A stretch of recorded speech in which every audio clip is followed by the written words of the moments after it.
English translation copyright 2014 by Yuval Noah Harari. Cloth edition published 2014. Published simultaneously in the United Kingdom by Harvel Secker. First published in Hebrew in Israel in 2011 by Kinneret, Zamora Bitten, Devere. Signal Books is an imprint of McClelland and Stewart, a division of Random House of Canada Limited, a Penguin Random House company, all rights reserved. The use of any part of this publication reproduced, transmitted in any form or by any means, electronic, mechanical, photocopying, recording, or otherwise, or stored in a retrieval system, without the prior written consent of the publisher or in case of photocopying or other reprographic copying. A license from the Canadian Copyright Licensing Agency is an infringement of the copyright law. Library and Archives Canada. Cataloging and publication. Harari, Yuval N. Author. Sapiens, A Brief History of Humankind. Yuval Noah Harari.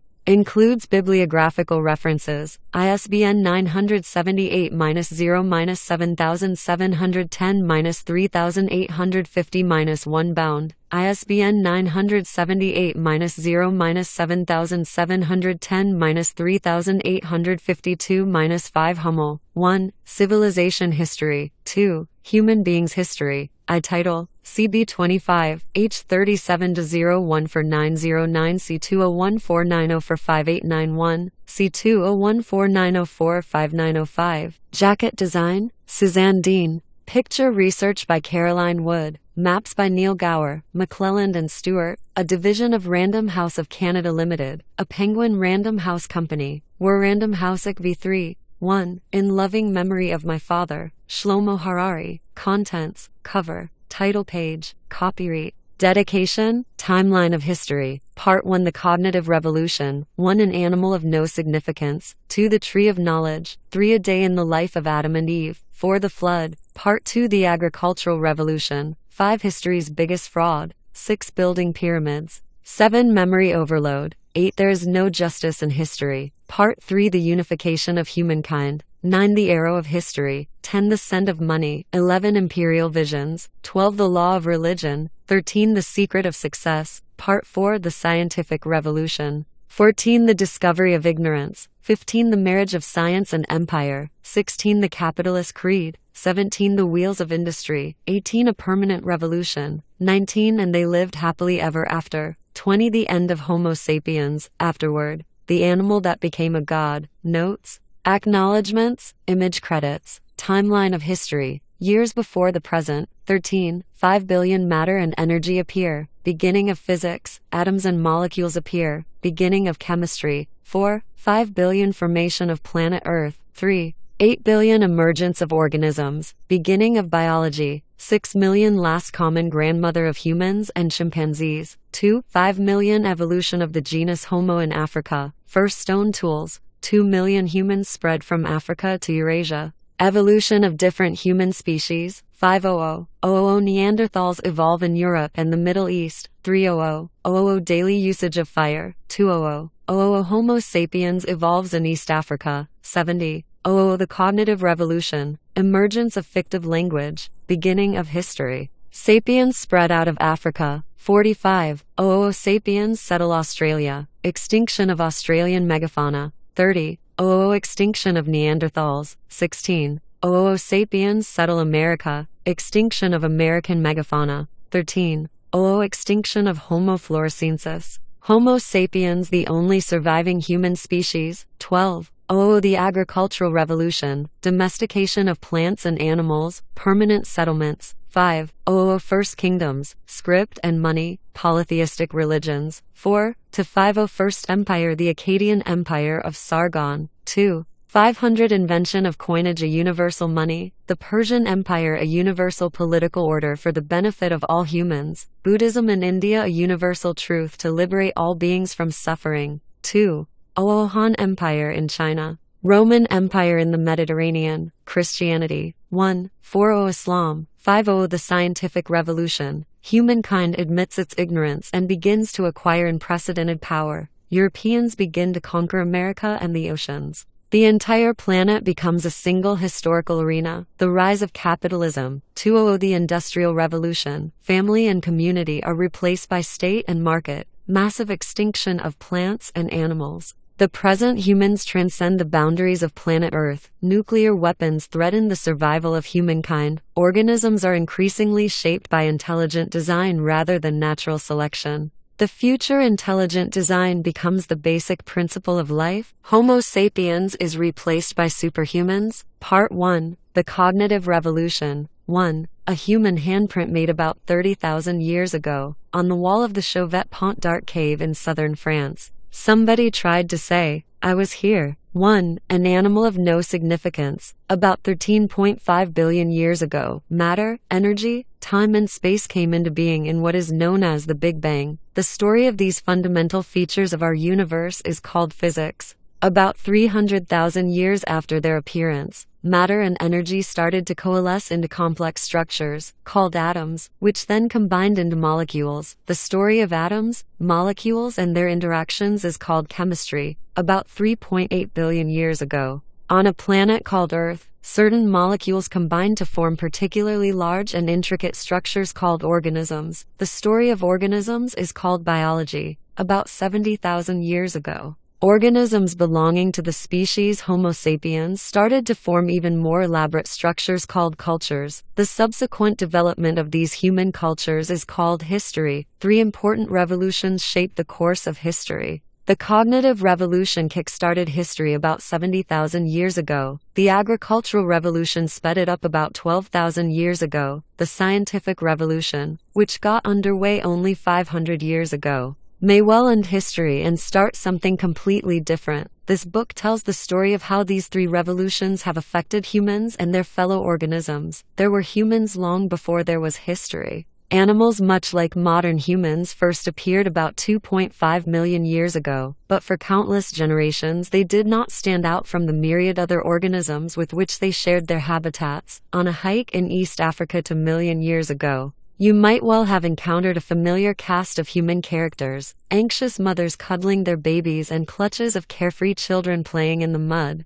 temperamental youths chafing against the dictates of society, and weary elders who just wanted to be left in peace, chest-thumping machos trying to impress the local beauty, and wise old matriarchs who had already seen it all. These archaic humans loved, played, formed close friendships, and competed for status and power, but so did chimpanzees, baboons, and elephants. There was nothing special about them. Nobody, least of all humans themselves, had any inkling that their descendants would one day walk on the moon, split the atom, fathom the genetic code, and write history books. The most important thing to know about prehistoric humans is that they were insignificant animals with no more impact on their environment than gorillas, fireflies, or jellyfish. Biologists classify organisms into species. Animals are said to belong to the same species if they tend to mate with each other, giving birth to fertile offspring. Horses and donkeys have a recent common ancestor and share many physical traits, but they show little sexual interest in one another.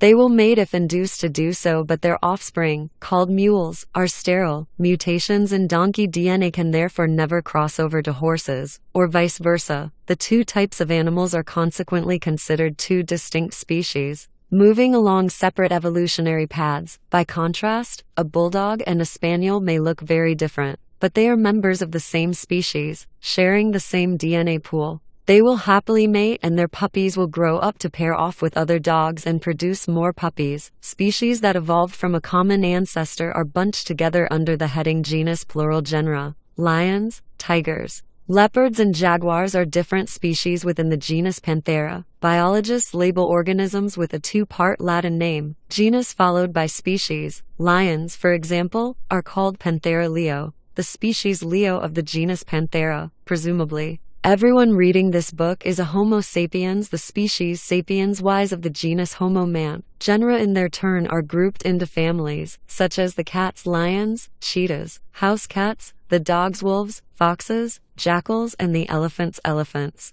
Mammoths, mastodons, all members of a family, trace their lineage back to a founding matriarch or patriarch. All cats, for example, from the smallest house kitten to the most ferocious lion, share a common feline ancestor who lived about 25 million years ago. Homo sapiens, too, belongs to a family. This banal fact used to be one of history's most closely guarded secrets. Homo sapiens long preferred to view itself as set apart from animals. An orphan bereft of family, lacking siblings or cousins, and most importantly, without parents. But that's just not the case. Like it or not, we are members of a large and particularly noisy family called the great apes. Our closest living relatives include chimpanzees, gorillas, and orangutans. The chimpanzees are the closest. Just 6 million years ago, a single female ape had two daughters. One became the ancestor of all chimpanzees. The other is our own grandmother. Skeletons in the closet. Homo sapiens has kept hidden an even more disturbing secret.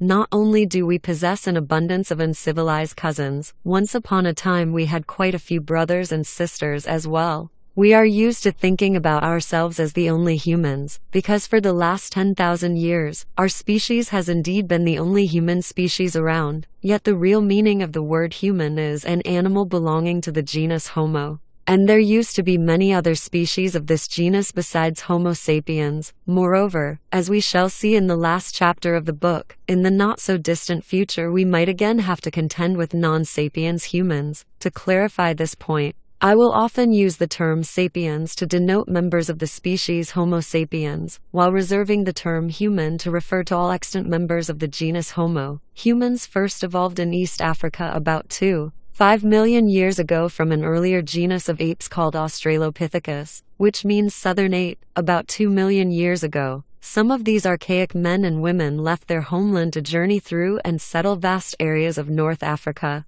Europe and Asia. Since survival in the snowy forests of northern Europe required different traits than those needed to stay alive in Indonesia's steaming jungles, human populations evolved in different directions. The result was several distinct species, to each of which scientists have assigned a pompous Latin name. 2. Our siblings, according to speculative reconstructions left to right: Homo rudolfensis East Africa, Homo erectus East Asia, and Homo neanderthalensis Europe and Western Asia. All are humans. Humans in Europe and Western Asia evolved into Homo neanderthalensis, man from the Neander Valley, popularly referred to simply as Neanderthals. Neanderthals, bulkier and more muscular than us sapiens, were well adapted to the cold climate of Ice Age Western Eurasia. The more eastern regions of Asia were populated by Homo erectus, upright man, who survived there for close to 2 million years, making it the most durable human species ever. This record is unlikely to be broken even by our own species. It is doubtful whether Homo sapiens will still be around 1,000 years from now, so 2 million years is really out of our league. On the island of Java in Indonesia, lived Homo silensis, man from the Solo Valley, who was suited to life in the tropics. On another Indonesian island, the small island of Flores, archaic humans underwent a process of dwarfing. Humans first reached Flores when the sea level was exceptionally low, and the island was easily accessible from the mainland. When the seas rose again, some people were trapped on the island, which was poor in resources. Big people, who need a lot of food, died first. Smaller fellows survived much better. Over the generations, the people of Flores became dwarves. This unique species, known by scientists as Homo floresiensis, reached a maximum height of only 1 meter and weighed no more than 25 kilograms. They were nevertheless able to produce stone tools, and even managed occasionally to hunt down some of the island's elephants, though, to be fair, the elephants were a dwarf species as well. In 2010, another lost sibling was rescued from oblivion, when scientists excavating the Denisova cave in Siberia discovered a fossilized finger bone. Genetic analysis proved that the finger belonged to a previously unknown human species, which was named Homo denisova. Who knows how many lost relatives of ours are waiting to be discovered in other caves, on other islands, and in other climes. While these humans were evolving in Europe and Asia, evolution in East Africa did not stop. The cradle of humanity continued to nurture numerous new species, such as Homo rudolfensis, man from Lake Rudolph, Homo ergaster, working man, and eventually our own species, which we've immodestly named Homo sapiens, wise man. The members of some of these species were massive and others were dwarves. Some were fearsome hunters and others meek plant gatherers. Some lived only on a single island, while many roamed over continents, but all of them belonged to the genus Homo. They were all human beings. It's a common fallacy to envision these species as arranged in a straight line of descent, with ergaster begetting erectus, erectus begetting the Neanderthals, and the Neanderthals evolving into us. This linear model gives the mistaken impression that at any particular moment only one type of human inhabited the Earth, and that all earlier species were merely older models of ourselves. The truth is that from about 2 million years ago until around 10,000 years ago, the world was home, at one and the same time, to several human species, and why not? Today there are many species of foxes, bears and pigs. The Earth of 100 millennia ago was walked by at least 6 different species of man. It's our current exclusivity, not that multi-species past, that is peculiar and perhaps incriminating. As we will shortly see, we sapiens have good reasons to repress the memory of our siblings, the cost of thinking, despite their many differences. All human species share several defining characteristics. Most notably, humans have extraordinarily large brains compared to other animals. Mammals weighing 60 kilograms have an average brain size of 200 cubic centimeters. The earliest men and women, too, 5 million years ago, had brains of about 600 cubic centimeters. Modern sapiens sport a brain averaging 1,200–1,400 cubic centimeters. Neanderthal brains were even bigger. That evolution should select for larger brains may seem to us like, well, a no-brainer. We are so enamored of our high intelligence that we assume that when it comes to cerebral power, more must be better. But if that were the case, the feline family would also have produced cats who could do calculus. Why is genus Homo the only one in the entire animal kingdom to have come up with such massive thinking machines? The fact is that a jumbo brain is a jumbo drain on the body. It's not easy to carry around, especially when encased inside a massive skull. It's even harder to fuel. In Homo sapiens, the brain accounts for about 2–3% of total body weight, but it consumes 25% of the body's energy when the body is at rest. By comparison, the brains of other apes require only 8% of rest time energy. Archaic humans paid for their large brains in two ways. Firstly, they spent more time in search of food. Secondly, their muscles atrophied. Like a government diverting money from defense to education, humans diverted energy from biceps to neurons. It's hardly a foregone conclusion that this is a good strategy for survival on the savannah. A chimpanzee can't win an argument with a Homo sapiens, but the ape can rip the man apart like a rag doll. Today our big brains pay off nicely, because we can produce cars and guns that enable us to move much faster than chimps, and shoot them from a safe distance instead of wrestling. But cars and guns are a recent phenomenon. For more than 2 million years, human neural networks kept growing and growing. But apart from some flint knives and pointed sticks, humans had precious little to show for it. What then drove forward the evolution of the massive human brain during those 2 million years? Frankly, we don't know. Another singular human trait is that we walk upright onto legs. Standing up, it's easier to scan the savannah for game or enemies. And arms that are unnecessary for locomotion are freed for other purposes, like throwing stones or signaling. The more things these hands could do, the more successful their owners were. So evolutionary pressure brought about an increasing concentration of nerves and finely tuned muscles in the palms and fingers. As a result, humans can perform very intricate tasks with their hands. In particular, they can produce and use sophisticated tools. The first evidence for tool production dates from about 2.5 million years ago, and the manufacture and use of tools are the criteria by which archaeologists recognize ancient humans. Yet walking upright has its downside. The skeleton of our primate ancestors developed for millions of years to support a creature that walked on all fours and had a relatively small head. Adjusting to an upright position was quite a challenge, especially when the scaffolding had to support an extra-large cranium. Humankind paid for its lofty vision and industrious hands with backaches and stiff necks. Women paid extra. An upright gait required narrower hips, constricting the birth canal, and this just when babies' heads were getting bigger and bigger. Death in childbirth became a major hazard for human females. Women who gave birth earlier, when the infant's brain and head were still relatively small and supple, fared better and lived to have more children. Natural selection consequently favored earlier births, and indeed, compared to other animals, humans are born prematurely, when many of their vital systems are still underdeveloped. A colt can trot shortly after birth. A kitten leaves its mother to forage on its own when it is just a few weeks old. Human babies are helpless, dependent for many years on their elders for sustenance, protection, and education.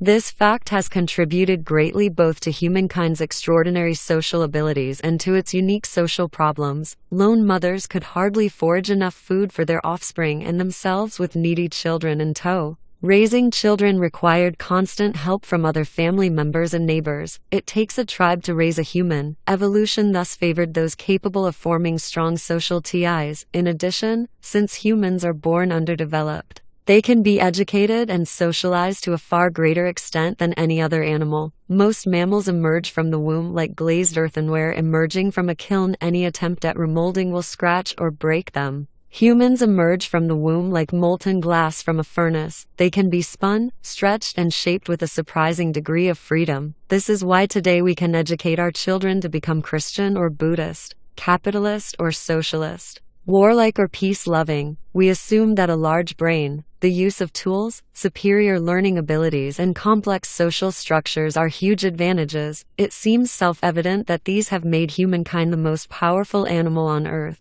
But humans enjoyed all of these advantages for a full 2 million years, during which they remained weak and marginal creatures. Thus, humans who lived 1,000,000 years ago, despite their big brains and sharp stone tools, dwelt in constant fear of predators, rarely hunted large game, and subsisted mainly by gathering plants, scooping up insects, stalking small animals, and eating the carrion left behind by other more powerful carnivores. One of the most common uses of early stone tools was to crack open bones in order to get to the marrow. Some researchers believe this was our original niche, just as woodpeckers specialize in extracting insects from the trunks of trees. The first humans specialized in extracting marrow from bones. Why marrow? Well, suppose you observe a pride of lions take down and devour a giraffe. You wait patiently until they're done. But it's still not your turn, because first the hyenas and jackals, and you don't dare interfere with them, scavenge the leftovers. Only then would you and your band dare approach the carcass. Look cautiously left and right and dig into the edible tissue that remained. This is a key to understanding our history and psychology. Genus Homo's position in the food chain was, until quite recently, solidly in the middle. For millions of years, humans hunted smaller creatures and gathered what they could, all the while being hunted by larger predators. It was only 400,000 years ago that several species of man began to hunt large game on a regular basis, and only in the last 100,000 years, with the rise of Homo sapiens, that man jumped to the top of the food chain. That spectacular leap from the middle to the top had enormous consequences. Other animals at the top of the pyramid, such as lions and sharks, evolved into that position very gradually, over millions of years. This enabled the ecosystem to develop checks and balances that prevent lions and sharks from wreaking too much havoc. As lions became deadlier, so gazelles evolved to run faster, hyenas to cooperate better, and rhinoceroses to be more bad-tempered. In contrast, humankind ascended to the top so quickly that the ecosystem was not given time to adjust. Moreover, humans themselves failed to adjust. Most top predators of the planet are majestic creatures. Millions of years of dominion have filled them with self-confidence. Sapiens, by contrast, is more like a banana republic dictator, having so recently been one of the underdogs of the savannah. We are full of fears and anxieties over our position, which makes us doubly cruel and dangerous. Many historical calamities, from deadly wars to ecological catastrophes, have resulted from this over-hasty jump. A race of cooks. A significant step on the way to the top was the domestication of fire. Some human species may have made occasional use of fire as early as 800,000 years ago. By about 300,000 years ago, Homo erectus, Neanderthals, and the forefathers of Homo sapiens were using fire on a daily basis. Humans now had a dependable source of light and warmth, and a deadly weapon against prowling lions. Not long afterwards, humans may even have started deliberately to torch their neighborhoods. A carefully managed fire could turn impassable barren thickets into prime grasslands teeming with game. In addition, once the fire died down,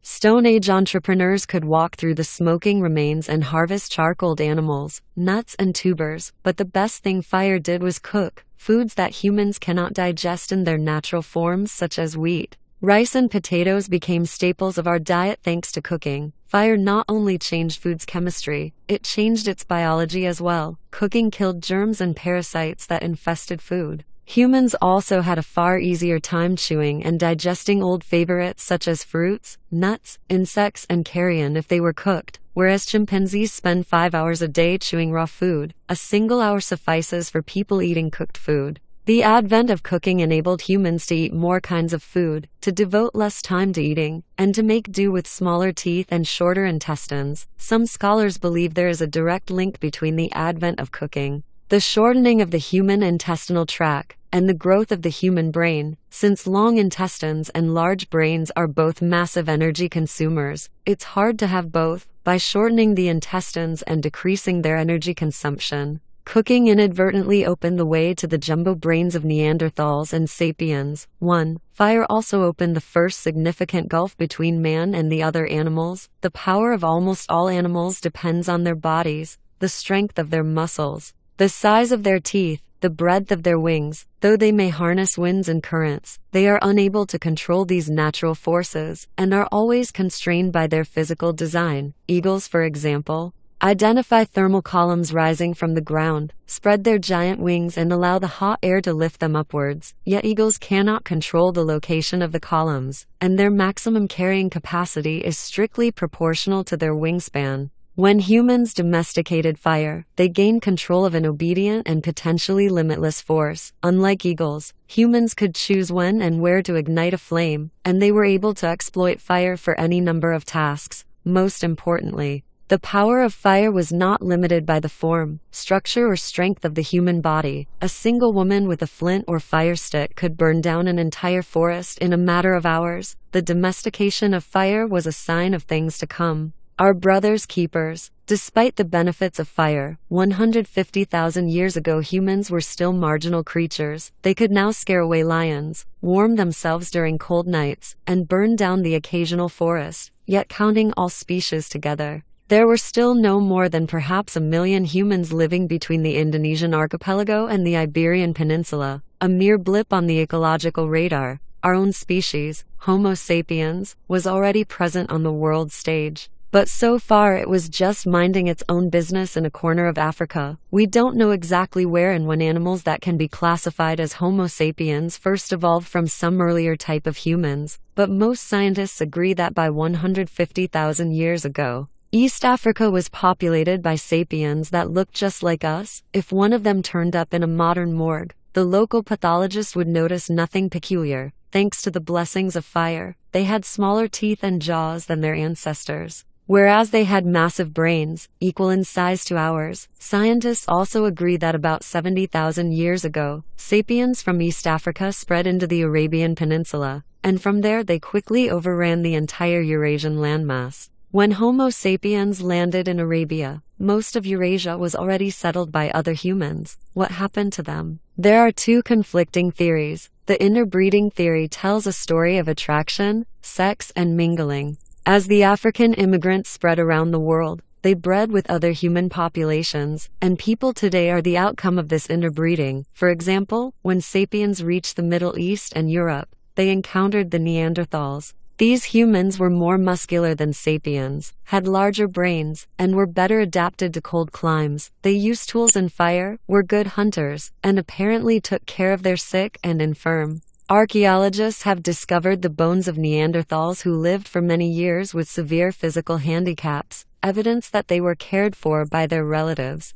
Neanderthals are often depicted in caricatures as the archetypical brutish and stupid cave people, but recent evidence has changed their image. According to the interbreeding theory, when sapiens spread into Neanderthal lands, sapiens bred with Neanderthals until the two populations merged. If this is the case, then today's Eurasians are not pure sapiens. They are a mixture of sapiens and Neanderthals. Similarly, when sapiens reached East Asia, they interbred with the local erectus, so the Chinese and Koreans are a mixture of sapiens and erectus. The opposing view, called the replacement theory, tells a very different story, one of incompatibility, revulsion, and perhaps even genocide. According to this theory, sapiens and other humans had different anatomies, and most likely different mating habits and even body odors. They would have had little sexual interest in one another. And even if a Neanderthal Romeo and a Sapiens Juliet fell in love, they could not produce fertile children, because the genetic gulf separating the two populations was already unbridgeable. The two populations remain completely distinct.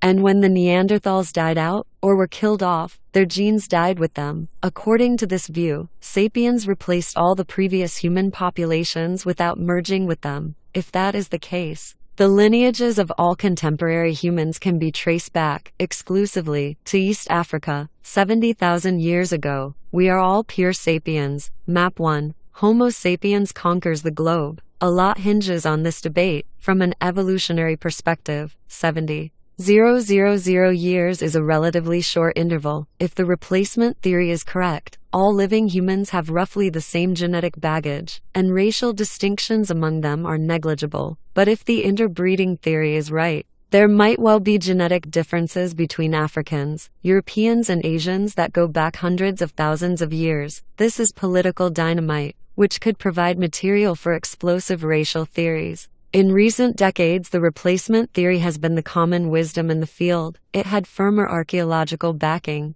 and was more politically correct. Scientists had no desire to open up the Pandora's box of racism by claiming significant genetic diversity among modern human populations, but that ended in 2010. When the results of a 4-year effort to map the Neanderthal genome were published, geneticists were able to collect enough intact Neanderthal DNA from fossils to make a broad comparison between it and the DNA of contemporary humans. The results stunned the scientific community. It turned out that 1–4% of the unique human DNA of modern populations in the Middle East and Europe is Neanderthal DNA. That's not a huge amount, but it's significant. A second shock came several months later, when DNA extracted from the fossilized finger from Denisova was mapped. The results proved that up to 6% of the unique human DNA of modern Melanesians and Aboriginal Australians is Denisovan DNA. If these results are valid, and it's important to keep in mind that further research is underway and may either reinforce or modify these conclusions, the interbreeders got at least some things right. But that doesn't mean that the replacement theory is completely wrong. Since Neanderthals and Denisovans contributed only a small amount of DNA to our present-day genome, it is impossible to speak of a merger between sapiens and other human species. Although differences between them were not large enough to completely prevent fertile intercourse, they were sufficient to make such contacts very rare. How then should we understand the biological relatedness of sapiens, Neanderthals, and Denisovans? Clearly, they were not completely different species like horses and donkeys. On the other hand, they were not just different populations of the same species, like bulldogs and spaniels. Biological reality is not black and white. There are also important gray areas. Every two species that evolved from a common ancestor, such as horses and donkeys, were at one time just two populations of the same species, like bulldogs and spaniels. There must have been a point when the two populations were already quite different from one another, but still capable on rare occasions of having sex and producing fertile offspring. Then another mutation severed this last connecting thread, and they went their separate evolutionary ways. It seems that about 50,000 years ago, sapiens, Neanderthals, and Denisovans were at that borderline point. They were almost, but not quite, entirely separate species, as we shall see in the next chapter. Sapiens were already very different from Neanderthals and Denisovans, not only in their genetic code and physical traits, but also in their cognitive and social abilities. Yet it appears it was still just possible, on rare occasions, for a sapiens and a Neanderthal to produce a fertile offspring, so the populations did not merge, but a few lucky Neanderthal genes did hitch a ride on the sapiens express. It is unsettling and perhaps thrilling to think that we sapiens could at one time have sex with an animal from a different species and produce children together. 3. A speculative reconstruction of a Neanderthal child. Genetic evidence hints that at least some Neanderthals may have had fair skin and hair, but if the Neanderthals, Denisovans, and other human species didn't merge with sapiens, why did they vanish? One possibility is that Homo sapiens drove them to extinction. Imagine a sapiens band reaching a Balkan valley where Neanderthals had lived for hundreds of thousands of years. The newcomers began to hunt the deer and gather the nuts and berries that were the Neanderthals' traditional staples. Sapiens were more proficient hunters and gatherers thanks to better technology and superior social skills, so they multiplied and spread. The less resourceful Neanderthals found it increasingly difficult to feed themselves. Their population dwindled and they slowly died out, except perhaps for one or two members who joined their sapiens neighbors. Another possibility is that competition for resources flared up into violence and genocide. Tolerance is not a sapiens trademark. In modern times, a small difference in skin color, dialect, or religion has been enough to prompt one group of sapiens to set about exterminating another group. Would ancient sapiens have been more tolerant towards an entirely different human species? It may well be that when sapiens encountered Neanderthals, the result was the first and most significant ethnic cleansing campaign in history. Whichever way it happened, the Neanderthals and the other human species pose one of history's great what-ifs.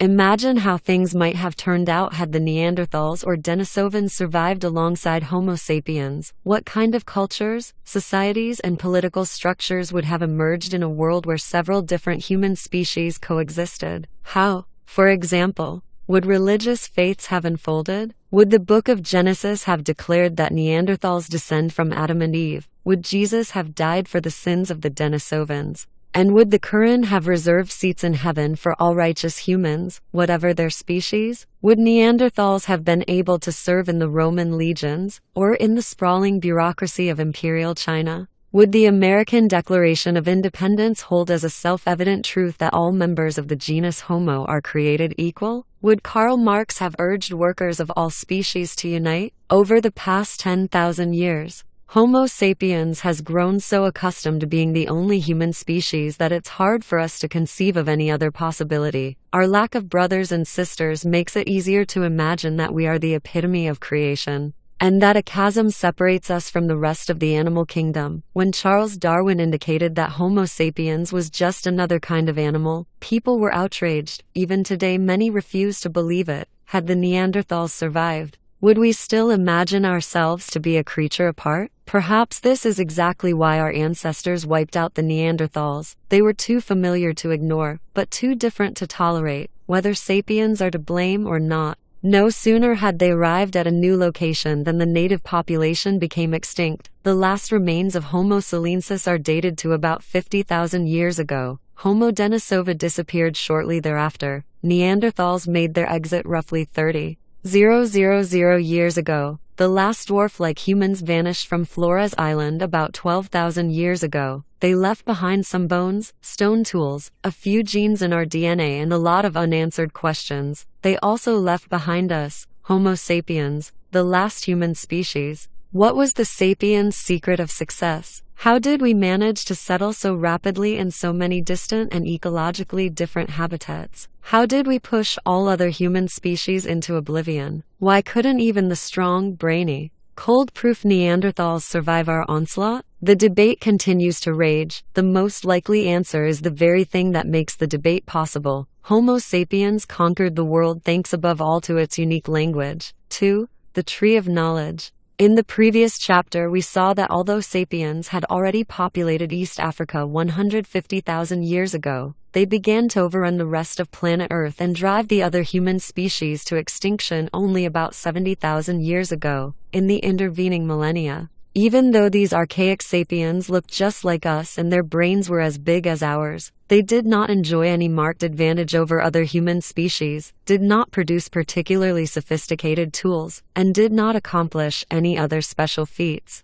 In fact, in the first recorded encounter between sapiens and Neanderthals, the Neanderthals won, about 100,000 years ago. Some sapiens groups migrated north to the Levant, which was Neanderthal territory, but failed to secure a firm footing. It might have been due to nasty natives, an inclement climate, or unfamiliar local parasites. Whatever the reason, the sapiens eventually retreated, leaving the Neanderthals as masters of the Middle East. This poor record of achievement has led scholars to speculate that the internal structure of the brains of these sapiens was probably different from ours. They looked like us, but their cognitive abilities, learning, remembering, communicating, were far more limited. Teaching such an ancient sapiens English, persuading him of the truth of Christian dogma, or getting him to understand the theory of evolution would probably have been hopeless undertakings. Conversely, We would have had a very hard time learning his language and understanding his way of thinking. But then, beginning about 70,000 years ago, Homo sapiens started doing very special things. Around that date, sapiens bands left Africa for a second time.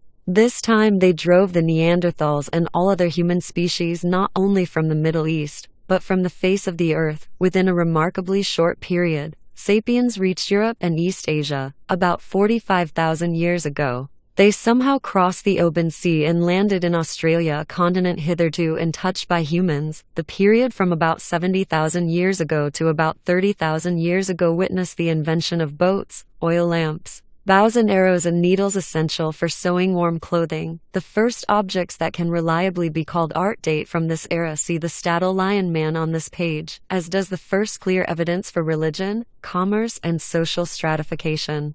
Most researchers believe that these unprecedented accomplishments were the product of a revolution in sapiens' cognitive abilities. They maintain that the people who drove the Neanderthals to extinction, settled Australia, and carved the Statue Lion Man were as intelligent, creative, and sensitive as we are. If we were to come across the artists of the Statue Cave, we could learn their language and they ours. We'd be able to explain to them everything we know, from the adventures of Alice in Wonderland to the paradoxes of quantum physics, and they could teach us how their people view the world, the appearance of new ways of thinking and communicating. Between 70,000 and 30,000 years ago, constitutes the cognitive revolution. What caused it? We're not sure. The most commonly believed theory argues that accidental genetic mutations changed the inner wiring of the brains of sapiens, enabling them to think in unprecedented ways and to communicate using an altogether new type of language. We might call it the tree of knowledge mutation. Why did it occur in sapiens' DNA rather than in that of Neanderthals? It was a matter of pure chance,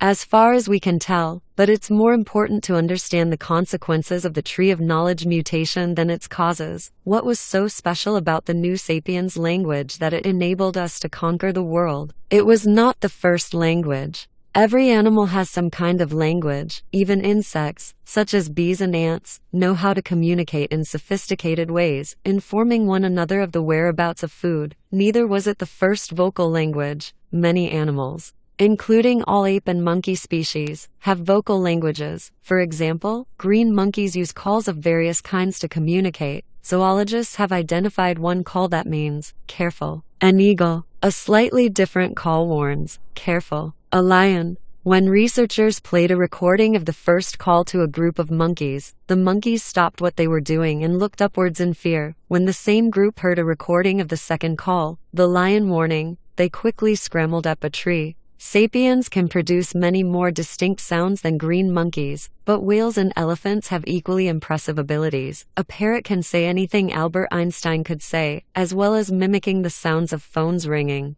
doors slamming, and sirens wailing. Whatever advantage Einstein had over a parrot, it wasn't vocal. What then is so special about our language? The most common answer is that our language is amazingly supple. We can connect a limited number of sounds and signs to produce an infinite number of sentences, each with a distinct meaning. We can thereby ingest, store, and communicate a prodigious amount of information about the surrounding world. A green monkey can yell to its comrades, careful. A lion. But a modern human can tell her friends that this morning, near the bend in the river, she saw a lion tracking a herd of bison. She can then describe the exact location, including the different paths leading to the area. With this information, the members of her band can put their heads together and discuss whether they ought to approach the river in order to chase away the lion and hunt the bison. A second theory agrees that our unique language evolved as a means of sharing information about the world, but the most important information that needed to be conveyed was about humans, not about lions and bison. Our language evolved as a way of gossiping.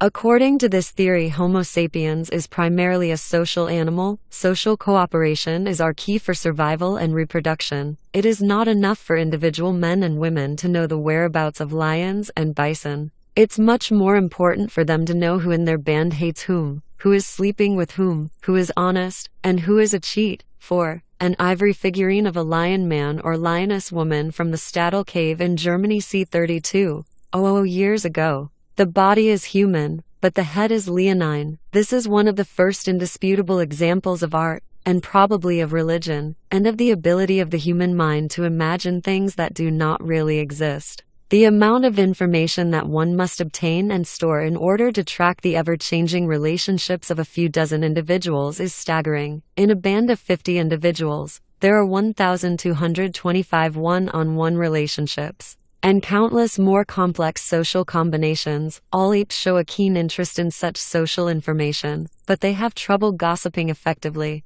Neanderthals and archaic Homo sapiens probably also had a hard time talking behind each other's backs, a much maligned ability which is in fact essential for cooperation in large numbers. The new linguistic skills that modern sapiens acquired about 70 millennia ago enabled them to gossip for hours on end. Reliable information about who could be trusted meant that small bands could expand into larger bands, and sapiens could develop tighter and more sophisticated types of cooperation. 1. The gossip theory might sound like a joke, but numerous studies support it. Even today, the vast majority of human communication, whether in the form of emails, phone calls, or newspaper columns, is gossip. It comes so naturally to us that it seems as if our language evolved for this very purpose. Do you think that history professors chat about the reasons for World War I when they meet for lunch? Or that nuclear physicists spend their coffee breaks at scientific conferences talking about quarks? Sometimes, but more often, they gossip about the professor who caught her husband cheating, or the quarrel between the head of the department and the dean,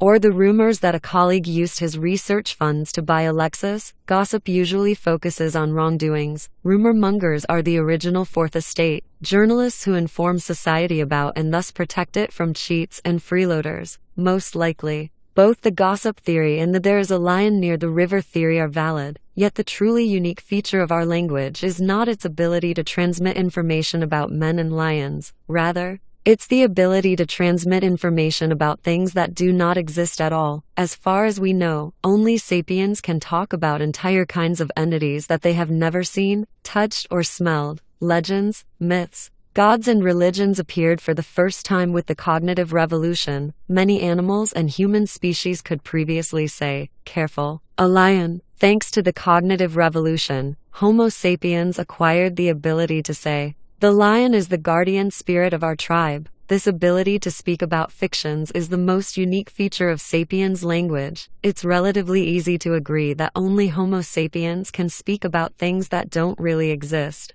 and believe 6 impossible things before breakfast. You could never convince a monkey to give you a banana by promising him limitless bananas after death in monkey heaven. But why is it important? After all, fiction can be dangerously misleading or distracting. People who go to the forest looking for fairies and unicorns would seem to have less chance of survival than people who go looking for mushrooms and deer. And if you spend hours praying to non-existing guardian spirits, aren't you wasting precious time? Time better spent foraging, fighting, and fornicating. But fiction has enabled us not merely to imagine things, but to do so collectively. We can weave common myths such as the biblical creation story, the Dreamtime myths of Aboriginal Australians, and the nationalist myths of modern states. Such myths give sapiens the unprecedented ability to cooperate flexibly in large numbers. Ants and bees can also work together in huge numbers, but they do so in a very rigid manner and only with close relatives. Wolves and chimpanzees cooperate far more flexibly than ants,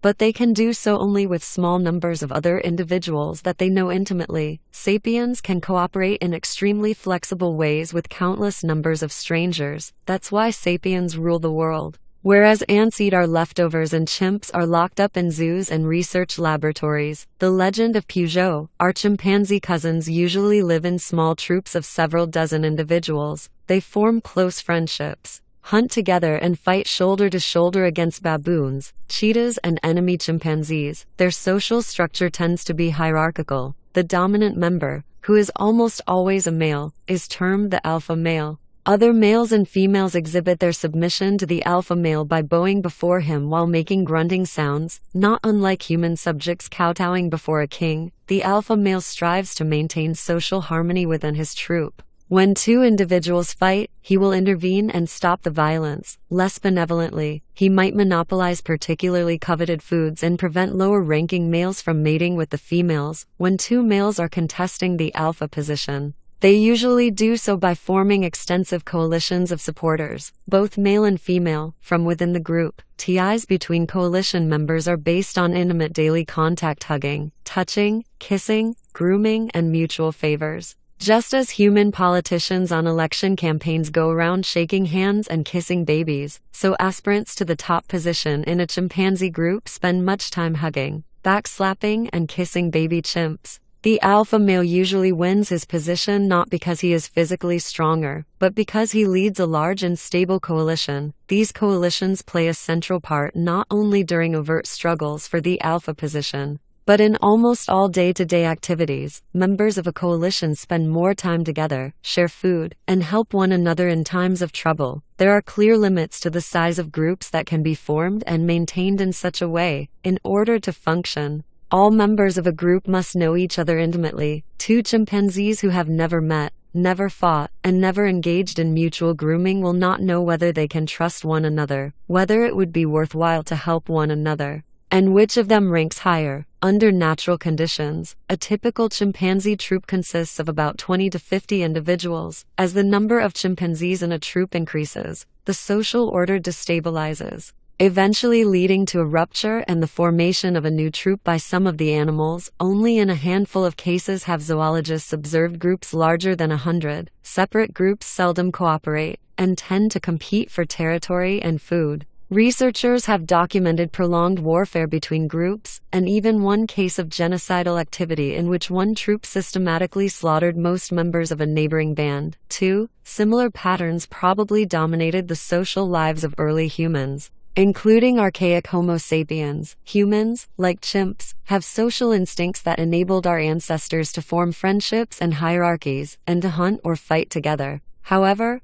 like the social instincts of chimps, those of humans were adapted only for small intimate groups. When the group grew too large, its social order destabilized and the band split. Even if a particularly fertile valley could feed 500 archaic sapiens, there was no way that so many strangers could live together. How could they agree who should be leader, who should hunt where, or who should mate with whom? In the wake of the cognitive revolution, gossip helped Homo sapiens to form larger and more stable bands, but even gossip has its limits. Sociological research has shown that the maximum natural size of a group bonded by gossip is about 150 individuals. Most people can neither intimately know nor gossip effectively about more than 150 human beings. Even today, a critical threshold in human organizations falls somewhere around this magic number. Below this threshold, communities, businesses, social networks, and military units can maintain themselves based mainly on intimate acquaintance and rumor-mongering. There is no need for formal ranks, titles, and law books to keep order. 3. A platoon of 30 soldiers or even a company of 100 soldiers can function well on the basis of intimate relations, with a minimum of formal discipline. A well-respected sergeant can become king of the company and exercise authority even over commissioned officers. A small family business can survive and flourish without a board of directors, a CEO, or an accounting department. But once the threshold of 150 individuals is crossed, things can no longer work that way. You cannot run a division with thousands of soldiers the same way you run a platoon. Successful family businesses usually face a crisis when they grow larger and hire more personnel. If they cannot reinvent themselves, they go bust. How did Homo sapiens manage to cross this critical threshold? Eventually founding cities comprising tens of thousands of inhabitants and empires ruling hundreds of millions. The secret was probably the appearance of fiction. Large numbers of strangers can cooperate successfully by believing in common myths. Any large-scale human cooperation, whether a modern state, a medieval church, an ancient city, or an archaic tribe, is rooted in common myths that exist only in people's collective imagination. Churches are rooted in common religious myths. Two Catholics who have never met can nevertheless go together on crusade or pool funds to build a hospital because they both believe that God was incarnated in human flesh and allowed himself to be crucified to redeem our sins. States are rooted in common national myths. Two Serbs who have never met might risk their lives to save one another because both believe in the existence of the Serbian nation, the Serbian homeland, and the Serbian flag. Judicial systems are rooted in common legal myths. Two lawyers who have never met can nevertheless combine efforts to defend a complete stranger because they both believe in the existence of laws, justice, human rights, and the money paid out in fees. Yet none of these things exists outside the stories that people invent and tell one another. There are no gods in the universe, no nations, no money, no human rights, no laws, and no justice outside the common imagination of human beings. People easily understand that primitives cement their social order by believing in ghosts and spirits, and gathering each full moon to dance together around the campfire. What we fail to appreciate is that our modern institutions function on exactly the same basis. Take, for example, the world of business corporations. Modern business people and lawyers are, in fact, powerful sorcerers. The principal difference between them and tribal shamans is that modern lawyers tell far stranger tales. The legend of Peugeot affords us a good example. An icon that somewhat resembles the Staddle Lion Man appears today on cars, trucks, and motorcycles from Paris to Sydney. It's the hood ornament that adorns vehicles made by Peugeot, one of the oldest and largest of Europe's car makers. Peugeot began as a small family business in the village of Valentigney, just 300 kilometers from the Staddle Cave. Today the company employs about 200,000 people worldwide, most of whom are complete strangers to each other. These strangers cooperate so effectively that in 2008 Peugeot produced more than 1.5 million automobiles, earning revenues of about €55 billion.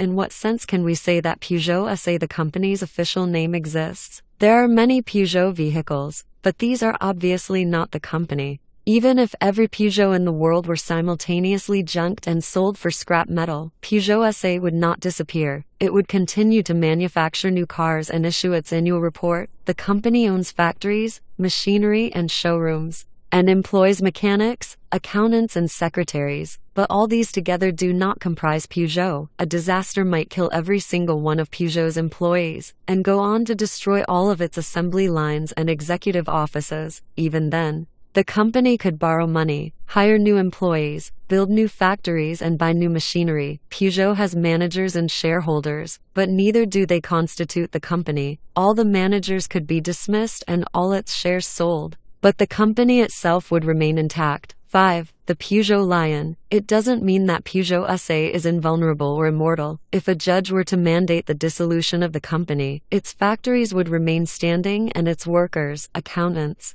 managers, and shareholders would continue to live, but Peugeot SA would immediately vanish. In short, Peugeot SA seems to have no essential connection to the physical world. Does it really exist? Peugeot is a figment of our collective imagination. Lawyers call this a legal fiction. It can't be pointed at. It is not a physical object, but it exists as a legal entity, just like you or me. It is bound by the laws of the countries in which it operates. It can open a bank account and own property. It pays taxes, and it can be sued and even prosecuted separately from any of the people who own or work for it. Peugeot belongs to a particular genre of legal fictions called limited liability companies. The idea behind such companies is among humanity's most ingenious inventions. Homo sapiens lived for untold millennia without them. During most of recorded history, property could be owned only by flesh and blood humans, the kind that stood on two legs and had big brains. If in 13th century France Jean set up a wagon manufacturing workshop, he himself was the business. If a wagon he'd made broke down a week after purchase, the disgruntled buyer would have sued Jean personally. If Jean had borrowed 1,000 gold coins to set up his workshop and the business failed, he would have had to repay the loan by selling his private property, his house, his cow, his land. He might even have had to sell his children into servitude. If he couldn't cover the debt, he could be thrown in prison by the state or enslaved by his creditors. He was fully liable, without limit, for all obligations incurred by his workshop. If you had lived back then, you would probably have thought twice before you opened an enterprise of your own. And indeed, this legal situation discouraged entrepreneurship. People were afraid to start new businesses and take economic risks. It hardly seemed worth taking the chance that their families could end up utterly destitute. This is why people began collectively to imagine the existence of limited liability companies. Such companies were legally independent of the people who set them up. or invested money in them, or managed them. Over the last few centuries, such companies have become the main players in the economic arena, and we have grown so used to them that we forget they exist only in our imagination. In the US, the technical term for a limited liability company is a corporation, which is ironic, because the term derives from corpus body in Latin, the one thing these corporations lack, despite their having no real bodies. The American legal system treats corporations as legal persons, as if they were flesh and blood human beings, and so did the French legal system back in 1896, when Armand Peugeot, who had inherited from his parents a metalworking shop that produced springs, saws and bicycles, decided to go into the automobile business. To that end, he set up a limited liability company. He named the company after himself, but it was independent of him. If one of the cars broke down, the buyer could sue Peugeot, but not Armand Peugeot. If the company borrowed millions of francs and then went bust, Armand Peugeot did not owe its creditors a single franc. The loan, after all, had been given to Peugeot the company, not to Armand Peugeot, the Homo sapiens. Armand Peugeot died in 1915. Peugeot, the company, is still alive and well. How exactly did Armand Peugeot, the man, create Peugeot, the company? In much the same way that priests and sorcerers have created gods and demons throughout history, and in which thousands of French cures were still creating Christ's body every Sunday in the parish churches. It all revolved around telling stories and convincing people to believe them. In the case of the French cures, the crucial story was that of Christ's life and death as told by the Catholic Church. According to this story, if a Catholic priest dressed in his sacred garments solemnly said the right words at the right moment, mundane bread and wine turned into God's flesh and blood. The priest exclaimed, "Hoc est corpus meum," Latin for "this is my body," and hocus pocus, the bread turned into Christ's flesh. Seeing that the priest had properly and assiduously observed all the procedures, millions of devout French Catholics behaved as if God really existed in the consecrated bread and wine. In the case of Peugeot SA, the crucial story was the French legal code, as written by the French Parliament. According to the French legislators, if a certified lawyer followed all the proper liturgy and rituals, wrote all the required spells and oaths on a wonderfully decorated piece of paper, and affixed his ornate signature to the bottom of the document, then hocus pocus, a new company was incorporated. When in 1896 Armand Peugeot wanted to create his company, he paid a lawyer to go through all these sacred procedures. Once the lawyer had performed all the right rituals and pronounced all the necessary spells and oaths, millions of upright French citizens behaved as if the Peugeot company really existed. Telling effective stories is not easy. The difficulty lies not in telling the story, but in convincing everyone else to believe it. Much of history revolves around this question. How does one convince millions of people to believe particular stories about gods, or nations, or limited liability companies? Yet when it succeeds, it gives sapiens immense power, because it enables millions of strangers to cooperate and work towards common goals. Just try to imagine how difficult it would have been to create states, or churches, or legal systems if we could speak only about things that really exist, such as rivers, trees and lions. Over the years, people have woven an incredibly complex network of stories. Within this network, fictions such as Peugeot not only exist, but also accumulate immense power. The kinds of things that people create through this network of stories are known in academic circles as fictions, social constructs, or imagined realities. An imagined reality is not a lie.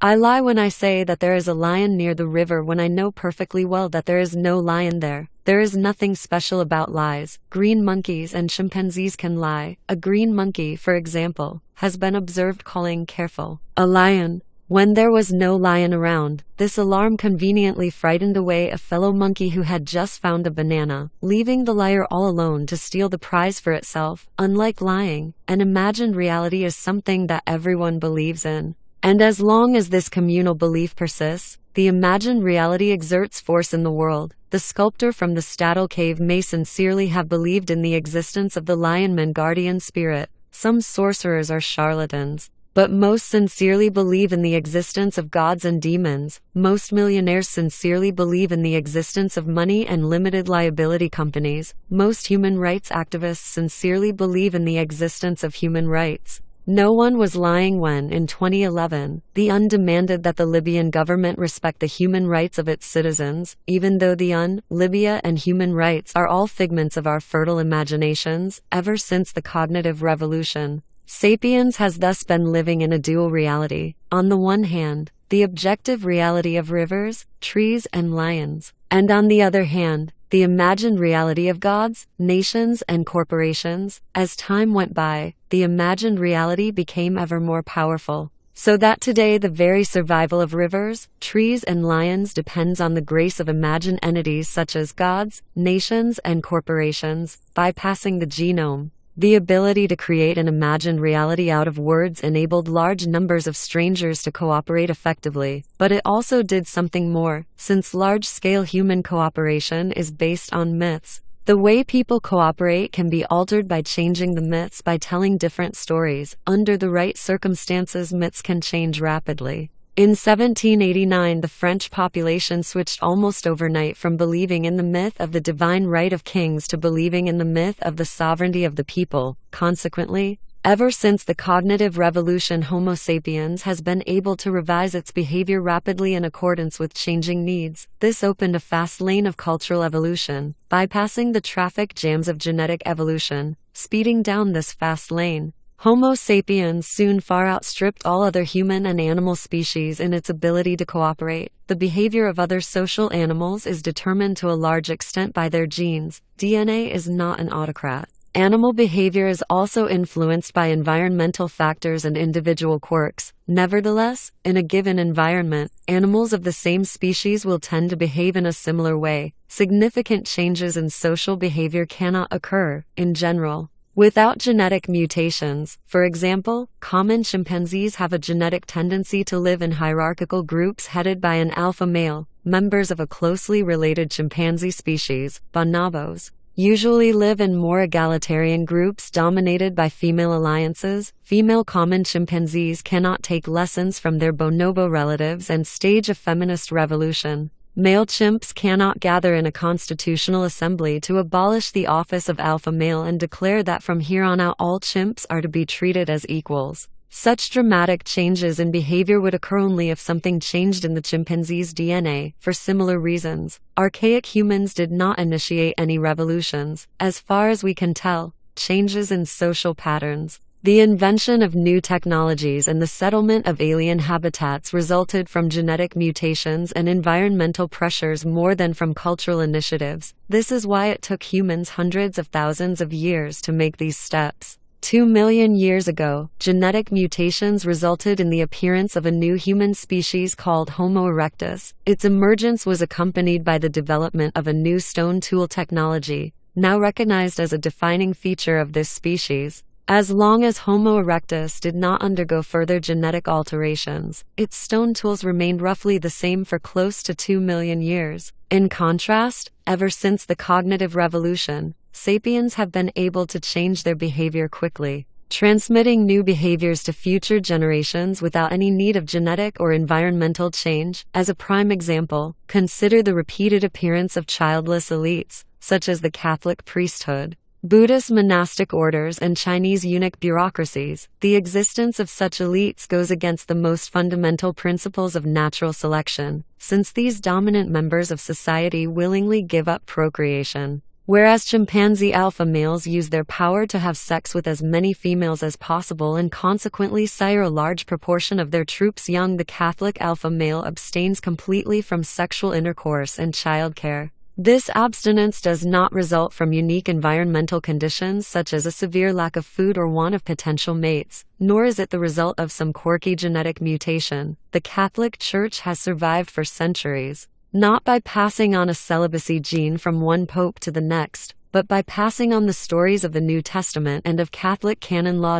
In other words, while the behavior patterns of archaic humans remain fixed for tens of thousands of years, sapiens could transform their social structures, the nature of their interpersonal relations, their economic activities, and a host of other behaviors within a decade or two. Consider a resident of Berlin. Born in 1900 and living to the ripe age of 100, she spent her childhood in the Hohenzollern Empire of Wilhelm II, her adult years in the Weimar Republic, the Nazi Third Reich and Communist East Germany. And she died a citizen of a democratic and reunified Germany. She had managed to be a part of 5 very different socio-political systems, though her DNA remained exactly the same. This was the key to sapiens' success. In a one-on-one brawl, a Neanderthal would probably have beaten a sapiens, but in a conflict of hundreds, Neanderthals wouldn't stand a chance. Neanderthals could share information about the whereabouts of lions, but they probably could not tell and revise stories about tribal spirits. Without an ability to compose fiction, Neanderthals were unable to cooperate effectively in large numbers,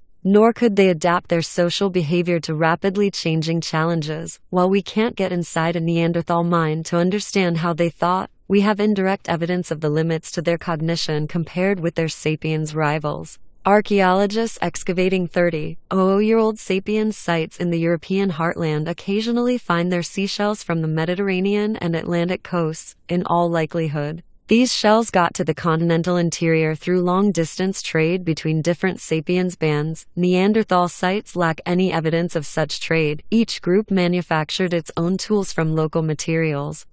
6. The Catholic alpha male abstains from sexual intercourse and childcare, even though there is no genetic or ecological reason for him to do so. Another example comes from the South Pacific. Sapiens bands that lived on the island of New Ireland, north of New Guinea, used a volcanic glass called obsidian to manufacture particularly strong and sharp tools. New Ireland, however, has no natural deposits of obsidian. Laboratory tests revealed that the obsidian they used was brought from deposits on New Britain, an island 400 kilometers away. Some of the inhabitants of these islands must have been skilled navigators who traded from island to island over long distances. 5. Trade may seem a very pragmatic activity, one that needs no fictive basis. Yet the fact is that no animal other than sapiens engages in trade, and all the sapiens trade networks about which we have detailed evidence were based on fictions. Trade cannot exist without trust, and it is very difficult to trust strangers. The global trade network of today is based on our trust in such fictional entities as the dollar, the Federal Reserve Bank, and the totemic trademarks of corporations.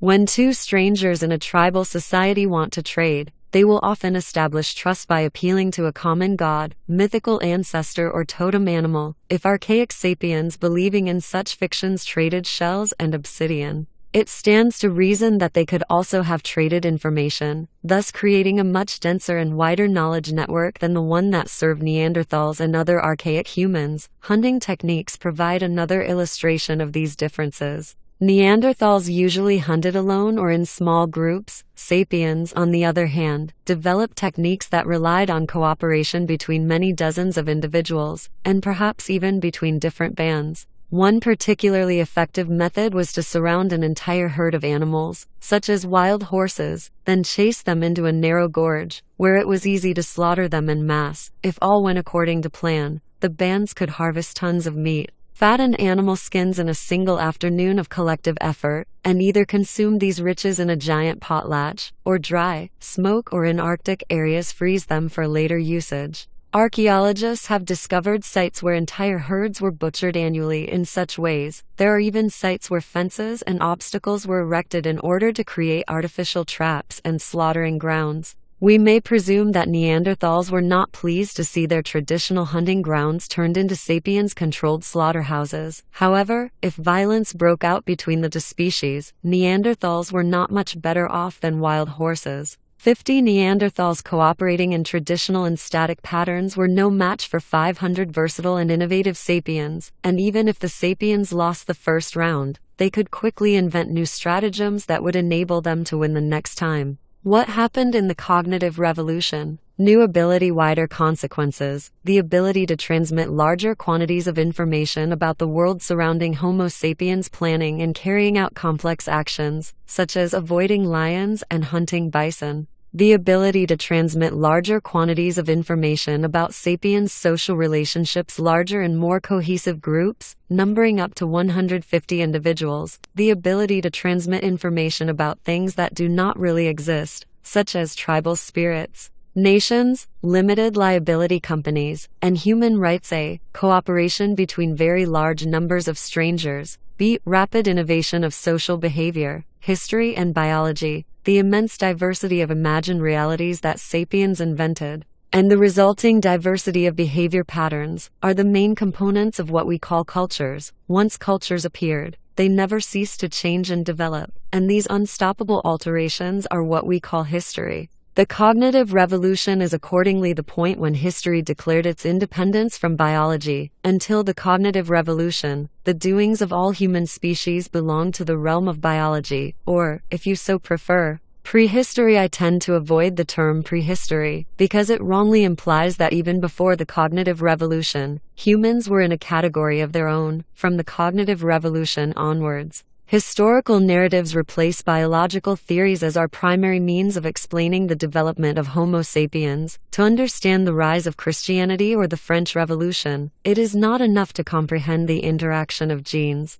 hormones, and organisms. It is necessary to take into account the interaction of ideas, images, and fantasies as well. This does not mean that Homo sapiens and human culture became exempt from biological laws. We are still animals, and our physical, emotional, and cognitive abilities are still shaped by our DNA. Our societies are built from the same building blocks as Neanderthal or chimpanzee societies, and the more we examine these building blocks, sensations, emotions, family ties, the less difference we find between us and other apes. It is, however, a mistake to look for the differences at the level of the individual or the family. 1-on-1, even 10-on-10, we are embarrassingly similar to chimpanzees. Significant differences begin to appear only when we cross the threshold of 150 individuals, and when we reach 1,000–2,000 individuals, the differences are astounding. If you tried to bunch together thousands of chimpanzees into Tiananmen Square,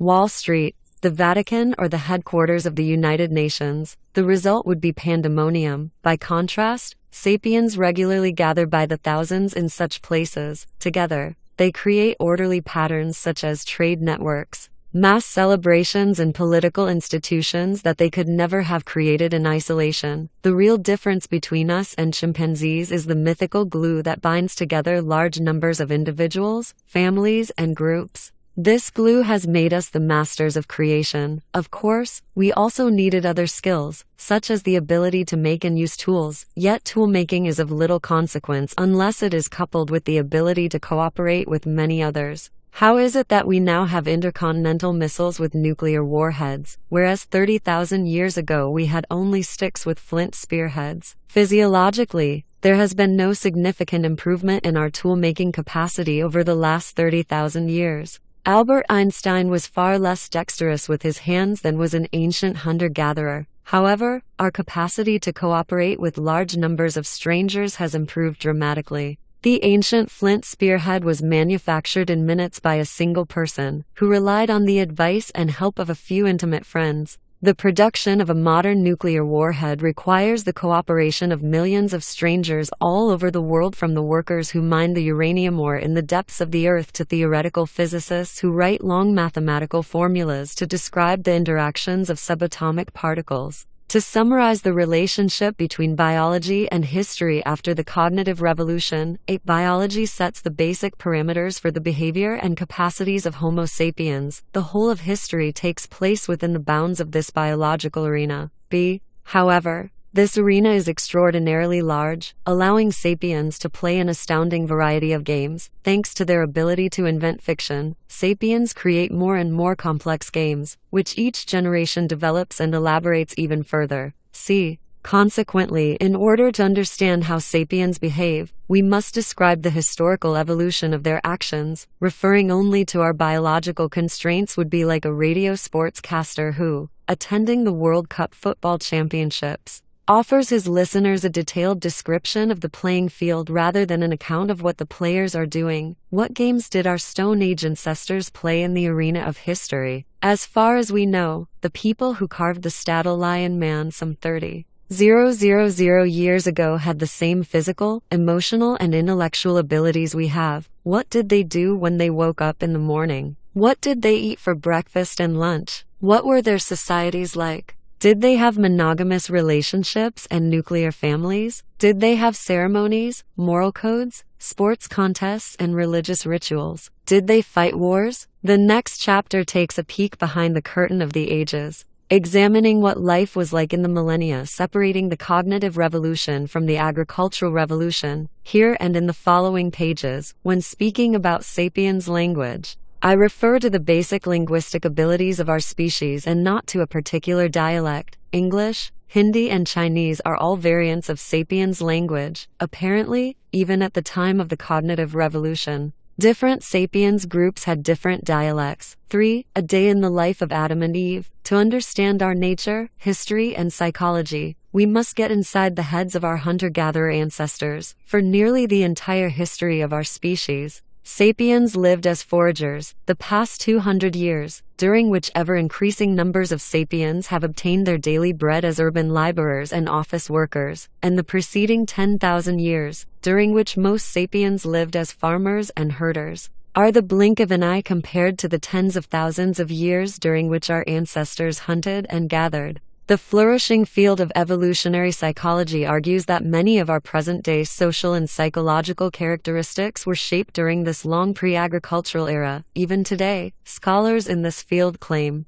our brains and minds are adapted to a life of hunting and gathering. Our eating habits, our conflicts, and our sexuality are all the result of the way our hunter-gatherer minds interact with our current post-industrial environment, with its megacities, airplanes, telephones, and computers. This environment gives us more material resources and longer lives than those enjoyed by any previous generation, but it often makes us feel alienated, depressed, and pressured. To understand why, evolutionary psychologists argue, we need to delve into the hunter-gatherer world that shaped us, the world that we subconsciously still inhabit. Why, for example, do people gorge on high-calorie food that is doing little good to their bodies? Today's affluent societies are in the throes of a plague of obesity, which is rapidly spreading to developing countries. It's a puzzle why we binge on the sweetest and greasiest food we can find, until we consider the eating habits of our forager forebears. In the savannas and forests they inhabited, high-calorie sweets were extremely rare and food in general was in short supply. A typical forager 30,000 years ago had access to only one type of sweet food, ripe fruit. If a Stone Age woman came across a tree groaning with figs, the most sensible thing to do was to eat as many of them as she could on the spot, before the local baboon band picked the tree bare. The instinct to gorge on high-calorie food was hardwired into our genes. Today we may be living in high-rise apartments with overstuffed refrigerators, but our DNA still thinks we are in the savannah. That's what makes us spoon down an entire tub of Ben & Jerry's when we find one in the freezer and wash it down with a jumbo Coke. This gorging gene theory is widely accepted. Other theories are far more contentious. For example, some evolutionary psychologists argue that ancient foraging bands were not composed of nuclear families centered on monogamous couples. Rather, foragers lived in communes devoid of private property, monogamous relationships, and even fatherhood. In such a band, a woman could have sex and form intimate bonds with several men and women simultaneously, and all of the band's adults cooperated in parenting its children. Since no man knew definitively which of the children were his,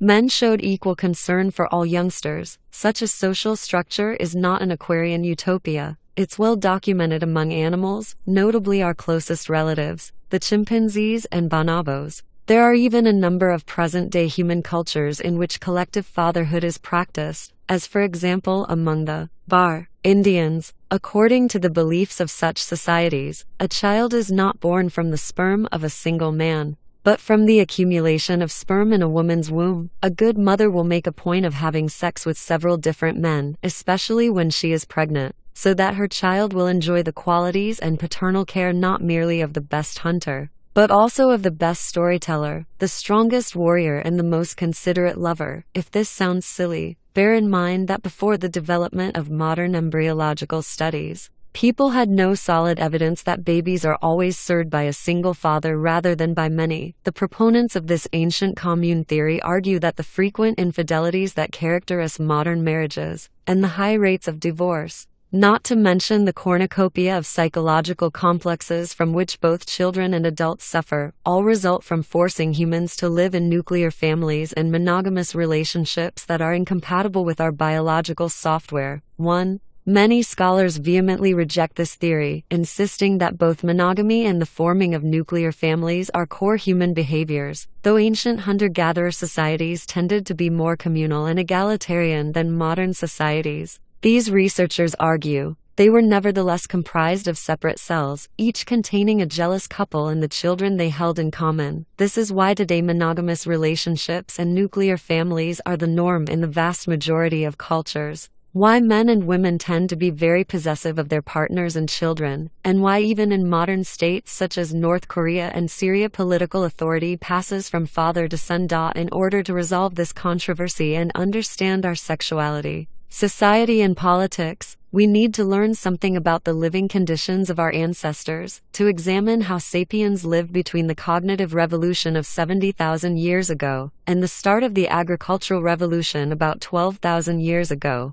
Unfortunately, there are few certainties regarding the lives of our forager ancestors. The debate between the ancient commune and eternal monogamy schools is based on flimsy evidence. We obviously have no written records from the age of foragers, and the archaeological evidence consists mainly of fossilized bones and stone tools. Artifacts made of more perishable materials such as wood, bamboo, or leather survive only under unique conditions. The common impression that pre-agricultural humans lived in an age of stone is a misconception based on this archaeological bias. The Stone Age should more accurately be called the Wood Age, because most of the tools used by ancient hunter-gatherers were made of wood. Any reconstruction of the lives of ancient hunter-gatherers from the surviving artifacts is extremely problematic. One of the most glaring differences between the ancient foragers and their agricultural and industrial descendants is that foragers had very few artifacts to begin with, and these played a comparatively modest role in their lives. Over the course of his or her life, a typical member of a modern affluent society will own several million artifacts from cars and houses to disposable nappies and milk cartons. There's hardly an activity, a belief, or even an emotion that is not mediated by objects of our own devising. Our eating habits are mediated by a mind-boggling collection of such items, from spoons and glasses to genetic engineering labs and gigantic ocean-going ships. In play, we use a plethora of toys, from plastic cards to 100-seater stadiums. Our romantic and sexual relations are accoutered by rings, beds, nice clothes, sexy underwear, condoms, fashionable restaurants, cheap motels, airport lounges, wedding halls and catering companies. Religions bring the sacred into our lives with Gothic churches, Muslim mosques, Hindu ashrams, Torah scrolls, Tibetan prayer wheels, priestly cassocks, candles, incense, Christmas trees, matzo balls, tombstones and icons. We hardly notice how ubiquitous our stuff is until we have to move it to a new house. Foragers moved house every month, every week, and sometimes even every day, toting whatever they had on their backs. There were no moving companies, wagons, or even pack animals to share the burden. They consequently had to make do with only the most essential possessions. It's reasonable to presume, then, that the greater part of their mental, religious and emotional lives was conducted without the help of artifacts. An archaeologist working 100,000 years from now could piece together a reasonable picture of Muslim belief and practice from the myriad objects he unearthed in a ruined mosque. But we are largely at a loss in trying to comprehend the beliefs and rituals of ancient hunter-gatherers. It's much the same dilemma that a future historian would face if he had to depict the social world of 21st-century teenagers solely on the basis of their surviving snail mail, since no records will remain of their phone conversations, emails, blogs, and text messages. A reliance on artifacts will thus bias an account of ancient hunter-gatherer life. One way to remedy this is to look at modern forager societies. These can be studied directly by anthropological observation. But there are good reasons to be very careful in extrapolating from modern forager societies to ancient ones. Firstly, all forager societies that have survived into the modern era have been influenced by neighboring agricultural and industrial societies. Consequently, it's risky to assume that what is true of them was also true tens of thousands of years ago. Secondly, modern forager societies have survived mainly in areas with difficult climatic conditions and inhospitable terrain, ill-suited for agriculture. Societies that have adapted to the extreme conditions of places such as the Kalahari Desert in southern Africa may well provide a very misleading model for understanding ancient societies in fertile areas such as the Yangtze River Valley. In particular, Population density in an area like the Kalahari Desert is far lower than it was around the ancient Yangtze, and this has far-reaching implications for key questions about the size and structure of human bands and the relations between them. Thirdly, the most notable characteristic of hunter-gatherer societies is how different they are one from the other. They differ not only from one part of the world to another but even in the same region. One good example is the huge variety the first European settlers found among the Aborigine peoples of Australia. Just before the British conquest, between 300,000 and 700,000 hunter-gatherers lived on the continent in 2,006,000 tribes, each of which was further divided into several bands. Each tribe had its own language, religion, norms and customs. Living around what is now Adelaide in southern Australia were several patrilineal clans that reckoned descent from the father's side. These clans bonded together into tribes on a strictly territorial basis. In contrast, some tribes in northern Australia gave more importance to a person's maternal ancestry, and a person's tribal identity depended on his or her totem rather than his territory. It stands to reason that the ethnic and cultural variety among ancient hunter-gatherers was equally impressive, and that the 5 million to 8 million foragers who populated the world on the eve of the agricultural revolution were divided into thousands of separate tribes with thousands of different languages and cultures. This, after all, was one of the main legacies of the cognitive revolution. Thanks to the appearance of fiction, even people with the same genetic makeup who lived under similar ecological conditions were able to create very different imagined realities, which manifested themselves in different norms and values. For example, there's every reason to believe that a forager band that lived 30,000 years ago on the spot where Oxford University now stands would have spoken a different language from one living where Cambridge is now situated. One band might have been belligerent and the other peaceful. Perhaps the Cambridge band was communal while the one at Oxford was based on nuclear families. The Cantabrigians might have spent long hours carving wooden statues of their guardian spirits, whereas the Oxonians may have worshipped through dance. The former perhaps believed in reincarnation, while the latter thought this was nonsense. In one society, homosexual relationships might have been accepted, while in the other they were taboo.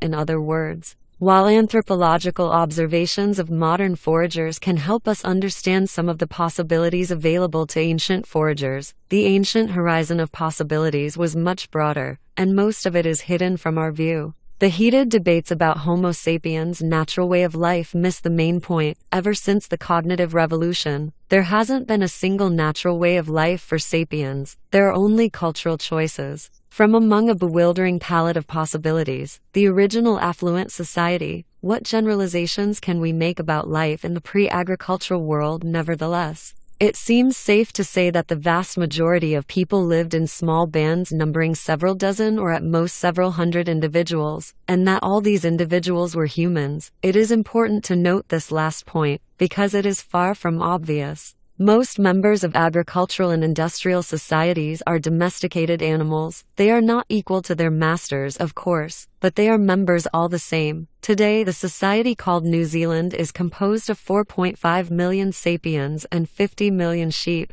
There was just one exception to this general rule: the dog. The dog was the first animal domesticated by Homo sapiens, and this occurred before the agricultural revolution. Experts disagree about the exact date, but we have incontrovertible evidence of domesticated dogs from about 15,000 years ago. They may have joined the human pack thousands of years earlier. Dogs were used for hunting and fighting, and as an alarm system against wild beasts and human intruders. With the passing of generations, the two species co-evolved to communicate well with each other. Dogs that were most attentive to the needs and feelings of their human companions got extra care and food, and were more likely to survive. Simultaneously, dogs learned to manipulate people for their own needs. A 1500-year bond has yielded a much deeper understanding and affection between humans and dogs than between humans and any other animal, for in some cases dead dogs were even buried ceremoniously. Much like humans, members of a band knew each other very intimately, and were surrounded throughout their lives by friends and relatives. Loneliness and privacy were rare. Neighboring bands probably competed for resources and even fought one another.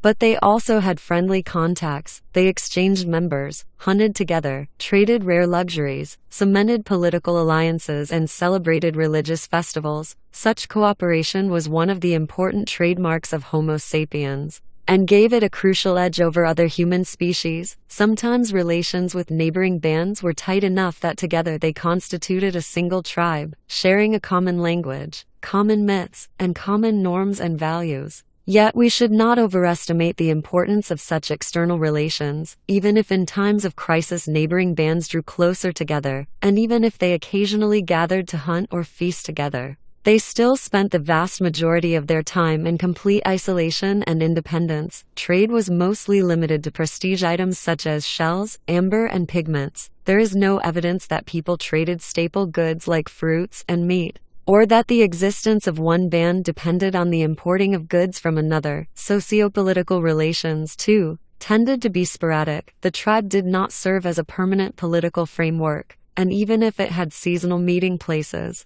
there were no permanent towns or institutions. The average person lived many months without seeing or hearing a human from outside of her own band, and she encountered throughout her life no more than a few hundred humans. The sapiens' population was thinly spread over vast territories. Before the agricultural revolution, the human population of the entire planet was smaller than that of today's Cairo. 7. First Pet. A 12,000-year-old tomb found in northern Israel. It contains the skeleton of a 50-year-old woman next to that of a puppy bottom left corner. The puppy was buried close to the woman's head. Her left hand is resting on the dog in a way that might indicate an emotional connection. There are, of course, other possible explanations. Perhaps, for example, the puppy was a gift to the gatekeeper of the next world. Most sapiens bands lived on the road, roaming from place to place in search of food. Their movements were influenced by the changing seasons, the annual migrations of animals, and the growth cycles of plants. They usually traveled back and forth across the same home territory, an area of between several dozen and many hundreds of square kilometers. Occasionally,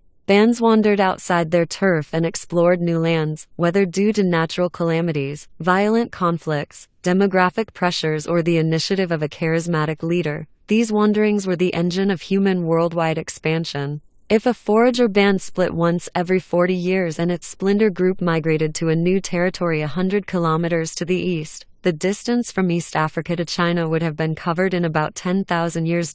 In some exceptional cases, when food sources were particularly rich, bands settled down in seasonal and even permanent camps. Techniques for drying, smoking, and freezing food also made it possible to stay put for longer periods. Most importantly, alongside seas and rivers rich in seafood and waterfowl, humans set up permanent fishing villages, the first permanent settlements in history, long predating the agricultural revolution. Fishing villages might have appeared on the coasts of Indonesian islands as early as 45,000 years ago. These may have been the base from which Homo sapiens launched its first transoceanic enterprise, the invasion of Australia.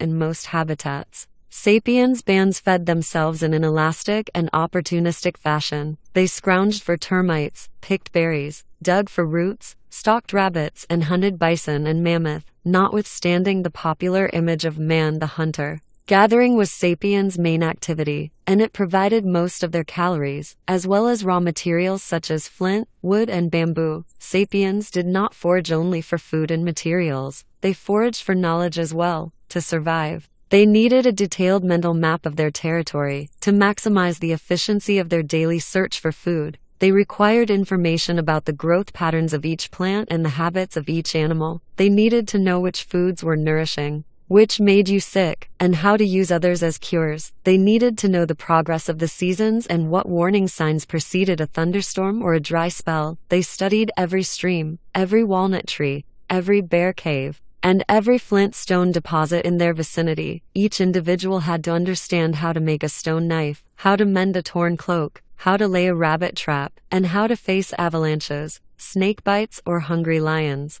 Mastery of each of these many skills required years of apprenticeship and practice. The average ancient forager could turn a flint stone into a spear point within minutes. When we try to imitate this feat, we usually fail miserably. Most of us lack expert knowledge of the flaking properties of flint and basalt and the fine motor skills needed to work them precisely. In other words, the average forager had wider, deeper and more varied knowledge of her immediate surroundings than most of her modern descendants. Today, most people in industrial societies don't need to know much about the natural world in order to survive. What do you really need to know in order to get by as a computer engineer, an insurance agent, a history teacher, or a factory worker? You need to know a lot about your own tiny field of expertise. But for the vast majority of life's necessities, you rely blindly on the help of other experts, whose own knowledge is also limited to a tiny field of expertise. The human collective knows far more today than did the ancient bands.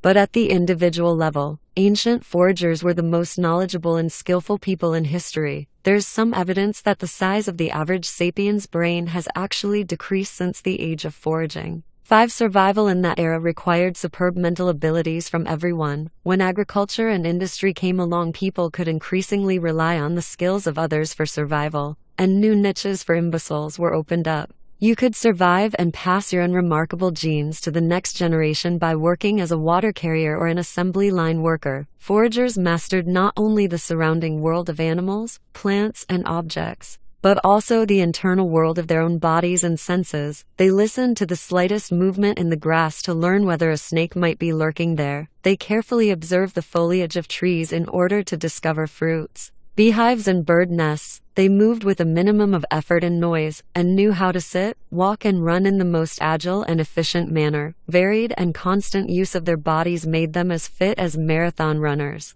They had physical dexterity that people today are unable to achieve even after years of practicing yoga or tai chi. The hunter-gatherer way of life differed significantly from region to region and from season to season. But on the whole, foragers seem to have enjoyed a more comfortable and rewarding lifestyle than most of the peasants, shepherds, laborers, and office clerks who followed in their footsteps. While people in today's affluent societies work an average of 40 to 45 hours a week, and people in the developing world work 60 and even 80 hours a week, hunter-gatherers living today in the most inhospitable of habitats such as the Kalahari Desert work on average for just 35 to 45 hours a week. They hunt only 1 day out of 3, and gathering takes up just 3 to 6 hours daily. In normal times, this is enough to feed the band. It may well be that ancient hunter-gatherers living in zones more fertile than the Kalahari spent even less time obtaining food and raw materials. On top of that, foragers enjoyed a lighter load of household chores. They had no dishes to wash, no carpets to vacuum, no floors to polish, no nappies to change, and no bills to pay. The forager economy provided most people with more interesting lives than agriculture or industry do. Today, a Chinese factory hand leaves home around 7 in the morning, makes her way through polluted streets to a sweatshop, and there operates the same machine, in the same way, day in, day out, for 10 long and mind-numbing hours, returning home around 7 in the evening in order to wash dishes and do the laundry. 30,000 years ago, a Chinese forager might leave camp with her companions at, say, 8 in the morning. They'd roam the nearby forests and meadows, gathering mushrooms, digging up edible roots, catching frogs, and occasionally running away from tigers. By early afternoon, they were back at the camp to make lunch. That left them plenty of time to gossip, tell stories, play with the children, and just hang out. Of course, the tigers sometimes caught them, or a snake bit them. But on the other hand, they didn't have to deal with automobile accidents and industrial pollution. In most places and at most times, foraging provided ideal nutrition. That is hardly surprising. This had been the human diet for hundreds of thousands of years, and the human body was well adapted to it. Evidence from fossilized skeletons indicates that ancient foragers were less likely to suffer from starvation or malnutrition, and were generally taller and healthier than their peasant descendants. Average life expectancy was apparently just 30 to 40 years, but this was due largely to the high incidence of child mortality. Children who made it through the perilous first years had a good chance of reaching the age of 60, and some even made it to their 80s. Among modern foragers, 45-year-old women can expect to live another 20 years, and about 5–8% of the population is over 60. 6. The foragers' secret of success, which protected them from starvation and malnutrition, was their varied diet. Farmers tend to eat a very limited and unbalanced diet, especially in pre-modern times.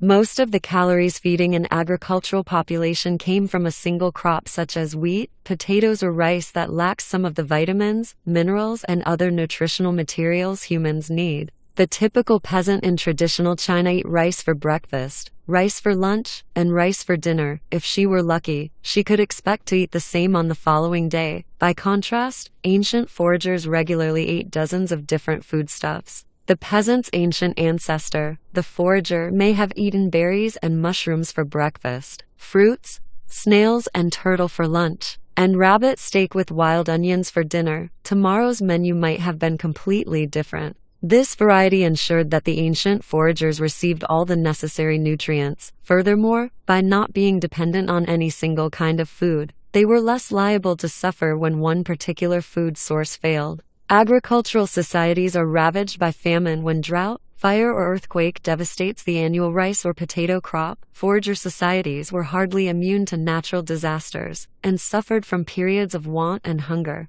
But they were usually able to deal with such calamities more easily. If they lost some of their staple foodstuffs, they could gather or hunt other species, or move to a less affected area. Ancient foragers also suffered less from infectious diseases. Most of the infectious diseases that have plagued agricultural and industrial societies, such as smallpox, measles, and tuberculosis, originated in domesticated animals and were transferred to humans only after the agricultural revolution. Ancient foragers, who had domesticated only dogs, were free of these scourges. Moreover, most people in agricultural and industrial societies lived in dense, unhygienic permanent settlements, ideal hotbeds for disease. Foragers roamed the land in small bands that could not sustain epidemics. The wholesome and varied diet, the relatively short working week, and the rarity of infectious diseases have led many experts to define pre-agricultural forager societies as the original affluent societies. It would be a mistake, however,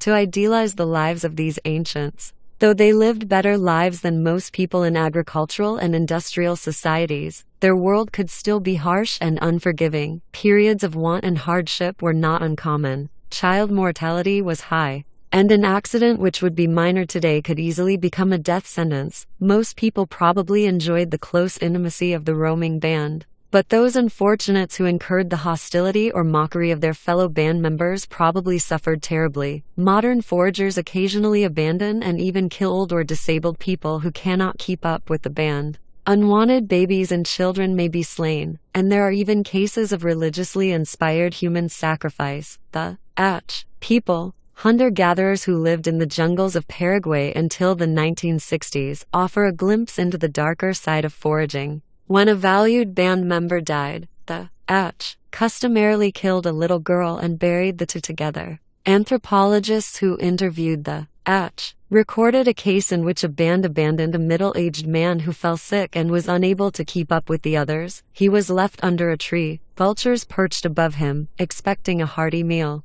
But the man recuperated, and walking briskly, he managed to rejoin the band. His body was covered with the bird's feces, so he was henceforth nicknamed Vulture Droppings. When an old Ach woman became a burden to the rest of the band, one of the younger men would sneak behind her and kill her with an axe blow to the head. An Ach man told the inquisitive anthropologist stories of his prime years in the jungle. I customarily killed old women. I used to kill my aunts. The women were afraid of me. Now, here with the whites, I have become weak. Babies born without hair, who were considered underdeveloped, were killed immediately. One woman recalled that her first baby girl was killed because the men in the band did not want another girl. On another occasion, a man killed a small boy because he was in a bad mood and the child was crying. Another child was buried alive because it was funny looking and the other children laughed at it. 7. We should be careful, though, not to judge the Ach too quickly. Anthropologists who lived with them for years report that violence between adults was very rare. Both women and men were free to change partners at will. They smiled and laughed constantly, had no leadership hierarchy, and generally shunned domineering people. They were extremely generous with their few possessions, and were not obsessed with success or wealth. The things they valued most in life were good social interactions and high-quality friendships. 8. They viewed the killing of children, sick people and the elderly as many people today view abortion and euthanasia. It should also be noted that the Ach were hunted and killed without mercy by Paraguayan farmers. The need to evade their enemies probably caused the H to adopt an exceptionally harsh attitude towards anyone who might become a liability to the band. The truth is that society, like every human society, was very complex. We should beware of demonizing or idealizing it on the basis of a superficial acquaintance. The were neither angels nor fiends, they were humans. So too were the ancient hunter-gatherers, talking ghosts. What can we say about the spiritual and mental life of the ancient hunter-gatherers? The basics of the forager economy can be reconstructed with some confidence based on quantifiable and objective factors. For example, we can calculate how many calories per day a person needed in order to survive, how many calories were obtained from a kilogram of walnuts, and how many walnuts could be gathered from a square kilometer of forest. With this data, we can make an educated guess about the relative importance of walnuts in their diet. But did they consider walnuts a delicacy or a humdrum staple? Did they believe that walnut trees were inhabited by spirits? Did they find walnut leaves pretty? If a forager boy wanted to take a forager girl to a romantic spot, did the shade of a walnut tree suffice? The world of thought, belief, and feeling is by definition far more difficult to decipher. Most scholars agree that animistic beliefs were common among ancient foragers. Animism, from anima, soul or spirit in Latin, is the belief that almost every place, every animal, every plant, and every natural phenomenon has awareness and feelings, and can communicate directly with humans. Thus, animists may believe that the big rock at the top of the hill has desires and needs. The rock might be angry about something that people did and rejoice over some other action. The rock might admonish people or ask for favors. Humans, for their part, can address the rock, to mollify or threaten it. Not only the rock, but also the oak tree at the bottom of the hill is an animated being, and so is the stream flowing below the hill, the spring in the forest clearing, the bushes growing around it, the path to the clearing, and the field mice, wolves, and crows that drink there. In the animist world, objects and living things are not the only animated beings. There are also immaterial entities, the spirits of the dead, and friendly and malevolent beings, the kind that we today call demons, fairies, and angels. Animists believe that there is no barrier between humans and other beings. They can all communicate directly through speech, song, dance, and ceremony. A hunter may address a herd of deer and ask that one of them sacrifice itself. If the hunt succeeds, the hunter may ask the dead animal to forgive him. When someone falls sick, a shaman can contact the spirit that caused the sickness and try to pacify it or scare it away. If need be, the shaman may ask for help from other spirits. What characterizes all these acts of communication is that the entities being addressed are local beings. They are not universal gods, but rather a particular deer, a particular tree, a particular stream, a particular ghost. Just as there is no barrier between humans and other beings, neither is there a strict hierarchy. Non-human entities do not exist merely to provide for the needs of man, nor are they all-powerful gods who run the world as they wish. The world does not revolve around humans or around any other particular group of beings. Animism is not a specific religion. It is a generic name for thousands of very different religions, cults, and beliefs. What makes all of them animist is this common approach to the world and to man's place in it. Saying that ancient foragers were probably animists is like saying that pre-modern agriculturists were mostly theists. Theism, from theos,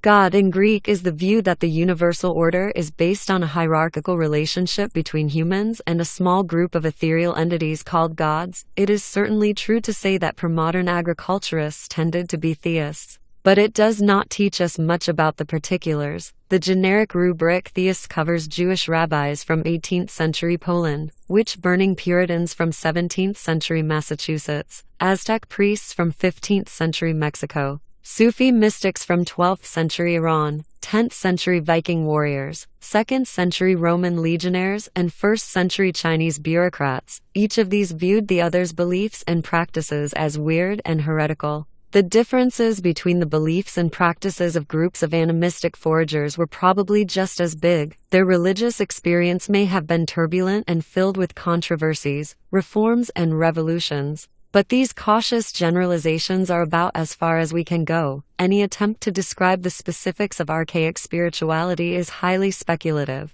As there is next to no evidence to go by, and the little evidence we have, a handful of artifacts and cave paintings can be interpreted in myriad ways. The theories of scholars who claim to know what the foragers felt shed much more light on the prejudices of their authors than on Stone Age religions. Instead of erecting mountains of theory over a molehill of tomb relics, cave paintings, and bone statuettes, it is better to be frank and admit that we have only the haziest notions about the religions of ancient foragers. We assume that they were animists, but that's not very informative. We don't know which spirits they prayed to, which festivals they celebrated, or which taboos they observed. Most importantly, we don't know what stories they told. It's one of the biggest holes in our understanding of human history. The sociopolitical world of the foragers is another area about which we know next to nothing. As explained above, scholars cannot even agree on the basics, such as the existence of private property, nuclear families, and monogamous relationships. It's likely that different bands had different structures. Some may have been as hierarchical, tense, and violent as the nastiest chimpanzee group, while others were as laid-back, peaceful, and lascivious as a bunch of bonobos. 8. A painting from Lascaux Cave, c. 15,020 years ago. What exactly do we see, and what is the painting's meaning? Some argue that we see a man with the head of a bird and an erect penis, being killed by a bison. Beneath the man is another bird, which might symbolize the soul, released from the body at the moment of death. If so, the picture depicts not a prosaic hunting accident, but rather the passage from this world to the next. But we have no way of knowing whether any of these speculations are true. It's a Rorschach test that reveals much about the preconceptions of modern scholars, and little about the beliefs of ancient foragers. In Sunjir, Russia, archaeologists discovered in 1955 a 30,000-year-old burial site belonging to a mammoth hunting culture. In one grave they found the skeleton of a 50-year-old man, covered with strings of mammoth ivory beads, containing about 3,000 beads in total. On the dead man's head was a hat decorated with fox teeth, and on his wrists 25 ivory bracelets. Other graves from the same site contain far fewer goods. Scholars deduce that the Sunjir mammoth hunters lived in a hierarchical society, and that the dead man was perhaps the leader of a band or of an entire tribe comprising several bands. It is unlikely that a few dozen members of a single band could have produced so many grave goods by themselves. 9. Hunter-gatherers made these handprints about 9,000 years ago in the Hands Cave in Argentina. It looks as if these long dead hands are reaching towards us from within the rock. This is one of the most moving relics of the ancient forager world, but nobody knows what it means. Archaeologists then discovered an even more interesting tomb. It contained two skeletons, buried head to head. One belonged to a boy aged about 12 or 13, and the other to a girl of about 9 or 10. The boy was covered with 5,000 ivory beads. He wore a fox tooth hat and a belt with 250 fox teeth. At least 60 foxes had to have their teeth pulled to get that many. The girl was adorned with 5,250 ivory beads. Both children were surrounded by statuettes and various ivory objects. A skilled craftsman or craftswoman probably needed about 45 minutes to prepare a single ivory bead. In other words, fashioning the 10,000 ivory beads that covered the two children, not to mention the other objects, required some 7,500 hours of delicate work, well over 3 years of labor by an experienced artisan. It is highly unlikely that at such a young age the Sunjir children had proved themselves as leaders or mammoth hunters. Only cultural beliefs can explain why they received such an extravagant burial. One theory is that they owed their rank to their parents. Perhaps they were the children of the leader. In a culture that believed in either family charisma or strict rules of succession, according to a second theory, the children had been identified at birth as the incarnations of some long-dead spirits. A third theory argues that the children's burial reflects the way they died rather than their status in life. They were ritually sacrificed, perhaps as part of the burial rites of the leader, and then entombed with pomp and circumstance. 9. Whatever the correct answer, the Sunjir children are among the best pieces of evidence that 30,000 years ago sapiens could invent sociopolitical codes that went far beyond the dictates of our DNA and the behavior patterns of other human and animal species. Peace or war? Finally, there's the thorny question of the role of war in forager societies. Some scholars imagine ancient hunter-gatherer societies as peaceful paradises, and argue that war and violence began only with the agricultural revolution. When people started to accumulate private property, other scholars maintained that the world of the ancient foragers was exceptionally cruel and violent. Both schools of thought are castles in the air, connected to the ground by the thin strings of meager archaeological remains and anthropological observations of present-day foragers. The anthropological evidence is intriguing but very problematic. Foragers today live mainly in isolated and inhospitable areas such as the Arctic or the Kalahari, where population density is very low and opportunities to fight other people are limited. Moreover,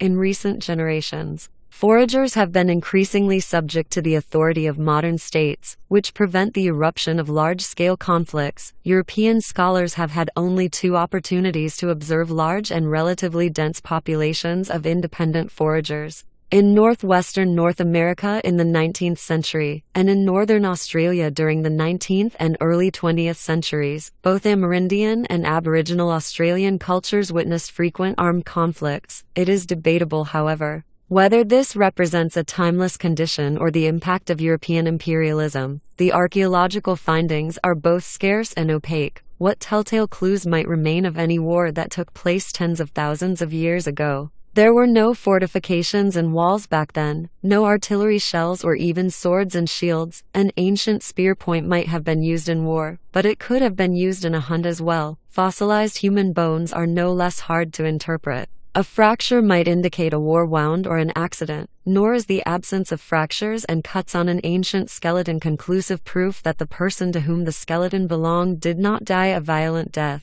Death can be caused by trauma to soft tissues that leaves no marks on bone. Even more importantly, during pre-industrial warfare more than 90% of war dead were killed by starvation, cold and disease rather than by weapons. Imagine that 30,000 years ago one tribe defeated its neighbor and expelled it from coveted foraging grounds. In the decisive battle, 10 members of the defeated tribe were killed. In the following year, another 100 members of the losing tribe died from starvation, cold and disease. Archaeologists who come across these no skeletons may too easily conclude that most fell victim to some natural disaster. How would we be able to tell that they were all victims of a merciless war? Duly warned. We can now turn to the archaeological findings. In Portugal, a survey was made of 400 skeletons from the period immediately predating the agricultural revolution. Only 2 skeletons showed clear marks of violence. A similar survey of 400 skeletons from the same period in Israel discovered a single crack in a single skull that could be attributed to human violence.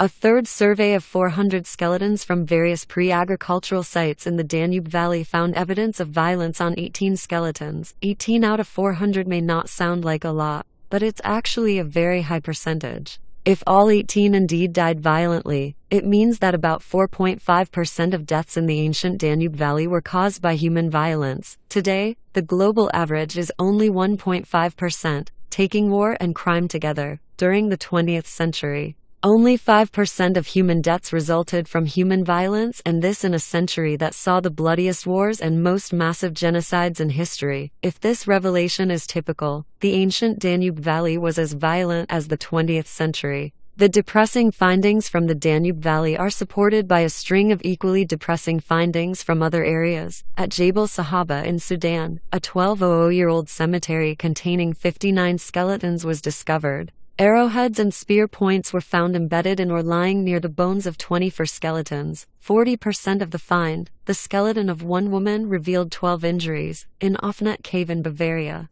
archaeologists discovered the remains of 38 foragers, mainly women and children, who had been thrown into 2 burial pits. Half the skeletons, including those of children and babies, bore clear signs of damage by human weapons such as clubs and knives. The few skeletons belonging to mature males bore the worst marks of violence. In all probability, an entire forager band was massacred at Offnet, which better represents the world of the ancient foragers, the peaceful skeletons from Israel and Portugal, or the abattoirs of Jebel Sahaba and Offnet. The answer is neither. Just as foragers exhibited a wide array of religions and social structures, so too did they probably demonstrate a variety of violence rates. While some areas and some periods of time may have enjoyed peace and tranquility, others were riven by ferocious conflicts. 10. The curtain of silence. If the larger picture of ancient forager life is hard to reconstruct, Particular events are largely irretrievable. When a sapiens band first entered a valley inhabited by Neanderthals, the following years might have witnessed a breathtaking historical drama. Unfortunately,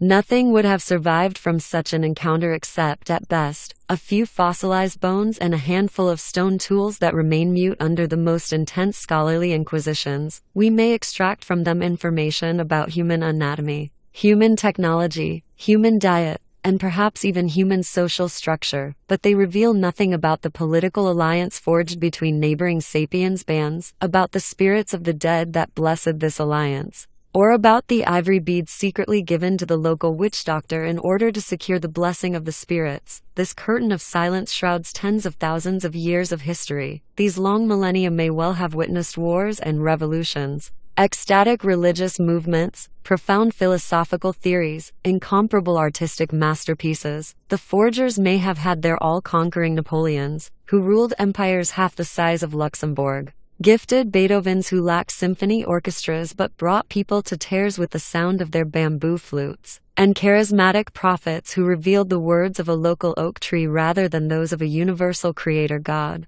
But these are all mere guesses. The curtain of silence is so thick that we cannot even be sure such things occurred, let alone describe them in detail. Scholars tend to ask only those questions that they can reasonably expect to answer. Without the discovery of as yet unavailable research tools, we will probably never know what the ancient foragers believed or what political dramas they experienced. Yet it is vital to ask questions for which no answers are available. Otherwise, we might be tempted to dismiss 60,000 of 70,000 years of human history with the excuse that the people who lived back then did nothing of importance. The truth is that they did a lot of important things. In particular, they shaped the world around us to a much larger degree than most people realize. Trekkers visiting the Siberian tundra, the deserts of Central Australia, and the Amazonian rainforest believe that they have entered pristine landscapes, virtually untouched by human hands, but that's an illusion. The foragers were there before us, and they brought about dramatic changes even in the densest jungles and the most desolate wildernesses.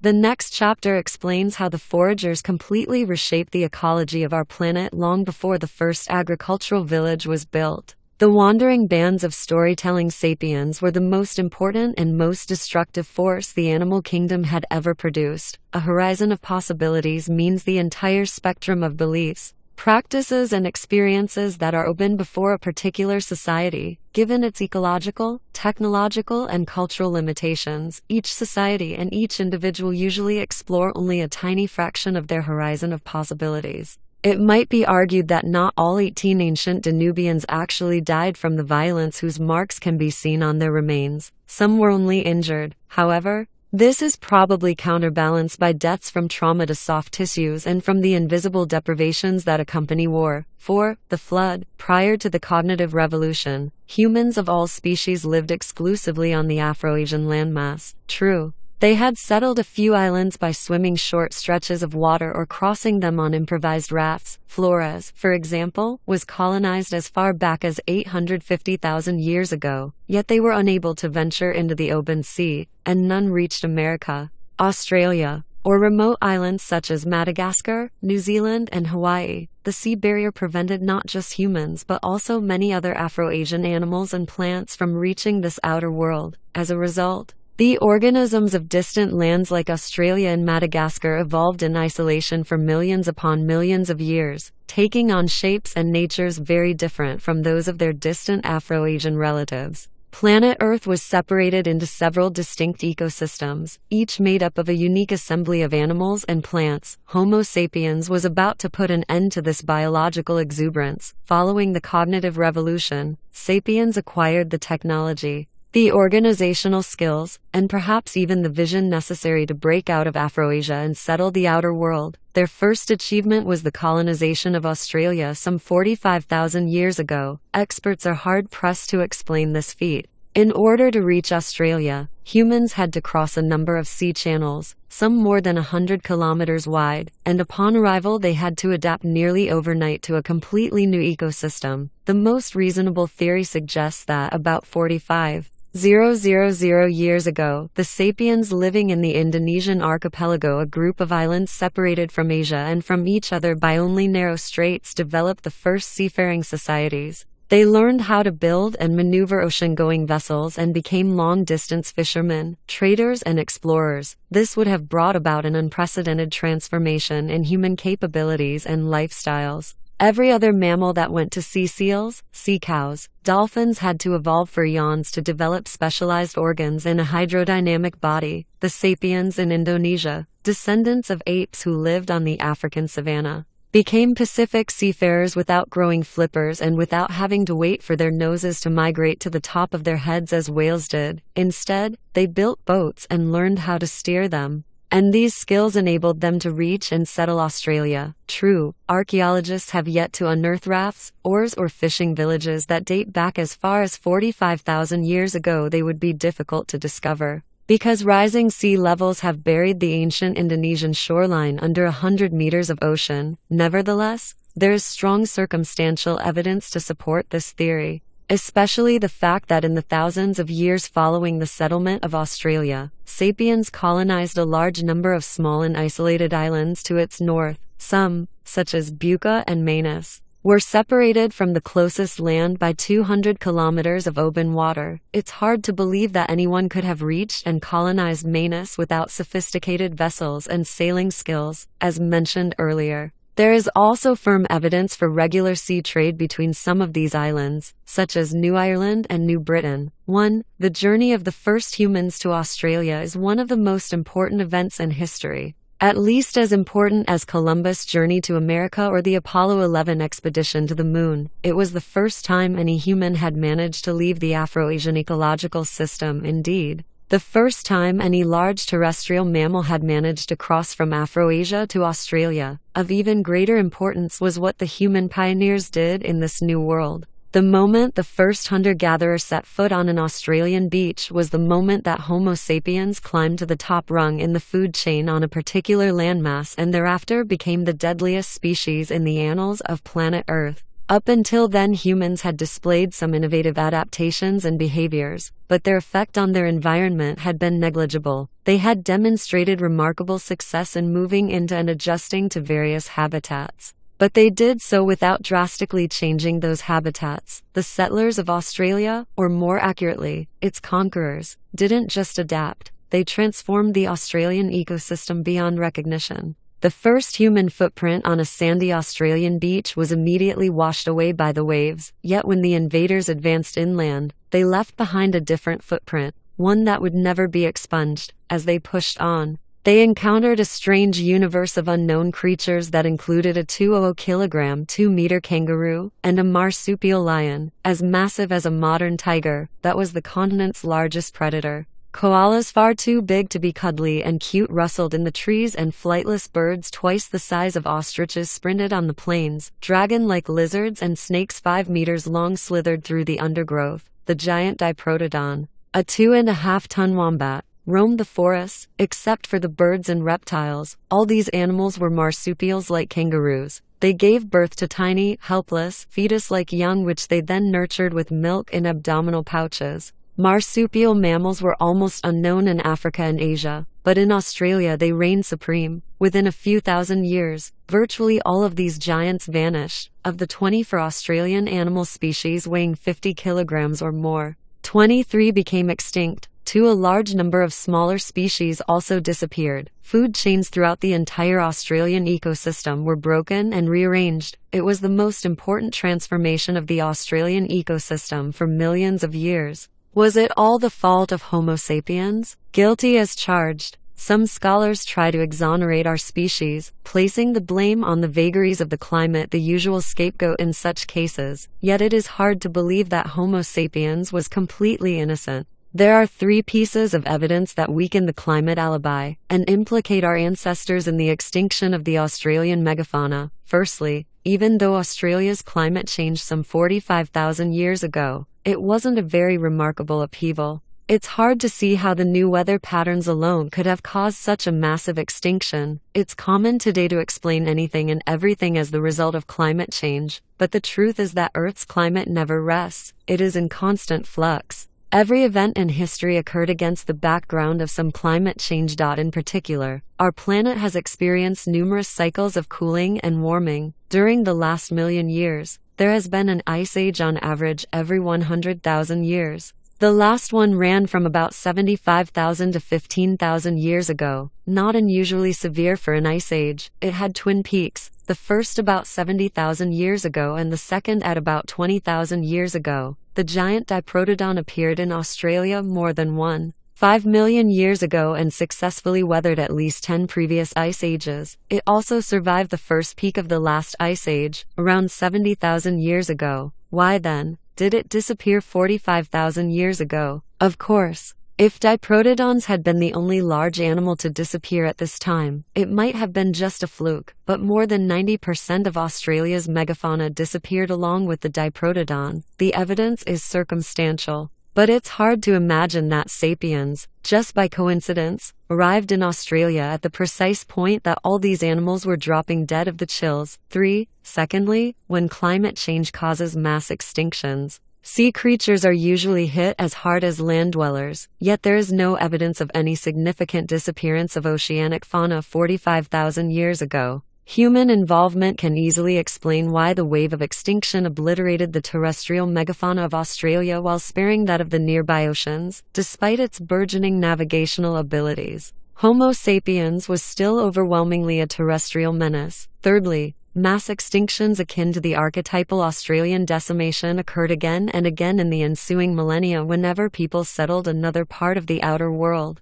In these cases, sapiens' guilt is irrefutable. For example, the megafauna of New Zealand, which had weathered the alleged climate change of C45,000 years ago without a scratch, suffered devastating blows immediately after the first humans set foot on the islands. The Maoris, New Zealand's first sapiens colonizers, reached the islands about 800 years ago. Within a couple of centuries, the majority of the local megafauna was extinct, along with 60% of all bird species. A similar fate befell the mammoth population of Wrangel Island in the Arctic Ocean 2 kilometers north of the Siberian coast. Mammoths had flourished for millions of years over most of the northern hemisphere, but as Homo sapiens spread first over Eurasia and then over North America, the mammoths retreated. By 10,000 years ago, there was not a single mammoth to be found in the world, except on a few remote Arctic islands, most conspicuously Wrangel. The mammoths of Wrangel continued to prosper for a few more millennia, then suddenly disappeared about 4,000 years ago.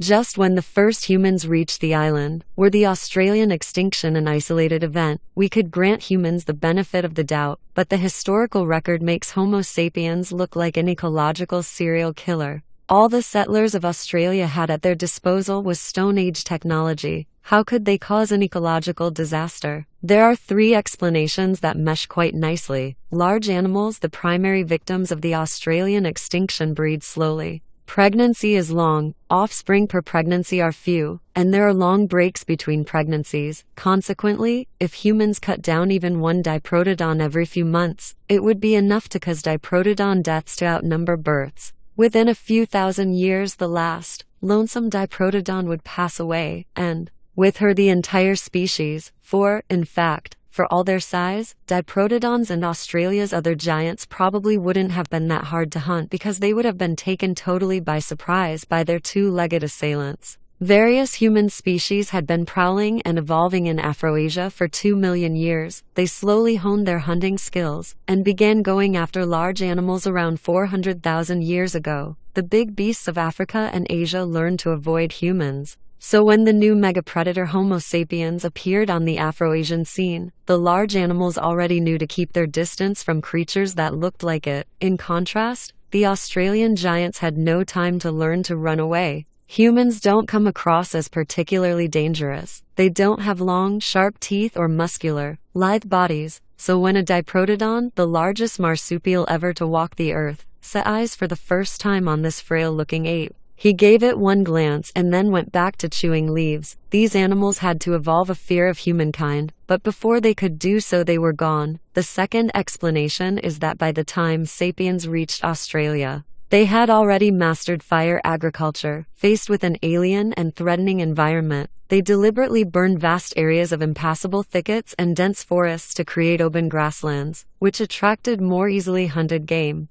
and were better suited to their needs. They thereby completely changed the ecology of large parts of Australia within a few short millennia. One body of evidence supporting this view is the fossil plant record. Eucalyptus trees were rare in Australia 45,000 years ago, but the arrival of Homo sapiens inaugurated a golden age for the species. Since eucalyptuses are particularly resistant to fire, they spread far and wide while other trees and shrubs disappeared. These changes in vegetation influenced the animals that ate the plants and the carnivores that ate the vegetarians. Koalas, which subsist exclusively on eucalyptus leaves, happily munched their way into new territories. Most other animals suffered greatly. Many Australian food chains collapsed, driving the weakest links into extinction. 5. A third explanation agrees that hunting and fire agriculture played a significant role in the extinction, but emphasizes that we can't completely ignore the role of climate. The climate changes that beset Australia about 45,000 years ago destabilized the ecosystem and made it particularly vulnerable. Under normal circumstances, the system would probably have recuperated, as had happened many times previously. However, humans appeared on the stage at just this critical juncture and pushed the brittle ecosystem into the abyss. The combination of climate change and human hunting is particularly devastating for large animals, since it attacks them from different angles.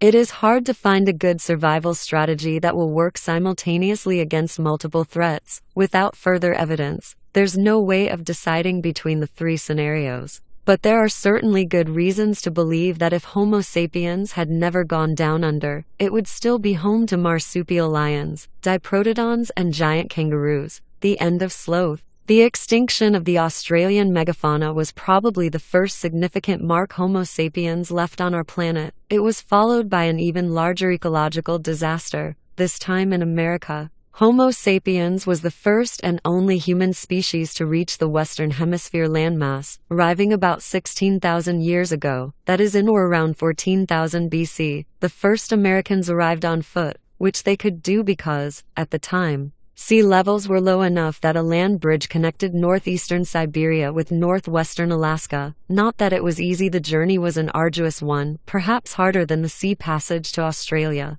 To make the crossing, sapiens first had to learn how to withstand the extreme Arctic conditions of northern Siberia, an area on which the sun never shines in winter, and where temperatures can drop to -50 degrees Celsius. No previous human species had managed to penetrate places like northern Siberia. Even the cold-adapted Neanderthals restricted themselves to relatively warmer regions further south, but Homo sapiens, whose body was adapted to living in the African savanna rather than in the lands of snow and ice, devised ingenious solutions. When roaming bands of sapiens foragers migrated into colder climates, they learned to make snowshoes and effective thermal clothing composed of layers of furs and skins, sewn together tightly with the help of needles. They developed new weapons and sophisticated hunting techniques that enabled them to track and kill mammoths and the other big game of the far north. As their thermal clothing and hunting techniques improved, sapiens dared to venture deeper and deeper into the frozen regions, and as they moved north, their clothes, hunting strategies, and other survival skills continued to improve. But why did they bother? Why banish oneself to Siberia by choice? Perhaps some bands were driven north by wars, demographic pressures, or natural disasters. Others might have been lured northwards by more positive reasons, such as animal protein. The Arctic lands were full of large, juicy animals such as reindeer and mammoths. Every mammoth was a source of a vast quantity of meat which, given the frosty temperatures, could even be frozen for later use. Tasty fat, warm fur, and valuable ivory, as the findings from Sunjur testify. Mammoth hunters did not just survive in the frozen north, they thrived. As time passed, the bands spread far and wide, pursuing mammoths, mastodons, rhinoceroses, and reindeer. Around 14,000 BC, the chase took some of them from northeastern Siberia to Alaska. Of course, they didn't know they were discovering a new world. For mammoth and man alike, Alaska was a mere extension of Siberia. At first, Glaciers blocked the way from Alaska to the rest of America, allowing no more than perhaps a few isolated pioneers to investigate the lands further south. However, around 12,000 BC, global warming melted the ice and opened an easier passage. Making use of the new corridor, people moved south en masse, spreading over the entire continent. Though originally adapted to hunting large game in the Arctic, they soon adjusted to an amazing variety of climates and ecosystems. Descendants of the Siberians settled the thick forests of the eastern United States, the swamps of the Mississippi Delta, the deserts of Mexico, and steaming jungles of Central America. Some made their homes in the river world of the Amazon basin. Others struck roots in Andean mountain valleys or the open pampas of Argentina, and all this happened in a mere millennium or two. By 10,000 BC, humans already inhabited the most southern point in America, the island of Tierra del Fuego at the continent's southern tip. The human blitzkrieg across America testifies to the incomparable ingenuity and the unsurpassed adaptability of Homo sapiens. No other animal had ever moved into such a huge variety of radically different habitats so quickly, everywhere using virtually the same genes. 6. The settling of America was hardly bloodless. It left behind a long trail of victims. American fauna 14,000 years ago was far richer than it is today. When the first Americans marched south from Alaska into the plains of Canada and the western United States, they encountered mammoths and mastodons, rodents the size of bears, herds of horses and camels, oversized lions, and dozens of large species the likes of which are completely unknown today, among them fearsome saber-toothed cats and giant ground sloths that weighed up to 8 tons and reached a height of 6 meters. South America hosted an even more exotic menagerie of large mammals, reptiles, and birds. The Americas were a great laboratory of evolutionary experimentation, a place where animals and plants unknown in Africa and Asia had evolved and thrived, but no longer. Within 2,000 years of the sapiens' arrival, most of these unique species were gone. According to current estimates, within that short interval, North America lost 34 out of its 47 genera of large mammals. South America lost 50 out of 60. The saber-toothed cats, after flourishing for more than 30 million years, disappeared, and so did the giant ground sloths, the oversized lions, Native American horses, Native American camels, the giant rodents, and the mammoths. Thousands of species of smaller mammals, reptiles, birds, and even insects and parasites also became extinct when the mammoths died out. All species of mammoth ticks followed them to oblivion. For decades,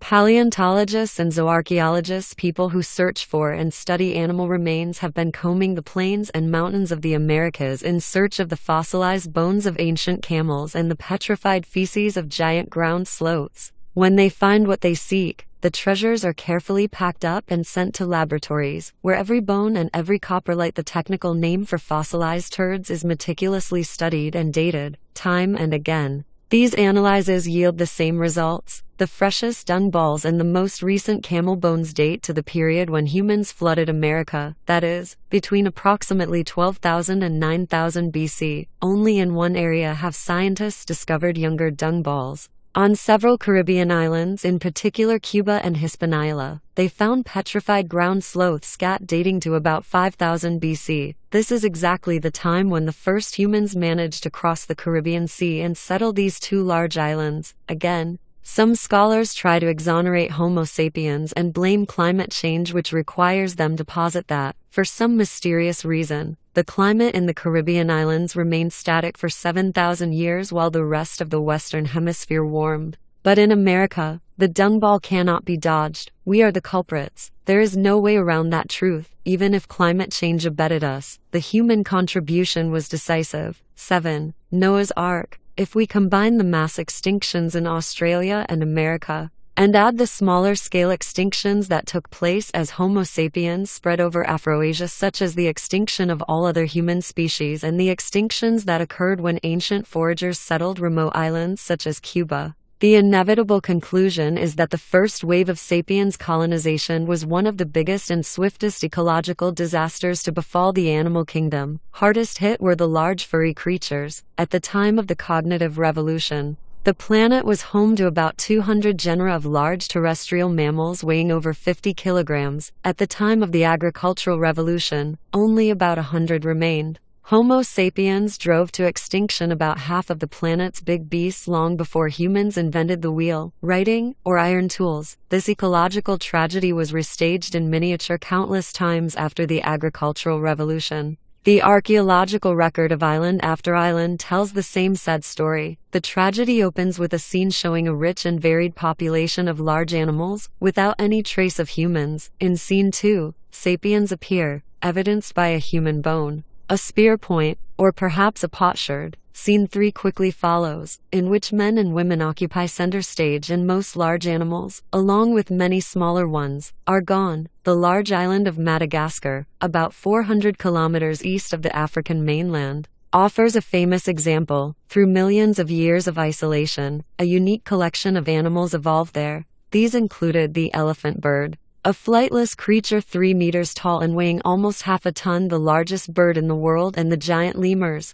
the globe's largest primates. The elephant birds and the giant lemurs, along with most of the other large animals of Madagascar, suddenly vanished about 1,500 years ago, precisely when the first humans set foot on the island. 10. Reconstructions of 2 giant ground sloths, Megatherium, and behind them 2 giant armadillos, Glyptodon, now extinct. Giant armadillos measured over 3 meters in length and weighed up to 2 tons, whereas giant ground sloths reached heights of up to 6 meters and weighed up to 8 tons. In the Pacific Ocean, the main wave of extinction began in about 1500 BC, when Polynesian farmers settled the Solomon Islands, Fiji and New Caledonia. They killed off, directly or indirectly, hundreds of species of birds, insects, snails, and other local inhabitants. From there, the wave of extinction moved gradually to the east, the south and the north, into the heart of the Pacific Ocean, obliterating on its way the unique fauna of Samoa and Tonga 120 BC. The Marquis Islands add 1, Easter Island,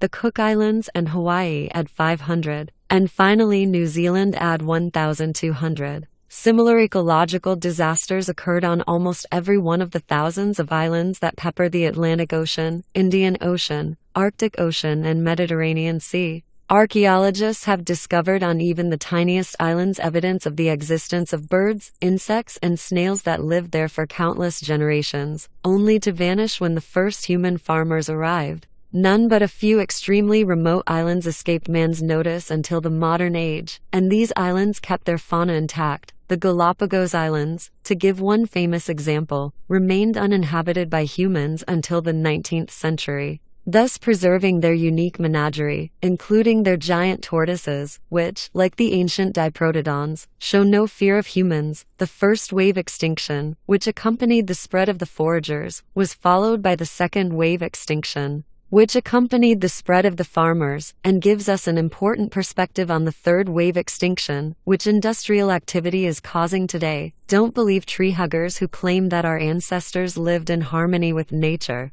Long before the Industrial Revolution, Homo sapiens held the record among all organisms for driving the most plant and animal species to their extinctions. We have the dubious distinction of being the deadliest species in the annals of biology. Perhaps if more people were aware of the first wave and second wave extinctions, they'd be less nonchalant about the third wave they are part of. If we knew how many species we've already eradicated, we might be more motivated to protect those that still survive. This is especially relevant to the large animals of the oceans, unlike their terrestrial counterparts. The large sea animals suffered relatively little from the cognitive and agricultural revolutions, but many of them are on the brink of extinction now as a result of industrial pollution and human overuse of oceanic resources. If things continue at the present pace, it is likely that whales, sharks, tuna, and dolphins will follow the diprotodons, ground sloths, and mammoths to oblivion. Among all the world's large creatures,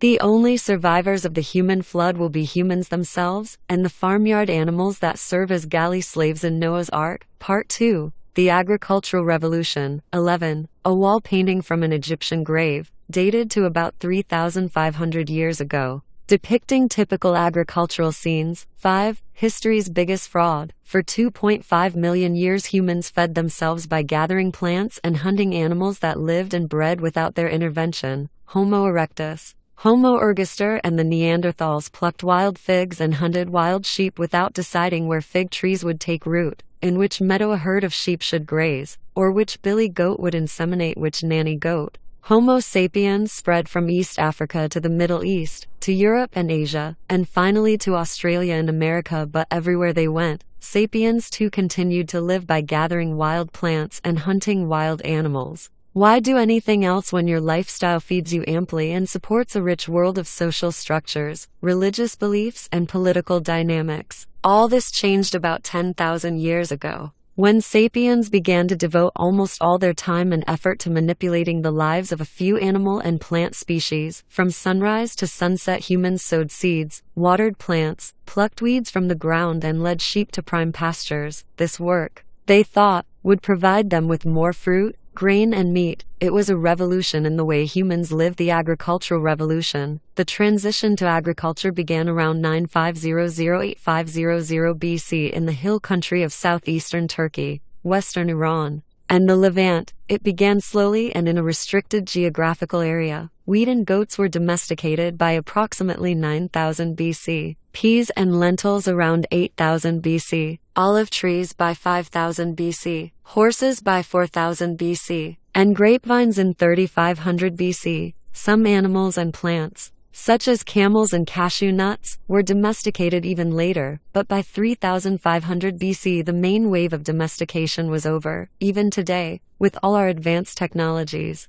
more than 90% of the calories that feed humanity come from the handful of plants that our ancestors domesticated between 9500 and 3500 BC. Wheat, rice, maize called corn in the US, potatoes, millet, and barley. No noteworthy plant or animal has been domesticated in the last 2,000 years. If our minds are those of hunter-gatherers, our cuisine is that of ancient farmers. Scholars once believed that agriculture spread from a single Middle Eastern point of origin to the four corners of the world. Today, scholars agree that agriculture sprang up in other parts of the world not by the action of Middle Eastern farmers exporting their revolution but entirely independently. People in Central America domesticated maize and beans without knowing anything about wheat and pea cultivation in the Middle East. South Americans learned how to raise potatoes and llamas, unaware of what was going on in either Mexico or the Levant. China's first revolutionaries domesticated rice, millet, and pigs. North America's first gardeners were those who got tired of combing the undergrowth for edible gourds and decided to cultivate pumpkins. New Guineans tamed sugar cane and bananas, while the first West African farmers made African millet, African rice, sorghum, and wheat conform to their needs. From these initial focal points, agriculture spread far and wide. By the 1st century, the vast majority of people throughout most of the world were agriculturists. Why did agricultural revolutions erupt in the Middle East, China, and Central America but not in Australia, Alaska, or South Africa? The reason is simple. Most species of plants and animals can't be domesticated. Sapiens could dig up delicious truffles and hunt down woolly mammoths, but domesticating either species was out of the question. The fungi were far too elusive, the giant beasts too ferocious. Of the thousands of species that our ancestors hunted and gathered, only a few were suitable candidates for farming and herding. Those few species lived in particular places, and those are the places where agricultural revolutions occurred. Scholars once proclaimed that the agricultural revolution was a great leap forward for humanity. They told a tale of progress fueled by human brain power. Evolution gradually produced ever more intelligent people. Eventually, people were so smart that they were able to decipher nature's secrets, enabling them to tame sheep and cultivate wheat. As soon as this happened, they cheerfully abandoned the grueling, dangerous, and often Spartan life of hunter-gatherers, settling down to enjoy the pleasant, satiated life of farmers. Map 2. Locations and dates of agricultural revolutions. The data is contentious, and the map is constantly being redrawn to incorporate the latest archaeological discoveries. 1. That tale is a fantasy. There is no evidence that people became more intelligent with time. Foragers knew the secrets of nature long before the agricultural revolution, since their survival depended on an intimate knowledge of the animals they hunted and the plants they gathered, rather than heralding a new era of easy living. The agricultural revolution left farmers with lives generally more difficult and less satisfying than those of foragers. Hunter-gatherers spent their time in more stimulating and varied ways, and were less in danger of starvation and disease. The agricultural revolution certainly enlarged the sum total of food at the disposal of humankind, but the extra food did not translate into a better diet or more leisure. Rather, it translated into population explosions and pampered elites. The average farmer worked harder than the average forager, and got a worse diet in return. The agricultural revolution was history's biggest fraud. 2. Who was responsible? Neither kings nor priests nor merchants. The culprits were a handful of plant species, including wheat, rice, and potatoes. These plants domesticated Homo sapiens, rather than vice versa. Think for a moment about the agricultural revolution from the viewpoint of wheat. 10,000 years ago, wheat was just a wild grass, one of many, confined to a small range in the Middle East. Suddenly, within just a few short millennia, it was growing all over the world, according to the basic evolutionary criteria of survival and reproduction. Wheat has become one of the most successful plants in the history of the earth, in areas such as the Great Plains of North America, where not a single wheat stalk grew 10,000 years ago.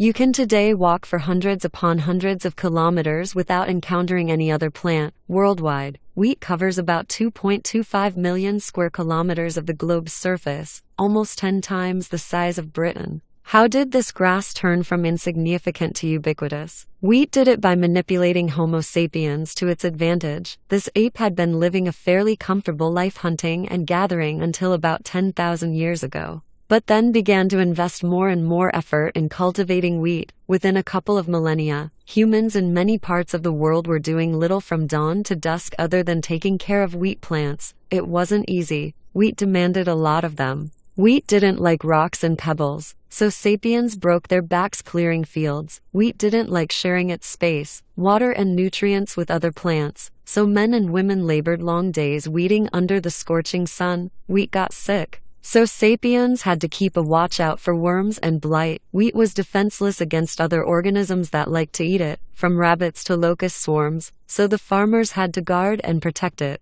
Wheat was thirsty, so humans lugged water from springs and streams to water it. Its hunger even impelled sapiens to collect animal feces to nourish the ground in which wheat grew. The body of Homo sapiens had not evolved for such tasks. It was adapted to climbing apple trees and running after gazelles, not to clearing rocks and carrying water buckets. Human spines, knees, necks, and arches paid the price. Studies of ancient skeletons indicate that the transition to agriculture brought about a plethora of ailments, such as slip discs, arthritis, and hernias. Moreover, the new agricultural tasks demanded so much time that people were forced to settle permanently next to their wheat fields. This completely changed their way of life. We did not domesticate wheat, it domesticated us. The word domesticate comes from the Latin domus, which means house. Who's the one living in a house? Not the wheat, it's the sapiens. How did wheat convince Homo sapiens to exchange a rather good life for a more miserable existence? What did it offer in return? It did not offer a better diet. Remember, humans are omnivorous apes who thrive on a wide variety of foods. Grains made up only a small fraction of the human diet before the agricultural revolution. A diet based on cereals is poor in minerals and vitamins, hard to digest, and really bad for your teeth and gums. Wheat did not give people economic security. The life of a peasant is less secure than that of a hunter-gatherer. Foragers relied on dozens of species to survive, and could therefore weather difficult years even without stocks of preserved food. If the availability of one species was reduced, they could gather and hunt more of other species. Farming societies have, until very recently, relied for the great bulk of their calorie intake on a small variety of domesticated plants. In many areas, they relied on just a single staple, such as wheat, potatoes, or rice. If the rains failed or clouds of locusts arrived, or if a fungus learned how to infect that staple species, peasants died by the thousands and millions. Nor could wheat offer security against human violence. The early farmers were at least as violent as their forager ancestors, if not more so. Farmers had more possessions and needed land for planting. The loss of pasture land to raiding neighbors could mean the difference between subsistence and starvation. So there was much less room for compromise. When a foraging band was hard-pressed by a stronger rival, it could usually move on. It was difficult and dangerous, but it was feasible. When a strong enemy threatened an agricultural village, retreat meant giving up fields, houses, and granaries. In many cases, this doomed the refugees to starvation. Farmers, therefore, tended to stay put and fight to the bitter end. 12. Tribal warfare in New Guinea between two farming communities 1960. Such scenes were probably widespread in the thousands of years following the agricultural revolution. Many anthropological and archaeological studies indicate that in simple agricultural societies with no political frameworks beyond village and tribe, human violence was responsible for about 15% of deaths, including 25% of male deaths. In contemporary New Guinea, violence accounts for 30% of male deaths in one agricultural tribal society, the Dani, and 35% in another, the Enga. In Ecuador, perhaps 50% of adult Guarani meet a violent death at the hands of another human. 3. In time, human violence was brought under control through the development of larger social frameworks, cities, kingdoms, and states. But it took thousands of years to build such huge and effective political structures. Village life certainly brought the first farmers some immediate benefits, such as better protection against wild animals, rain and cold. Yet for the average person, the disadvantages probably outweighed the advantages. This is hard for people in today's prosperous societies to appreciate, since we enjoy affluence and security. And since our affluence and security are built on foundations laid by the agricultural revolution, we assume that the agricultural revolution was a wonderful improvement. Yet it is wrong to judge thousands of years of history from the perspective of today. A much more representative viewpoint is that of a 3-year-old girl dying from malnutrition in 1st century China because her father's crops have failed. Would she say, "I am dying from malnutrition"? But in 2,000 years, people will have plenty to eat and live in big air-conditioned houses. So my suffering is a worthwhile sacrifice. What then did wheat offer agriculturists, including that malnourished Chinese girl? It offered nothing for people as individuals. Yet it did bestow something on Homo sapiens as a species. Cultivating wheat provided much more food per unit of territory, and thereby enabled Homo sapiens to multiply exponentially. Around 13,000 BC, when people fed themselves by gathering wild plants and hunting wild animals, the area around the oasis of Jericho, in Palestine, could support at most one roaming band of about 100 relatively healthy and well-nourished people. Around 8,500 BC, when wild plants gave way to wheat fields, the oasis supported a large but cramped village of 1,000 people, who suffered far more from disease and malnourishment. The currency of evolution is neither hunger nor pain, but rather copies of DNA helixes. Just as the economic success of a company is measured only by the number of dollars in its bank account, not by the happiness of its employees, so the evolutionary success of a species is measured by the number of copies of its DNA. If no more DNA copies remain, the species is extinct, just as a company without money is bankrupt. If a species boasts many DNA copies, it is a success, and the species flourishes. From such a perspective, 1,000 copies are always better than 100 copies. This is the essence of the agricultural revolution, the ability to keep more people alive under worse conditions. Yet why should individuals care about this evolutionary calculus? Why would any sane person lower his or her standard of living just to multiply the number of copies of the Homo sapiens genome? Nobody agreed to this deal. The agricultural revolution was a trap, the luxury trap. The rise of farming was a very gradual affair spread over centuries and millennia. A band of Homo sapiens gathering mushrooms and nuts and hunting deer and rabbit did not all of a sudden settle in a permanent village, plowing fields,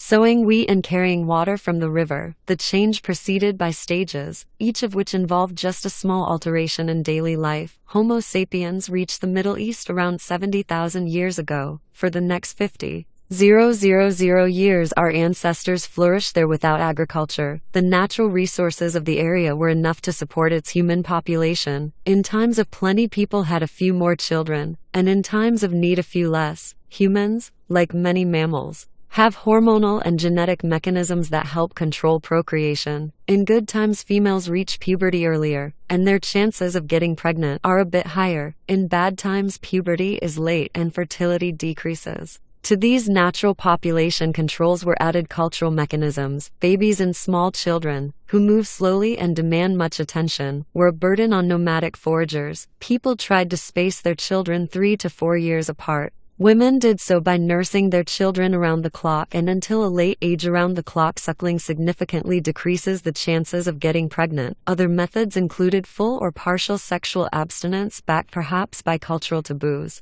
abortions, and occasionally infanticide. 4. During these long millennia, people occasionally ate wheat grain, but this was a marginal part of their diet. About 18,000 years ago, the last ice age gave way to a period of global warming. As temperatures rose, so did rainfall. The new climate was ideal for Middle Eastern wheat and other cereals, which multiplied and spread. People began eating more wheat, and in exchange they inadvertently spread its growth. Since it was impossible to eat wild grains without first winnowing, grinding, and cooking them, people who gathered these grains carried them back to their temporary campsites for processing. Wheat grains are small and numerous, so some of them inevitably fell on the way to the campsite and were lost. Over time, more and more wheat grew along favorite human trails and near campsites. When humans burned down forests and thickets, this also helped wheat. Fire cleared away trees and shrubs, allowing wheat and other grasses to monopolize the sunlight, water, and nutrients. Where wheat became particularly abundant, and game and other food sources were also plentiful, human bands could gradually give up their nomadic lifestyle and settle down in seasonal and even permanent camps. At first, they might have camped for 4 weeks during the harvest. A generation later, as wheat plants multiplied and spread, the harvest camp might have lasted for 5 weeks, then 6, and finally it became a permanent village. Evidence of such settlements has been discovered throughout the Middle East, particularly in the Levant, where the Natufian culture flourished from 12,500 BC to 9500 BC. The Natufians were hunter-gatherers who subsisted on dozens of wild species, but they lived in permanent villages and devoted much of their time to the intensive gathering and processing of wild cereals. They built stone houses and granaries. They stored grain for times of need. They invented new tools such as stone scythes for harvesting wild wheat, and stone pestles and mortars to grind it. In the years following 9500 BC, the descendants of the Natufians continued to gather and process cereals, but they also began to cultivate them in more and more elaborate ways. When gathering wild grains, they took care to lay aside part of the harvest to sow the fields next season. They discovered that they could achieve much better results by sowing the grains deep in the ground rather than haphazardly scattering them on the surface, so they began to hoe and plow. Gradually, they also started to weed the fields, to guard them against parasites, and to water and fertilize them. As more effort was directed towards cereal cultivation, there was less time to gather and hunt wild species. The foragers became farmers. No single step separated the woman gathering wild wheat from the woman farming domesticated wheat, so it's hard to say exactly when the decisive transition to agriculture took place, but by 8500 BC, the Middle East was peppered with permanent villages such as Jericho, whose inhabitants spent most of their time cultivating a few domesticated species. With the move to permanent villages and the increase in food supply, the population began to grow. Giving up the nomadic lifestyle enabled women to have a child every year. Babies were weaned at an earlier age. They could be fed on porridge and gruel. The extra hands were sorely needed in the fields, but the extra mouths quickly wiped out the food surpluses, so even more fields had to be planted. As people began living in disease-ridden settlements, as children fed more on cereals and less on mother's milk, and as each child competed for his or her porridge with more and more siblings, child mortality soared. In most agricultural societies, at least 1 out of every 3 children died before reaching 25, yet the increase in births still outpaced the increase in deaths. Humans kept having larger numbers of children. With time, the wheat bargain became more and more burdensome. Children died in droves, and adults ate bread by the sweat of their brows. The average person in Jericho of 8500 BC lived a harder life than the average person in Jericho of 9500 BC or 13,000 BC, but nobody realized what was happening. Every generation continued to live like the previous generation, making only small improvements here and there in the way things were done. Paradoxically, a series of improvements, each of which was meant to make life easier, added up to a millstone around the necks of these farmers.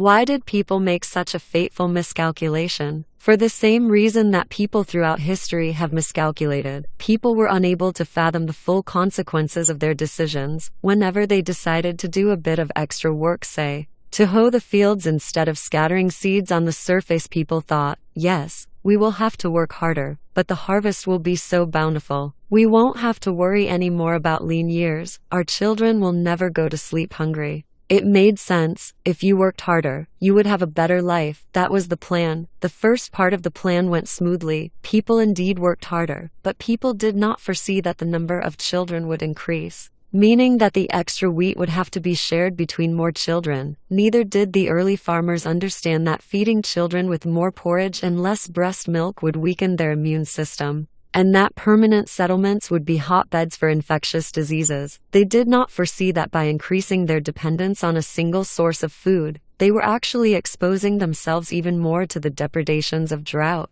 Nor did the farmers foresee that in good years their bulging granaries would tempt thieves and enemies, compelling them to start building walls and doing guard duty. Then why didn't humans abandon farming when the plan backfired? Partly because it took generations for the small changes to accumulate and transform society, and by then, nobody remembered that they had ever lived differently, and partly because population growth burned humanity's boats. If the adoption of plowing increased a village's population from 100 to no, which 10 people would have volunteered to starve so that the others could go back to the good old times? There was no going back. The trap snapped shut. The pursuit of an easier life resulted in much hardship, and not for the last time. It happens to us today. How many young college graduates have taken demanding jobs in high-powered firms, vowing that they will work hard to earn money that will enable them to retire and pursue their real interests when they are 35. But by the time they reach that age, they have large mortgages, children to school,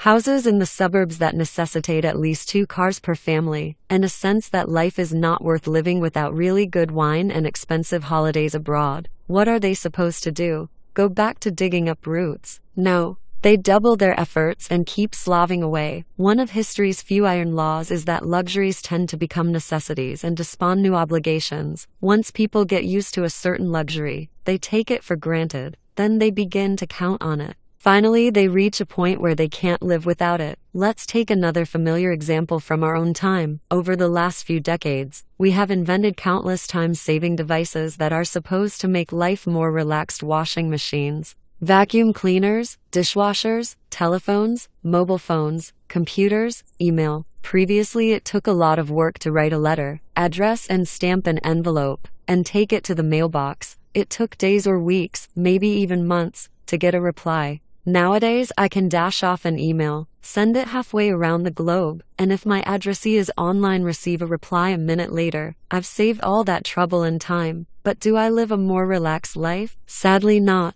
Back in the snail mail era, people usually only wrote letters when they had something important to relate, rather than writing the first thing that came into their heads. They considered carefully what they wanted to say and how to phrase it. They expected to receive a similarly considered answer. Most people wrote and received no more than a handful of letters a month and seldom felt compelled to reply immediately. Today I receive dozens of emails each day, all from people who expect a prompt reply. We thought we were saving time. Instead, we revved up the treadmill of life to 10 times its former speed and made our days more anxious and agitated. Here and there a Luddite holdout refuses to open an email account. Just as thousands of years ago some human bands refused to take up farming and so escaped the luxury trap, but the agricultural revolution didn't need every band in a given region to join up. It only took one. Once one band settled down and started tilling, whether in the Middle East or Central America, agriculture was irresistible. Since farming created the conditions for swift demographic growth, farmers could usually overcome foragers by sheer weight of numbers. The foragers could either run away,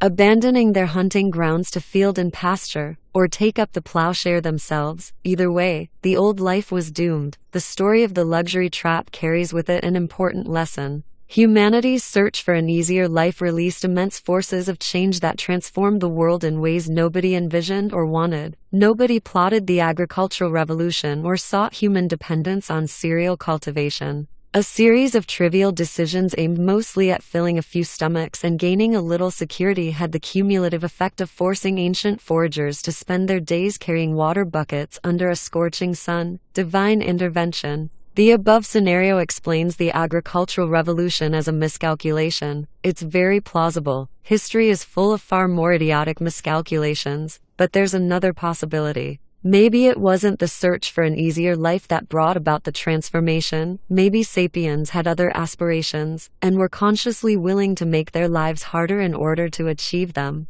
Scientists usually seek to attribute historical developments to cold economic and demographic factors. It sits better with their rational and mathematical methods. In the case of modern history, scholars cannot avoid taking into account non-material factors such as ideology and culture. The written evidence forces their hand. We have enough documents, letters and memoirs to prove that World War II was not caused by food shortages or demographic pressures, but we have no documents from the Natufian culture, so when dealing with ancient periods the materialist school reigns supreme. It is difficult to prove that preliterate people were motivated by faith rather than economic necessity. Yet, in some rare cases, we are lucky enough to find telltale clues. In 1995, archaeologists began to excavate a site in southeast Turkey called Göbekli Tepe. In the oldest stratum, they discovered no signs of a settlement, houses, or daily activities. They did, however, find monumental pillared structures decorated with spectacular engravings. Each stone pillar weighed up to 7 tons and reached a height of 5 meters. In a nearby quarry they found a half-chiseled pillar weighing 50 tons. Altogether, they uncovered more than 10 monumental structures, the largest of them nearly 30 meters across. Archaeologists are familiar with such monumental structures from sites around the world. The best-known example is Stonehenge in Britain. Yet as they studied Göbekli Tepe, they discovered an amazing fact. Stonehenge dates to 2500 BC and was built by a developed agricultural society. The structures at Göbekli Tepe are dated to about 9500 BC, and all available evidence indicates that they were built by hunter-gatherers. The archaeological community initially found it difficult to credit these findings, but one test after another confirmed both the early date of the structures and the pre-agricultural society of their builders. The capabilities of ancient foragers and the complexity of their cultures seem to be far more impressive than was previously suspected. 13. Opposite. The remains of a monumental structure from Göbekli Tepe. Right. One of the decorated stone pillars about 5 meters high. Why would a foraging society build such structures? They had no obvious utilitarian purpose. They were neither mammoth slaughterhouses nor places to shelter from rain or hide from lions. That leaves us with the theory that they were built for some mysterious cultural purpose that archaeologists have a hard time deciphering. Whatever it was, the foragers thought it worth a huge amount of effort and time. The only way to build Göbekli Tepe was for thousands of foragers belonging to different bands and tribes to cooperate over an extended period of time. Only a sophisticated religious or ideological system could sustain such efforts. Göbekli Tepe held another sensational secret. For many years, geneticists have been tracing the origins of domesticated wheat. Recent discoveries indicate that at least one domesticated variant, Einkorn wheat, originated in the Kara, Adag Hills about 30 kilometers from Göbekli Tepe. 6. This can hardly be a coincidence. It's likely that the cultural center of Göbekli Tepe was somehow connected to the initial domestication of wheat by humankind and of humankind by wheat. In order to feed the people who built and used the monumental structures, particularly large quantities of food were required. It may well be that foragers switched from gathering wild wheat to intense wheat cultivation, not to increase their normal food supply, but rather to support the building and running of a temple. In the conventional picture, pioneers first built a village, and when it prospered, they set up a temple in the middle. But Göbekli Tepe suggests that the temple may have been built first, and that a village later grew up around it. Victims of the revolution, the Faustian bargain between humans and grains was not the only deal our species made. Another deal was struck concerning the fate of animals such as sheep, goats, pigs, and chickens. Nomadic bands that stalked wild sheep gradually altered the constitutions of the herds on which they preyed. This process probably began with selective hunting.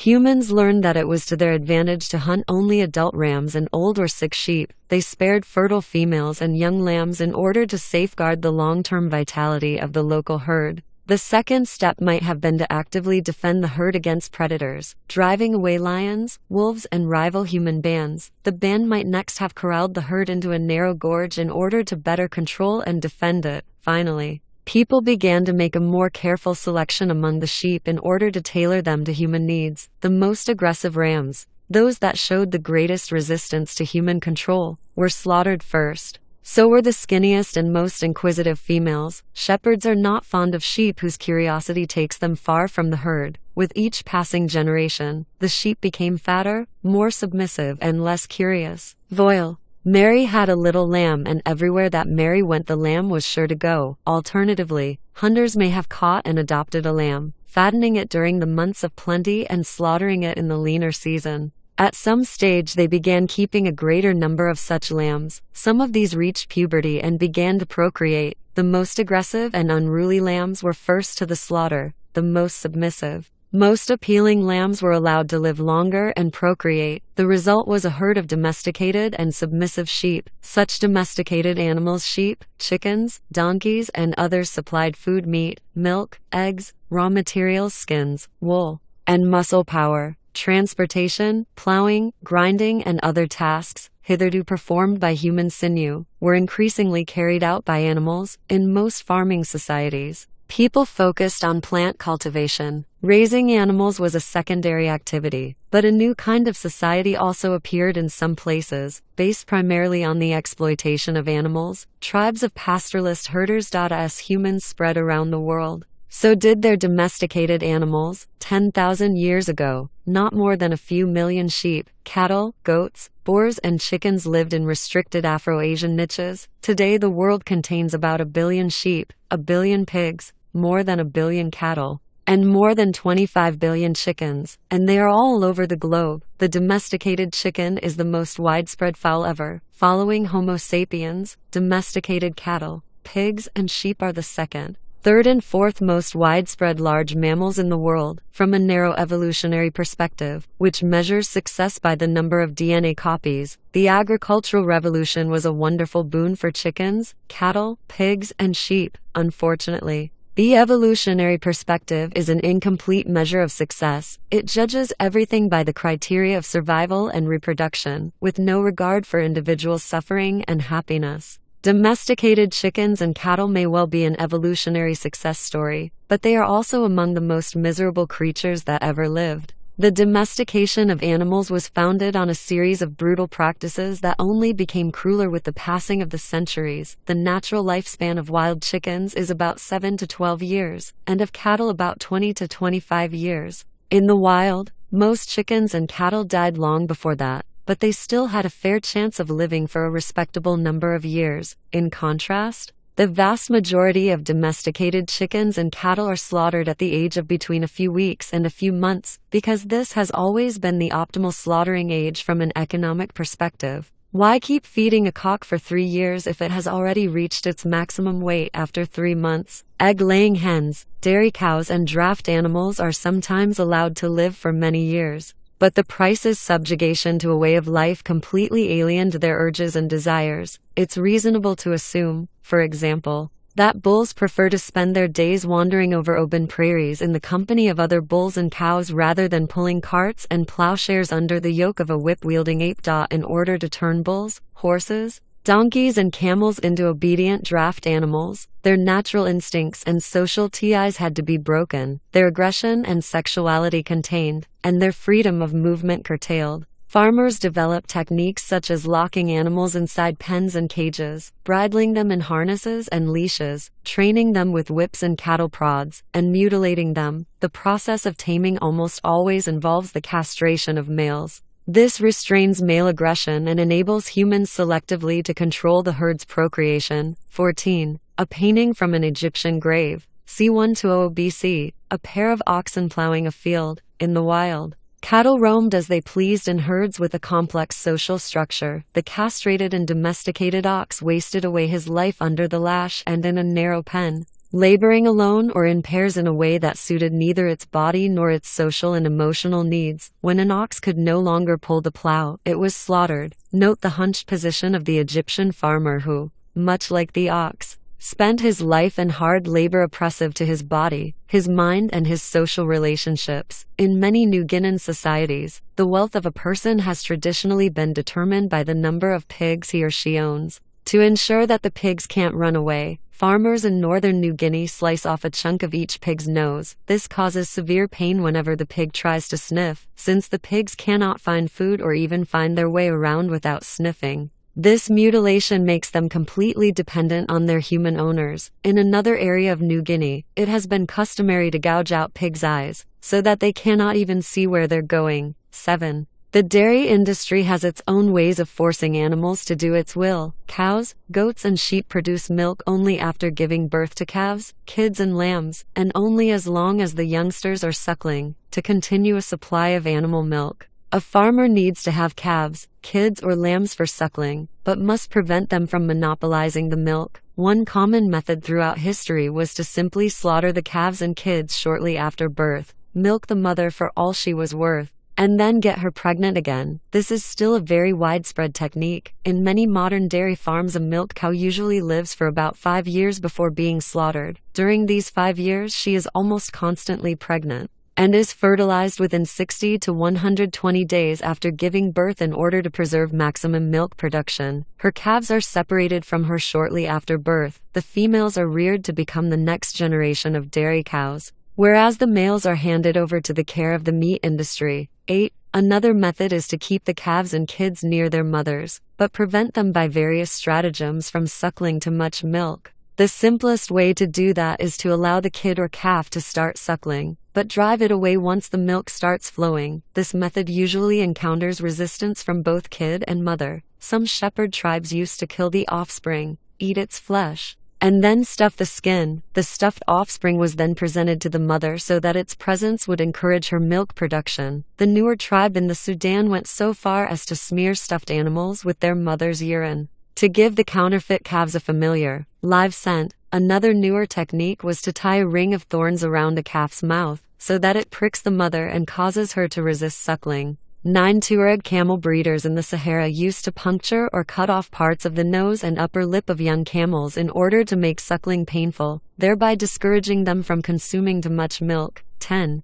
Not all agricultural societies were this cruel to their farm animals. The lives of some domesticated animals could be quite good. Sheep raised for wool, pet dogs and cats, war horses and race horses often enjoyed comfortable conditions. The Roman Emperor Caligula allegedly planned to appoint his favorite horse, Incitatus, to the consulship. Shepherds and farmers throughout history showed affection for their animals and have taken great care of them. Just as many slaveholders felt affection and concern for their slaves, it was no accident that kings and prophets styled themselves as shepherds and likened the way they and the gods cared for their people to a shepherd's care for his flock. 15. A modern calf in an industrial meat farm. Immediately after birth, the calf is separated from its mother and locked inside a tiny cage not much bigger than the calf's own body. There the calf spends its entire life, about 4 months on average. It never leaves its cage, nor is it allowed to play with other calves or even walk, also that its muscles will not grow strong. Soft muscles mean a soft and juicy steak. The first time the calf has a chance to walk, stretch its muscles and touch other calves is on its way to the slaughterhouse. In evolutionary terms, cattle represent one of the most successful animal species ever to exist. At the same time, they are some of the most miserable animals on the planet. Yet from the viewpoint of the herd, rather than that of the shepherd, it's hard to avoid the impression that for the vast majority of domesticated animals, the agricultural revolution was a terrible catastrophe. Their evolutionary success is meaningless. A rare wild rhinoceros on the brink of extinction is probably more satisfied than a calf who spends its short life inside a tiny box, fattened to produce juicy steaks. The contented rhinoceros is no less content for being among the last of its kind. The numerical success of the calf species is little consolation for the suffering the individual endures. This discrepancy between evolutionary success and individual suffering is perhaps the most important lesson we can draw from the agricultural revolution when we study the narrative of plants such as wheat and maize. Maybe the purely evolutionary perspective makes sense, yet in the case of animals such as cattle, sheep, and sapiens, each with a complex world of sensations and emotions, we have to consider how evolutionary success translates into individual experience. In the following chapters, we will see time and again how a dramatic increase in the collective power and ostensible success of our species went hand in hand with much individual suffering. 6. Building pyramids. The agricultural revolution is one of the most controversial events in history. Some partisans proclaim that it set humankind on the road to prosperity and progress. Others insist that it led to perdition. This was the turning point, they say, where sapiens cast off its intimate symbiosis with nature and sprinted towards greed and alienation. Whichever direction the road led, there was no going back. Farming enabled populations to increase so radically and rapidly that no complex agricultural society could ever again sustain itself if it returned to hunting and gathering. Around 10,000 BC, before the transition to agriculture, Earth was home to about 5–8 million nomadic foragers. By the 1st century AD, only 1–2 million foragers remained, mainly in Australia, America, and Africa, but their numbers were dwarfed by the world's 250 million farmers. 1. The vast majority of farmers lived in permanent settlements. Only a few were nomadic shepherds. Settling down caused most people's turf to shrink dramatically. Ancient hunter-gatherers usually lived in territories covering many dozens and even hundreds of square kilometers. Home was the entire territory, with its hills, streams, woods, and open sky. Peasants, on the other hand, spent most of their days working a small field or orchard, and their domestic lives centered on a cramped structure of wood, stone, or mud, measuring no more than a few dozen meters the house. The typical peasant developed a very strong attachment to this structure. This was a far-reaching revolution, whose impact was psychological as much as architectural. Henceforth, attachment to my house and separation from the neighbors became the psychological hallmark of a much more self-centered creature. The new agricultural territories were not only far smaller than those of ancient foragers, but also far more artificial. Aside from the use of fire, hunter-gatherers made few deliberate changes to the lands in which they roamed. Farmers, on the other hand, lived in artificial human islands that they laboriously carved out of the surrounding wilds. They cut down forests, dug canals, cleared fields, built houses, plowed furrows, and planted fruit trees in tidy rows. The resulting artificial habitat was meant only for humans and their plants and animals, and was often fenced off by walls and hedges. Farmer families did all they could to keep out wayward weeds and wild animals. If such interlopers made their way in, they were driven out. If they persisted, their human antagonists sought ways to exterminate them. Particularly strong defenses were erected around the home. From the dawn of agriculture until this very day, billions of humans armed with branches, swatters, shoes, and poison sprays have waged relentless war against the diligent ants, furtive roaches, adventurous spiders, and misguided beetles that constantly infiltrate the human domicile. For most of history, these man-made enclaves remain very small, surrounded by expanses of untamed nature. The Earth's surface measures about 510 million square kilometers, of which 155 million is land. As late as at 1400, the vast majority of farmers, along with their plants and animals, clustered together in an area of just 11 million square kilometers, 2% of the planet's surface. To everywhere else was too cold, too hot, too dry, too wet, or otherwise unsuited for cultivation. This minuscule 2% of the Earth's surface constituted the stage on which history unfolded. People found it difficult to leave their artificial islands. They could not abandon their houses, fields, and granaries without grave risk of loss. Furthermore, as time went on, they accumulated more and more things, objects, not easily transportable, that tied them down. Ancient farmers might seem to us dirt poor, but a typical family possessed more artifacts than an entire forager tribe.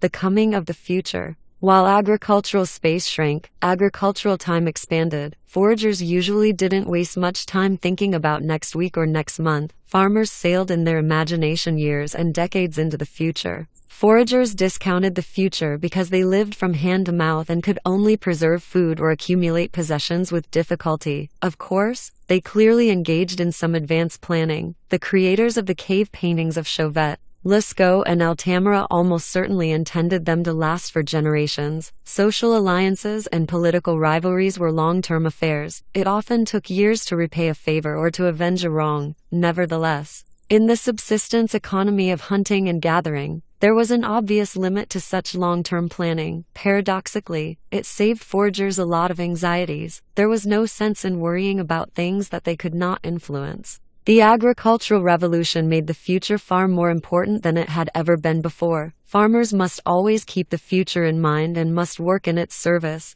The agricultural economy was based on a seasonal cycle of production, comprising long months of cultivation followed by short peak periods of harvest. On the night following the end of a plentiful harvest, the peasants might celebrate for all they were worth. But within a week or so they were again up at dawn for a long day in the field. Although there was enough food for today, next week, and even next month, they had to worry about next year and the year after that. Concern about the future was rooted not only in seasonal cycles of production, but also in the fundamental uncertainty of agriculture, since most villages lived by cultivating a very limited variety of domesticated plants and animals. They were at the mercy of droughts, floods, and pestilence. Peasants were obliged to produce more than they consumed so that they could build up reserves. Without grain in the silo, jars of olive oil in the cellar, cheese in the pantry, and sausages hanging from the rafters, they would starve in bad years, and bad years were bound to come, sooner or later. A peasant living on the assumption that bad years would not come didn't live long. Consequently, from the very advent of agriculture, worries about the future became major players in the theater of the human mind, where farmers depended on rains to water their fields.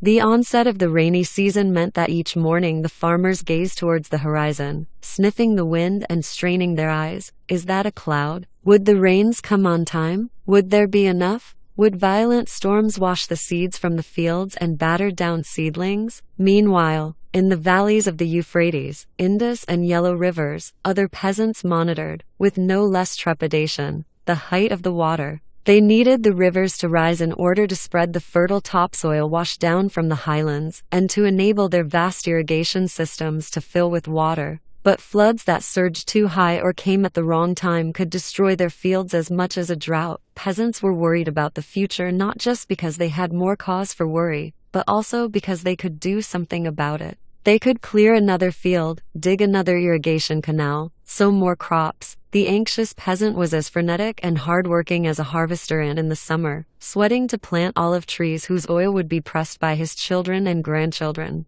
putting off until the winter or the following year the eating of the food he craved today. The stress of farming had far-reaching consequences. It was the foundation of large-scale political and social systems. Sadly, the diligent peasants almost never achieved the future economic security they so craved through their hard work in the present. Everywhere, rulers and elites sprang up, living off the peasants' surplus food and leaving them with only a bare subsistence. These forfeited food surpluses fueled politics, wars, art, and philosophy. They built palaces, forts, monuments, and temples. Until the late modern era, more than 90% of humans were peasants who rose each morning to till the land by the sweat of their brows. The extra they produced fed the tiny minority of elites: kings, government officials, soldiers, priests, artists, and thinkers who fill the history books. History is something that very few people have been doing while everyone else was plowing fields and carrying water buckets. An imagined order. The food surpluses produced by peasants, coupled with new transportation technology, eventually enabled more and more people to cram together, first into large villages, then into towns, and finally into cities, all of them joined together by new kingdoms and commercial networks. Yet in order to take advantage of these new opportunities, food surpluses and improved transportation were not enough. The mere fact that one can feed 1,000 people in the same town or 1,000,000 people in the same kingdom does not guarantee that they can agree how to divide the land and water, how to settle disputes and conflicts, and how to act in times of drought or war. And if no agreement can be reached, strife spreads. Even if the storehouses are bulging, it was not food shortages that caused most of history's wars and revolutions. The French Revolution was spearheaded by affluent lawyers, not by famished peasants. The Roman Republic reached the height of its power in the 1st century BC, When treasure fleets from throughout the Mediterranean enriched the Romans beyond their ancestors' wildest dreams. Yet it was at that moment of maximum affluence that the Roman political order collapsed into a series of deadly civil wars. Yugoslavia in 1991 had more than enough resources to feed all its inhabitants, and still disintegrated into a terrible bloodbath. The problem at the root of such calamities is that humans evolved for millions of years in small bands of a few dozen individuals, the handful of millennia separating the agricultural revolution from the appearance of cities, kingdoms and empires was not enough time to allow an instinct for mass cooperation to evolve. Despite the lack of such biological instincts, during the foraging era, hundreds of strangers were able to cooperate thanks to their shared myths. However, this cooperation was loose and limited. Every sapiens band continued to run its life independently and to provide for most of its own needs. An archaic sociologist living 20,000 years ago, who had no knowledge of events following the agricultural revolution, might well have concluded that mythology had a fairly limited scope. Stories about ancestral spirits and tribal totems were strong enough to enable 500 people to trade seashells, celebrate the odd festival, and join forces to wipe out a Neanderthal band. But no more than that. Mythology, the ancient sociologist would have thought, could not possibly enable millions of strangers to cooperate on a daily basis. But that turned out to be wrong. Myths, it transpired, are stronger than anyone could have imagined. When the agricultural revolution opened opportunities for the creation of crowded cities and mighty empires, people invented stories about great gods, motherlands, and joint stock companies to provide the needed social links. While human evolution was crawling at its usual snail's pace, the human imagination was building astounding networks of mass cooperation. Unlike any other ever seen on Earth, around 8500 BC the largest settlements in the world were villages such as Jericho, which contained a few hundred individuals. By 7000 BC the town of Atal, YK, in Anatolia numbered between 5,000 and 10,000 individuals. It may well have been the world's biggest settlement at the time. During the 5th and 4th millennia BC, cities with tens of thousands of inhabitants sprouted in the Fertile Crescent, and each of these held sway over many nearby villages. In 3100 BC the entire Lower Nile Valley was united into the first Egyptian kingdom. Its pharaohs ruled thousands of square kilometers and hundreds of thousands of people. Around 20 to 50 BC Sargon the Great forged the first empire, the Akkadian. It boasted over 1 million subjects and a standing army of 5,400 soldiers. Between 1000 BC and 500 BC, the first mega-empires appeared in the Middle East, the late Assyrian Empire, the Babylonian Empire, and the Persian Empire. They ruled over many millions of subjects and commanded tens of thousands of soldiers. In 221 BC the Qin dynasty united China, and shortly afterwards Rome united the Mediterranean basin. Taxes levied on 40 million Qin subjects paid for a standing army of hundreds of thousands of soldiers and a complex bureaucracy that employed more than 100,000 officials. The Roman Empire at its zenith collected taxes from up to 100 million subjects. This revenue financed a standing army of 250,000–500,000 soldiers, a road network still in use 1,500 years later, and theaters and amphitheaters that host spectacles to this day. 16. A stone stela inscribed with the Code of Hammurabi c. 1776 BC. Impressive, no doubt. But we mustn't harbor rosy illusions about mass cooperation networks operating in Pharaonic Egypt or the Roman Empire. Cooperation sounds very altruistic, but is not always voluntary and seldom egalitarian. Most human cooperation networks have been geared towards oppression and exploitation. The peasants paid for the burgeoning cooperation networks with their precious food surpluses, despairing when the tax collector wiped out an entire year of hard labor with a single stroke of his imperial pen. The famed Roman amphitheaters were often built by slaves so that wealthy and idle Romans could watch other slaves engage in vicious gladiatorial combat. Even prisons and concentration camps are cooperation networks, and can function only because thousands of strangers somehow manage to coordinate their actions. 17. The Declaration of Independence of the United States, signed July 4, 1776. All these cooperation networks from the cities of ancient Mesopotamia to the Kin and Roman empires were imagined orders. The social norms that sustained them were based neither on ingrained instincts nor on personal acquaintances, but rather on belief in shared myths. How can myths sustain entire empires? We have already discussed one such example, Peugeot. Now let's examine two of the best-known myths of history. The Code of Hammurabi of c. 1776 BC, which served as a cooperation manual for hundreds of thousands of ancient Babylonians, and the American Declaration of Independence of 1776 AD, which today still serves as a cooperation manual for hundreds of millions of modern Americans. In 1776 BC, Babylon was the world's biggest city. The Babylonian Empire was probably the world's largest, with more than 1 million subjects. It ruled most of Mesopotamia, including the bulk of modern Iraq and parts of present-day Syria and Iran. The Babylonian king most famous today was Hammurabi. His fame is due primarily to the text that bears his name, the Code of Hammurabi. This was a collection of laws and judicial decisions whose aim was to present Hammurabi as a role model of a just king,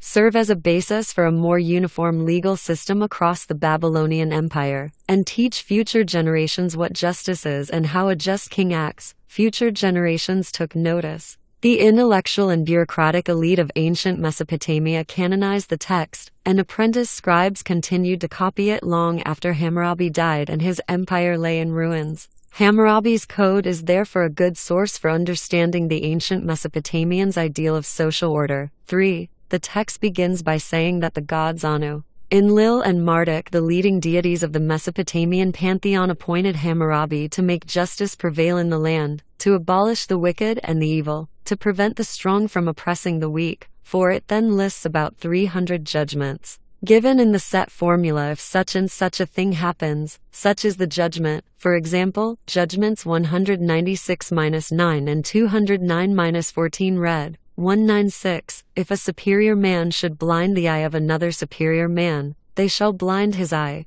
197. If he should break the bone of another superior man, they shall break his bone. 198. If he should blind the eye of a commoner or break the bone of a commoner, he shall weigh and deliver 60 shekels of silver. 199. If he should blind the eye of a slave of a superior man or break the bone of a slave of a superior man, he shall weigh and deliver 1/2 of the slave's value in silver. 5-09. If a superior man strikes a woman of superior class and thereby causes her to miscarry her fetus, he shall weigh and deliver 10 shekels of silver for her fetus. 210. If that woman should die, they shall kill his daughter. 211. If he should cause a woman of commoner class to miscarry her fetus by the beating, he shall weigh and deliver 5 shekels of silver. 212. If that woman should die, he shall weigh and deliver 30 shekels of silver. 213. If he strikes a slave woman of a superior man and thereby causes her to miscarry her fetus, he shall weigh and deliver 2 shekels of silver. 214. If that slave woman should die, he shall weigh and deliver 20 shekels of silver. 6.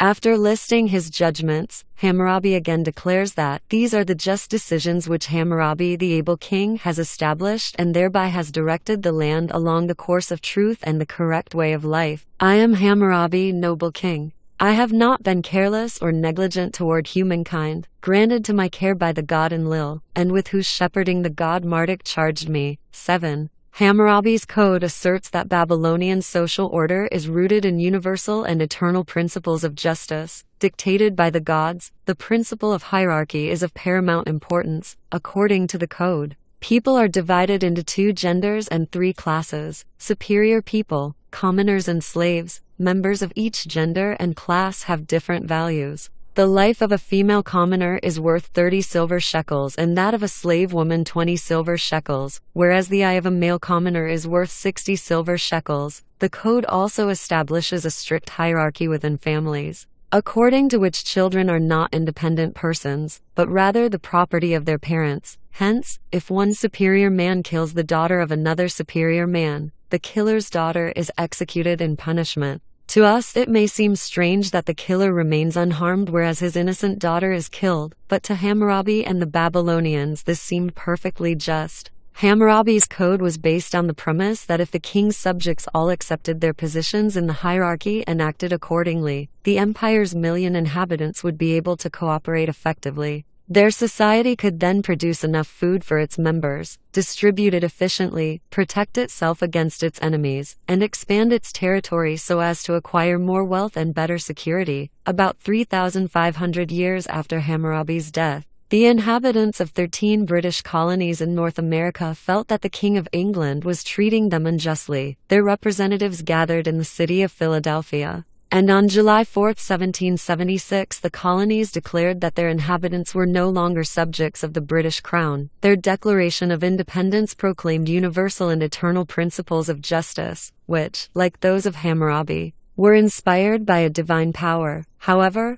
the most important principle dictated by the American God was somewhat different from the principle dictated by the gods of Babylon. The American Declaration of Independence asserts that we hold these truths to be self-evident, that all men are created equal, that they are endowed by their Creator with certain inalienable rights, that among these are life, liberty, and the pursuit of happiness. Like Hammurabi's Code, the American founding document promises that if humans act according to its sacred principles, millions of them would be able to cooperate effectively, living safely and peacefully in a just and prosperous society. Like the Code of Hammurabi, the American Declaration of Independence was not just a document of its time and place, it was accepted by future generations as well. For more than 200 years, American schoolchildren have been copying and learning it by heart. The two texts present us with an obvious dilemma. Both the Code of Hammurabi and the American Declaration of Independence claim to outline universal and eternal principles of justice, but according to the Americans, all people are equal.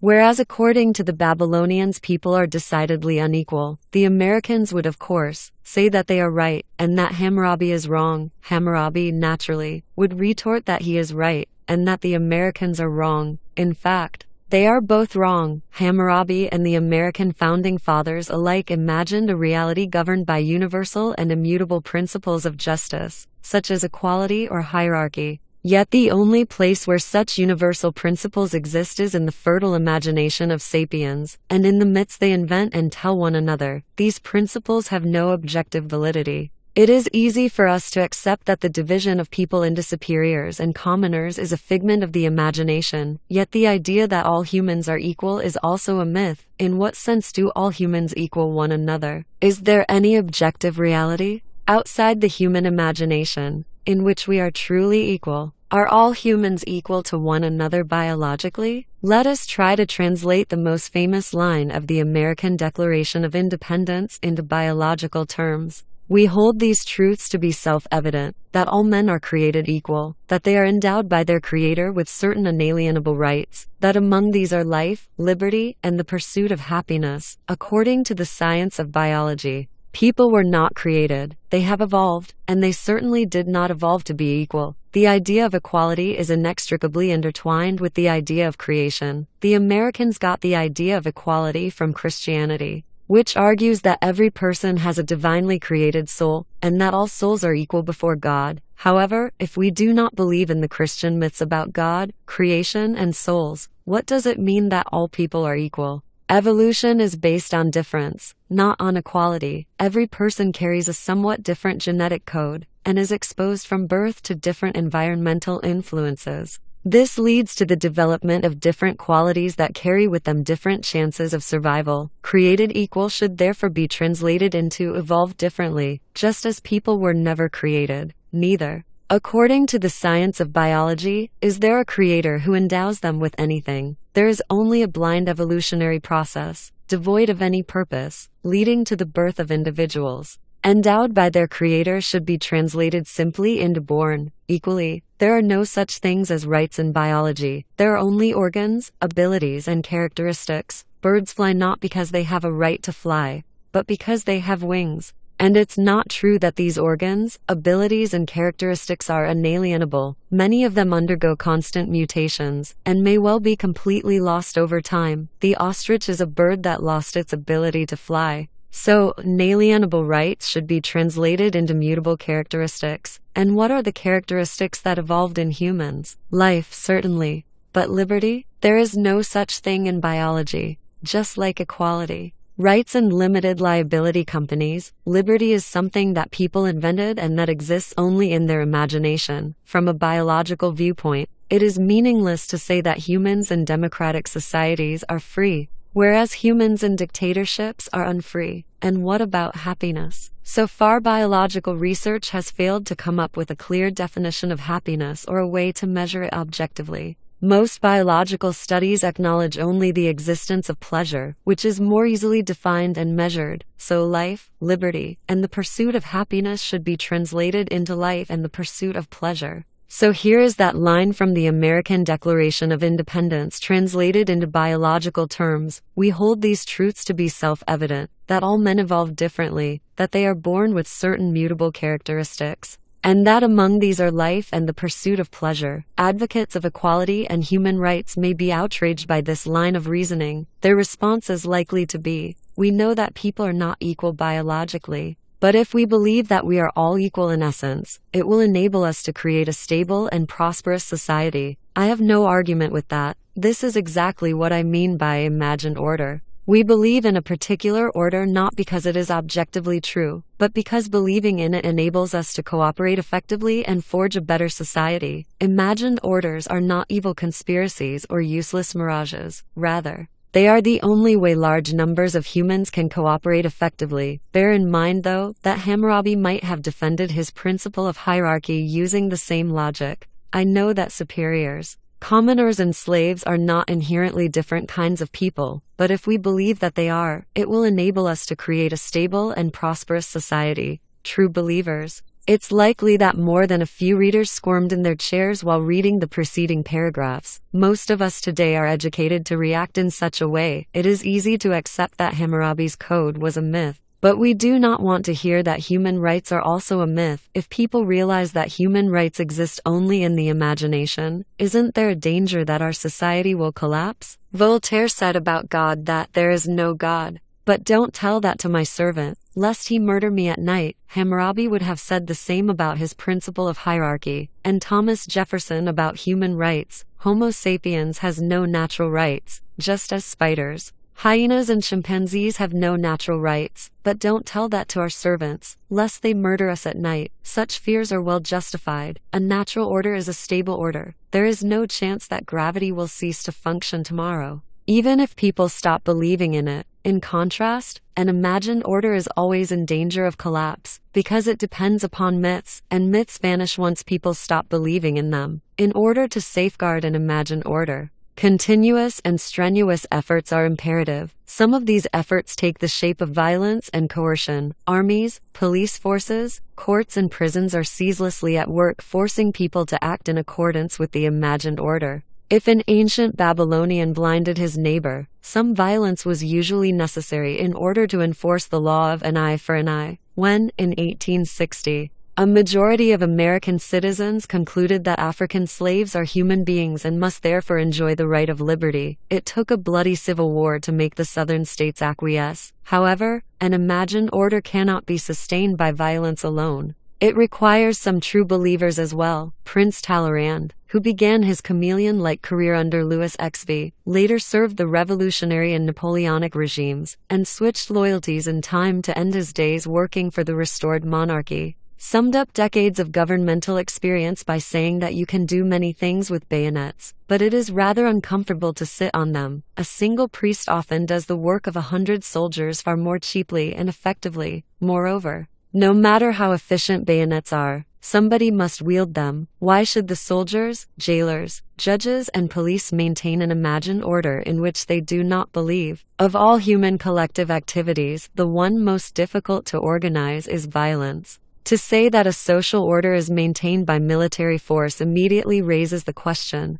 what maintains the military order? It is impossible to organize an army solely by coercion. At least some of the commanders and soldiers must truly believe in something, be it God, honor, motherland, manhood, or money. An even more interesting question concerns those standing at the top of the social pyramid. Why should they wish to enforce an imagined order if they themselves don't believe in it? It is quite common to argue that the elite may do so out of cynical greed, yet a cynic who believes in nothing is unlikely to be greedy. It does not take much to provide the objective biological needs of Homo sapiens. After those needs are met, more money can be spent on building pyramids, taking holidays around the world, financing election campaigns, funding your favorite terrorist organization, or investing in the stock market and making yet more money, all of which are activities that a true cynic would find utterly meaningless. Diogenes, the Greek philosopher who founded the cynical school, lived in a barrel. When Alexander the Great once visited Diogenes as he was relaxing in the sun, and asked if there were anything he might do for him, the cynic answered the all-powerful conqueror, "Yes, there is something you can do for me.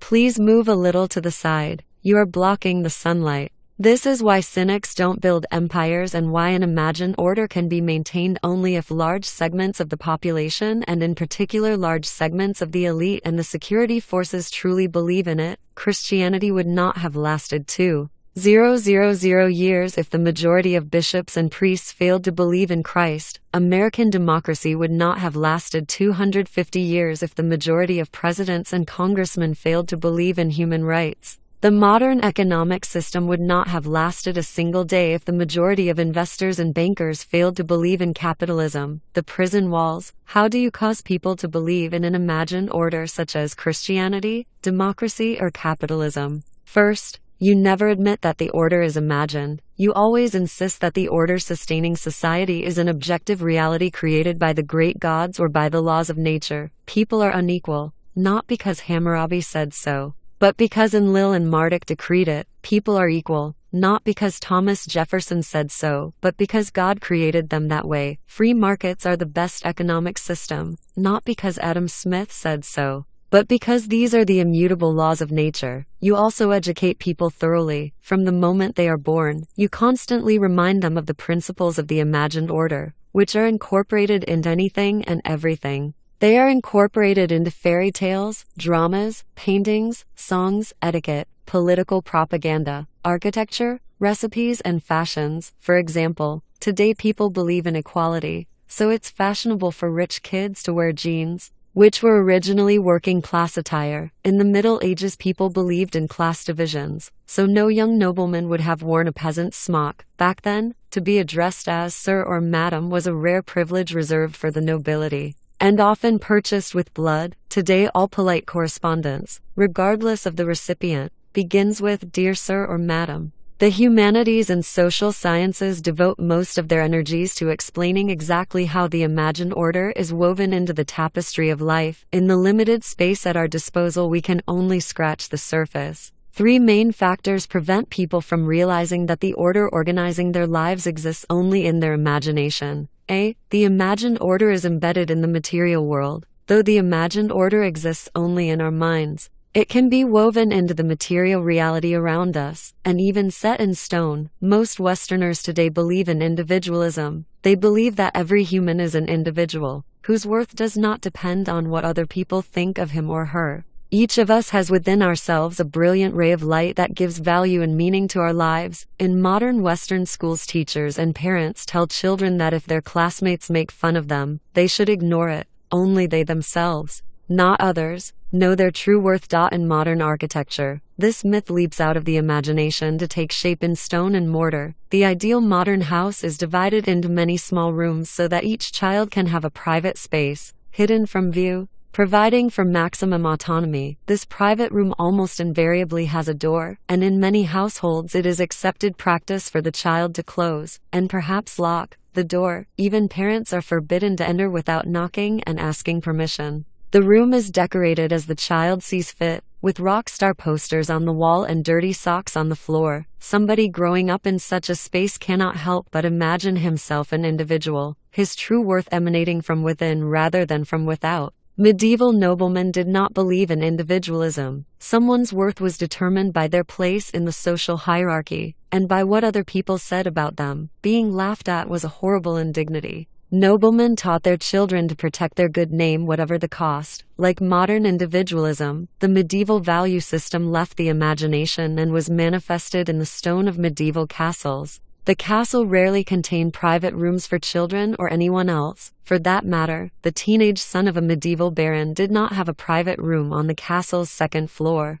with posters of Richard the Lionheart and King Arthur on the walls and a locked door that his parents were not allowed to open. He slept alongside many other youths in a large hall. He was always on display and always had to take into account what others saw and said. Someone growing up in such conditions naturally concluded that a man's true worth was determined by his place in the social hierarchy and by what other people said of him. 8. B. The imagined order shapes our desires. Most people do not wish to accept that the order governing their lives is imaginary, but in fact every person is born into a pre-existing imagined order, and his or her desires are shaped from birth by its dominant myths. Our personal desires thereby become the imagined order's most important defenses. For instance, the most cherished desires of present-day Westerners are shaped by romantic, nationalist, capitalist and humanist myths that have been around for centuries. Friends giving advice often tell each other, "Follow your heart," but the heart is a double agent that usually takes its instructions from the dominant myths of the day.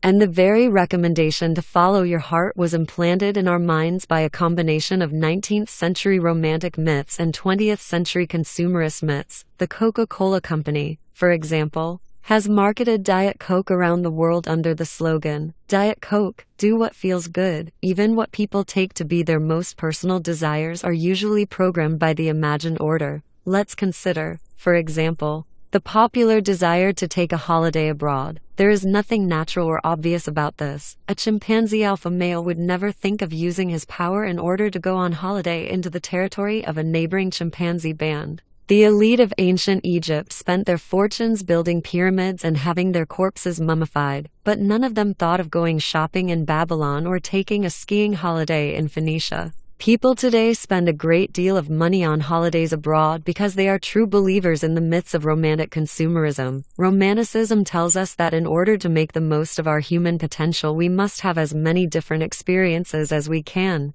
We must open ourselves to a wide spectrum of emotions. We must sample various kinds of relationships. We must try different cuisines. We must learn to appreciate different styles of music. One of the best ways to do all that is to break free from our daily routine, leave behind our familiar setting, and go traveling in distant lands, where we can experience the culture, the smells, the tastes, and the norms of other people. We hear again and again the romantic myths about how a new experience opened my eyes and changed my life. Consumerism tells us that in order to be happy, we must consume as many products and services as possible. If we feel that something is missing or not quite right, then we probably need to buy a product, a car, new clothes, organic food, or a service, housekeeping, relationship therapy, yoga classes. Every television commercial is another little legend about how consuming some product or service will make life better. Romanticism, which encourages variety, meshes perfectly with consumerism.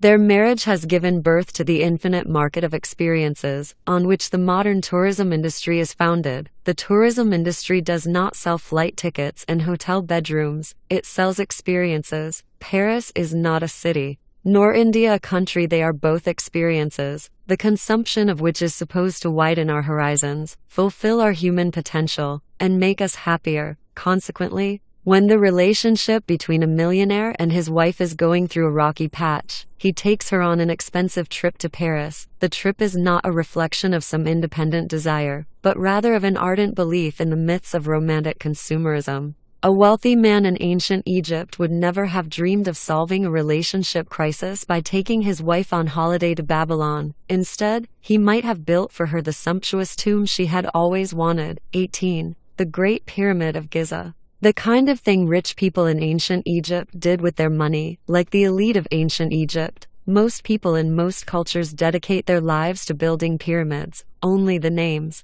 shapes, and sizes of these pyramids change from one culture to the other. They may take the form, for example, of a suburban cottage with a swimming pool and an evergreen lawn, or a gleaming penthouse with an enviable view. Few question the myths that cause us to desire the pyramid in the first place. See, the imagined order is intersubjective. Even if by some superhuman effort I succeed in freeing my personal desires from the grip of the imagined order, I am just one person. In order to change the imagined order, I must convince millions of strangers to cooperate with me. For the imagined order is not a subjective order existing in my own imagination, it is rather an intersubjective order. existing in the shared imagination of thousands and millions of people. In order to understand this, we need to understand the difference between objective, subjective, and intersubjective. An objective phenomenon exists independently of human consciousness and human beliefs. Radioactivity, for example, is not a myth. Radioactive emissions occurred long before people discovered them, and they are dangerous even when people do not believe in them. Marie Curie, one of the discoverers of radioactivity, did not know, during her long years of studying radioactive materials, that they could harm her body. While she did not believe that radioactivity could kill her, she nevertheless died of aplastic anemia, a disease caused by overexposure to radioactive materials. The subjective is something that exists depending on the consciousness and beliefs of a single individual. It disappears or changes if that particular individual changes his or her beliefs. Many a child believes in the existence of an imaginary friend who is invisible and inaudible to the rest of the world. The imaginary friend exists solely in the child's subjective consciousness, and when the child grows up and ceases to believe in it, the imaginary friend fades away. The intersubjective is something that exists within the communication network linking the subjective consciousness of many individuals. If a single individual changes his or her beliefs, or even dies, it is of little importance. However, if most individuals in the network die or change their beliefs, the intersubjective phenomenon will mutate or disappear. Intersubjective phenomena are neither malevolent frauds nor insignificant charades. They exist in a different way from physical phenomena such as radioactivity, but their impact on the world may still be enormous. Many of history's most important drivers are intersubjective. Law, money, gods, nations. Peugeot, for example, is not the imaginary friend of Peugeot's CEO. The company exists in the shared imagination of millions of people. The CEO believes in the company's existence because the board of directors also believes in it, as do the company's lawyers, the secretaries in the nearby office, the tellers in the bank, the brokers on the stock exchange, and car dealers from France to Australia. If the CEO alone were suddenly to stop believing in Peugeot's existence, he'd quickly land in the nearest mental hospital and someone else would occupy his office. Similarly, the dollar, human rights, and the United States of America exist in the shared imagination of billions, and no single individual can threaten their existence. If I alone were to stop believing in the dollar, in human rights, or in the United States, it wouldn't much matter. These imagined orders are intersubjective, so in order to change them we must simultaneously change the consciousness of billions of people, which is not easy. A change of such magnitude can be accomplished only with the help of a complex organization, such as a political party, an ideological movement, or a religious cult. However, in order to establish such complex organizations, it's necessary to convince many strangers to cooperate with one another, and this will happen only if these strangers believe in some shared myths. It follows that in order to change an existing imagined order, we must first believe in an alternative imagined order. In order to dismantle Peugeot, for example, we need to imagine something more powerful, such as the French legal system. In order to dismantle the French legal system, we need to imagine something even more powerful, such as the French state, and if we would like to dismantle that too, we will have to imagine something yet more powerful. There is no way out of the imagined order. When we break down our prison walls and run towards freedom, we are in fact running into the more spacious exercise yard of a bigger prison. 7. Memory overload. Evolution did not endow humans with the ability to play football. True, it produced legs for kicking, elbows for fouling, and mouths for cursing, but all that this enables us to do is perhaps practice penalty kicks by ourselves. To get into a game with the strangers we find in the schoolyard on any given afternoon, we not only have to work in concert with 10 teammates we may never have met before, we also need to know that the 11 players on the opposing team are playing by the same rules. Other animals that engage strangers in ritualized aggression do so largely by instinct. Puppies throughout the world have the rules for rough and tumble play hardwired into their genes, but human teenagers have no genes for football. They can nevertheless play the game with complete strangers because they have all learned an identical set of ideas about football. These ideas are entirely imaginary, but if everyone shares them, we can all play the game. The same applies, on a larger scale, to kingdoms, churches, and trade networks, with one important difference: the rules of football are relatively simple and concise, much like those necessary for cooperation in a forager band or small village. Each player can easily store them in his brain and still have room for songs, images, and shopping lists. But large systems of cooperation that involve not 22 but thousands or even millions of humans require the handling and storage of huge amounts of information, much more than any single human brain can contain and process.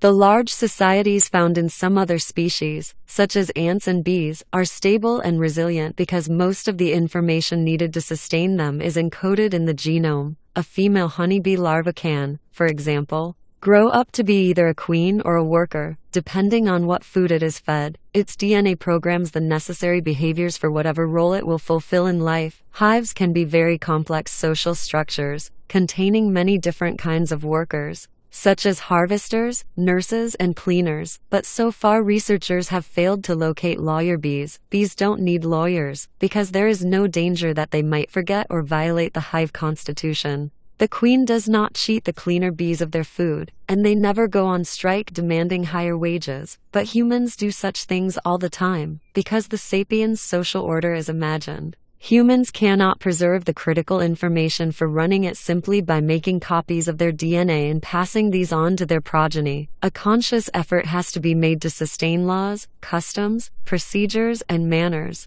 Otherwise, the social order would quickly collapse. For example, King Hammurabi decreed that people are divided into superiors, commoners, and slaves, unlike the beehive class system. This is not a natural division. There is no trace of it in the human genome. If the Babylonians could not keep this truth in mind, their society would have ceased to function. Similarly, when Hammurabi passed his DNA to his offspring, it did not encode his ruling that a superior man who killed a commoner woman must pay 30 silver shekels. Hammurabi deliberately had to instruct his sons in the laws of his empire, and his sons and grandsons had to do the same. Empires generate huge amounts of information. Beyond laws, empires have to keep accounts of transactions and taxes, inventories of military supplies and merchant vessels, and calendars of festivals and victories. For millions of years, people stored information in a single place: their brains. Unfortunately, the human brain is not a good storage device for empire-sized databases, for three main reasons. First, its capacity is limited. True,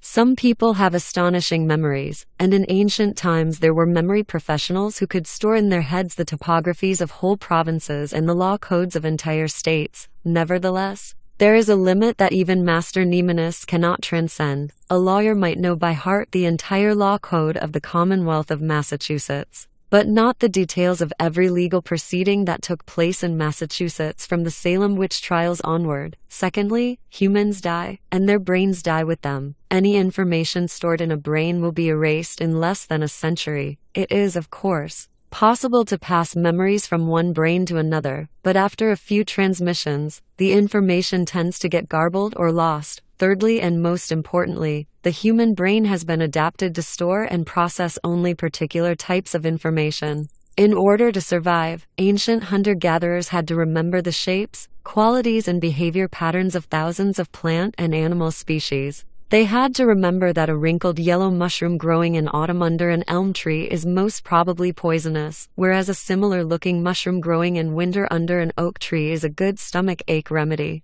Hunter-gatherers also had to bear in mind the opinions and relations of several dozen band members. If Lucy needed a band member's help to get John to stop harassing her, it was important for her to remember that John had fallen out last week with Mary, who would thus be a likely and enthusiastic ally. Consequently, evolutionary pressures have adapted the human brain to store immense quantities of botanical, zoological, topographical, and social information. But when particularly complex societies began to appear in the wake of the agricultural revolution, a completely new type of information became vital: numbers. Foragers were never obliged to handle large amounts of mathematical data. No forager needed to remember, say, the number of fruit on each tree in the forest, so human brains did not adapt to storing and processing numbers. Yet in order to maintain a large kingdom, mathematical data was vital. It was never enough to legislate laws and tell stories about guardian gods. One also had to collect taxes. In order to tax hundreds of thousands of people, it was imperative to collect data about people's incomes and possessions. Data about payments made.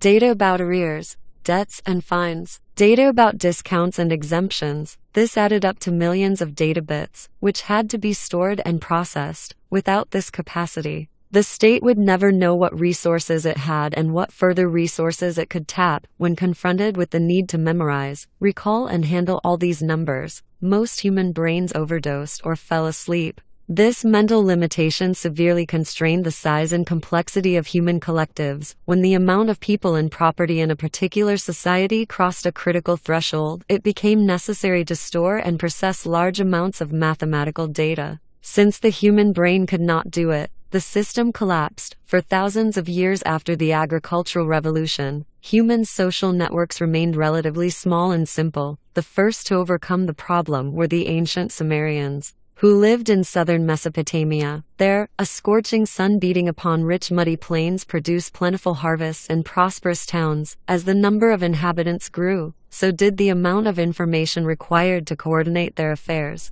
Between the years 3500 BC and 3000 BC, some unknown Sumerian geniuses invented a system for storing and processing information outside their brains, one that was custom-built to handle large amounts of mathematical data. The Sumerians thereby released their social order from the limitations of the human brain, opening the way for the appearance of cities, kingdoms, and empires. The data processing system invented by the Sumerians is called writing, signed, Kushum. Writing is a method for storing information through material signs. The Sumerian writing system did so by combining two types of signs, which were pressed in clay tablets. One type of signs represented numbers. There were signs for 1, 10, 60, 600, 3, 636,000. The Sumerians used a combination of base 6 and base 10 numeral systems. Their base 6 system bestowed on us several important legacies, such as the division of the day into 24 hours and of the circle into 360 degrees. The other type of signs represented people, animals, merchandise, territories, dates, and so forth. By combining both types of signs, the Sumerians were able to preserve far more data than any human brain could remember or any DNA chain could encode. 19. A clay tablet with an administrative text from the city of Uruk, c. 34030 BC. Kushum may be the generic title of an office holder, or the name of a particular individual. If Kushum was indeed a person, he may be the first individual in history whose name is known to us. All the names applied earlier in human history, the Neanderthals, the Natufians, Chauvet Cave, G. Bekli Tepe, are modern inventions. We have no idea what the builders of G. Bekli Tepe actually called the place. With the appearance of writing, we are beginning to hear history through the ears of its protagonists. When Kushum's neighbors called out to him, they might really have shouted, Kushum. It is telling that the first recorded name in history belongs to an accountant, rather than a prophet, a poet, or a great conqueror. 1. At this early stage, writing was limited to facts and figures. The great Sumerian novel, if there ever was one, was never committed to clay tablets. Writing was time-consuming and the reading public tiny, so no one saw any reason to use it for anything other than essential record-keeping. If we look for the first words of wisdom reaching us from our ancestors, 5,000 years ago, we're in for a big disappointment. The earliest messages our ancestors have left us read, for example, 29,086 measures barley 37 months Kushum. The most probable reading of this sentence is, a total of 29,086 measures of barley were received over the course of 37 months. Signed, Kushum. Alas, the first texts of history contain no philosophical insights, no poetry, legends, laws, or even royal triumphs. They are humdrum economic documents, recording the payment of taxes, the accumulation of debts, and the ownership of property. Partial script cannot express the entire spectrum of a spoken language, but it can express things that fall outside the scope of spoken language. Partial scripts such as the Sumerian and mathematical scripts cannot be used to write poetry,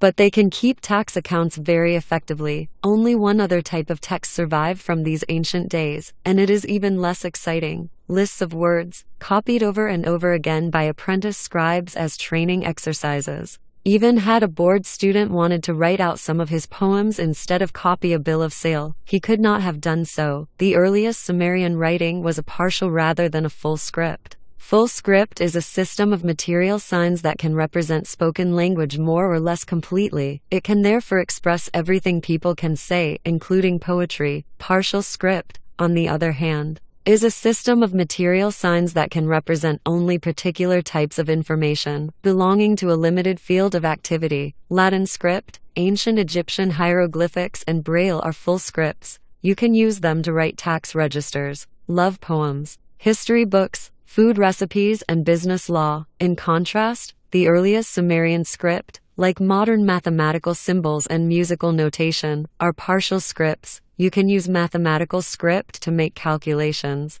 but you cannot use it to write love poems. 20. A man holding a quipu, as depicted in a Spanish manuscript following the fall of the Inca Empire. It didn't disturb the Sumerians that their script was ill-suited for writing poetry. They didn't invent it in order to copy spoken language, but rather to do things that spoken language failed at. There were some cultures, such as those of the pre-Columbian Andes, which used only partial scripts throughout their entire histories. Unfazed by their script's limitations and feeling no need for a full version, Andean script was very different from its Sumerian counterpart. In fact, it was so different that many people would argue it wasn't a script at all. It was not written on clay tablets or pieces of paper. Rather, it was written by tying knots on colorful cords called quipus. Each quipu consisted of many cords of different colors, made of wool or cotton. On each cord, several knots were tied in different places. A single quipu could contain hundreds of cords and thousands of knots. By combining different knots on different cords with different colors, it was possible to record large amounts of mathematical data relating to, for example, tax collection and property ownership. 2. For hundreds, perhaps thousands of years, quipus were essential to the business of cities, kingdoms, and empires. 3. They reached their full potential under the Inca Empire, which ruled 10-12 million people and covered today's Peru, Ecuador, and Bolivia, as well as chunks of Chile, Argentina, and Colombia. Thanks to quipus, the Incas could save and process large amounts of data, without which they would not have been able to maintain the complex administrative machinery that an empire of that size requires.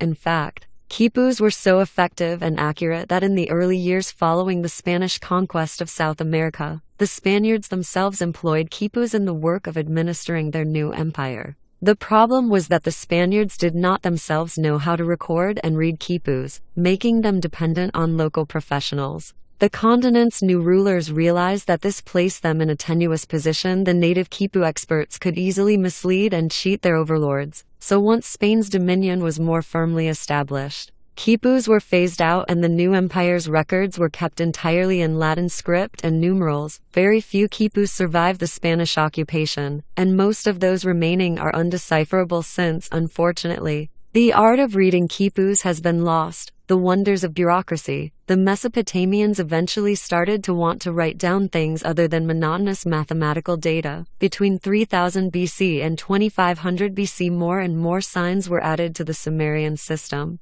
gradually transforming it into a full script that we today call cuneiform. By 2500 BC, kings were using cuneiform to issue decrees, priests were using it to record oracles, and less exalted citizens were using it to write personal letters. At roughly the same time, Egyptians developed another full script known as hieroglyphics. Other full scripts were developed in China around 1200 BC and in Central America around 1000-500 BC. From these initial centers, full scripts spread far and wide. Taking on various new forms and novel tasks, people began to write poetry, history books, romances, dramas, prophecies, and cookbooks. Yet writing's most important task continued to be the storage of reams of mathematical data. And that task remained the prerogative of partial script. The Hebrew Bible, the Greek Iliad, the Hindu Mahabharata, and the Buddhist Tipitaka all began as oral works. For many generations they were transmitted orally and would have lived on even had writing never been invented. But tax registries and complex bureaucracies were born together with partial script. And the two remain inexorably linked to this day like Siamese twins. Think of the cryptic entries in computerized databases and spreadsheets. As more and more things were written, and particularly as administrative archives grew to huge proportions, new problems appeared. Information stored in a person's brain is easy to retrieve. My brain stores billions of bits of data, yet I can quickly, almost instantaneously, recall the name of Italy's capital. Immediately afterwards recollect what I did on September 11, 2001, and then reconstruct the route leading from my house to the Hebrew University in Jerusalem. Exactly how the brain does it remains a mystery. But we all know that the brain's retrieval system is amazingly efficient, except when you are trying to remember where you put your car keys. How though? Do you find and retrieve information stored on keepu cords or clay tablets? If you have just 10 tablets or 100 tablets, it's not a problem. But what if you have accumulated thousands of them, as did one of Hammurabi's contemporaries, King Zimmerlim of Mari? Imagine for a moment that it's 1776 BC. Two Marians are quarreling over possession of a wheat field. Jacob insists that he bought the field from Esau 30 years ago. Esau retorts that he in fact rented the field to Jacob for a term of 30 years, and that now, the term being up, he intends to reclaim it. They shout and wrangle and start pushing one another before they realize that they can resolve their dispute by going to the royal archive, where are housed the deeds and bills of sale that apply to all the kingdom's real estate. Upon arriving at the archive, they are shuttled from one official to the other. They wait through several herbal tea breaks, are told to come back tomorrow, and eventually are taken by a grumbling clerk to look for the relevant clay tablet. The clerk opens a door and leads them into a huge room lined, floor to ceiling, with thousands of clay tablets. No wonder the clerk is sour-faced. How is he supposed to locate the deed to the disputed wheat field written 30 years ago? Even if he finds it, how will he be able to cross-check to ensure that the one from 30 years ago is the latest document relating to the field in question? If he can't find it, does that prove that Esau never sold or rented out the field? Or just that the document got lost, or turned to mush when some rain leaked into the archive? Clearly, just imprinting a document in clay is not enough to guarantee efficient, accurate, and convenient data processing. That requires methods of organization like catalogs, methods of reproduction like photocopy machines, methods of rapid and accurate retrieval like computer algorithms, and pedantic but hopefully cheerful librarians who know how to use these tools. Inventing such methods proved to be far more difficult than inventing writing. Many writing systems developed independently in cultures distant in time and place from each other. Every decade, archaeologists discover another few forgotten scripts. Some of them might prove to be even older than the Sumerian scratches in clay, but most of them remain curiosities because those who invented them failed to invent efficient ways of cataloging and retrieving data. What set apart Sumer, as well as Pharaonic Egypt, ancient China, and the Inca Empire, is that these cultures developed good techniques of archiving, cataloging, and retrieving written records. They also invested in schools for scribes, clerks, librarians, and accountants. A writing exercise from a school in ancient Mesopotamia discovered by modern archaeologists gives us a glimpse into the lives of these students. Some 4,000 years ago, I went in and sat down, and my teacher read my tablet. He said, "There's something missing." And he caned me. One of the people in charge said, "Why did you open your mouth without my permission?" And he caned me. The one in charge of rules said, "Why did you get up without my permission?" And he caned me. The gatekeeper said, "Why are you going out without my permission?" And he caned me. The keeper of the beer jug said, "Why did you get some without my permission?" And he caned me. The Sumerian teacher said, "Why did you speak Akkadian?" And he caned me. My teacher said, "Your handwriting is no good." And he caned me, for ancient scribes learned not merely to read and write, but also to use catalogs, dictionaries, calendars, forms, and tables. They studied and internalized techniques of cataloging, retrieving, and processing information very different from those used by the brain. In the brain, all data is freely associated. When I go with my spouse to sign on a mortgage for our new home, I am reminded of the first place we lived together, which reminds me of our honeymoon in New Orleans, which reminds me of alligators, which remind me of dragons, which remind me of the ring of the Nibelungen, and suddenly, before I know it, there I am humming the Siegfried leitmotif to a puzzled bank clerk. In bureaucracy, things must be kept apart. There is one drawer for home mortgages, another for marriage certificates, a third for tax registers, and a fourth for lawsuits. Otherwise, how can you find anything? Things that belong in more than one drawer. Like Wagnerian music dramas, do I file them under music, theater, or perhaps invent a new category altogether? Are a terrible headache, so one is forever adding, deleting, and rearranging drawers. In order to function. The people who operate such a system of drawers must be reprogrammed to stop thinking as humans and to start thinking as clerks and accountants. As everyone from ancient times till today knows, clerks and accountants think in a non-human fashion. They think like filing cabinets. This is not their fault. If they don't think that way, their drawers will all get mixed up and they won't be able to provide the services their government, company, or organization requires. The most important impact of script on human history is precisely this. It has gradually changed the way humans think and view the world. Free association and holistic thought have given way to compartmentalism and bureaucracy, the language of numbers. As the centuries passed, bureaucratic methods of data processing grew ever more different from the way humans naturally think and ever more important. A critical step was made sometime before the 9th century AD, when a new partial script was invented. One that could store and process mathematical data with unprecedented efficiency. This partial script was composed of 10 signs, representing the numbers from 0 to 9, confusingly.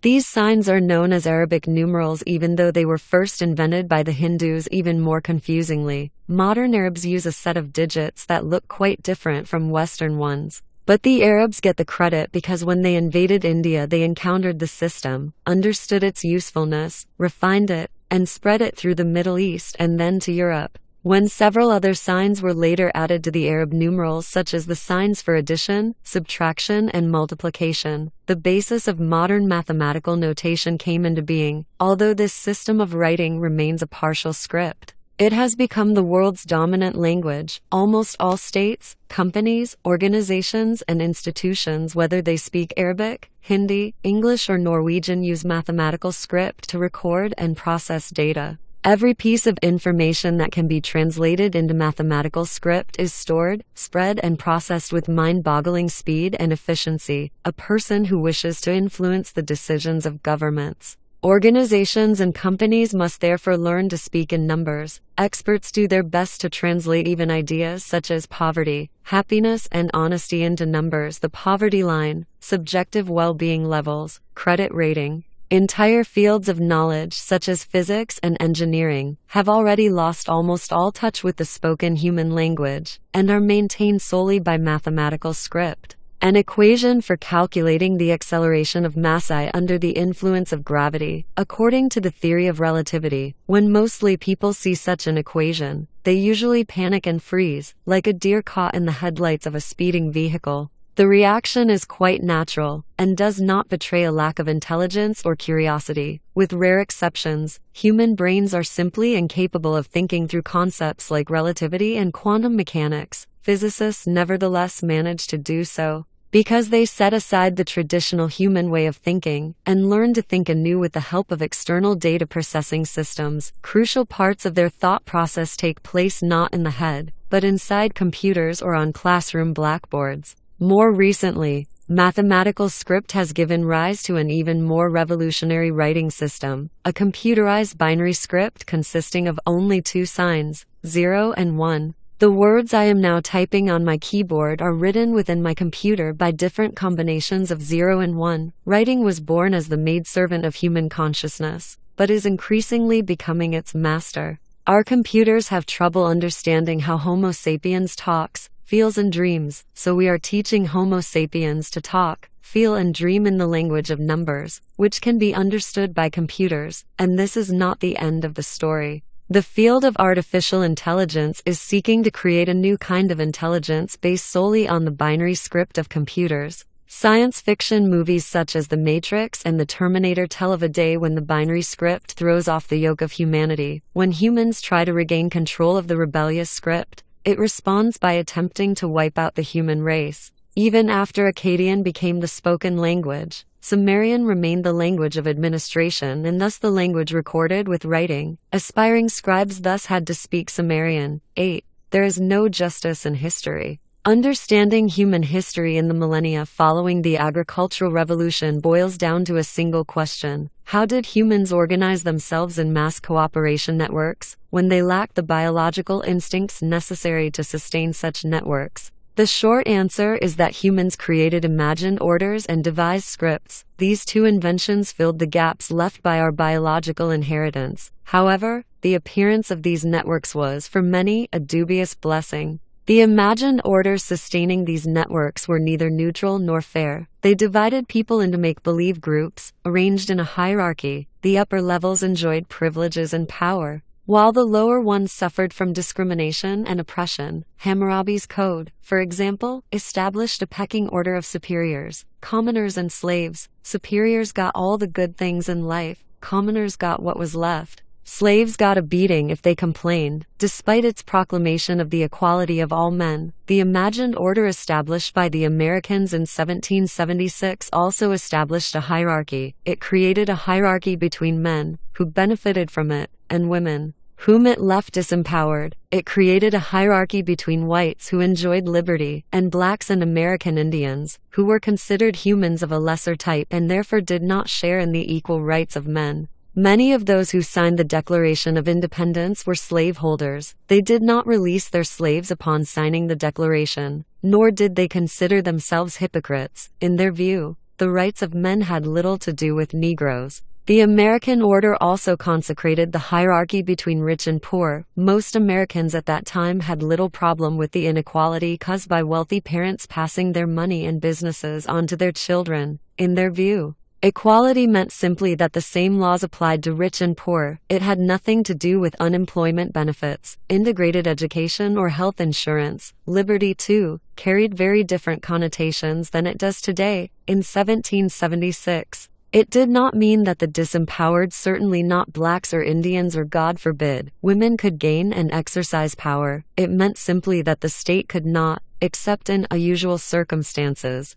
confiscate a citizen's private property or tell him what to do with it. The American order thereby upheld the hierarchy of wealth, which some thought was mandated by God and others viewed as representing the immutable laws of nature. Nature, it was claimed, rewarded merit with wealth while penalizing indolence. All the above-mentioned distinctions between free persons and slaves, between whites and blacks, between rich and poor are rooted in fictions. The hierarchy of men and women will be discussed later. Yet it is an iron rule of history that every imagined hierarchy disavows its fictional origins and claims to be natural and inevitable. For instance, many people who have viewed the hierarchy of free persons and slaves as natural and correct have argued that slavery is not a human invention. Hammurabi saw it as ordained by the gods. Aristotle argued that slaves have a slavish nature whereas free people have a free nature. Their status in society is merely a reflection of their innate nature. Ask white supremacists about the racial hierarchy, and you are in for a pseudoscientific lecture concerning the biological differences between the races. You are likely to be told that there is something in Caucasian blood or genes that makes whites naturally more intelligent, moral, and hardworking. Ask a diehard capitalist about the hierarchy of wealth, and you are likely to hear that it is the inevitable outcome of objective differences in abilities. The rich have more money, in this view, because they are more capable and diligent. No one should be bothered then, if the wealthy get better healthcare, better education, and better nutrition. The rich richly deserve every perk they enjoy. 21. A sign on a South African beach from the period of apartheid, restricting its usage to whites only. People with lighter skin color are typically more in danger of sunburn than people with darker skin, yet there was no biological logic behind the division of South African beaches. Beaches reserved for people with lighter skin were not characterized by lower levels of ultraviolet radiation. Hindus who adhere to the caste system believe that cosmic forces have made one caste superior to another. According to a famous Hindu creation myth,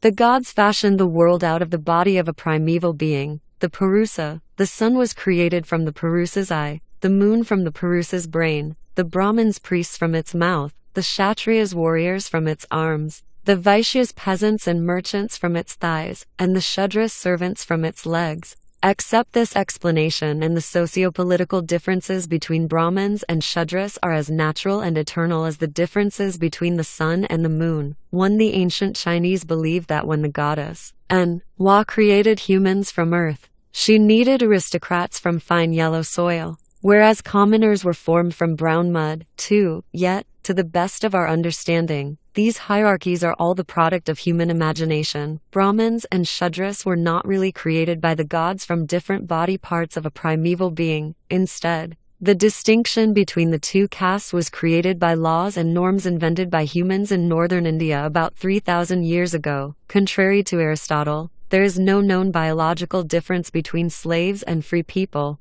Human laws and norms have turned some people into slaves and others into masters. Between blacks and whites, there are some objective biological differences, such as skin color and hair type, but there is no evidence that the differences extend to intelligence or morality. Most people claim that their social hierarchy is natural and just, while those of other societies are based on false and ridiculous criteria. Modern Westerners are taught to scoff at the idea of racial hierarchy. They are shocked by laws prohibiting blacks to live in white neighborhoods, or to study in white schools, or to be treated in white hospitals. But the hierarchy of rich and poor, which mandates that rich people live in separate and more luxurious neighborhoods, study in separate and more prestigious schools, and receive medical treatment in separate and better equipped facilities, seems perfectly sensible to many Americans and Europeans. Yet it's a proven fact that most rich people are rich for the simple reason that they were born into a rich family, while most poor people will remain poor throughout their lives simply because they were born into a poor family. Unfortunately, complex human societies seem to require imagined hierarchies and unjust discrimination.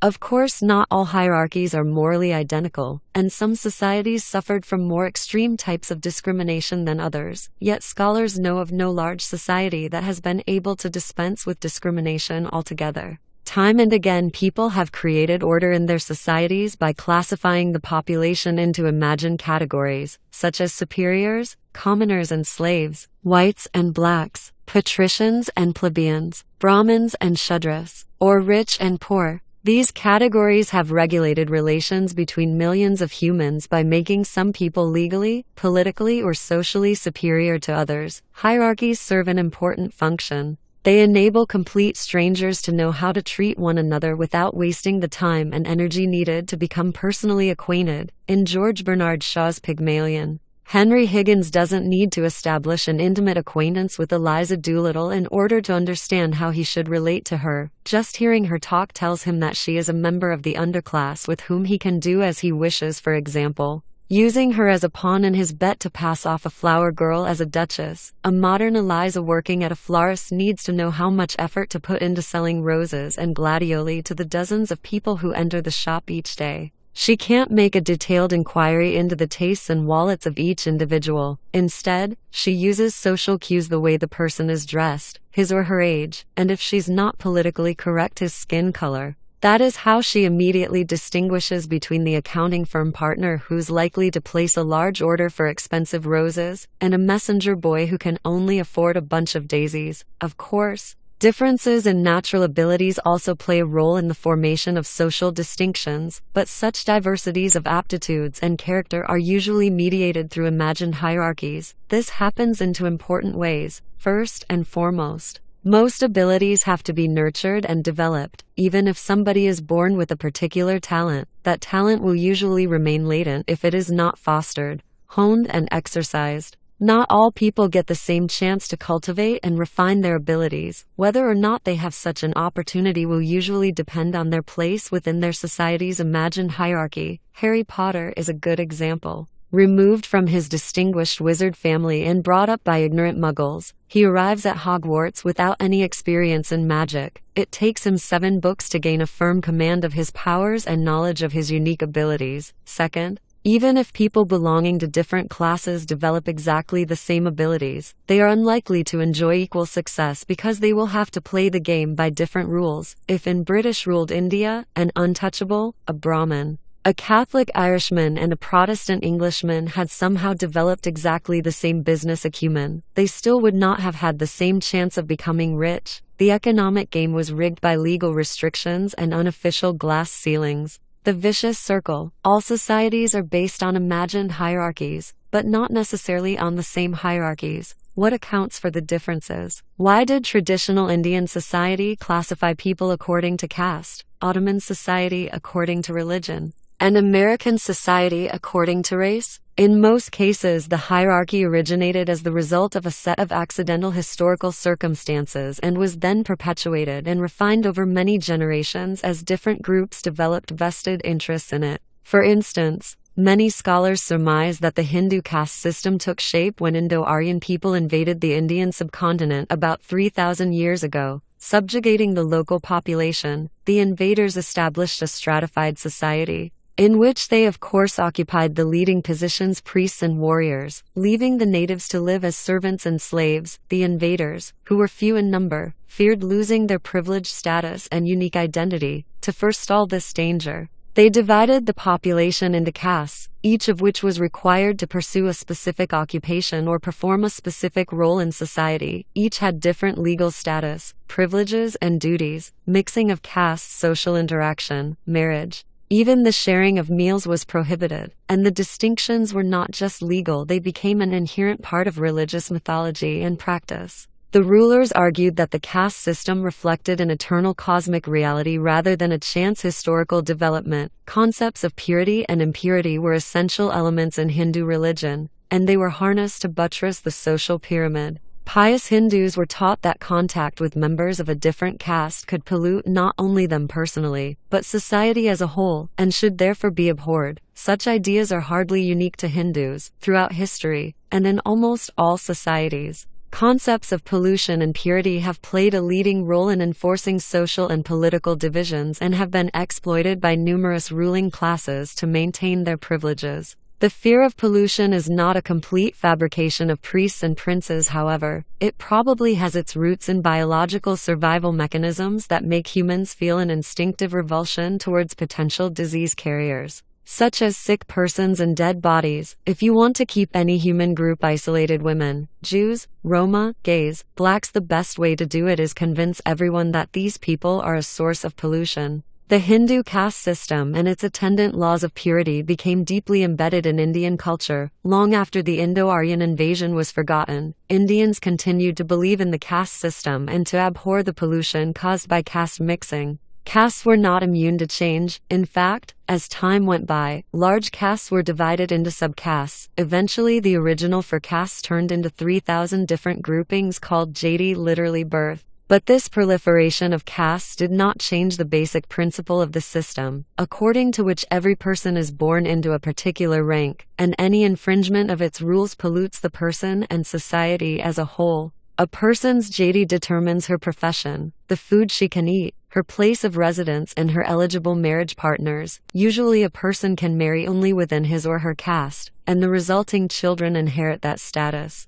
Whenever a new profession developed or a new group of people appeared on the scene, they had to be recognized as a caste in order to receive a legitimate place within Hindu society. Groups that failed to win recognition as a caste were, literally, outcasts in this stratified society. They did not even occupy the lowest rung. They became known as untouchables. They had to live apart from all other people and scrape together a living in humiliating and disgusting ways, such as sifting through garbage dumps for scrap material. Even members of the lowest caste avoided mingling with them, eating with them, touching them, and certainly marrying them. In modern India, matters of marriage and work are still heavily influenced by the caste system, despite all attempts by the democratic government of India to break down such distinctions and convince Hindus that there is nothing polluting in caste mixing. 3. Purity in America. A similar vicious circle perpetuated the racial hierarchy in modern America. From the 16th to the 18th century, the European conquerors imported millions of African slaves to work the mines and plantations of America.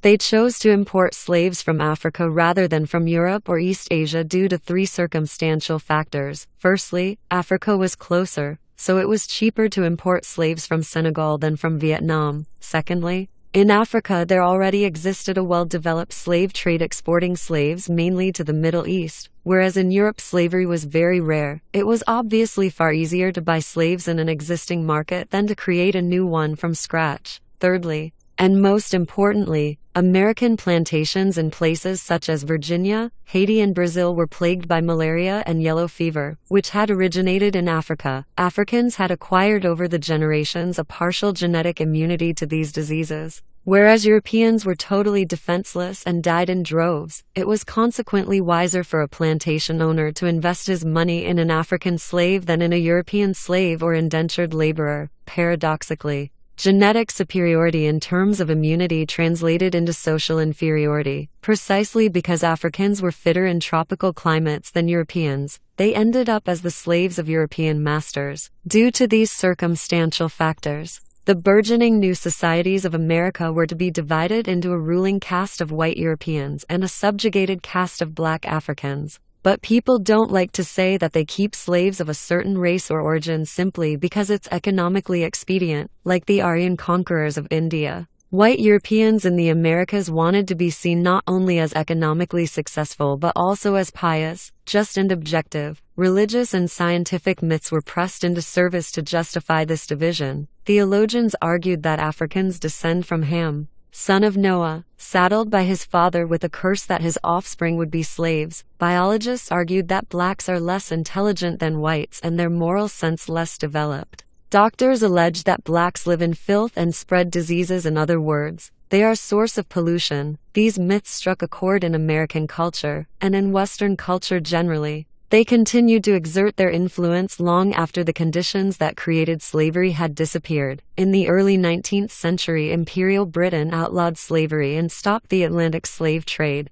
And in the decades that followed, slavery was gradually outlawed throughout the American continent. Notably, this was the first and only time in history that slaveholding societies voluntarily abolished slavery. But even though the slaves were freed, the racist myths that justified slavery persisted. Separation of the races was maintained by racist legislation and social custom. The result was a self-reinforcing cycle of cause and effect, a vicious circle. Consider, for example, the southern United States immediately after the Civil War. In 1865, the 13th Amendment to the U.S. Constitution outlawed slavery, and the 14th Amendment mandated that citizenship and the equal protection of the law could not be denied on the basis of race. However, 2 centuries of slavery meant that most black families were far poorer and far less educated than most white families. A black person born in Alabama in 1865 thus had much less chance of getting a good education and a well-paid job than did his white neighbors. His children, born in the 1880s and 1892, started life with the same disadvantage. They too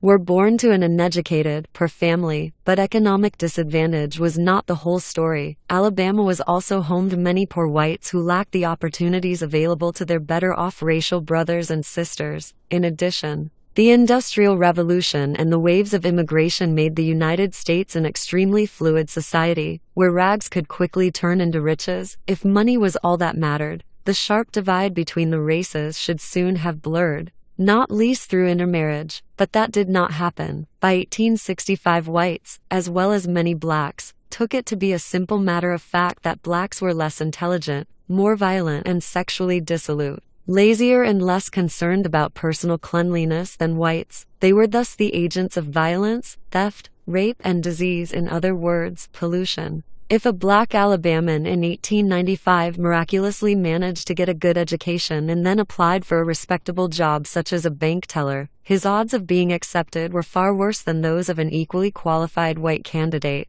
The stigma that labeled blacks as, by nature, unreliable, lazy, and less intelligent conspired against him. You might think that people would gradually understand that these stigmas were myth rather than fact, and that blacks would be able, over time, to prove themselves just as competent, law-abiding, and clean as whites. In fact, the opposite happened. These prejudices became more and more entrenched as time went by. Since all the best jobs were held by whites, it became easier to believe that blacks really are inferior. Look, said the average white citizen, blacks have been free for generations, yet there are almost no black professors, lawyers, doctors, or even bank tellers. Isn't that proof that blacks are simply less intelligent and hardworking? Trapped in this vicious circle, blacks were not hired for white-collar jobs because they were deemed unintelligent. And the proof of their inferiority was the paucity of blacks in white-collar jobs. The vicious circle did not stop there. as anti-black stigmas grew stronger.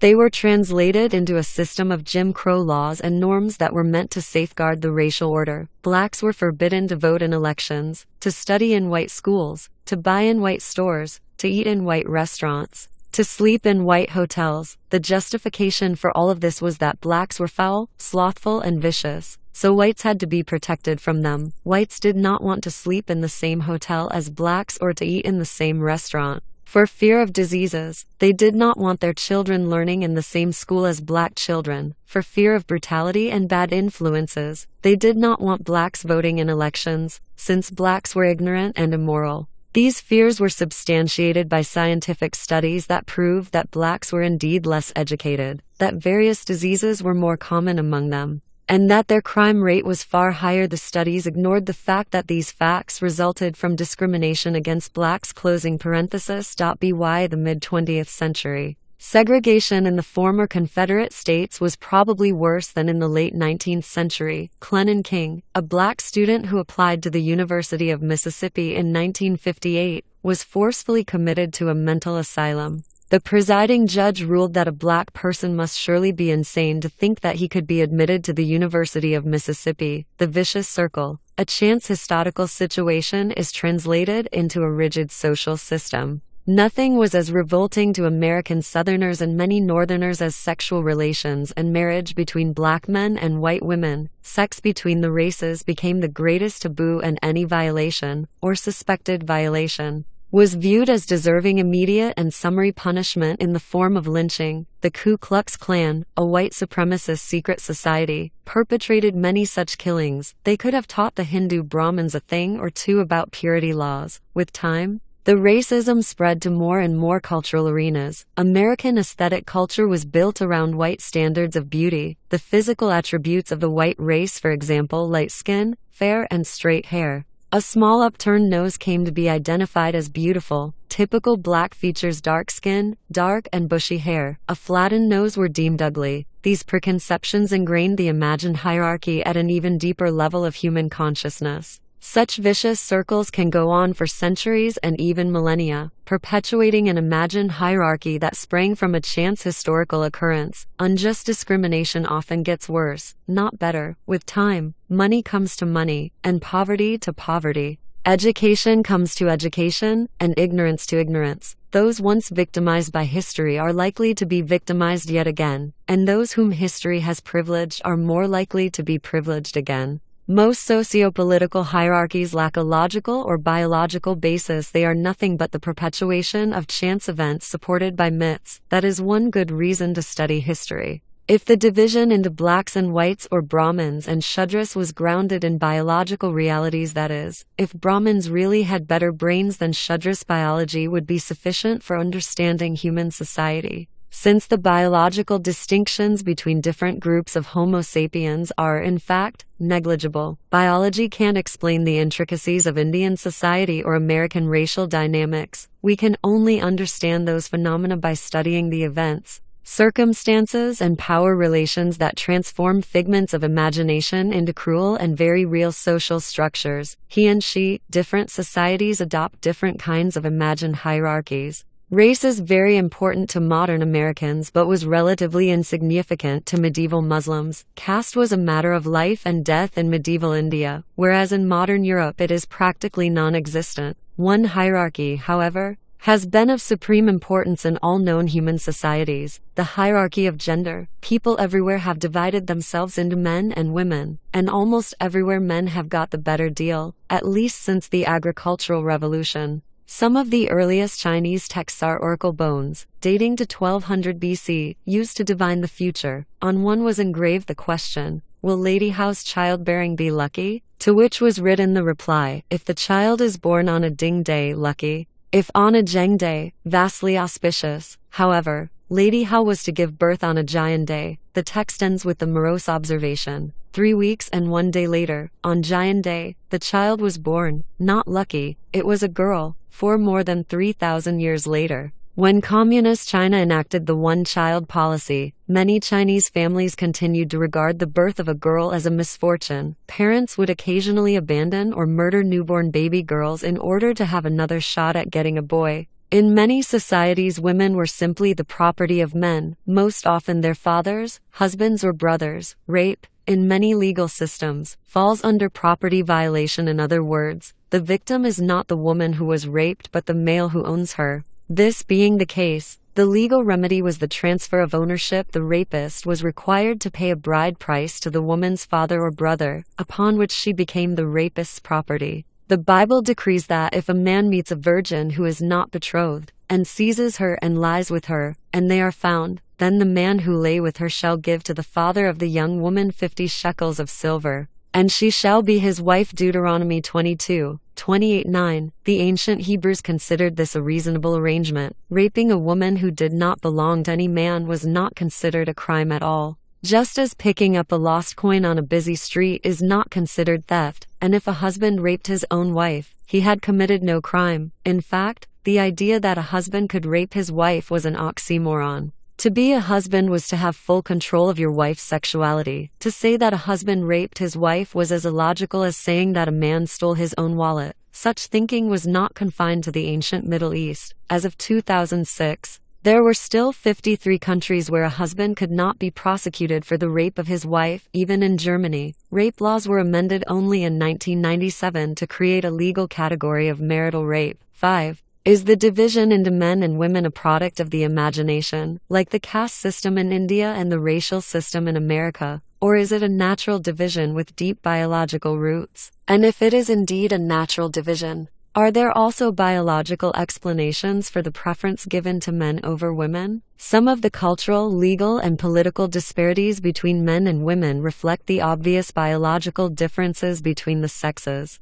Childbearing has always been women's job, because men don't have wombs. Yet around this hard universal kernel, every society accumulated layer upon layer of cultural ideas and norms that have little to do with biology. Societies associate a host of attributes with masculinity and femininity that, for the most part, lack a firm biological basis. For instance, in democratic Athens of the 5th century BC, an individual possessing a womb had no independent legal status and was forbidden to participate in popular assemblies or to be a judge. With few exceptions, such an individual could not benefit from a good education, nor engage in business or in philosophical discourse. None of Athens' political leaders, none of its great philosophers, orators, artists, or merchants had a womb. Does having a womb make a person unfit, biologically, for these professions? The ancient Athenians thought so. Modern Athenians disagree. In present-day Athens, women vote, are elected to public office, make speeches, design everything from jewelry to buildings to software, and go to university.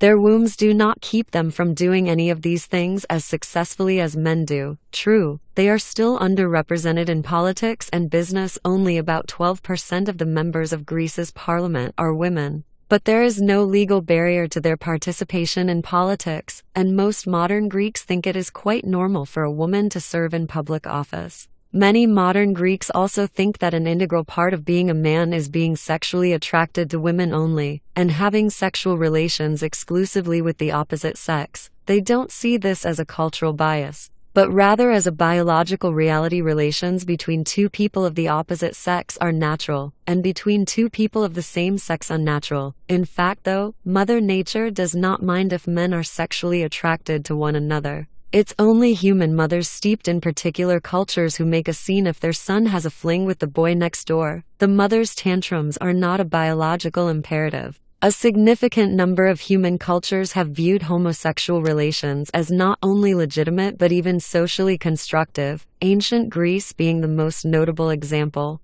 The Iliad does not mention that Thetis had any objection to her son Achilles' relations with Patroclus. Queen Olympias of Macedon was one of the most temperamental and forceful women of the ancient world, and even had her own husband, King Philip, assassinated, yet she didn't have a fit when her son, Alexander the Great, brought his lover Hephaestion home for dinner. How can we distinguish what is biologically determined from what people merely try to justify through biological myths? A good rule of thumb is biology enables, culture forbids. Biology is willing to tolerate a very wide spectrum of possibilities. It's culture that obliges people to realize some possibilities while forbidding others. Biology enables women to have children. Some cultures oblige women to realize this possibility. Biology enables men to enjoy sex with one another. Some cultures forbid them to realize this possibility. Culture tends to argue that it forbids only that which is unnatural, but from a biological perspective, nothing is unnatural. Whatever is possible is by definition also natural. A truly unnatural behavior, one that goes against the laws of nature, simply cannot exist. So it would need no prohibition. No culture has ever bothered to forbid men to photosynthesize, women to run faster than the speed of light, or negatively charged electrons to be attracted to each other. In truth, our concepts natural and unnatural are taken not from biology, but from Christian theology. The theological meaning of natural is in accordance with the intentions of the God who created nature. Christian theologians argued that God created the human body, intending each limb and organ to serve a particular purpose. If we use our limbs and organs for the purpose envisioned by God, then it is a natural activity. To use them differently than God intends is unnatural, but evolution has no purpose. Organs have not evolved with a purpose, and the way they are used is in constant flux. There is not a single organ in the human body that only does the job its prototype did when it first appeared hundreds of millions of years ago. Organs evolve to perform a particular function, but once they exist, they can be adapted for other usages as well. Mouths, for example, appeared because the earliest multicellular organisms needed a way to take nutrients into their bodies. We still use our mouths for that purpose, but we also use them to kiss, speak, and if we are Rambo, to pull the pins out of hand grenades. Are any of these uses unnatural simply because our worm-like ancestors 600 million years ago didn't do those things with their mouths? Similarly, wings didn't suddenly appear in all their aerodynamic glory. They developed from organs that served another purpose. According to one theory, insect wings evolved millions of years ago from body protrusions on flightless bugs. Bugs with bumps had a larger surface area than those without bumps, and this enabled them to absorb more sunlight and thus stay warmer. In a slow evolutionary process, these solar heaters grew larger. The same structure that was good for maximum sunlight absorption, lots of surface area, little weight, also, by coincidence, gave the insects a bit of a lift when they skipped and jumped. Those with bigger protrusions could skip and jump farther. Some insects started using the things to glide, and from there it was a small step to wings that could actually propel the bug through the air. Next time a mosquito buzzes in your ear, accuse her of unnatural behavior. If she were well behaved and content with what God gave her, she'd use her wings only as solar panels. The same sort of multitasking applies to our sexual organs and behavior. Sex first evolved for procreation and courtship rituals as a way of sizing up the fitness of a potential mate, but many animals now put both to use for a multitude of social purposes that have little to do with creating little copies of themselves. Chimpanzees, for example, use sex to cement political alliances, establish intimacy, and defuse tensions. Is that unnatural? Sex and gender. There is little sense, then, in arguing that the natural function of women is to give birth, or that homosexuality is unnatural. Most of the laws, norms, rights, and obligations that define manhood and womanhood reflect human imagination more than biological reality. Biologically, humans are divided into males and females. A male Homo sapiens is one who has one X chromosome and one Y chromosome. A female is one with two X's, but man and woman names social, not biological, categories. While in the great majority of cases in most human societies men are males and women are females, the social terms carry a lot of baggage that has only a tenuous, if any, relationship to the biological terms. A man is not a sapiens with particular biological qualities such as XY chromosomes, testicles, and lots of testosterone. Rather, he fits into a particular slot in his society's imagined human order. His culture's myths assign him particular masculine roles like engaging in politics, rights like voting, and duties like military service. Likewise, a woman is not a sapiens with two X chromosomes, a womb, and plenty of estrogen. Rather, she is a female member of an imagined human order. The myths of her society assign her unique feminine roles: raising children, rights, protection against violence, and duties, obedience to her husband. Since myths, rather than biology, define the roles, rights, and duties of men and women, The meaning of manhood and womanhood have varied immensely from one society to another. 22. 18th century masculinity. An official portrait of King Louis XIV of France. Note the long wig, stockings, high-heeled shoes, dancer's posture, and huge sword. In contemporary Europe,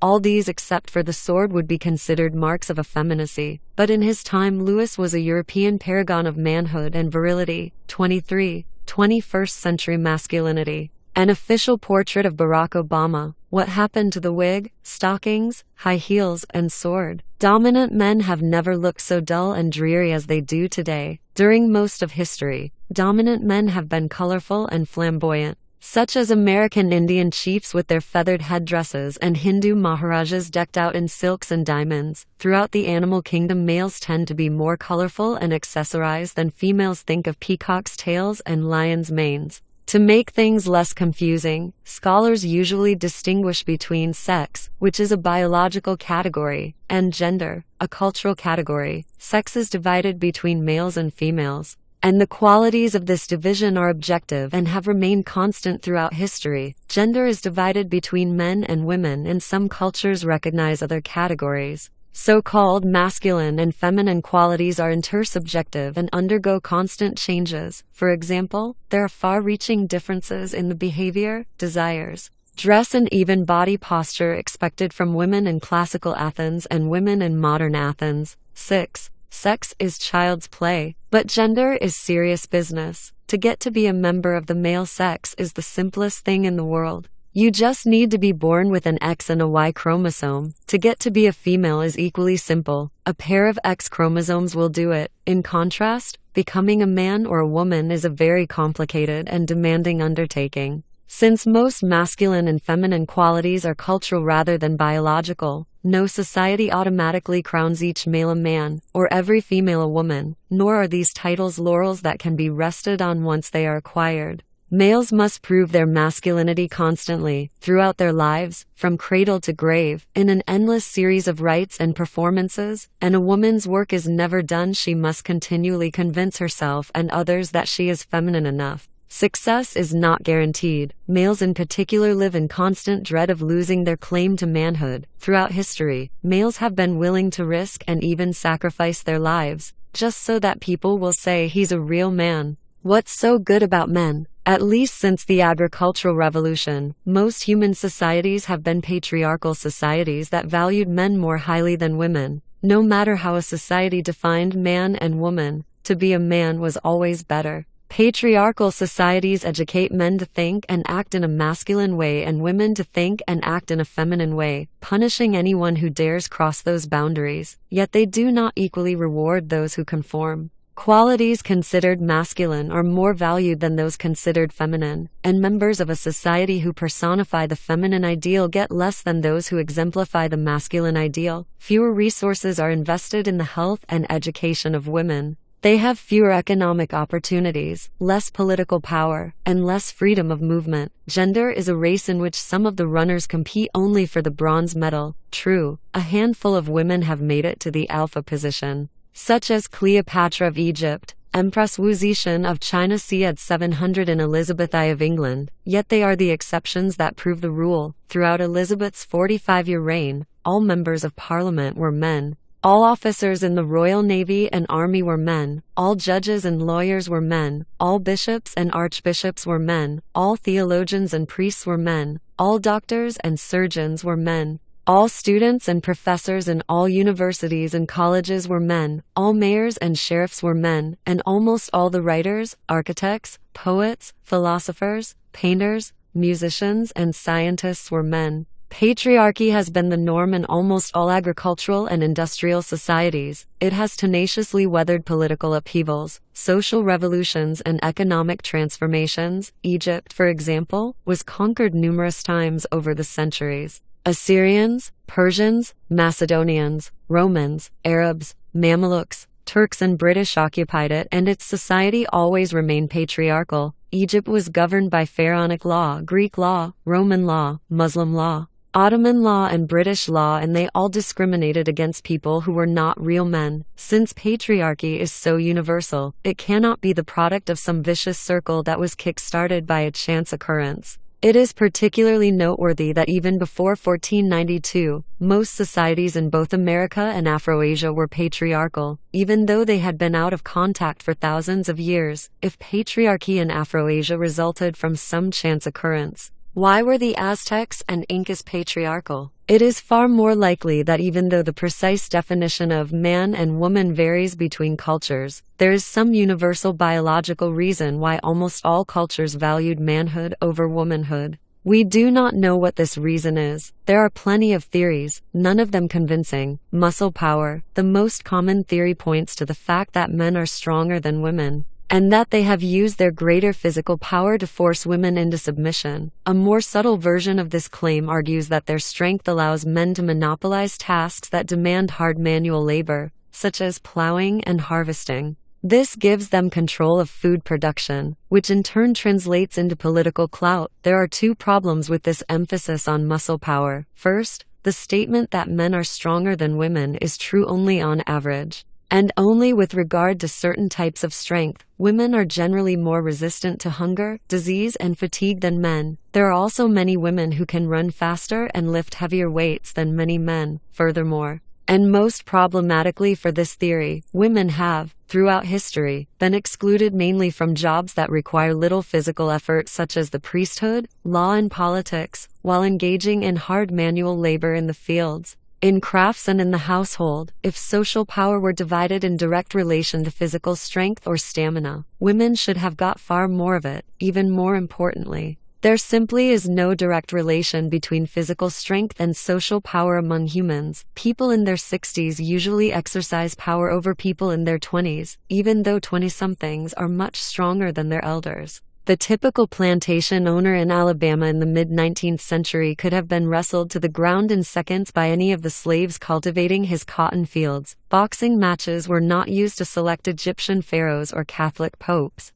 In forager societies, political dominance generally resides with the person possessing the best social skills rather than the most developed musculature. In organized crime, the big boss is not necessarily the strongest man. He is often an older man who very rarely uses his own fists. He gets younger and fitter men to do the dirty jobs for him. A guy who thinks that the way to take over the syndicate is to beat up the Don is unlikely to live long enough to learn from his mistake. Even among chimpanzees, the alpha male wins his position by building a stable coalition with other males and females, not through mindless violence. In fact, human history shows that there is often an inverse relation between physical prowess and social power. In most societies, it's the lower classes who do the manual labor. This may reflect Homo sapiens' position in the food chain. If all that counted were raw physical abilities, sapiens would have found themselves on a middle rung of the ladder, but their mental and social skills place them at the top.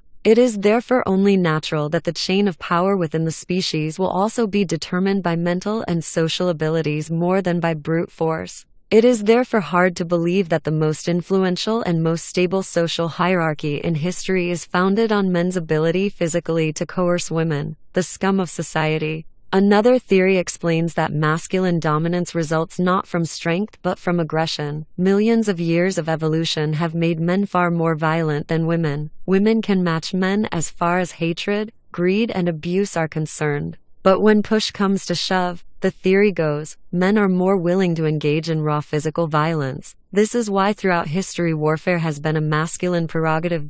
In times of war, men's control of the armed forces has made them the masters of civilian society. 2. They then use their control of civilian society to fight more and more wars, and the greater the number of wars, the greater men's control of society. This feedback loop explains both the ubiquity of war and the ubiquity of patriarchy. Recent studies of the hormonal and cognitive systems of men and women strengthen the assumption that men indeed have more aggressive and violent tendencies, and are therefore, on average, better suited to serve as common soldiers. Yet granted that the common soldiers are all men, does it follow that the ones managing the war and enjoying its fruits must also be men? That makes no sense. It's like assuming that because all the slaves cultivating cotton fields are black, plantation owners will be black as well, just as an all-black workforce might be controlled by an all-white management. Why couldn't an all-male soldiery be controlled by an all-female, or at least partly female government? In fact, In numerous societies throughout history, the top officers did not work their way up from the rank of private aristocrats. The wealthy and the educated were automatically assigned officer rank and never served a day in the ranks. When the Duke of Wellington, Napoleon's nemesis, enlisted in the British Army at the age of 18, he was immediately commissioned as an officer. He didn't think much of the plebeians under his command. "We have in the service the scum of the earth as common soldiers," he wrote to a fellow aristocrat during the wars against France. These common soldiers were usually recruited from among the very poorest, or from ethnic minorities such as the Irish Catholics. Their chances of ascending the military ranks were negligible. The senior ranks were reserved for dukes, princes, and kings. But why only for dukes, and not for duchesses? The French Empire in Africa was established and defended by the sweat and blood of Senegalese, Algerians, and working-class Frenchmen. The percentage of well-born Frenchmen within the ranks was negligible. Yet the percentage of well-born Frenchmen within the small elite that led the French army, ruled the empire, and enjoyed its fruits was very high. Why just Frenchmen, and not French women?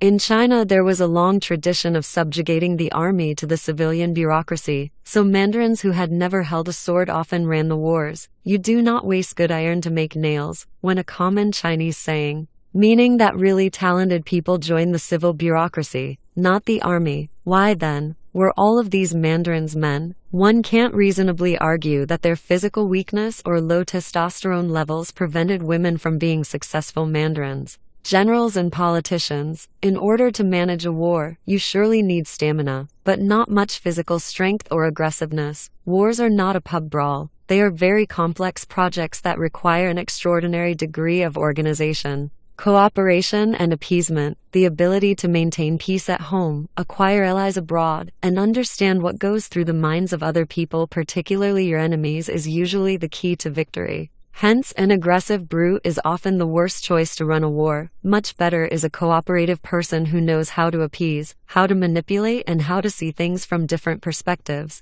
This is the stuff empire builders are made of. The militarily incompetent Augustus succeeded in establishing a stable imperial regime, achieving something that eluded both Julius Caesar and Alexander the Great, who were much better generals. Both his admiring contemporaries and modern historians often attribute this feat to his virtue of clementia, mildness, and clemency. Women are often stereotyped as better manipulators and appeasers than men, and are famed for their superior ability to see things from the perspective of others. If there's any truth in these stereotypes, then women should have made excellent politicians and empire builders, leaving the dirty work on the battlefields to testosterone-charged but simple-minded machos. Popular myths notwithstanding, this rarely happened in the real world. It is not at all clear why not. Patriarchal genes. A third type of biological explanation gives less importance to brute force and violence, and suggests that through millions of years of evolution, men and women evolved different survival and reproduction strategies. As men competed against each other for the opportunity to impregnate fertile women, an individual's chances of reproduction depended above all on his ability to outperform and defeat other men. As time went by, the masculine genes that made it to the next generation were those belonging to the most ambitious, aggressive, and competitive men. A woman, on the other hand, had no problem finding a man willing to impregnate her. However, if she wanted her children to provide her with grandchildren, she needed to carry them in her womb for 9 arduous months, and then nurture them for years. During that time she had fewer opportunities to obtain food, and required a lot of help. She needed a man, in order to ensure her own survival and the survival of her children. The woman had little choice but to agree to whatever conditions the man stipulated so that he would stick around and share some of the burden. As time went by, the feminine genes that made it to the next generation belonged to women who were submissive caretakers. Women who spent too much time fighting for power did not leave any of those powerful genes for future generations.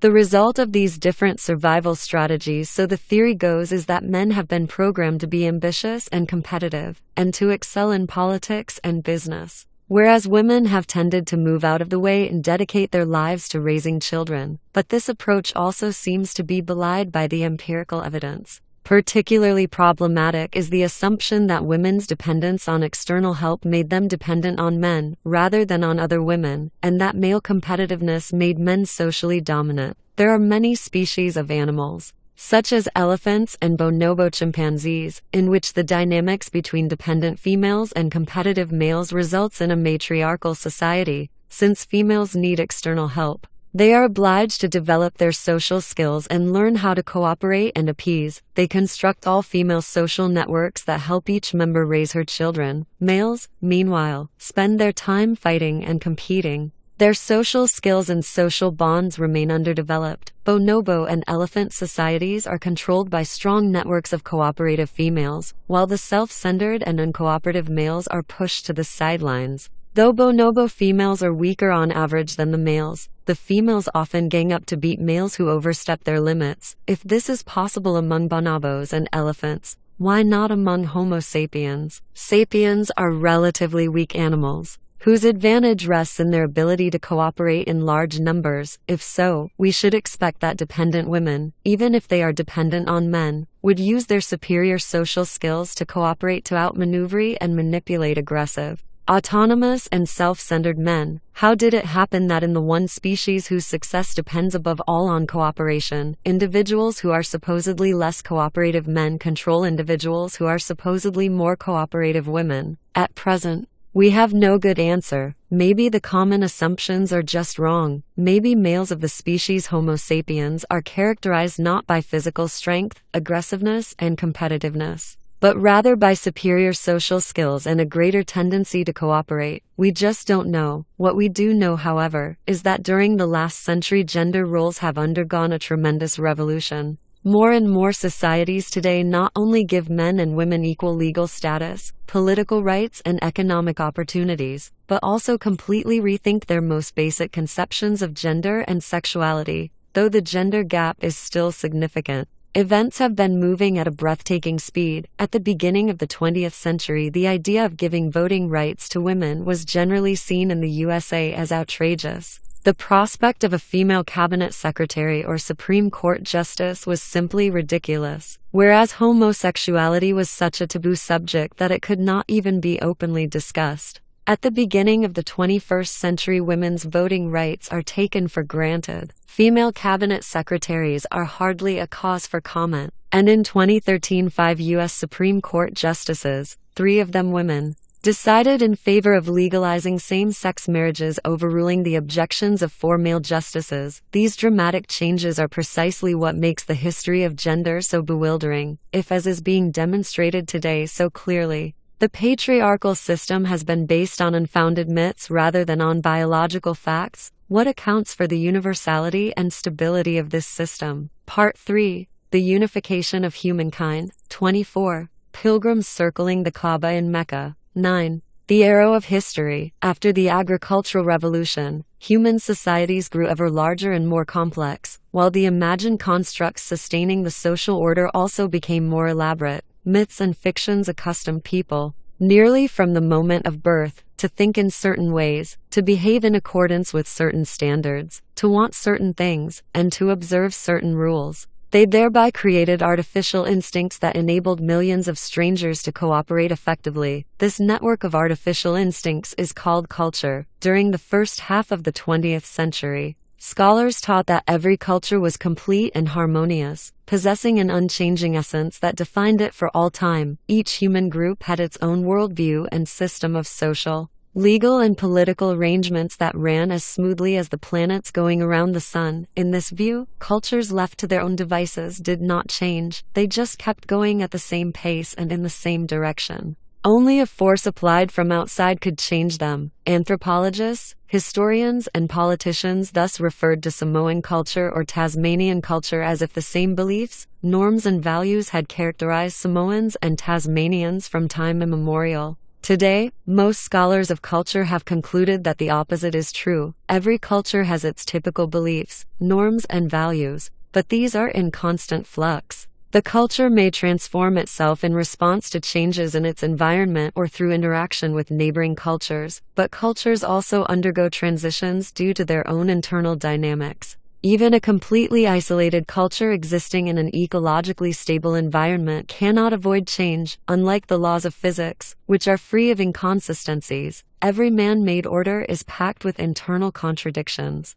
Cultures are constantly trying to reconcile these contradictions, and this process fuels change. For instance, in medieval Europe, the nobility believed in both Christianity and chivalry. A typical nobleman went to church in the morning and listened as the priest held forth on the lives of the saints. Vanity of vanities, said the priest, all is vanity. Riches, lust, and honor are dangerous temptations. You must rise above them and follow in Christ's footsteps. Be meek like him. Avoid violence and extravagance, and if attacked, just turn the other cheek. Returning home in a meek and pensive mood, the nobleman would change into his best silks and go to a banquet in his lord's castle. There the wine flowed like water. The minstrel sang of Lancelot and Guinevere, and the guests exchanged dirty jokes and bloody war tales. It is better to die, declared the barons, than to live with shame. If someone questions your honor, only blood can wipe out the insult. And what is better in life than to see your enemies flee before you,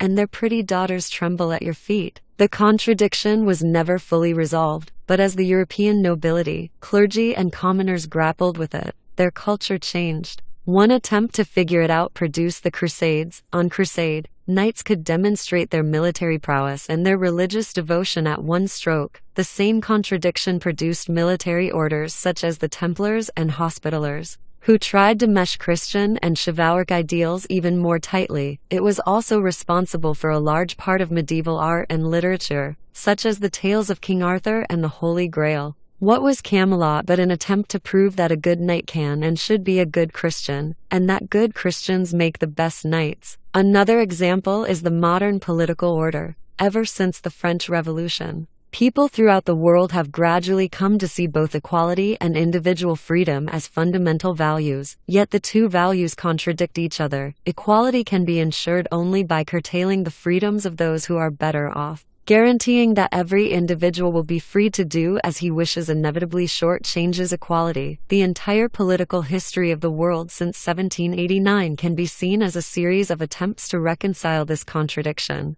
Anyone who has read a novel by Charles Dickens knows that the liberal regimes of 19th-century Europe gave priority to individual freedom even if it meant throwing insolvent poor families in prison and giving orphans little choice but to join schools for pickpockets. Anyone who has read a novel by Alexander Solzhenitsyn knows how communism's egalitarian ideal produced brutal tyrannies that tried to control every aspect of daily life. Contemporary American politics also revolve around this contradiction. Democrats want a more equitable society, even if it means raising taxes to fund programs to help the poor, elderly, and infirm, but that infringes on the freedom of individuals to spend their money as they wish. Why should the government force me to buy health insurance if I prefer using the money to put my kids through college? Republicans, on the other hand, want to maximize individual freedom, even if it means that the income gap between rich and poor will grow wider and that many Americans will not be able to afford health care, just as medieval culture did not manage to square chivalry with Christianity. So the modern world fails to square liberty with equality, but this is no defect. Such contradictions are an inseparable part of every human culture. In fact, they are culture's engines, responsible for the creativity and dynamism of our species. Just as when two clashing musical notes played together force a piece of music forward, so discord in our thoughts, ideas, and values compel us to think, reevaluate, and criticize. Consistency is the playground of dull minds. If tensions, conflicts, and irresolvable dilemmas are the spice of every culture, a human being who belongs to any particular culture must hold contradictory beliefs and be riven by incompatible values. It's such an essential feature of any culture that it even has a name: cognitive dissonance. Cognitive dissonance is often considered a failure of the human psyche. In fact, it is a vital asset. Had people been unable to hold contradictory beliefs and values, it would probably have been impossible to establish and maintain any human culture. If, say, a Christian really wants to understand the Muslims who attend that mosque down the street, he shouldn't look for a pristine set of values that every Muslim holds dear. Rather, he should inquire into the catch-22s of Muslim culture, those places where rules are at war and standards scuffle. It's at the very spot where the Muslims teeter between two imperatives that you'll understand them best. The spy satellite. Human cultures are in constant flux. Is this flux completely random, or does it have some overall pattern? In other words, Does history have a direction? The answer is yes. Over the millennia, small, simple cultures gradually coalesce into bigger and more complex civilizations, so that the world contains fewer and fewer megacultures, each of which is bigger and more complex. This is of course a very crude generalization, true only at the macro level. At the micro level, it seems that for every group of cultures that coalesces into a megaculture, there's a megaculture that breaks up into pieces. The Mongol Empire expanded to dominate a huge swath of Asia and even parts of Europe, only to shatter into fragments. Christianity converted hundreds of millions of people at the same time that it splintered into innumerable sects. The Latin language spread through Western and Central Europe, then split into local dialects that themselves eventually became national languages. But these breakups are temporary reversals in an inexorable trend towards unity. Perceiving the direction of history is really a question of vantage point. When we adopt the proverbial bird's eye view of history, which examines developments in terms of decades or centuries, it's hard to say whether history moves in the direction of unity or of diversity. However, to understand long-term processes, the bird's eye view is too myopic. We would do better to adopt instead the viewpoint of a cosmic spy satellite, which scans millennia rather than centuries. From such a vantage point, it becomes crystal clear that history is moving relentlessly towards unity. The sectioning of Christianity and the collapse of the Mongol Empire are just speed bumps on history's highway. The best way to appreciate the general direction of history is to count the number of separate human worlds that coexisted at any given moment on planet Earth. Today, we are used to thinking about the whole planet as a single unit, but for most of history, Earth was in fact an entire galaxy of isolated human worlds. Consider Tasmania, a medium-sized island south of Australia. It was cut off from the Australian mainland in about 10,000 BC as the end of the Ice Age caused the sea level to rise. A few thousand hunter-gatherers were left on the island, and had no contact with any other humans until the arrival of the Europeans in the 19th century. For 12,000 years, nobody else knew the Tasmanians were there. And they didn't know that there was anyone else in the world. They had their wars, political struggles, social oscillations, and cultural developments. Yet as far as the emperors of China or the rulers of Mesopotamia were concerned, Tasmania could just as well have been located on one of Jupiter's moons. The Tasmanians lived in a world of their own. America and Europe, too, were separate worlds for most of their histories. In AD 378, the Roman Emperor Valens was defeated and killed by the Goths at the Battle of Adrianople. In the same year, King Chak-Takachuk of Tikal was defeated and killed by the army of Teotihuacan. Tikal was an important Mayan city-state, while Teotihuacan was then the largest city in America, with almost 250,000 inhabitants of the same order of magnitude as its contemporary, Rome. There was absolutely no connection between the defeat of Rome and the rise of Teotihuacan.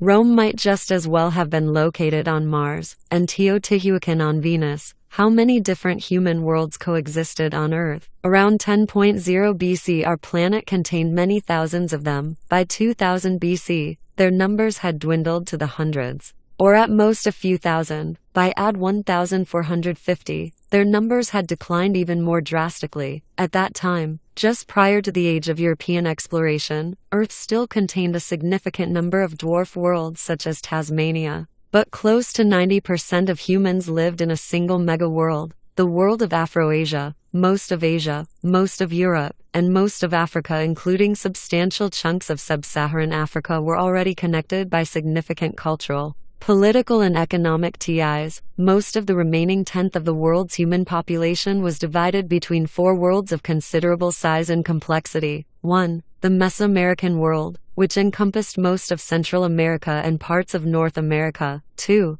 The Andean world, which encompassed most of Western South America. 3. The Australian world, which encompassed the continent of Australia. 4. The Oceanic world, which encompassed most of the islands of the southwestern Pacific Ocean. From Hawaii to New Zealand, over the next 300 years, the Afro-Asian giant swallowed up all the other worlds. It consumed the Mesoamerican world in 1521, when the Spanish conquered the Aztec Empire. It took its first bite out of the Oceanic world at the same time, during Ferdinand Magellan's circumnavigation of the globe, and soon after that completed its conquest. The Andean world collapsed in 1532, when Spanish conquistadors crushed the Inca Empire. The first European landed on the Australian continent in 1606, and that pristine world came to an end when British colonization began in earnest in 1788. 15 years later, the Britons established their first settlement in Tasmania, thus bringing the last autonomous human world into the Afro-Asian sphere of influence. It took the Afro-Asian giant several centuries to digest all that it had swallowed,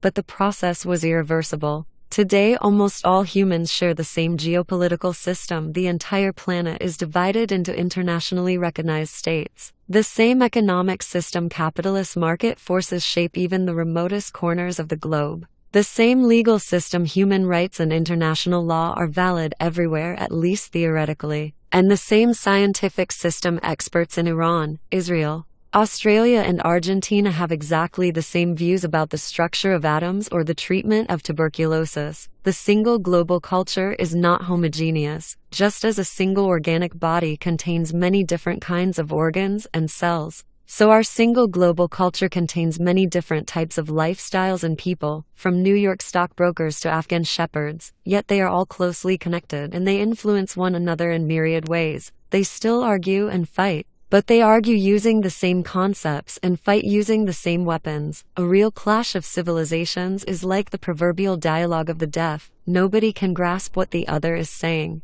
Today, when Iran and the United States rattle swords at one another, they both speak the language of nation-states, capitalist economies, international rights and nuclear physics. Map 3, Earth and add 1450. The named locations within the Afro-Asian world were places visited by the 14th century Muslim traveler Ibn Battuta, a native of Tangier, in Morocco. Ibn Battuta visited Timbuktu, Zanzibar, southern Russia, Central Asia, India, China and Indonesia. His travels illustrate the unity of Afro-Asia on the eve of the modern era. We still talk a lot about authentic cultures, but if by authentic we mean something that developed independently, and that consists of ancient local traditions free of external influences, then there are no authentic cultures left on Earth. Over the last few centuries, all cultures were changed almost beyond recognition by a flood of global influences. One of the most interesting examples of this globalization is ethnic cuisine. In an Italian restaurant, we expect to find spaghetti and tomato sauce. In Polish and Irish restaurants, lots of potatoes. In an Argentinian restaurant, we can choose between dozens of kinds of beef steaks. In an Indian restaurant, hot chilies are incorporated into just about everything. And the highlight at any Swiss cafe is thick hot chocolate under an alp of whipped cream. But none of these foods is native to those nations. Tomatoes, chili peppers and cocoa are all Mexican in origin. They reached Europe and Asia only after the Spaniards conquered Mexico. Julius Caesar and Dante Alighieri never twirled tomato-drenched spaghetti on their forks, even forks hadn't been invented yet. William Tell never tasted chocolate, and Buddha never spiced up his food with chili. Potatoes reached Poland and Ireland no more than 400 years ago. The only steak you could obtain in Argentina in 1492 was from a llama. Hollywood films have perpetuated an image of the Plains Indians as brave horsemen, courageously charging the wagons of European pioneers to protect the customs of their ancestors. However, these Native American horsemen were not the defenders of some ancient, authentic culture. Instead,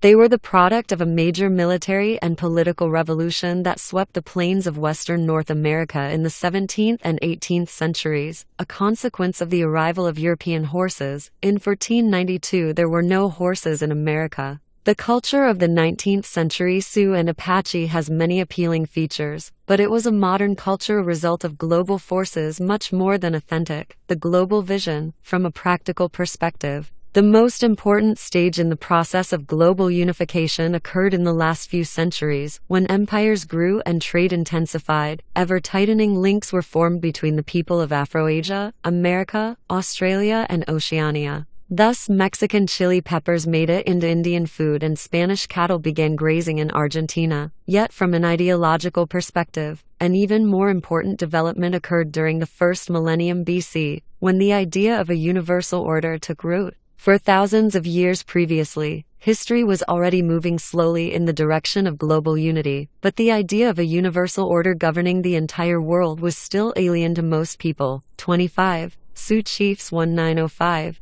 Neither the Sioux nor any other Great Plains tribe had horses prior to 149-2. Homo sapiens evolved to think of people as divided into us and them. Us was the group immediately around you, whoever you were, and them was everyone else. In fact, no social animal is ever guided by the interests of the entire species to which it belongs. No chimpanzee cares about the interests of the chimpanzee species. No snail will lift a tentacle for the global snail community. No lion alpha male makes a bid for becoming the king of all lions, and at the entrance of no beehive can one find the slogan, "Worker bees of the world unite." But beginning with the cognitive revolution, Homo sapiens became more and more exceptional in this respect. People began to cooperate on a regular basis with complete strangers, whom they imagined as brothers or friends, yet this brotherhood was not universal. Somewhere in the next valley, or beyond the mountain range, one could still sense them. When the first pharaoh, Menes, united Egypt around 3000 BC, it was clear to the Egyptians that Egypt had a border, and beyond the border lurked barbarians. The barbarians were alien, threatening,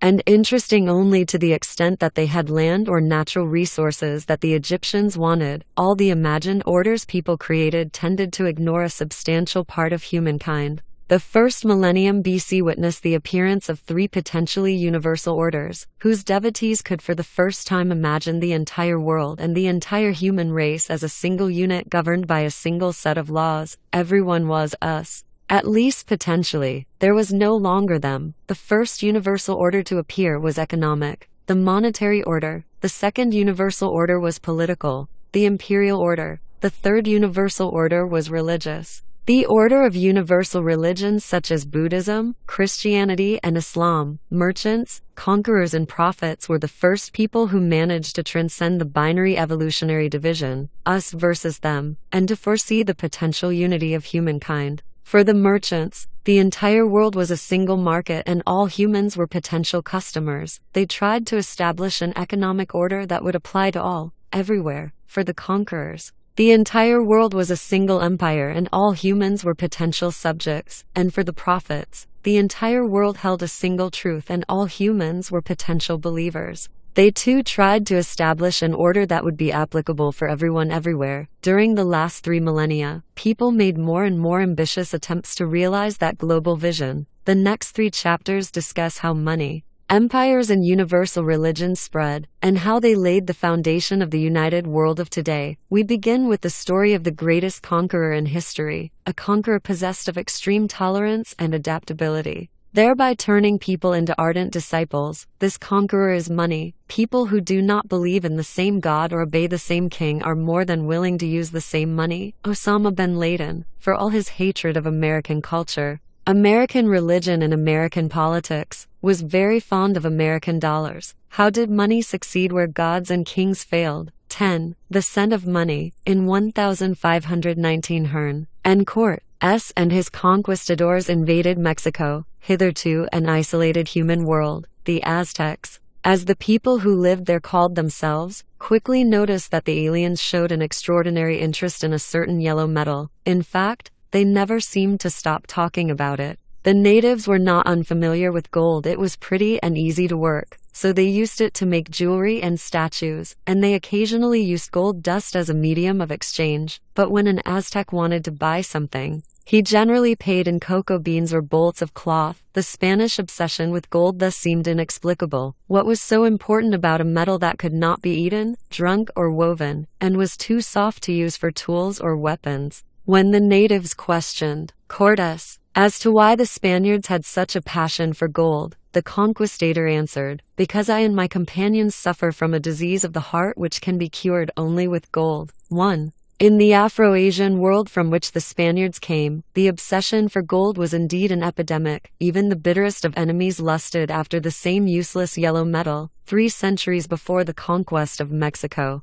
the ancestors of Cortés and his army waged a bloody war of religion against the Muslim kingdoms in Iberia and North Africa. The followers of Christ and the followers of Allah killed each other by the thousands, devastated fields and orchards, and turned prosperous cities into smoldering ruins, all for the greater glory of Christ or Allah. As the Christians gradually gained the upper hand, they marked their victories not only by destroying mosques and building churches, but also by issuing new gold and silver coins bearing the sign of the cross and thanking God for his help in combating the infidels. Yet alongside the new currency, the victors minted another type of coin, called the milares, which carried a somewhat different message. These square coins made by the Christian conquerors were emblazoned with flowing Arabic script that declared, "There is no God except Allah, and Muhammad is Allah's messenger." Even the Catholic bishops of Melgile and Agda issued these faithful copies of popular Muslim coins, and God-fearing Christians happily used them, too. Tolerance flourished on the other side of the hill too.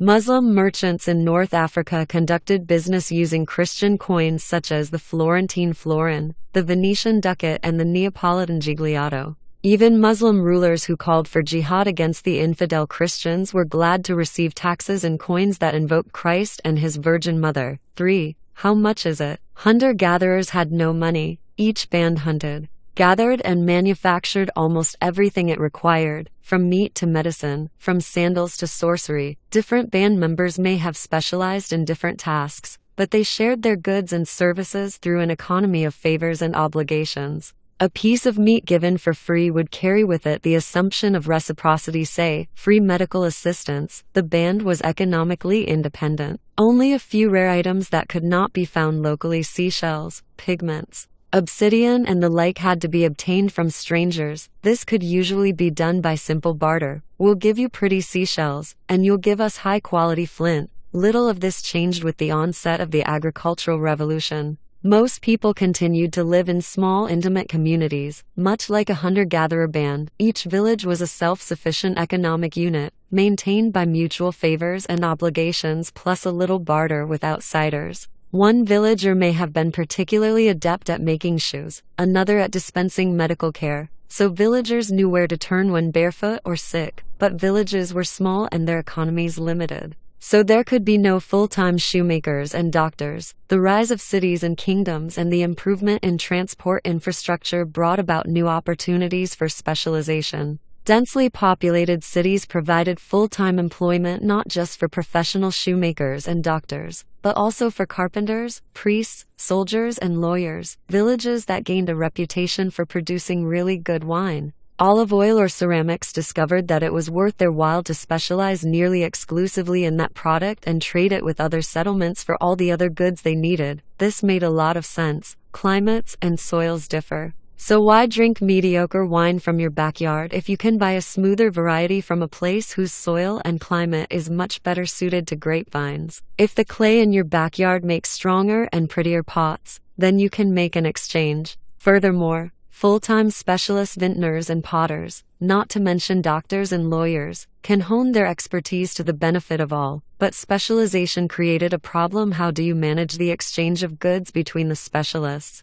An economy of favors and obligations doesn't work when large numbers of strangers try to cooperate. It's one thing to provide free assistance to a sister or a neighbor. A very different thing to take care of foreigners who might never reciprocate the favor. One can fall back on barter, but barter is effective only when exchanging a limited range of products. It cannot form the basis for a complex economy. 4. In order to understand the limitations of barter, imagine that you own an apple orchard in the hill country that produces the crispest, sweetest apples in the entire province. You work so hard in your orchard that your shoes wear out. So you harness up your donkey cart and head to the market town down by the river. Your neighbor told you that a shoemaker on the south end of the marketplace made him a really sturdy pair of boots that's lasted him through 5 seasons. You find the shoemaker's shop and offer to barter some of your apples in exchange for the shoes you need. The shoemaker hesitates. How many apples should he ask for in payment? Every day he encounters dozens of customers, a few of whom bring along sacks of apples, while others carry wheat, goats, or cloth, all of varying quality. Still others offer their expertise in petitioning the king or curing backaches. The last time the shoemaker exchanged shoes for apples was 3 months ago, and back then he asked for 3 sacks of apples, or was it 4? But come to think of it, those apples were Sour Valley apples, rather than Prime Hill apples. On the other hand, on that previous occasion, the apples were given in exchange for small women's shoes. This fellow is asking for man-size boots. Besides, in recent weeks a disease has decimated the flocks around town, and skins are becoming scarce. The tanners are starting to demand twice as many finished shoes in exchange for the same quantity of leather. Shouldn't that be taken into consideration? In a barter economy, every day the shoemaker and the apple grower will have to learn anew the relative prices of dozens of commodities. If 100 different commodities are traded in the market, then buyers and sellers will have to know 4,950 different exchange rates. And if 1,000 different commodities are traded, buyers and sellers must juggle 499,500 different exchange rates. 5. How do you figure it out? It gets worse. Even if you manage to calculate how many apples equal one pair of shoes, barter is not always possible. After all, a trade requires that each side want what the other has to offer. What happens if the shoemaker doesn't like apples and, if at the moment in question, what he really wants is a divorce? True. The farmer could look for a lawyer who likes apples and set up a three-way deal. But what if the lawyer is full up on apples but really needs a haircut? Some societies tried to solve the problem by establishing a central barter system that collected products from specialist growers and manufacturers and distributed them to those who needed them. The largest and most famous such experiment was conducted in the Soviet Union, and it failed miserably. Everyone would work according to their abilities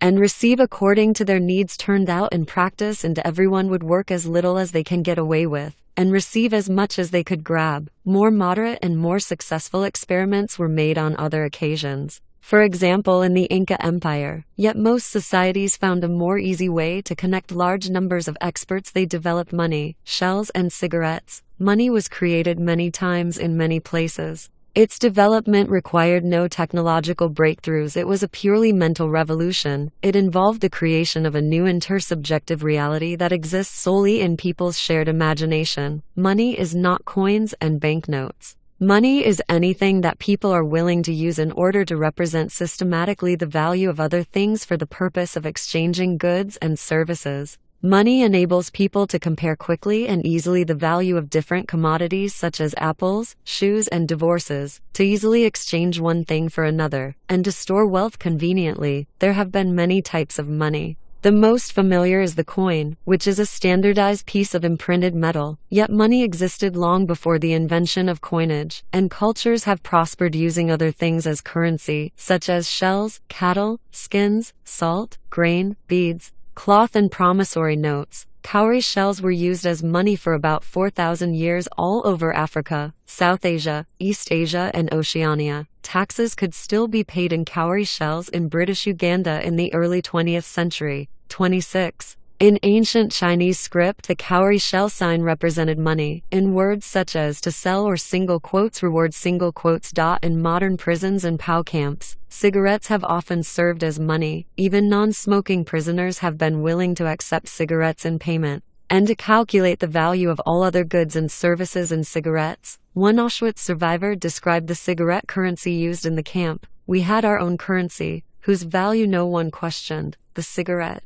The price of every article was stated in cigarettes. In normal times, that is, when the candidates to the gas chambers were coming in at a regular pace, a loaf of bread cost 12 cigarettes, a 300-gram package of margarine, 30, a watch, 80 to 200, a liter of alcohol, for 100 cigarettes. 6. In fact, even today coins and banknotes are a rare form of money. In 2006, the sum total of money in the world is about $60 trillion, yet the sum total of coins and banknotes was less than $6 trillion. 7. More than 90% of all money more than $50 trillion appearing in our accounts exists only on computer servers. Accordingly, most business transactions are executed by moving electronic data from one computer file to another, without any exchange of physical cash. Only a criminal buys a house, for example, by handing over a suitcase full of banknotes, as long as people are willing to trade goods and services in exchange for electronic data.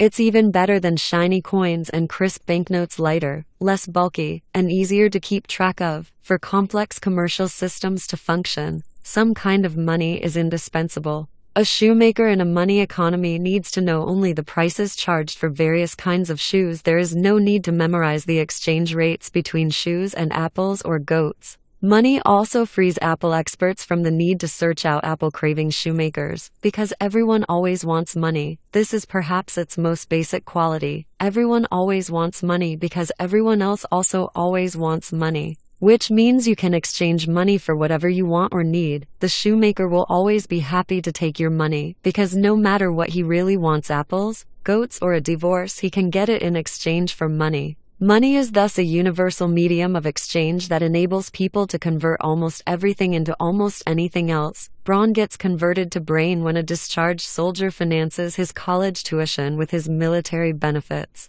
Land gets converted into loyalty when a baron sells property to support his retainers. Health is converted to justice when a physician uses her fees to hire a lawyer or bribe a judge. It is even possible to convert sex into salvation, as 15th-century prostitutes did when they slept with men for money, which they in turn used to buy indulgences from the Catholic Church. Ideal types of money enable people not merely to turn one thing into another, but to store wealth as well. Many valuables cannot be stored, such as time or beauty. Some things can be stored only for a short time, such as strawberries. Other things are more durable, but take up a lot of space and require expensive facilities and care. Grain, for example, can be stored for years, but to do so you need to build huge storehouses and guard against rats, mold, water, fire, and thieves. Money, whether paper, computer bits, or cowrie shells, solves these problems. Cowrie shells don't rot, are unpalatable to rats, can survive fires, and are compact enough to be locked up in a safe. In order to use wealth, it is not enough just to store it. It often needs to be transported from place to place. Some forms of wealth, such as real estate, cannot be transported at all. Commodities such as wheat and rice can be transported only with difficulty. Imagine a wealthy farmer living in a moneyless land who emigrates to a distant province. His wealth consists mainly of his house and rice paddies. The farmer cannot take with him the house or the paddies. He might exchange them for tons of rice, but it would be very burdensome and expensive to transport all that rice. Money solves these problems. The farmer can sell his property in exchange for a sack of cowrie shells, which he can easily carry wherever he goes, because money can convert, store, and transport wealth easily and cheaply. It made a vital contribution to the appearance of complex commercial networks and dynamic markets. Without money, commercial networks and markets would have been doomed to remain very limited in their size, complexity, and dynamism.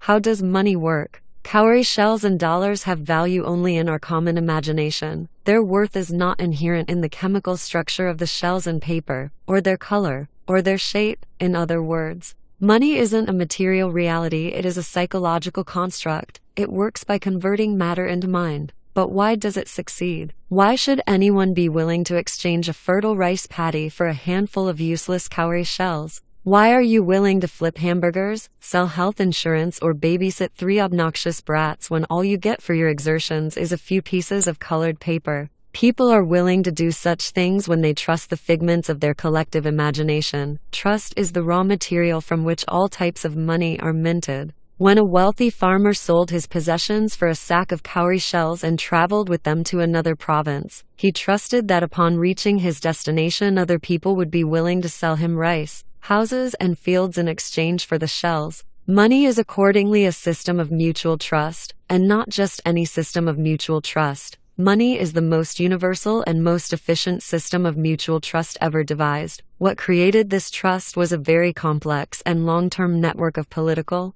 social, and economic relations. Why do I believe in the cowrie shell or gold coin or dollar bill? Because my neighbors believe in them, and my neighbors believe in them because I believe in them.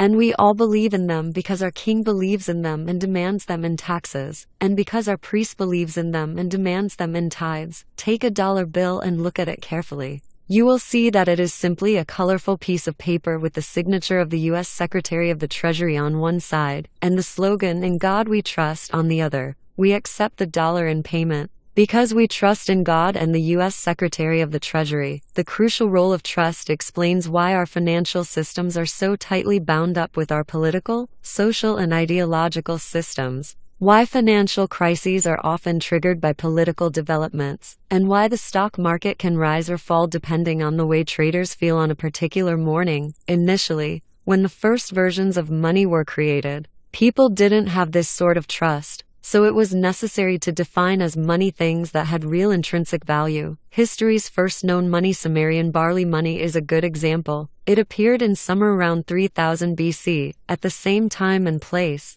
and under the same circumstances in which writing appeared. Just as writing developed to answer the needs of intensifying administrative activities, so barley money developed to answer the needs of intensifying economic activities. Barley money was simply barley, fixed amounts of barley grains used as a universal measure for evaluating and exchanging all other goods and services. The most common measurement was the sila, equivalent to roughly 1 liter. Standardized bowls, each capable of containing 1 sila, were mass-produced so that whenever people needed to buy or sell anything, it was easy to measure the necessary amounts of barley. Salaries, too, were set and paid in silas of barley. A male laborer earned 60 silas a month, a female laborer 30 silas. A foreman could earn between 1,000 to 105,000 silas. Not even the most ravenous foreman could eat 5,000 liters of barley a month. But he could use the silas he didn't eat to buy all sorts of other commodities: oil, goats, slaves, and something else to eat besides barley. 8.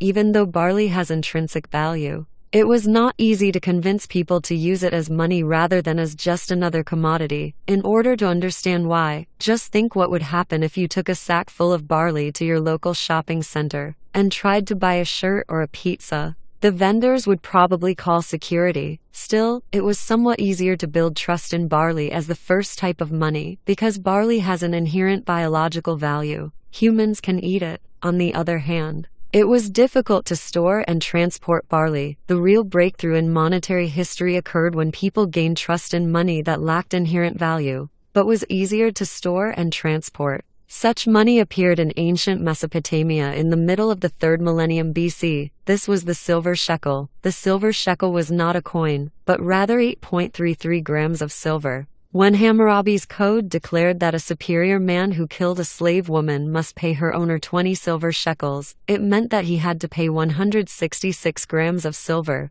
not 20 coins. Most monetary terms in the Old Testament are given in terms of silver rather than coins. Joseph's brothers sold him to the Ishmaelites for 20 silver shekels, or rather 166 grams of silver, the same price as a slave woman. He was a youth, after all. Unlike the barley sila, the silver shekel had no inherent value. You cannot eat, drink, or clothe yourself in silver, and it's too soft for making useful tools. Plowshares or swords of silver would crumple almost as fast as ones made out of aluminum foil. When they are used for anything, silver and gold are made into jewelry, crowns, and other status symbols, luxury goods that members of a particular culture identify with high social status. Their value is purely cultural. Set weights of precious metals eventually gave birth to coins. The first coins in history were struck around 640 BC by King Eliats of Lydia, in western Anatolia. These coins had a standardized weight of gold or silver, and were imprinted with an identification mark. The mark testified to 2 things. First, it indicated how much precious metal the coin contained. Second, it identified the authority that issued the coin and that guaranteed its contents.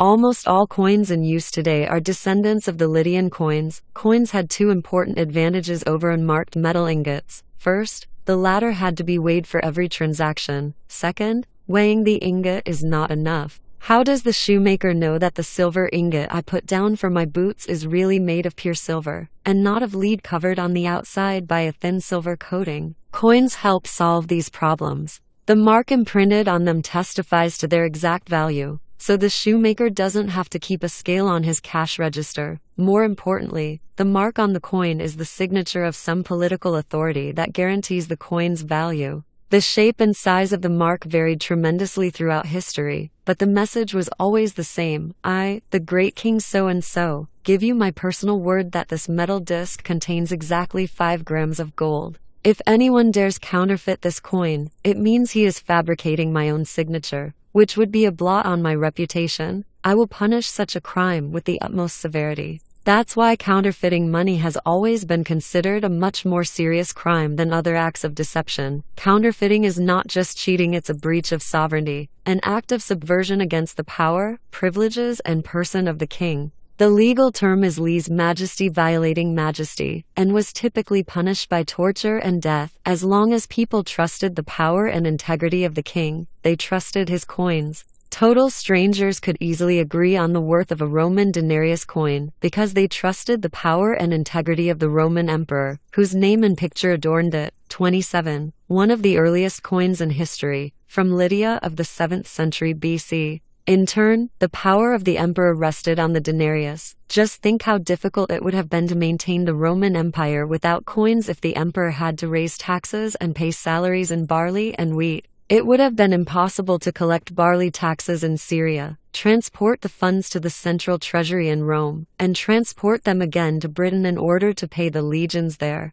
It would have been equally difficult to maintain the empire if the inhabitants of the city of Rome believed in gold coins, but the subject populations rejected this belief, putting their trust instead in cowrie shells, ivory beads, or rolls of cloth. The gospel of gold. The trust in Rome's coins was so strong that even outside the empire's borders, people were happy to receive payment in denarii. In the 1st century AD, Roman coins were an accepted medium of exchange in the markets of India. Even though the closest Roman legion was thousands of kilometers away, the Indians had such a strong confidence in the denarius and the image of the emperor that when local rulers struck coins of their own, they closely imitated the denarius, down to the portrait of the Roman emperor. The name denarius became a generic name for coins. Muslim caliphs arabicized this name and issued dinars. The dinar is still the official name of the currency in Jordan, Iraq, Serbia, Macedonia, Tunisia, and several other countries. As Lydian-style coinage was spreading from the Mediterranean to the Indian Ocean, China developed a slightly different monetary system, based on bronze coins and unmarked silver and gold ingots.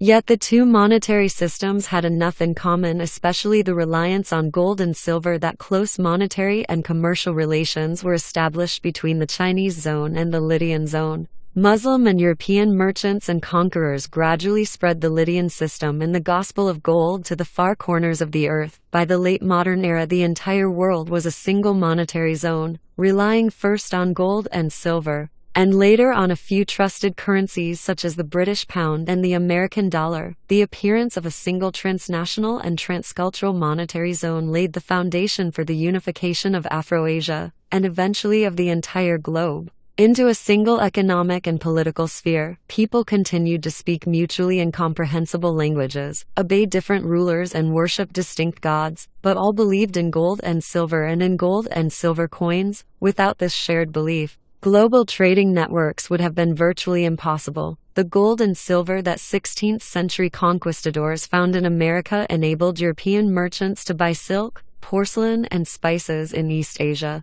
thereby moving the wheels of economic growth in both Europe and East Asia. Most of the gold and silver mined in Mexico and the Andes slipped through European fingers to find a welcome home in the purses of Chinese silk and porcelain manufacturers. What would have happened to the global economy if the Chinese hadn't suffered from the same disease of the heart that afflicted Cortes and his companions and had refused to accept payment in gold and silver? Yet why should Chinese, Indians, Muslims, and Spaniards, who belonged to very different cultures that failed to agree about much of anything, nevertheless share the belief in gold? Why didn't it happen that Spaniards believed in gold, while Muslims believed in barley, Indians in cowrie shells, and Chinese in rolls of silk? Economists have a ready answer. Once trade connects to areas, the forces of supply and demand tend to equalize the prices of transportable goods. In order to understand why, consider a hypothetical case. Assume that when regular trade opened between India and the Mediterranean, Indians were uninterested in gold, so it was almost worthless. But in the Mediterranean, gold was a coveted status symbol, hence its value was high.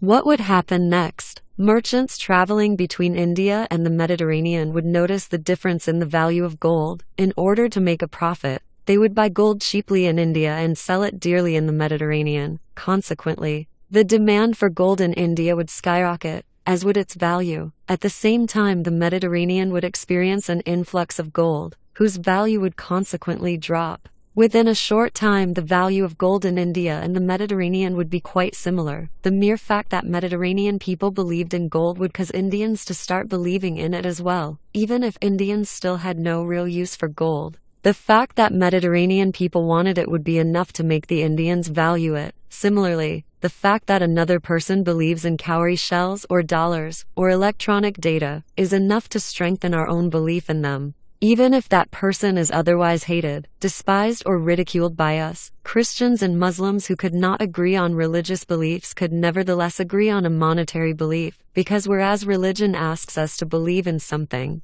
money asks us to believe that other people believe in something. For thousands of years, philosophers, thinkers, and prophets have besmirched money and called it the root of all evil. Be that as it may, money is also the apogee of human tolerance. Money is more open-minded than language, state laws, cultural codes, religious beliefs, and social habits. Money is the only trust system created by humans that can bridge almost any cultural gap, and that does not discriminate on the basis of religion, gender, race, age, or sexual orientation. Thanks to money, even people who don't know each other and don't trust each other can nevertheless cooperate effectively. The price of money. Money is based on two universal principles. 8. Universal convertibility. With money as an alchemist, you can turn land into loyalty, justice into health, and violence into knowledge. B. Universal trust. With money as a go-between, any two people can cooperate on any project. These principles have enabled millions of strangers to cooperate effectively in trade and industry, but these seemingly benign principles have a dark side, when everything is convertible, and when trust depends on anonymous coins and cowrie shells.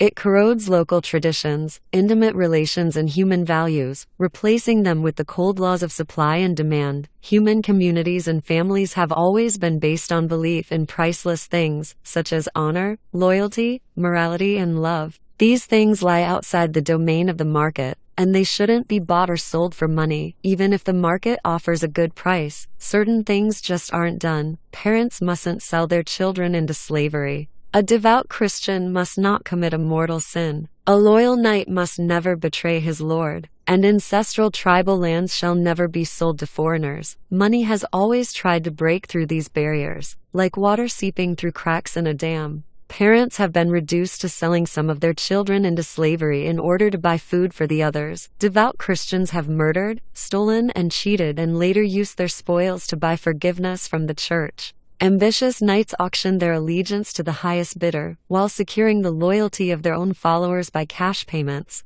Tribal lands were sold to foreigners from the other side of the world in order to purchase an entry ticket into the global economy. Money has an even darker side, for although money builds universal trust between strangers, this trust is invested not in humans, communities, or sacred values, but in money itself and in the impersonal systems that back it. We do not trust the stranger, or the next-door neighbor. We trust the coin they hold. If they run out of coins, we run out of trust. As money brings down the dams of community, religion, and state, the world is in danger of becoming one big and rather heartless marketplace. Hence, the economic history of humankind is a delicate dance. People rely on money to facilitate cooperation with strangers, but they're afraid it will corrupt human values and intimate relations. With one hand, people willingly destroy the communal dams that held at bay the movement of money and commerce for so long. Yet with the other hand, they build new dams to protect society, religion, and the environment from enslavement to market forces. It is common nowadays to believe that the market always prevails, and that the dams erected by kings,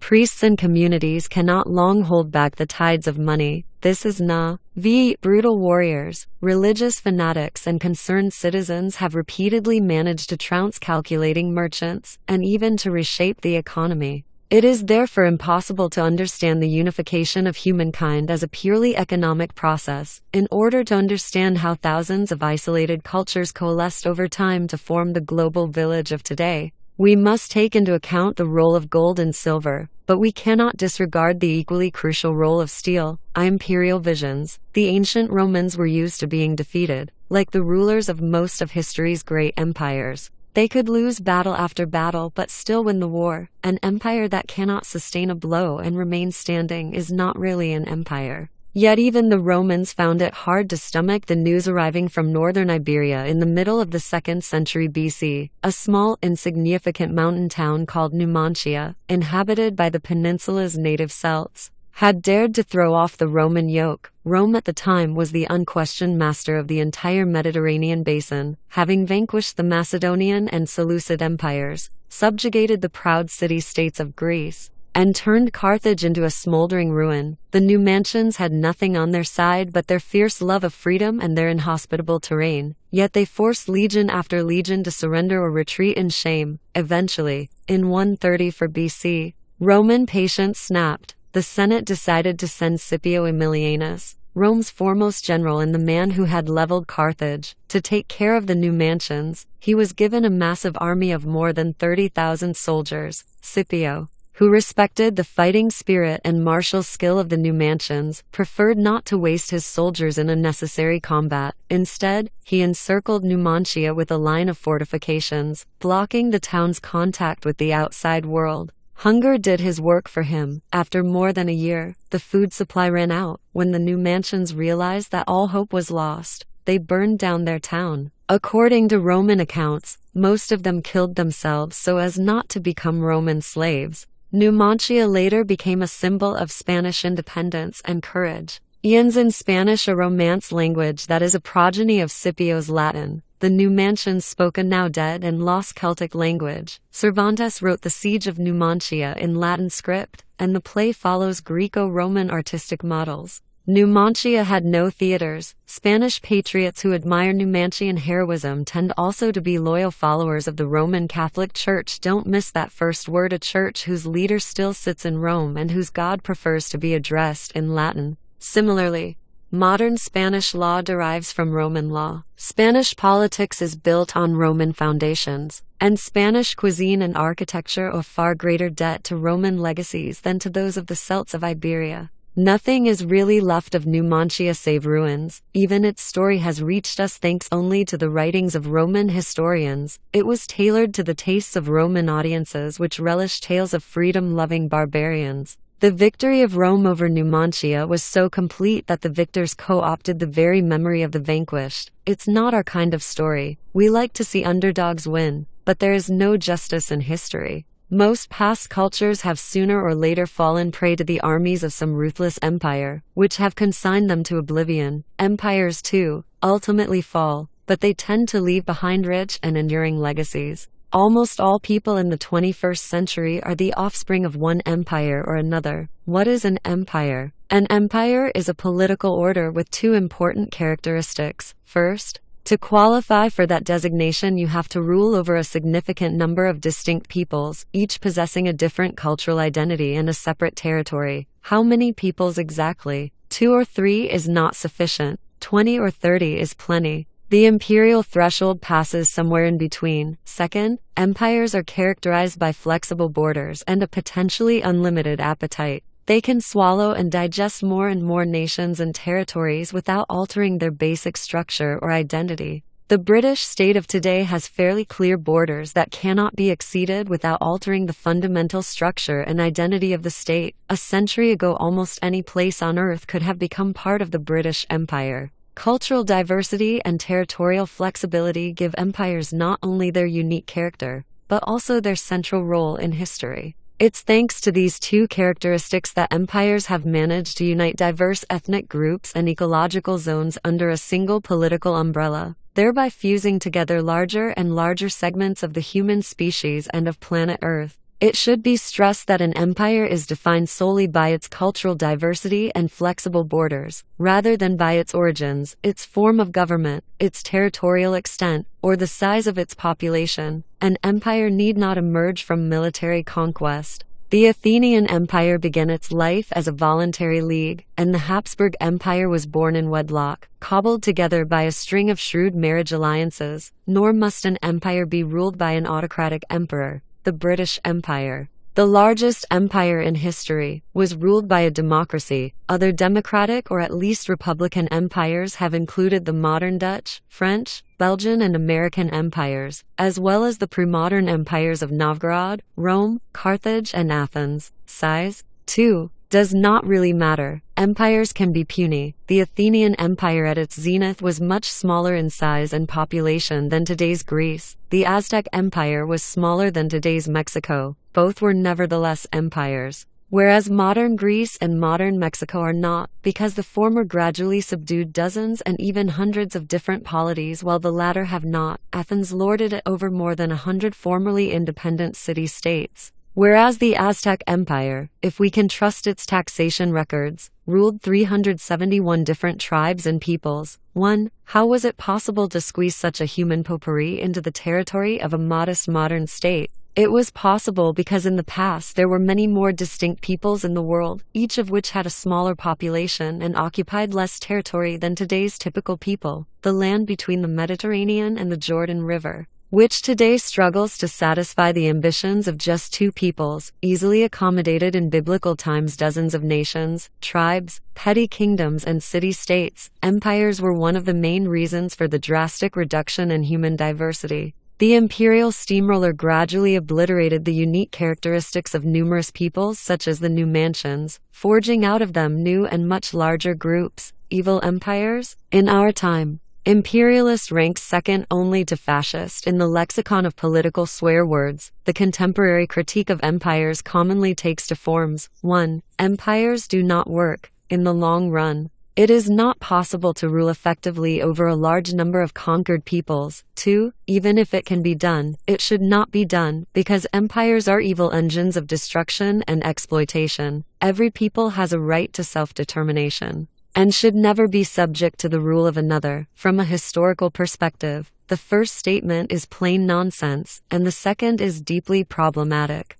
The truth is that empire has been the world's most common form of political organization for the last 2,500 years. Most humans during these 2.5 millennia have lived in empires. Empire is also a very stable form of government. Most empires have found it alarmingly easy to put down rebellions. In general, they have been toppled only by external invasion or by a split within the ruling elite. Conversely, conquered peoples don't have a very good record of freeing themselves from their imperial overlords. Most have remained subjugated for hundreds of years. Typically, they have been slowly digested by the conquering empire, until their distinct cultures fizzled out. For example, when the Western Roman Empire finally fell to invading Germanic tribes in 476 AD, the Numantians, Arverni, Helvetians, Samnites, Lusitanians, Umbrians, Etruscans and hundreds of other forgotten peoples whom the Romans conquered centuries earlier did not emerge from the empire's eviscerated carcass like Jonah from the belly of the great fish.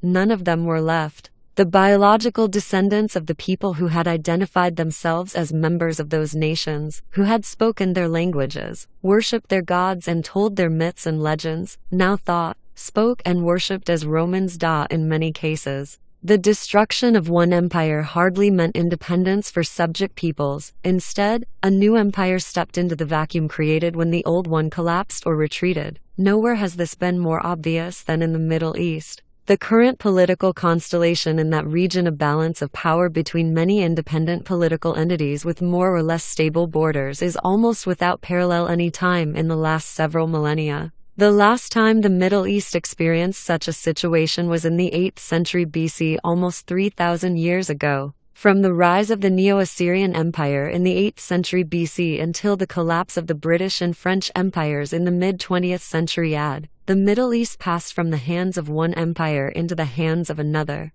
like a baton in a relay race, and by the time the British and French finally dropped the baton, the Arameans, the Ammonites, the Phoenicians, the Philistines, the Moabites, the Edomites and the other peoples conquered by the Assyrians had long disappeared. True, today's Jews, Armenians and Georgians claim with some measure of justice that they are the offspring of ancient Middle Eastern peoples, yet these are only exceptions that prove the rule, and even these claims are somewhat exaggerated. It goes without saying that the political, economic and social practices of modern Jews, for example, owe far more to the empires under which they lived during the past 2 millennia than to the traditions of the ancient kingdom of Judea. If King David were to show up in an ultra-Orthodox synagogue in present-day Jerusalem, he would be utterly bewildered to find people dressed in East European clothes, speaking in a German dialect Yiddish and having endless arguments about the meaning of a Babylonian text, the Talmud. There were neither synagogues, volumes of Talmud, nor even Torah scrolls in ancient Judea. Building and maintaining an empire usually required the vicious slaughter of large populations and the brutal oppression of everyone who was left. The standard imperial toolkit included wars, enslavement, deportation, and genocide. When the Romans invaded Scotland in 83, they were met by fierce resistance from local Caledonian tribes, and reacted by laying waste to the country. In reply to Roman peace offers, the chieftain Calgacus called the Romans the ruffians of the world, and said that to plunder, slaughter, and robbery they give the lying name of empire. They make a desert and call it peace, too. This does not mean, however, that empires leave nothing of value in their wake. To color all empires black and to disavow all imperial legacies is to reject most of human culture. Imperial elites use the profits of conquest to finance not only armies and forts but also philosophy, art, justice, and charity. A significant proportion of humanity's cultural achievements owe their existence to the exploitation of conquered populations. The profits and prosperity brought by Roman imperialism provided Cicero,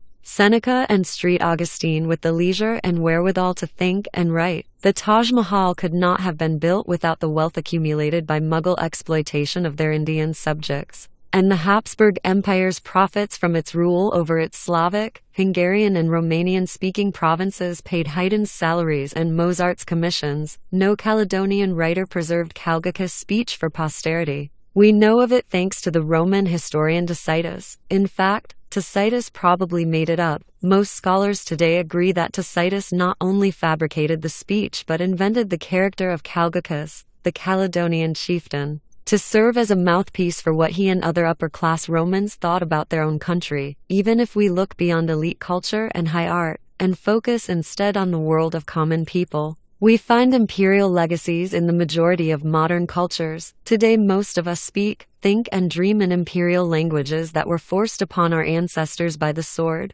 Most East Asians speak and dream in the language of the Han Empire. No matter what their origins, nearly all the inhabitants of the two American continents, from Alaska's Barrow Peninsula to the Straits of Magellan, communicate in one of four imperial languages: Spanish, Portuguese, French, or English. Present-day Egyptians speak Arabic, think of themselves as Arabs, and identify wholeheartedly with the Arab Empire that conquered Egypt in the 7th century and crushed with an iron fist the repeated revolts that broke out against its rule. About 10 million Zulus in South Africa hark back to the Zulu Age of Glory in the 19th century, even though most of them descend from tribes who fought against the Zulu Empire, and were incorporated into it only through bloody military campaigns. It's for your own good. The first empire about which we have definitive information was the Akkadian Empire of Sargon the Great c. to 50 BC. Sargon began his career as the king of Kish, a small city-state in Mesopotamia.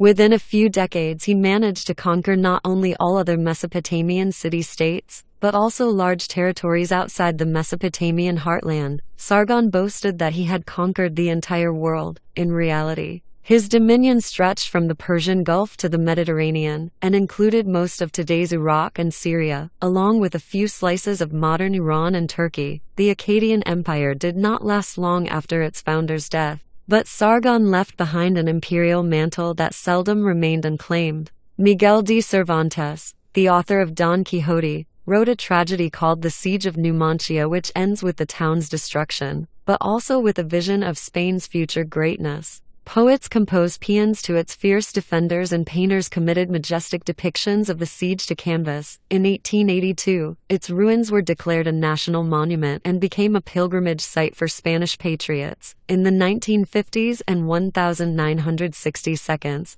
the most popular comic books in Spain weren't about Superman and Spider-Man. They told of the adventures of El Jabado, an imaginary ancient Iberian hero who fought against the Roman oppressors. The ancient Numantians are to this day Spain's paragons of heroism and patriotism, cast as role models for the country's young people. Yet Spanish patriots extol the Numant. He himself wears Roman tunics and, thanks to his success as a cattle merchant, due in no small part to his expertise in the intricacies of Roman commercial law, he has been able to build a Roman-style villa. Yet, even though he can recite Book 3 of Virgil's Georgics by heart, the Romans still treat him as though he's semi-barbarian. He realizes with frustration that he'll never get a government appointment or one of the really good seats in the amphitheater. In the late 19th century, many educated Indians were taught the same lesson by their British masters. One famous anecdote tells of an ambitious Indian who mastered the intricacies of the English language, took lessons in Western-style dance, and even became accustomed to eating with a knife and fork. Equipped with his new manners, he traveled to England, studied law at University College London, and became a qualified barrister. Yet this young man of law, bedecked in suit and tie, was thrown off a train in the British colony of South Africa for insisting on traveling first class instead of settling for third class, where colored men like him were supposed to ride. His name was Mohandas Karamchand Gandhi. In some cases, the processes of acculturation and assimilation eventually broke down the barriers between the newcomers and the old elite. The conquered no longer saw the empire as an alien system of occupation, and the conquerors came to view their subjects as equal to themselves. Rulers and ruled alike came to see them as us. All the subjects of Rome eventually, after centuries of imperial rule, were granted Roman citizenship. Non-Romans rose to occupy the top ranks in the officer corps of the Roman legions and were appointed to the Senate. In AD 48, the Emperor Claudius admitted to the Senate several Gallic notables, who, he noted in a speech, through customs, culture, and the ties of marriage have blended with ourselves. Snobbish senators protested, introducing these former enemies into the heart of the Roman political system. Claudius reminded them of an inconvenient truth. Most of their own senatorial families descended from Italian tribes who once fought against Rome, and were later granted Roman citizenship. Indeed, the emperor reminded them, his own family was of Sabine ancestry. 5. During the 2nd century AD, Rome was ruled by a line of emperors born in Iberia, in whose veins probably flowed at least a few drops of local Iberian blood. The reigns of Trajan, Hadrian, Antoninus Pius and Marcus Aurelius are generally thought to constitute the empire's golden age. After that, all the ethnic dams were let down. Emperor Septimius Severus 1932-11 was the scion of a Punic family from Libya. Elagabalus to 1822 was a Syrian. Emperor Philip to 9 was known colloquially as Philip the Arab. The empire's new citizens adopted Roman imperial culture with such zest that, for centuries and even millennia after the empire itself collapsed, they continued to speak the empire's language, to believe in the Christian God that the empire had adopted from one of its Levantine provinces, and to live by the empire's laws. A similar process occurred in the Arab Empire, when it was established in the mid-7th century AD. It was based on a sharp division between the ruling Arab Muslim elite and the subjugated Egyptians, Syrians, Iranians and Berbers, who were neither Arabs nor Muslim. Many of the empire's subjects gradually adopted the Muslim faith, the Arabic language and a hybrid imperial culture. The old Arab elite looked upon these parvenus with deep hostility, fearing to lose its unique status and identity. The frustrated converts clamored for an equal share within the empire and in the world of Islam. Eventually they got their way. Egyptians, Syrians and Mesopotamians were increasingly seen as Arabs.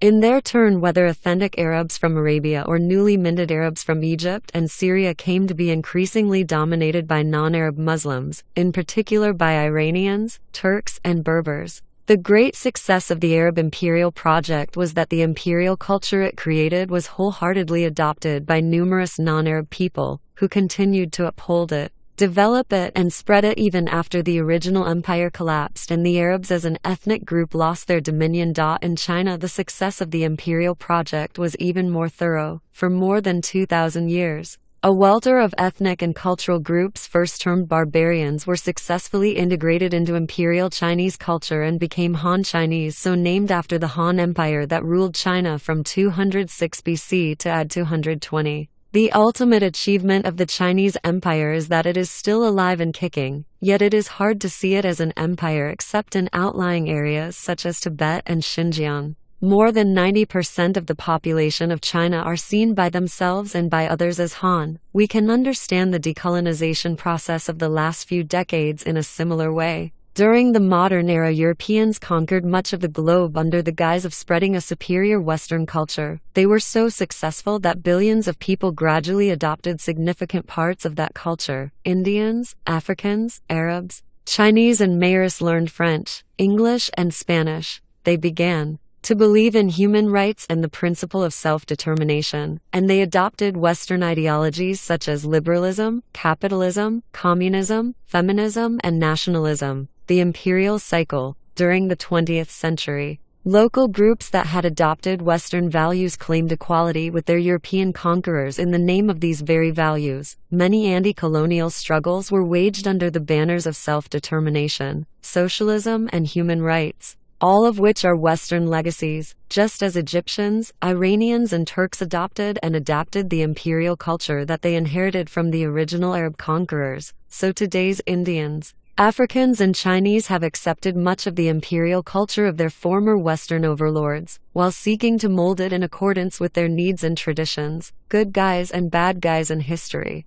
It is tempting to divide history neatly into good guys and bad guys, with all empires among the bad guys, for the vast majority of empires were founded on blood, and maintained their power through oppression and war. Yet most of today's cultures are based on imperial legacies. If empires are by definition bad, what does that say about us? There are schools of thought and political movements that seek to purge human culture of imperialism, leaving behind what they claim is a pure, authentic civilization, untainted by sin. These ideologies are at best naive. At worst they serve as disingenuous window dressing for crude nationalism and bigotry. Perhaps you could make a case that some of the myriad cultures that emerged at the dawn of recorded history were pure, untouched by sin, and unadulterated by other societies, but no culture since that dawn can reasonably make that claim. Certainly no culture that exists now on Earth. All human cultures are at least in part the legacy of empires and imperial civilizations, and no academic or political surgery can cut out the imperial legacies without killing the patient.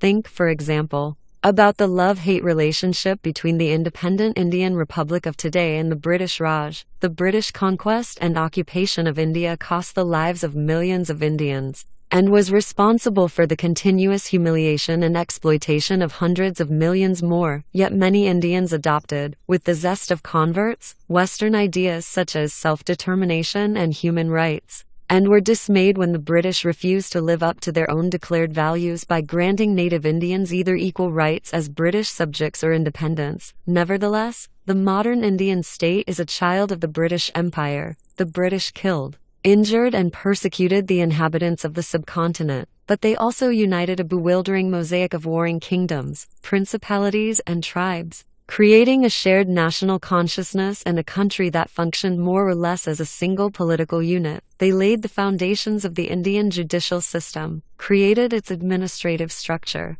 and built the railroad network that was critical for economic integration. Independent India adopted Western democracy, in its British incarnation, as its form of government. English is still the subcontinent's lingua franca, a neutral tongue that native speakers of Hindi, Tamil, and Malayalam can use to communicate. Indians are passionate cricket players and chai tea drinkers, and both game and beverage are British legacies. Commercial tea farming did not exist in India until the mid-19th century, when it was introduced by the British East India Company. It was the snobbish British sahibs who spread the custom of tea drinking throughout the subcontinent. 28. The Chhatrapati Shivaji train station in Mumbai. It began its life as Victoria Station, Bombay. The British built it in the neo-Gothic style that was popular in late 19th century Britain. A Hindu nationalist government changed the names of both city and station, but showed no appetite for raising such a magnificent building, even if it was built by foreign oppressors.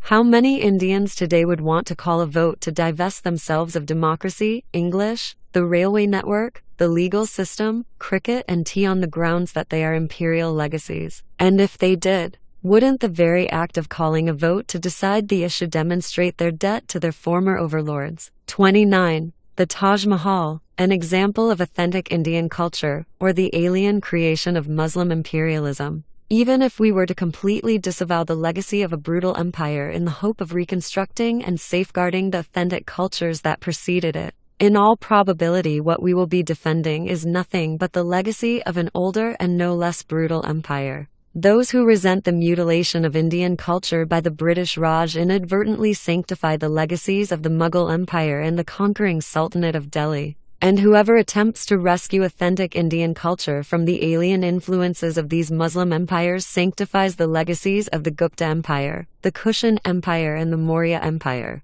If an extreme Hindu nationalist were to destroy all the buildings left by the British conquerors, such as Mumbai's main train station, what about the structures left by India's Muslim conquerors, such as the Taj Mahal? Nobody really knows how to solve this thorny question of cultural inheritance. Whatever path we take, the first step is to acknowledge the complexity of the dilemma and to accept that simplistically dividing the past into good guys and bad guys leads nowhere. Unless, of course, we are willing to admit that we usually follow the lead of the bad guys, the new global empire. Since around 200 BC, most humans have lived in empires. It seems likely that in the future, too, most humans will live in one. But this time the empire will be truly global. The imperial vision of dominion over the entire world could be imminent. As the 21st century unfolds, nationalism is fast losing ground. More and more people believe that all of humankind is the legitimate source of political authority, rather than the members of a particular nationality,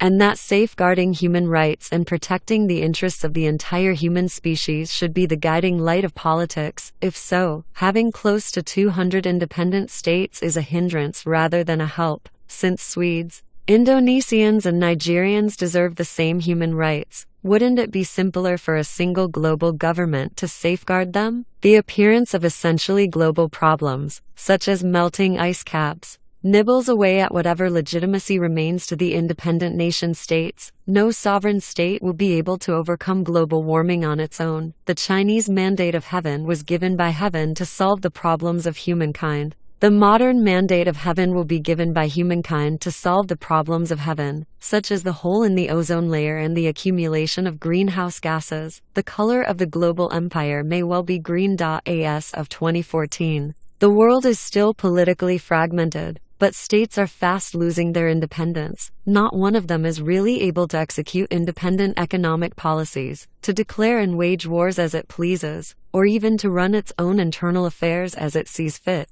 States are increasingly open to the machinations of global markets, to the interference of global companies and NGOs, and to the supervision of global public opinion and the international judicial system. States are obliged to conform to global standards of financial behavior, environmental policy and justice. Immensely powerful currents of capital, labor, and information turn and shape the world. With a growing disregard for the borders and opinions of states, the global empire being forged before our eyes is not governed by any particular state or ethnic group. Much like the late Roman Empire, it is ruled by a multi-ethnic elite, and is held together by a common culture and common interests. Throughout the world, more and more entrepreneurs, engineers, experts, scholars, lawyers, and managers are called to join the empire. They must ponder whether to answer the imperial call or to remain loyal to their state and their people. More and more choose the empire. 12. The law of religion. In the medieval market in Samarkand, a city built on a Central Asian oasis,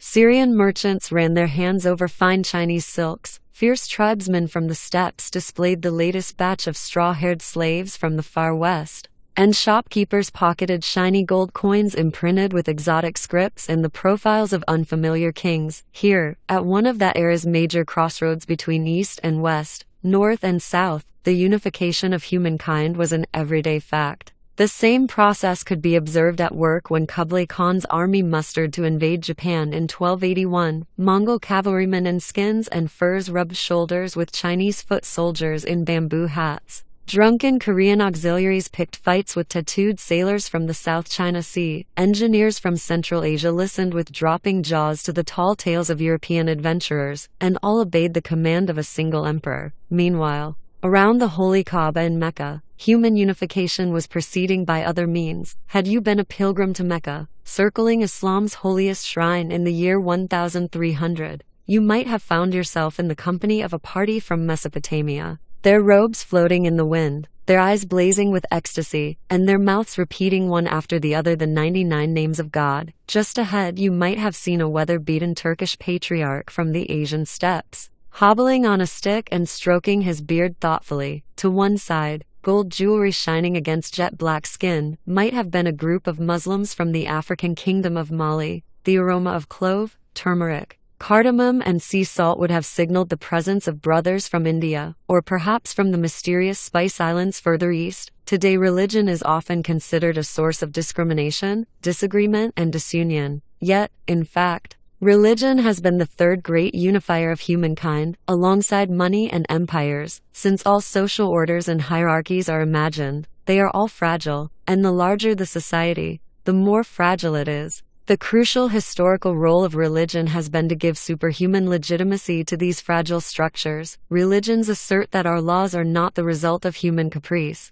but are ordained by an absolute and supreme authority. This helps place at least some fundamental laws beyond challenge, thereby ensuring social stability. Religion can thus be defined as a system of human norms and values that is founded on a belief in a superhuman order. This involves two distinct criteria. 1. Religions hold that there is a superhuman order, which is not the product of human whims or agreements. Professional football is not a religion, because despite its many laws, rites, and often bizarre rituals, everyone knows that human beings invented football themselves, and FIFA may at any moment enlarge the size of the goal or cancel the offside rule. 2. Based on this superhuman order, religion establishes norms and values that it considers binding. Many Westerners today believe in ghosts, fairies, and reincarnation, but these beliefs are not a source of moral and behavioral standards. As such, they do not constitute a religion, despite their ability to legitimize widespread social and political orders.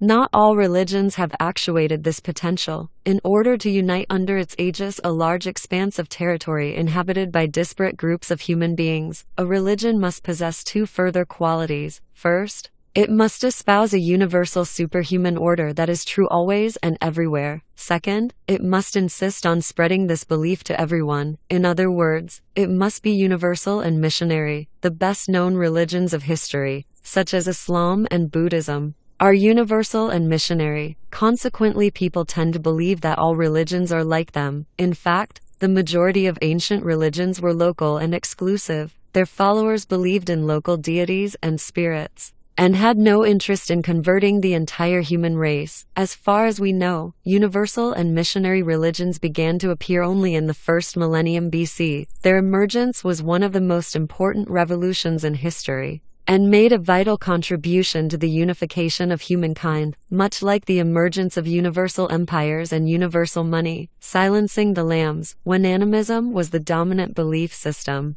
human norms and values had to take into consideration the outlook and interests of a multitude of other beings, such as animals, plants, fairies, and ghosts. For example, a forager band in the Ganges Valley may have established a rule forbidding people to cut down a particularly large fig tree, lest the fig tree spirit become angry and take revenge. Another forager band living in the Indus Valley may have forbidden people from hunting white-tailed foxes, because a white-tailed fox once revealed to a wise old woman where the band might find precious obsidian. Such religions tended to be very local in outlook, and emphasize the unique features of specific locations, climates, and phenomena. Most foragers spent their entire lives within an area of no more than 1,000 square kilometers. In order to survive, the inhabitants of a particular valley needed to understand the superhuman order that regulated their valley, and to adjust their behavior accordingly. It was pointless to try to convince the inhabitants of some distant valley to follow the same rules.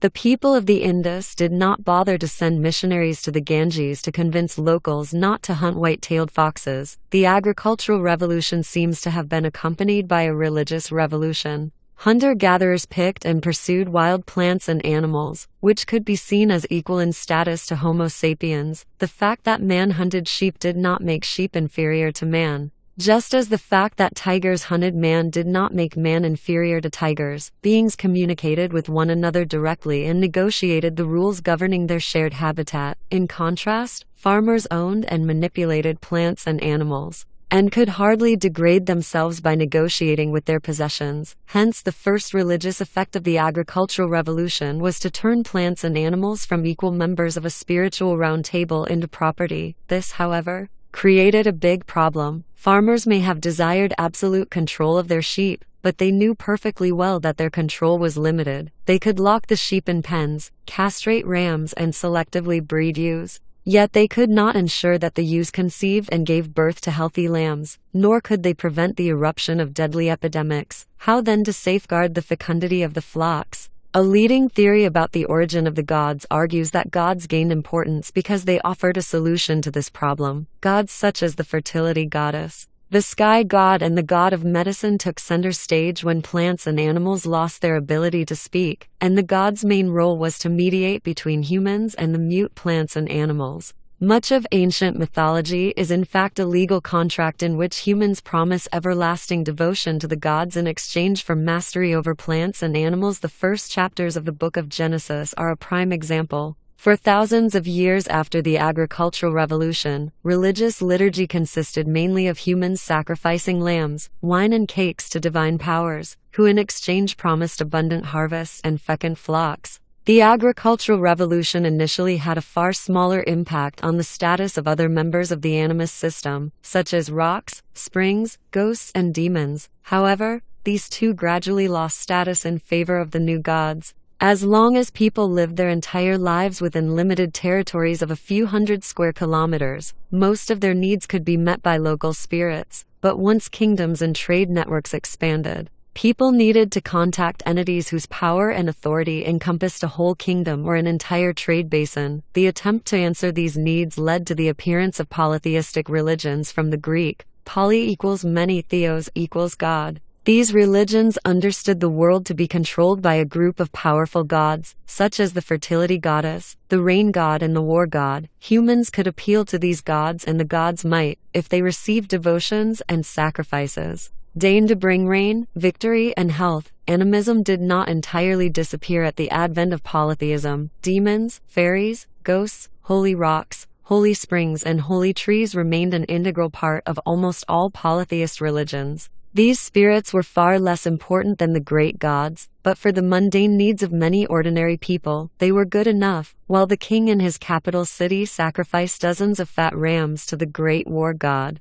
praying for victory over the barbarians, the peasant in his hut lit a candle to the fig tree fairy, praying that she help cure his sick son. Yet the greatest impact of the rise of great gods was not on sheep or demons, but upon the status of Homo sapiens. Animists thought that humans were just one of many creatures inhabiting the world. Polytheists, on the other hand, increasingly saw the world as a reflection of the relationship between gods and humans. Our prayers, our sacrifices, our sins, and our good deeds determine the fate of the entire ecosystem. A terrible flood might wipe out billions of ants, grasshoppers, turtles, antelopes, giraffes, and elephants, just because a few stupid sapiens made the gods angry. Polytheism thereby exalted not only the status of the gods, but also that of humankind. Less fortunate members of the old animist system lost their stature and became either extras or silent decor in the great drama of man's relationship with the gods. The benefits of idolatry. 2,000 years of monotheistic brainwashing have caused most Westerners to see polytheism as ignorant and childish idolatry. This is an unjust stereotype. In order to understand the inner logic of polytheism,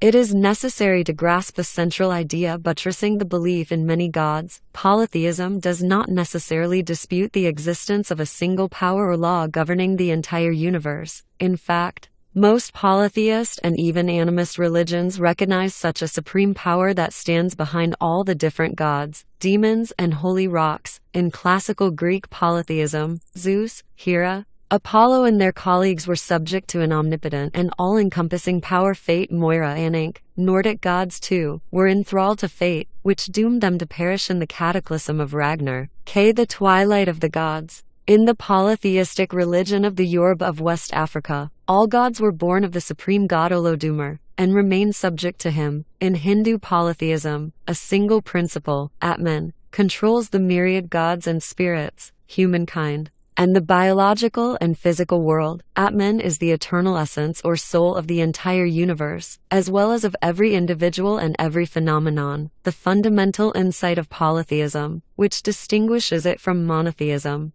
is that the supreme power governing the world is devoid of interests and biases, and therefore it is unconcerned with the mundane desires, cares, and worries of humans. It's pointless to ask this power for victory in war, for health, or for rain. Because from its all-encompassing vantage point, it makes no difference whether a particular kingdom wins or loses, whether a particular city prospers or withers, whether a particular person recuperates or dies. The Greeks did not waste any sacrifices on fate, and Hindus built no temples to Atman. The only reason to approach the supreme power of the universe would be to renounce all desires and embrace the bad along with the good, to embrace even defeat, poverty, sickness, and death. Thus some Hindus, known as sadhus or sannyasis, devote their lives to uniting with Atman, thereby achieving enlightenment. They strive to see the world from the viewpoint of this fundamental principle, to realize that from its eternal perspective all mundane desires and fears are meaningless and ephemeral phenomena. Most Hindus, however, are not sadhus. They are sunk deep in the morass of mundane concerns, where Atman is not much help.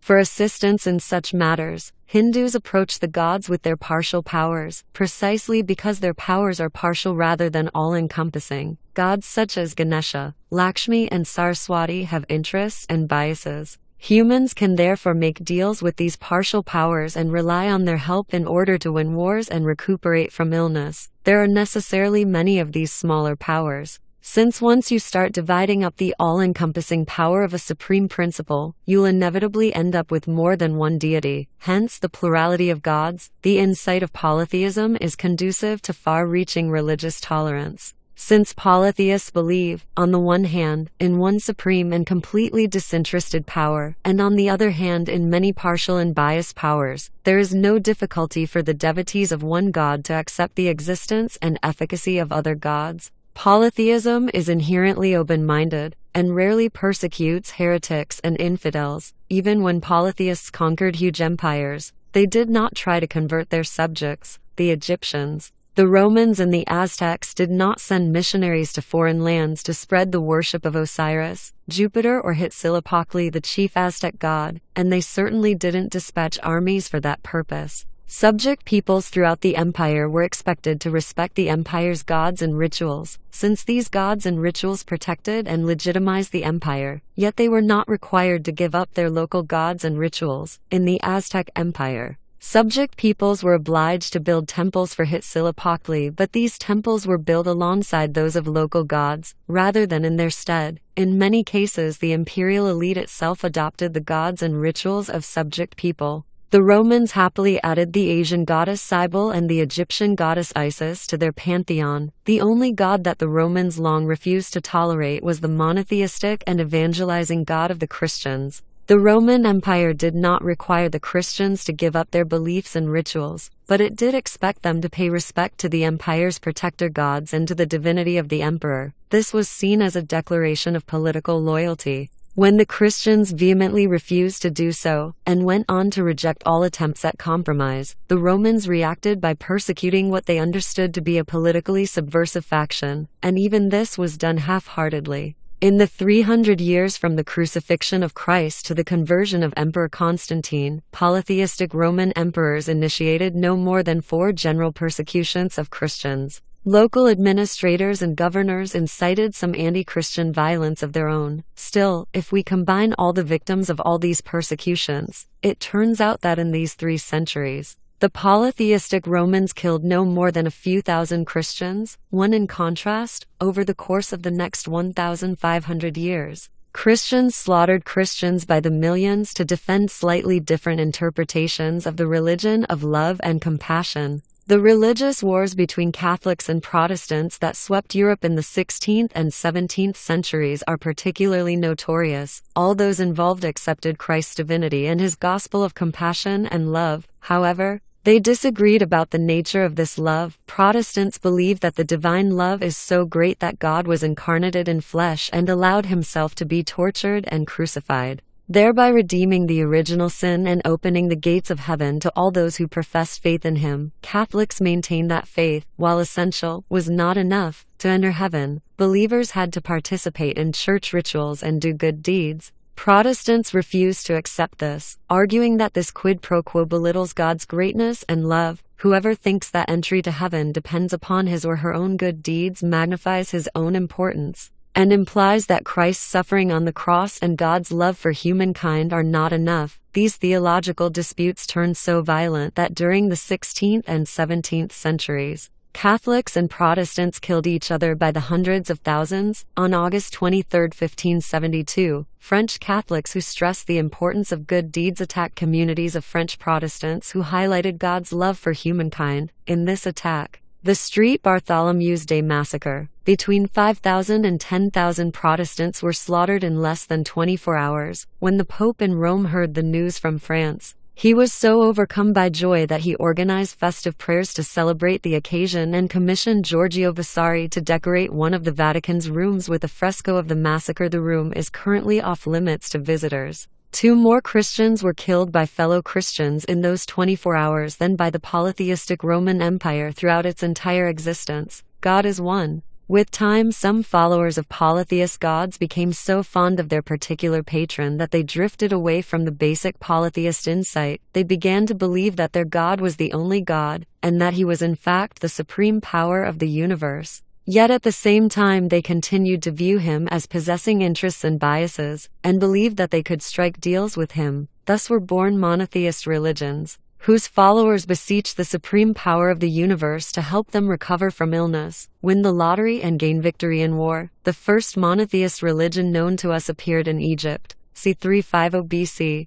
when Pharaoh Akhenaten declared that one of the minor deities of the Egyptian pantheon, the god Aten, was, in fact, the supreme power ruling the universe. Akhenaten institutionalized the worship of Aten as the state religion and tried to check the worship of all other gods. His religious revolution, however, was unsuccessful. After his death, the worship of Aten was abandoned in favor of the old pantheon. Polytheism continued to give birth here and there to other monotheist religions, but they remained marginal, not least because they failed to digest their own universal message. Judaism, for example, argued that the supreme power of the universe has interests and biases, yet his chief interest is in the tiny Jewish nation and in the obscure land of Israel. Judaism had little to offer other nations, and throughout most of its existence it has not been a missionary religion. This stage can be called the stage of local monotheism. The big breakthrough came with Christianity. This faith began as an esoteric Jewish sect that sought to convince Jews that Jesus of Nazareth was their long-awaited Messiah. However, one of the sect's first leaders, Paul of Tarsus,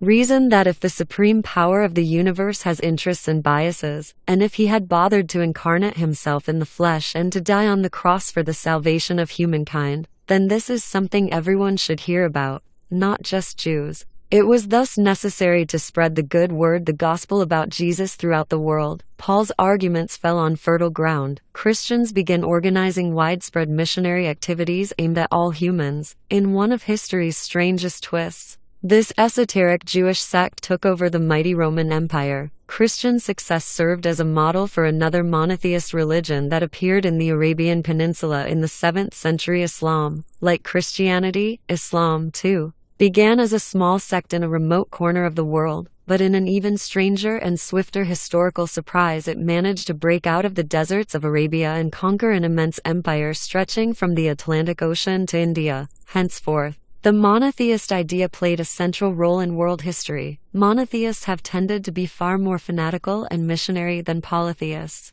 A religion that recognizes the legitimacy of other faiths implies either that its God is not the supreme power of the universe, or that it received from God just part of the universal truth. Since monotheists have usually believed that they are in possession of the entire message of the one and only God, they have been compelled to discredit all other religions. Over the last 2 millennia, monotheists repeatedly tried to strengthen their hand by violently exterminating all competition. It worked. At the beginning of the 1st century AD, there were hardly any monotheists in the world, around at 500. One of the world's largest empires, the Roman Empire, was a Christian polity, and missionaries were busy spreading Christianity to other parts of Europe, Asia, and Africa. By the end of the 1st millennium AD, most people in Europe, West Asia and North Africa were monotheists, and empires from the Atlantic Ocean to the Himalayas claimed to be ordained by the single great God. By the early 16th century, monotheism dominated most of Afro-Asia, with the exception of East Asia and the southern parts of Africa, and it began extending long tentacles towards South Africa, America, and Oceania. Today most people outside East Asia adhere to one monotheist religion or another. And the global political order is built on monotheistic foundations. Yet just as animism continued to survive within polytheism, so polytheism continued to survive within monotheism. In theory, once a person believes that the supreme power of the universe has interests and biases, what's the point in worshipping partial powers? Who would want to approach a lowly bureaucrat when the president's office is open to you? Indeed, monotheist theology tends to deny the existence of all gods except the supreme God, and to pour hellfire and brimstone over anyone who dares worship them. Map 5. The spread of Christianity and Islam. Yet there has always been a chasm between theological theories and historical realities. Most people have found it difficult to digest the monotheist idea fully. They have continued to divide the world into we and they, and to see the supreme power of the universe as too distant and alien for their mundane needs. The monotheist religions expelled the gods through the front door with a lot of fanfare, only to take them back in through the side window. Christianity, for example, developed its own pantheon of saints, whose cults differed little from those of the polytheistic gods. Just as the god Jupiter defended Rome and Huitzilopochtli protected the Aztec Empire, so every Christian kingdom had its own patron saint who helped it overcome difficulties and win wars. England was protected by St. George, Scotland by St. Andrew, Hungary by St. Stephen, and France had St. Martin. Cities and towns, professions, and even diseases each had their own saint. The city of Milan had St. Ambrose, while St. Mark watched over Venice. St. Florian protected chimney cleaners, whereas St. Matthew lent a hand to tax collectors in distress. If you suffered from headaches, you had to pray to St. Agathias, but if from toothaches, then St. Apollonia was a much better audience. The Christian saints did not merely resemble the old polytheistic gods. Often they were these very same gods in disguise. For example, the chief goddess of Celtic Ireland prior to the coming of Christianity was Brigid. When Ireland was Christianized, Brigid too was baptized. She became St. Bridget, who to this day is the most revered saint in Catholic Ireland. The battle of good and evil. Polytheism gave birth not merely to monotheist religions, but also to dualistic ones. Dualistic religions espouse the existence of two opposing powers, good and evil. Unlike monotheism, dualism believes that evil is an independent power, neither created by the good God, nor subordinate to it. Dualism explains that the entire universe is a battleground between these two forces, and that everything that happens in the world is part of the struggle. Dualism is a very attractive worldview because it has a short and simple answer to the famous problem of evil, one of the fundamental concerns of human thought. Why is there evil in the world? Why is there suffering? Why do bad things happen to good people? Monotheists have to practice intellectual gymnastics to explain how an all-knowing, all-powerful and perfectly good God allows so much suffering in the world. One well-known explanation is that this is God's way of allowing for human free will. Were there no evil, humans could not choose between good and evil, and hence there would be no free will. This, however, is a non-intuitive answer that immediately raises a host of new questions. Freedom of will allows humans to choose evil. Many indeed choose evil and, according to the standard monotheist account, this choice must bring divine punishment in its wake. If God knew in advance that a particular person would use her free will to choose evil, and that as a result she would be punished for this by eternal tortures in hell, why did God create her? Theologians have written countless books to answer such questions. Some find the answers convincing, some don't. What's undeniable is that monotheists have a hard time dealing with the problem of evil. For dualists, it's easy to explain evil. Bad things happen even to good people because the world is not governed single-handedly by a good God. There is an independent evil power loose in the world. The evil power does bad things. Dualism has its own drawbacks. While solving the problem of evil, it is unnerved by the problem of order. If the world was created by a single God, it's clear why it is such an orderly place, where everything obeys the same laws. But if good and evil battle for control of the world, who enforces the laws governing this cosmic war? Two rival states can fight one another because both obey the same laws of physics. A missile launched from Pakistan can hit targets in India because gravity works the same way in both countries. When good and evil fight, what common laws do they obey, and who decreed these laws? So, monotheism explains order, but is mystified by evil. Dualism explains evil, but is puzzled by order. There is one logical way of solving the riddle: to argue that there is a single omnipotent God who created the entire universe and he's evil, but nobody in history has had the stomach for such a belief. Dualistic religions flourished for more than 1,000 years. Sometime between 1500 BC and 1000 BC, a prophet named Zarathustra was active somewhere in Central Asia. His creed passed from generation to generation until it became the most important of dualistic religions, Zoroastrianism. Zoroastrians saw the world as a cosmic battle between the good god Ahura Mazda and the evil god Angra Mainyu. Humans had to help the good god in this battle. Zoroastrianism was an important religion during the Achaemenid Persian Empire 550–330 BC and later became the official religion of the Sassanid Persian Empire AD to 4651. It exerted a major influence on almost all subsequent Middle Eastern and Central Asian religions, and it inspired a number of other dualist religions, such as Gnosticism and Manichaeanism, during the 3rd and 4th centuries AD. The Manichaean creed spread from China to North Africa, and for a moment it appeared that it would beat Christianity to achieve dominance in the Roman Empire, yet the Manichaeans lost the soul of Rome to the Christians. The Zoroastrian Sassanid Empire was overrun by the monotheistic Muslims, and the dualist wave subsided. Today only a handful of dualist communities survive in India and the Middle East. Nevertheless,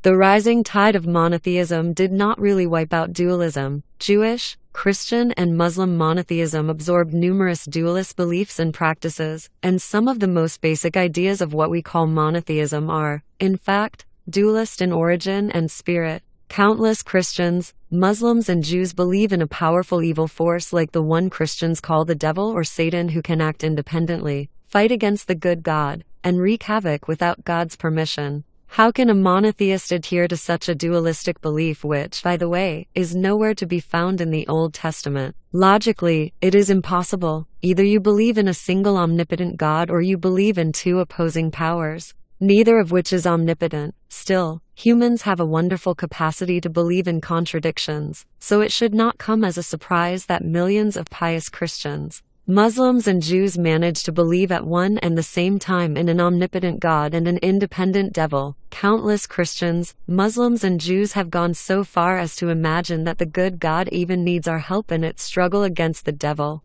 which inspired, among other things, the call for jihads and crusades. Another key dualistic concept, particularly in Gnosticism and Manichaeanism, was the sharp distinction between body and soul, between matter and spirit. Gnostics and Manichaeans argued that the good God created the spirit and the soul, whereas matter and bodies are the creation of the evil God. Man, according to this view, serves as a battleground between the good soul and the evil body. From a monotheistic perspective, this is nonsense. Why distinguish so sharply between body and soul, or matter and spirit? And why argue that body and matter are evil? After all, everything was created by the same good God. But monotheists could not help but be captivated by dualist dichotomies, precisely because they helped them address the problem of evil. So such oppositions eventually became cornerstones of Christian and Muslim thought. Belief in heaven, the realm of the good God, and hell, the realm of the evil God, was also dualist in origin. There is no trace of this belief in the Old Testament, which also never claims that the souls of people continue to live after the death of the body. In fact, monotheism, as it has played out in history, is a kaleidoscope of monotheist, dualist, polytheist, and animist legacies, jumbling together under a single divine umbrella. The average Christian believes in the monotheist God, but also in the dualist devil, in polytheist saints, and in animist ghosts. Scholars of religion have a name for this simultaneous avowal of different and even contradictory ideas and the combination of rituals and practices taken from different sources. It's called syncretism. Syncretism might, in fact, be the single great world religion, the law of nature. All the religions we have discussed so far share one important characteristic: they all focus on a belief in gods and other supernatural entities. This seems obvious to Westerners, who are familiar mainly with monotheistic and polytheist creeds. In fact, however, the religious history of the world does not boil down to the history of gods. During the first millennium BC, religions of an altogether new kind began to spread through Afro-Asia. The newcomers, such as Jainism and Buddhism in India, Taoism and Confucianism in China, and Stoicism, Cynicism, and Epicureanism in the Mediterranean basin, were characterized by their disregard of gods. These creeds maintained that the superhuman order governing the world is the product of natural laws rather than of divine wills and whims. Some of these natural law religions continued to espouse the existence of gods, but their gods were subject to the laws of nature no less than humans, animals, and plants were. Gods had their niche in the ecosystem, just as elephants and porcupines had theirs, but could no more change the laws of nature than elephants can. A prime example is Buddhism, the most important of the ancient natural law religions, which remains one of the major faiths. The central figure of Buddhism is not a god but a human being, Siddhartha Gautama. According to Buddhist tradition, Gautama was heir to a small Himalayan kingdom, sometime around 500 BC. The young prince was deeply affected by the suffering evident all around him. He saw that men and women, children and old people, all suffer not just from occasional calamities such as war and plague, but also from anxiety, frustration, and discontent, all of which seem to be an inseparable part of the human condition. People pursue wealth and power, acquire knowledge and possessions, beget sons and daughters, and build houses and palaces, yet no matter what they achieve, they are never content. Those who live in poverty dream of riches. Those who have 1 million want 2 million. Those who have 2 million want 10 million. Even the rich and famous are rarely satisfied. They too are haunted by ceaseless cares and worries, until sickness, old age, and death put a bitter end to them. Everything that one has accumulated vanishes like smoke. Life is a pointless rat race. But how to escape it? At the age of 29, Gautama slipped away from his palace in the middle of the night. Leaving behind his family and possessions, he traveled as a homeless vagabond throughout northern India, searching for a way out of suffering. He visited ashrams and sat at the feet of gurus, but nothing liberated him entirely. Some dissatisfaction always remained. He did not despair. He resolved to investigate suffering on his own until he found a method for complete liberation. He spent 6 years meditating on the essence, causes, and cures for human anguish. In the end, he came to the realization that suffering is not caused by ill fortune, by social injustice, or by divine whims. Rather, suffering is caused by the behavior patterns of one's own mind. Gautama's insight was that no matter what the mind experiences, it usually reacts with craving, and craving always involves dissatisfaction. When the mind experiences something distasteful, it craves to be rid of the irritation. When the mind experiences something pleasant, it craves that the pleasure will remain and will intensify. Therefore, the mind is always dissatisfied and restless. This is very clear when we experience unpleasant things, such as pain. As long as the pain continues, we are dissatisfied and do all we can to avoid it. Yet even when we experience pleasant things, we are never content. We either fear that the pleasure might disappear, or we hope that it will intensify. People dream for years about finding love but are rarely satisfied when they find it. Some become anxious that their partner will leave. Others feel that they have settled cheaply, and could have found someone better. And we all know people who manage to do both. Map 6. The spread of Buddhism. Great gods can send us rain. Social institutions can provide justice and good health care. And lucky coincidences can turn us into millionaires, but none of them can change our basic mental patterns. Hence, even the greatest kings are doomed to live in angst, constantly fleeing grief and anguish, forever chasing after greater pleasures. Gautama found that there was a way to exit this vicious circle. If when the mind experiences something pleasant or unpleasant, it simply understands things as they are, then there is no suffering. If you experience sadness without craving that the sadness go away, you continue to feel sadness but you do not suffer from it. There can actually be richness in the sadness. If you experience joy without craving that the joy linger and intensify, you continue to feel joy without losing your peace of mind. But how do you get the mind to accept things as they are, without craving? To accept sadness as sadness, joy as joy, pain as pain? Gautama developed a set of meditation techniques that train the mind to experience reality as it is, without craving. These practices train the mind to focus all its attention on the question, what am I experiencing now? Rather than on what would I rather be experiencing. It is difficult to achieve this state of mind, but not impossible. Gautama grounded these meditation techniques in a set of ethical rules meant to make it easier for people to focus on actual experience and to avoid falling into cravings and fantasies. He instructed his followers to avoid killing, promiscuous sex, and theft.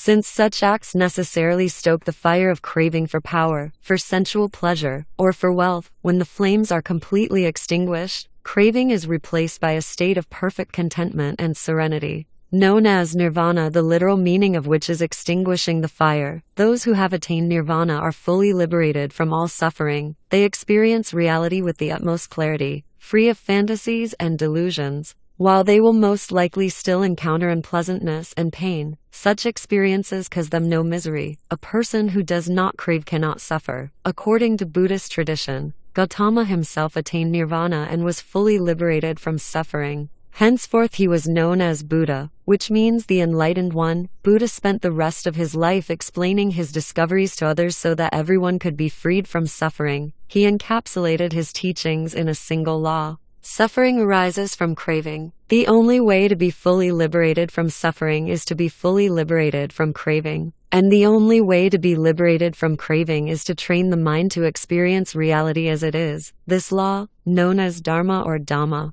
is seen by Buddhists as a universal law of nature. That suffering arises from craving is always and everywhere true, just as in modern physics E always equals mc 2. Buddhists are people who believe in this law and make it the fulcrum of all their activities. Belief in gods, on the other hand, is of minor importance to them. The first principle of monotheist religions is God exists. What does he want from me? The first principle of Buddhism is suffering exists. How do I escape it? Buddhism does not deny the existence of gods. They are described as powerful beings who can bring rains and victories, but they have no influence on the law that suffering arises from craving. If the mind of a person is free of all craving, no god can make him miserable. Conversely, once craving arises in a person's mind, all the gods in the universe cannot save him from suffering. Yet much like the monotheist religions, pre-modern natural law religions such as Buddhism never really rid themselves of the worship of gods. Buddhism told people that they should aim for the ultimate goal of complete liberation from suffering, rather than for stops along the way such as economic prosperity and political power. However, 99% of Buddhists did not attain nirvana, and even if they hoped to do so in some future lifetime, they devoted most of their present lives to the pursuit of mundane achievements, so they continued to worship various gods, such as the Hindu gods in India, the Bon gods in Tibet, and the Shinto gods in Japan. Moreover,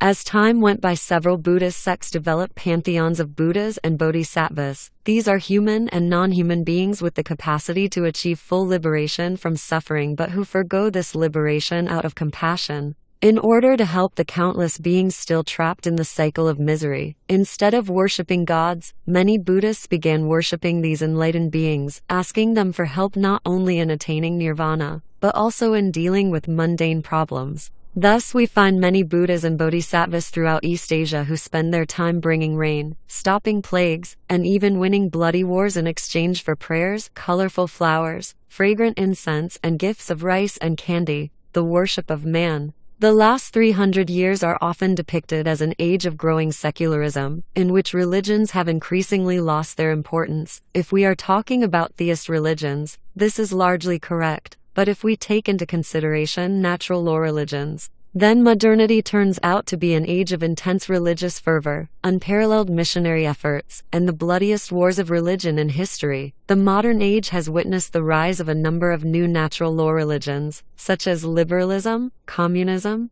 capitalism, nationalism, and Nazism. These creeds do not like to be called religions, and refer to themselves as ideologies, but this is just a semantic exercise. If a religion is a system of human norms and values that is founded on belief in a superhuman order, then Soviet communism was no less a religion than Islam. Islam is of course different from communism, because Islam sees the superhuman order governing the world as the edict of an omnipotent creator God, whereas Soviet communism did not believe in gods. But Buddhism too gives short shrift to gods, and yet we commonly classify it as a religion. Like Buddhists, communists believed in a superhuman order of natural and immutable laws that should guide human actions, whereas Buddhists believe that the law of nature was discovered by Siddhartha Gautama. Communists believe that the law of nature was discovered by Karl Marx, Friedrich Engels, and Vladimir Ilyich Lenin. The similarity does not end there. Like other religions, communism too has its holy scripts and prophetic books, such as Marx's Das Kapital. which foretold that history would soon end with the inevitable victory of the proletariat. Communism had its holidays and festivals, such as the 1st of May and the anniversary of the October Revolution. It had theologians adept at Marxist dialectics. And every unit in the Soviet army had a chaplain, called a commissar, who monitored the piety of soldiers and officers. Communism had martyrs, holy wars, and heresies, such as Trotskyism. Soviet communism was a fanatical and missionary religion. A devout communist could not be a Christian or a Buddhist, and was expected to spread the gospel of Marx and Lenin even at the price of his or her life. Religion is a system of human norms and values that is founded on belief in a superhuman order. The theory of relativity is not a religion, because at least so far there are no human norms and values that are founded on it. Football is not a religion because nobody argues that its rules reflect superhuman edicts. Islam, Buddhism, and communism are all religions, because all are systems of human norms and values that are founded on belief in a superhuman order. Note the difference between superhuman and supernatural. The Buddhist law of nature and the Marxist laws of history are superhuman, since they were not legislated by humans, yet they are not supernatural. Some readers may feel very uncomfortable with this line of reasoning. If it makes you feel better, you are free to go on calling communism an ideology rather than a religion. It makes no difference. We can divide creeds into God-centered religions and godless ideologies that claim to be based on natural laws. But then, to be consistent, we would need to catalog at least some Buddhist, Taoist, and Stoic sects as ideologies rather than religions. Conversely, we should note that belief in gods persists within many modern ideologies, and that some of them, most notably liberalism, make little sense without this belief. It would be impossible to survey here the history of all the new modern creeds, especially because there are no clear boundaries between them. They are no less syncretic than monotheism and popular Buddhism. Just as a Buddhist could worship Hindu deities, and just as a monotheist could believe in the existence of Satan,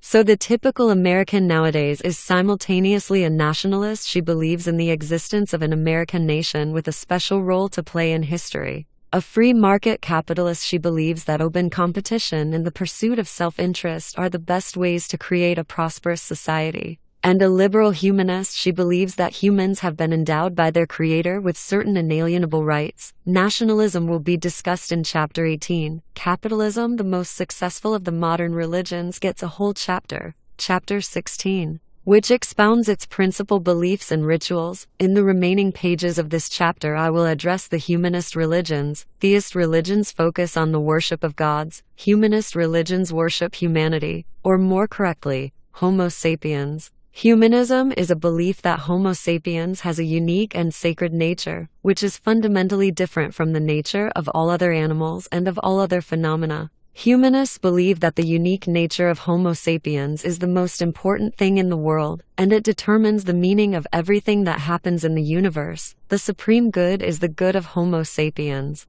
The rest of the world and all other beings exist solely for the benefit of this species. All humanists worship humanity, but they do not agree on its definition. Humanism has split into three rival sects that fight over the exact definition of humanity. Just as rival Christian sects fought over the exact definition of God, today, the most important humanist sect is liberal humanism, which believes that humanity is a quality of individual humans, and that the liberty of individuals is therefore sacrosanct. According to liberals, the sacred nature of humanity resides within each and every individual Homo sapiens. The inner core of individual humans gives meaning to the world, and is the source for all ethical and political authority. If we encounter an ethical or political dilemma, we should look inside and listen to our inner voice, the voice of humanity. The chief commandments of liberal humanism are meant to protect the liberty of this inner voice against intrusion or harm. These commandments are collectively known as human rights. This, for example, is why liberals object to torture and the death penalty. In early modern Europe,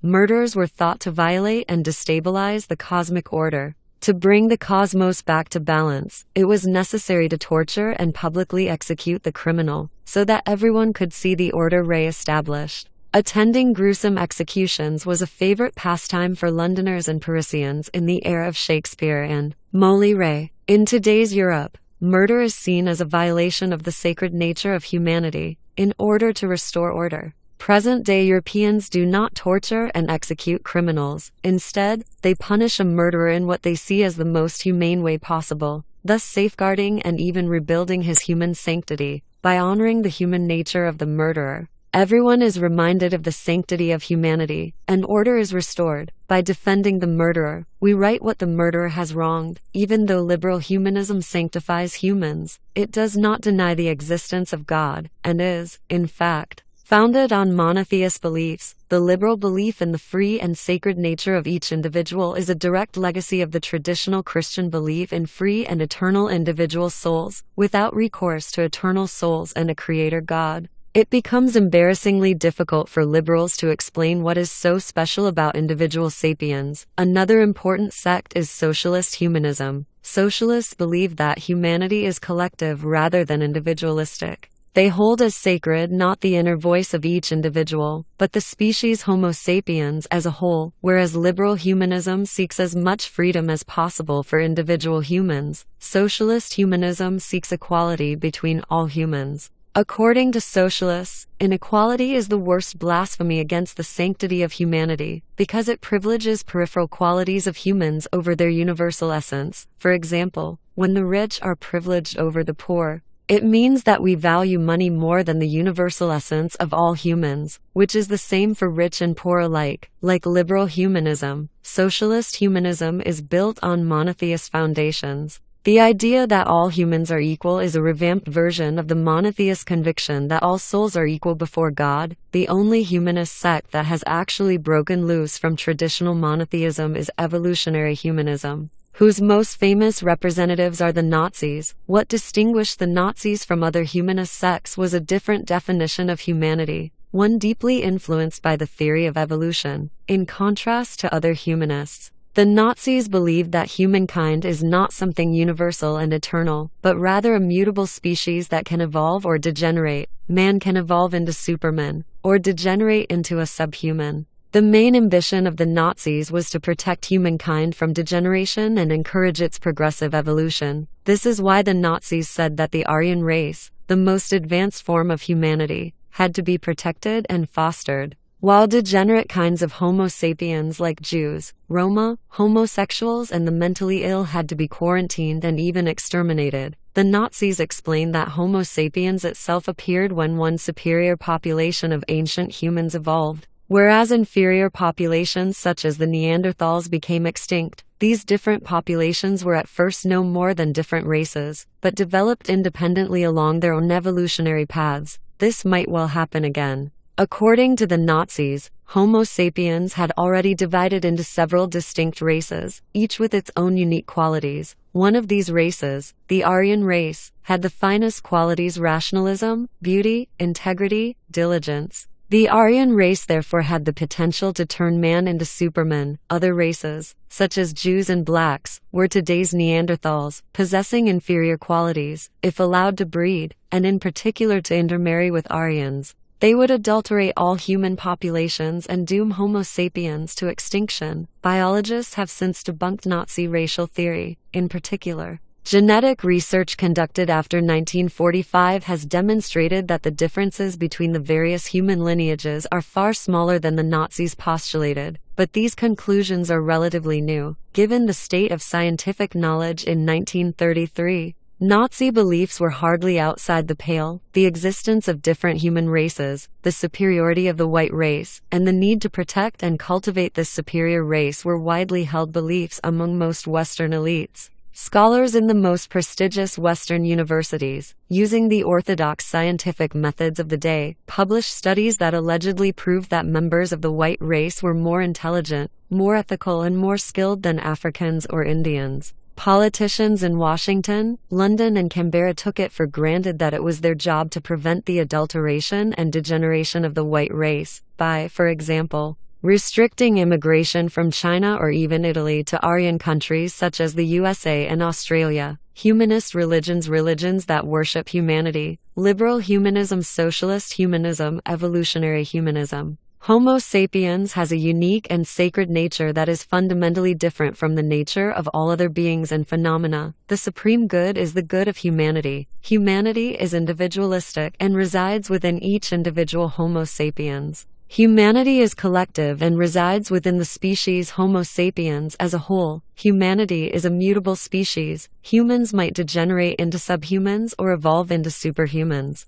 The supreme commandment is to protect the inner core and freedom of each individual Homo sapiens. The supreme commandment is to protect equality within the species Homo sapiens. The supreme commandment is to protect humankind from degenerating into subhumans, and to encourage its evolution into superhumans. These positions did not change simply because new scientific research was published. Sociological and political developments were far more powerful engines of change. In this sense, Hitler dug not just his own grave but that of racism in general. When he launched World War II, he compelled his enemies to make clear distinctions between us and them, afterwards, precisely because Nazi ideology was so racist. Racism became discredited in the West, but the change took time. White supremacy remained a mainstream ideology in American politics at least until the 1960s. The White Australia policy, which restricted immigration of non-white people to Australia, remained in force until 1973. Aboriginal Australians did not receive equal political rights until the 1960s,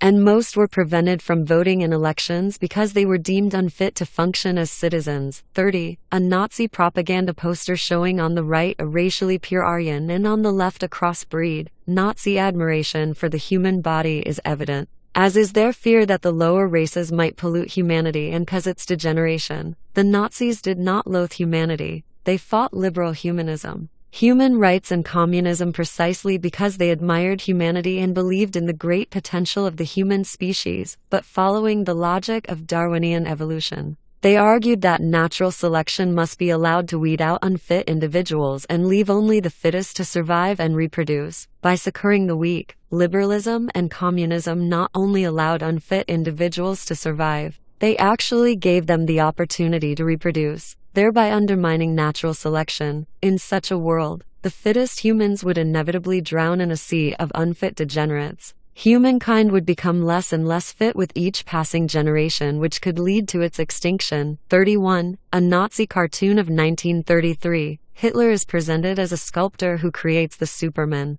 A bespectacled liberal intellectual is appalled by the violence needed to create the Superman. Note also the erotic glorification of the human body. A 1942 German biology textbook explains in the chapter The Laws of Nature and Mankind that the supreme law of nature is that all beings are locked in a remorseless struggle for survival. After describing how plants struggle for territory, how beetles struggle to find mates and so forth, the textbook concludes that the battle for existence is hard and unforgiving, but is the only way to maintain life. This struggle eliminates everything that is unfit for life and selects everything that is able to survive. These natural laws are incontrovertible. Living creatures demonstrate them by their very survival. They are unforgiving. Those who resist them will be wiped out. Biology not only tells us about animals and plants, but also shows us the laws we must follow in our lives, and steels our wills to live and fight according to these laws. The meaning of life is struggle.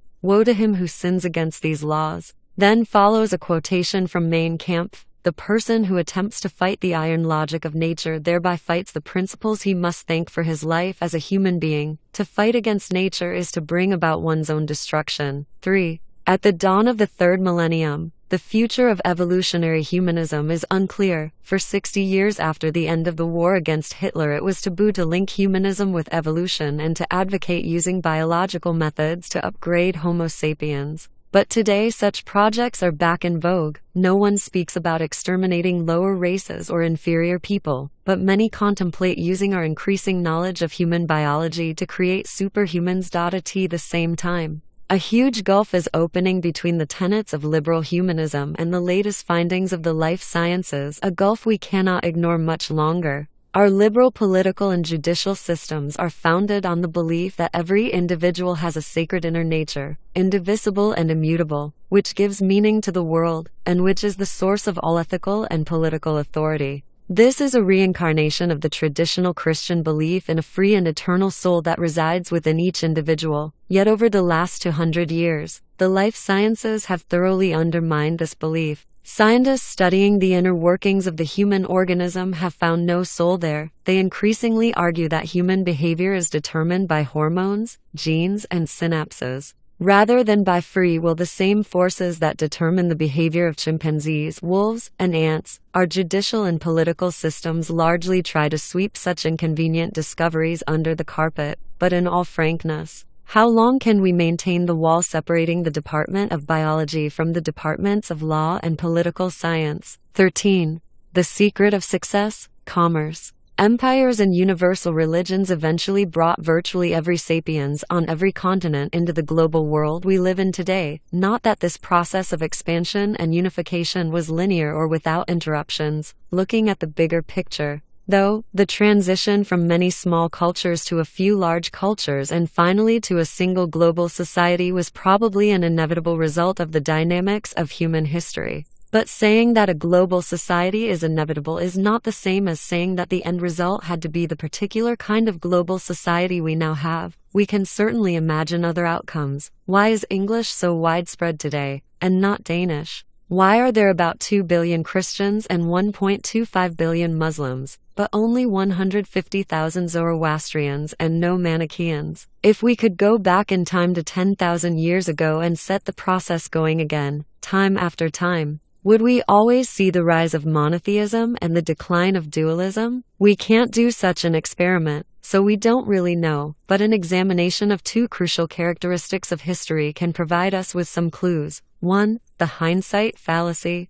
Every point in history is a crossroads. A single traveled road leads from the past to the present, but myriad paths fork off into the future. Some of those paths are wider, smoother, and better marked, and are thus more likely to be taken. But sometimes history or the people who make history takes unexpected turns. The beginning of the 4th century AD, the Roman Empire faced a wide horizon of religious possibilities. It could have stuck to its traditional and variegated polytheism. But its emperor, Constantine, looking back on a fractious century of civil war, seems to have thought that a single religion with a clear doctrine could help unify his ethnically diverse realm. He could have chosen any of a number of contemporary cults to be his national faith: Manichaeism, Mithraism, the cults of Isis or Cybele, Zoroastrianism, Judaism, and even Buddhism were all available options. Why did he opt for Jesus? Was there something in Christian theology that attracted him personally, or perhaps an aspect of the faith that made him think it would be easier to use for his purposes? Did he have a religious experience?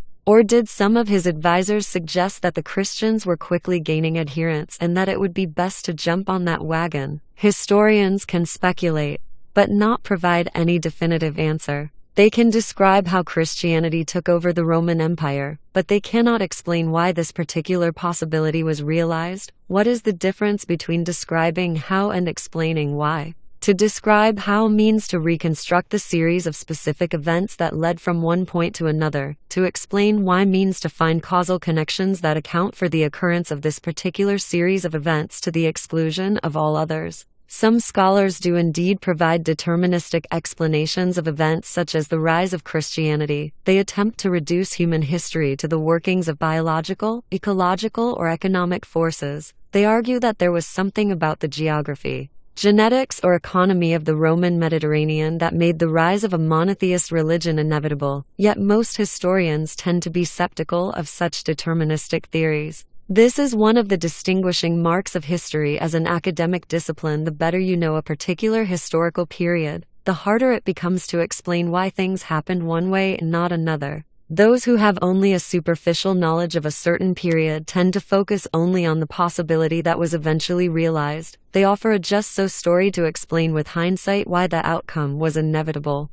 Those more deeply informed about the period are much more cognizant of the roads not taken. In fact, the people who knew the period best, those alive at the time, were the most clueless of all. For the average Roman in Constantine's time, the future was a fog. It is an iron rule of history that what looks inevitable in hindsight was far from obvious at the time. Today is no different. Are we out of the global economic crisis? Or is the worst still to come? Will China continue growing until it becomes the leading superpower? Will the United States lose its hegemony? Is the upsurge of monotheistic fundamentalism the wave of the future or a local whirlpool of little long-term significance? Are we heading towards ecological disaster or technological paradise? There are good arguments to be made for all of these outcomes, but no way of knowing for sure. In a few decades, people will look back and think that the answers to all of these questions were obvious. It is particularly important to stress that possibilities which seem very unlikely to contemporaries often get realized. When Constantine assumed the throne in 306, Christianity was little more than an esoteric Eastern sect. If you were to suggest then that it was about to become the Roman state religion, you'd have been laughed out of the room, just as you would be today if you were to suggest that by the year 2050 Hare Krishna would be the state religion of the USA. In October 1913, the Bolsheviks were a small radical Russian faction. No reasonable person would have predicted that within a mere 4 years they would take over the country. In AD 600, the notion that a band of desert-dwelling Arabs would soon conquer an expanse stretching from the Atlantic Ocean to India was even more preposterous. Indeed, had the Byzantine army been able to repel the initial onslaught, Islam would probably have remained an obscure cult of which only a handful of cognoscendi were aware. Scholars would then have a very easy job explaining why a faith based on a revelation to a middle-aged Meccan merchant could never have caught on. Not that everything is possible. Geographical, biological, and economic forces create constraints, yet these constraints leave ample room for surprising developments, which do not seem bound by any deterministic laws. This conclusion disappoints many people, who prefer history to be deterministic. Determinism is appealing because it implies that our world and our beliefs are a natural and inevitable product of history. It is natural and inevitable that we live in nation-states, organize our economy along capitalist principles, and fervently believe in human rights. To acknowledge that history is not deterministic is to acknowledge that it is just a coincidence that most people today believe in nationalism, capitalism, and human rights. History cannot be explained deterministically, and it cannot be predicted because it is chaotic. So many forces are at work and their interactions are so complex that extremely small variations in the strength of the forces and the way they interact produce huge differences in outcomes. Not only that, but history is what is called a level 2 chaotic system. Chaotic systems come into shapes. Level 1 chaos is chaos that does not react to predictions about it. The weather, for example, is a level 1 chaotic system. Though it is influenced by myriad factors, we can build computer models that take more and more of them into consideration, and produce better and better weather forecasts. Level 2 chaos is chaos that reacts to predictions about it, and therefore can never be predicted accurately. Markets, for example, are a level 2 chaotic system. What will happen if we develop a computer program that forecasts with 100% accuracy the price of oil tomorrow? The price of oil will immediately react to the forecast, which would consequently fail to materialize. If the current price of oil is $90 a barrel, and the infallible computer program predicts that tomorrow it will be $100, traders will rush to buy oil so that they can profit from the predicted price rise. As a result, the price will shoot up to $100 a barrel today rather than tomorrow. Then what will happen tomorrow? Nobody knows. Politics, too, is a second-order chaotic system. Many people criticize Sovietologists for failing to predict the 1989 revolutions and castigate Middle East experts for not anticipating the Arab Spring revolutions of 2011. This is unfair. Revolutions are by definition unpredictable. A predictable revolution never erupts. Why not?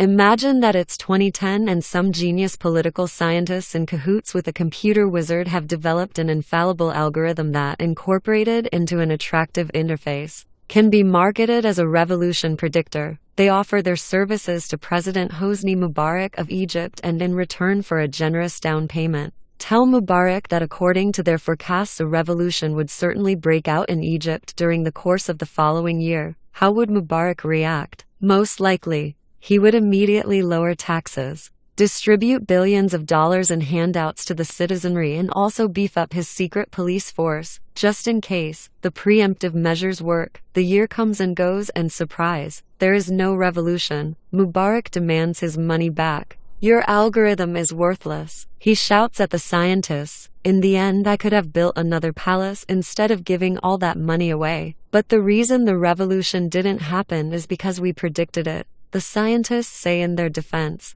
Prophets who predict things that don't happen. Mubarak remarks as he motions his guards to grab them. I could have picked up a dozen of those for next to nothing in the Cairo marketplace. So why study history? Unlike physics or economics, history is not a means for making accurate predictions. We study history not to know the future but to widen our horizons, to understand that our present situation is neither natural nor inevitable, and that we consequently have many more possibilities before us than we imagine. For example, studying how Europeans came to dominate Africans enables us to realize that there is nothing natural or inevitable about the racial hierarchy, and that the world might well be arranged differently. 2. Blind Cleo. We cannot explain the choices that history makes, but we can say something very important about them. History's choices are not made for the benefit of humans. There is absolutely no proof that human well-being inevitably improves as history rolls along. There is no proof that cultures that are beneficial to humans must inexorably succeed and spread, while less beneficial cultures disappear.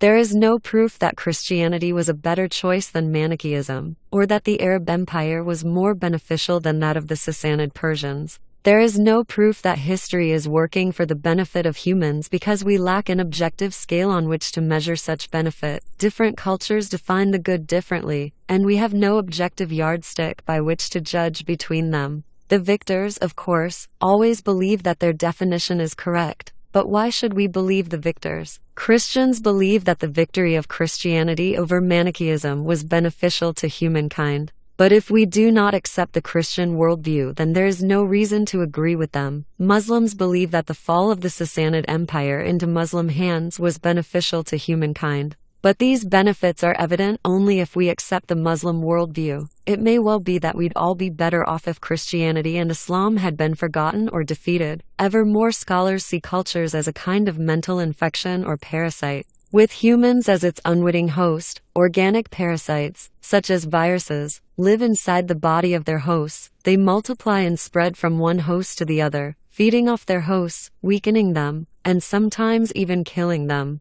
As long as the hosts live long enough to pass along the parasite, it cares little about the condition of its host. In just this fashion, cultural ideas live inside the minds of humans. They multiply and spread from one host to another, occasionally weakening the hosts and sometimes even killing them. A cultural idea such as belief in Christian heaven above the clouds or communist paradise here on earth can compel a human to dedicate his or her life to spreading that idea. Even at the price of death, the human dies, but the idea spreads. According to this approach, cultures are not conspiracies concocted by some people in order to take advantage of others as Marxists tend to think. Rather, cultures are mental parasites that emerge accidentally, and thereafter take advantage of all people infected by them. This approach is sometimes called memetics. It assumes that, just as organic evolution is based on the replication of organic information units called genes, so cultural evolution is based on the replication of cultural information units called memes.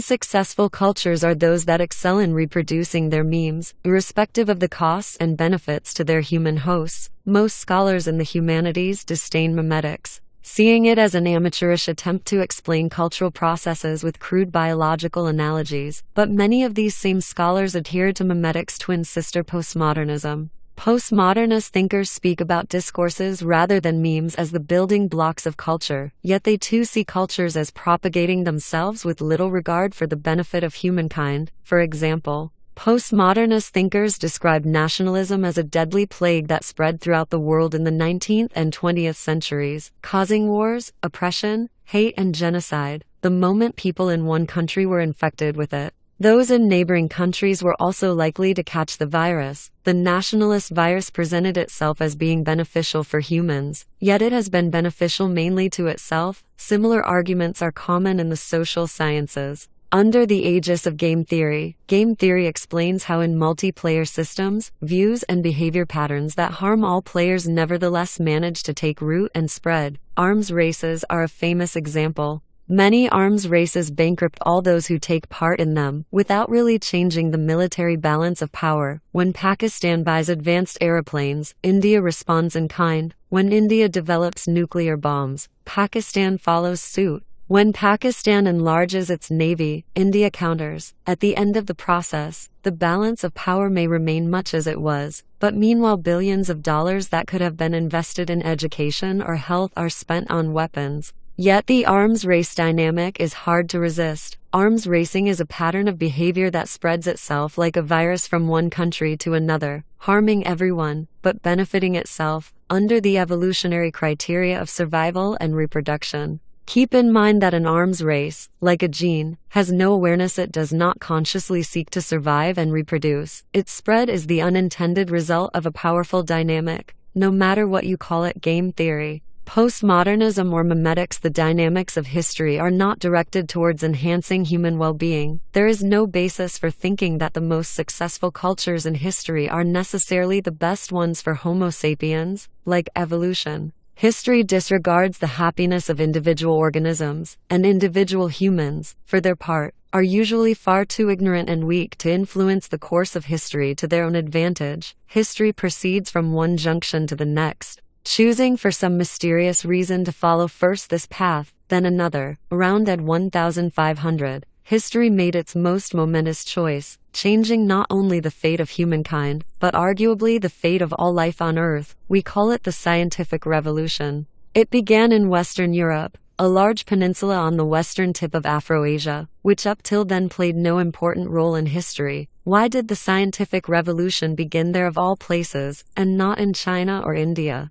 Why did it begin at the midpoint of the second millennium AD rather than 2 centuries before or 3 centuries later? We don't know. Scholars have proposed dozens of theories, but none of them is particularly convincing. History has a very wide horizon of possibilities, and many possibilities are never realized. It is conceivable to imagine history going on for generations upon generations while bypassing the scientific revolution. Just as it is conceivable to imagine history without Christianity, without a Roman Empire, and without gold coins. Part 4. The Scientific Revolution. 32. Alamogordo, July 16, 1945. 5 hours 29 minutes and 53 seconds, 8 seconds after the first atomic bomb was detonated. The nuclear physicist Robert Oppenheimer, upon seeing the explosion, quoted from the Bhagavad Gita, "Now I am become death, the destroyer of worlds." 14. The discovery of ignorance, were, say, a Spanish peasant to have fallen asleep in AD 1000 and woken up 500 years later, to the din of Columbus sailors boarding the Ni, A. Pinta and Santa Maria.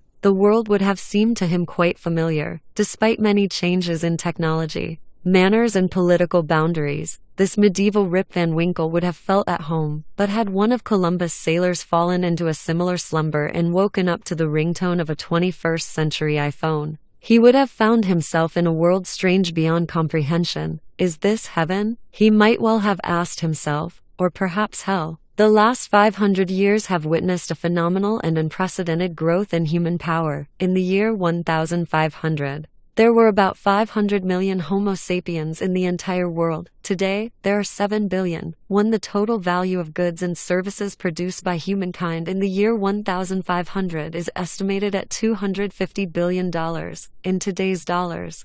Nowadays, the value of a year of human production is close to $60 trillion. In 1500, humanity consumed about 13 trillion calories of energy per day. Today, we consume 1,500 trillion calories a day. 4. Take a second look at those figures. Human population has increased 14-fold, production 240-fold, and energy consumption 115-fold. Suppose a single modern battleship got transported back to Columbus time. In a matter of seconds it could make driftwood out of the Ni, A. Pinta and Santa Maria and then sink the navies of every great world power of the time without sustaining a scratch. 5 modern freighters could have taken on board all the cargo borne by the whole world's merchant fleets. 5. A modern computer could easily store every word and number in all the codex books and scrolls in every single medieval library with room to spare. Any large bank today holds more money than all the world's pre-modern kingdoms put together. 6. In 1500, few cities had more than 100,000 inhabitants. Most buildings were constructed of mud, wood, and straw. A 3-story building was a skyscraper.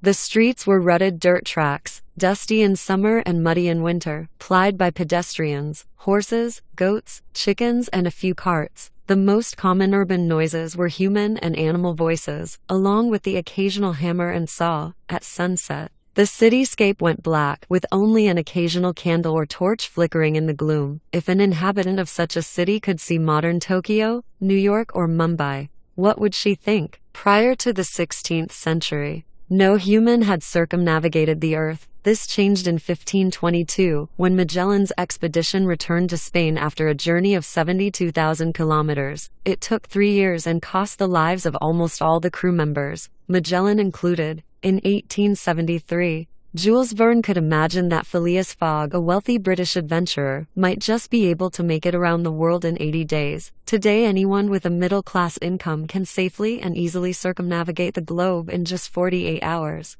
In 1500, humans were confined to the Earth's surface. They could build towers and climb mountains, but the sky was reserved for birds, angels, and deities. On July 20, 1969, humans landed on the moon. This was not merely a historical achievement, but an evolutionary and even cosmic feat. During the previous 4 billion years of evolution, no organism managed even to leave the Earth's atmosphere, and certainly none left a foot or tentacle print on the moon. For most of history, humans knew nothing about 99.99% of the organisms on the planet, namely, the microorganisms. This was not because they were of no concern to us. Each of us bears billions of one-celled creatures within us, and not just as free riders. They are our best friends and deadliest enemies. Some of them digest our food and clean our guts, while others cause illnesses and epidemics. Yet it was only in 1674 that a human eye first saw a microorganism. When Anton van Leeuwenhoek took a peek through his homemade microscope and was startled to see an entire world of tiny creatures milling about in a drop of water. During the subsequent 300 years,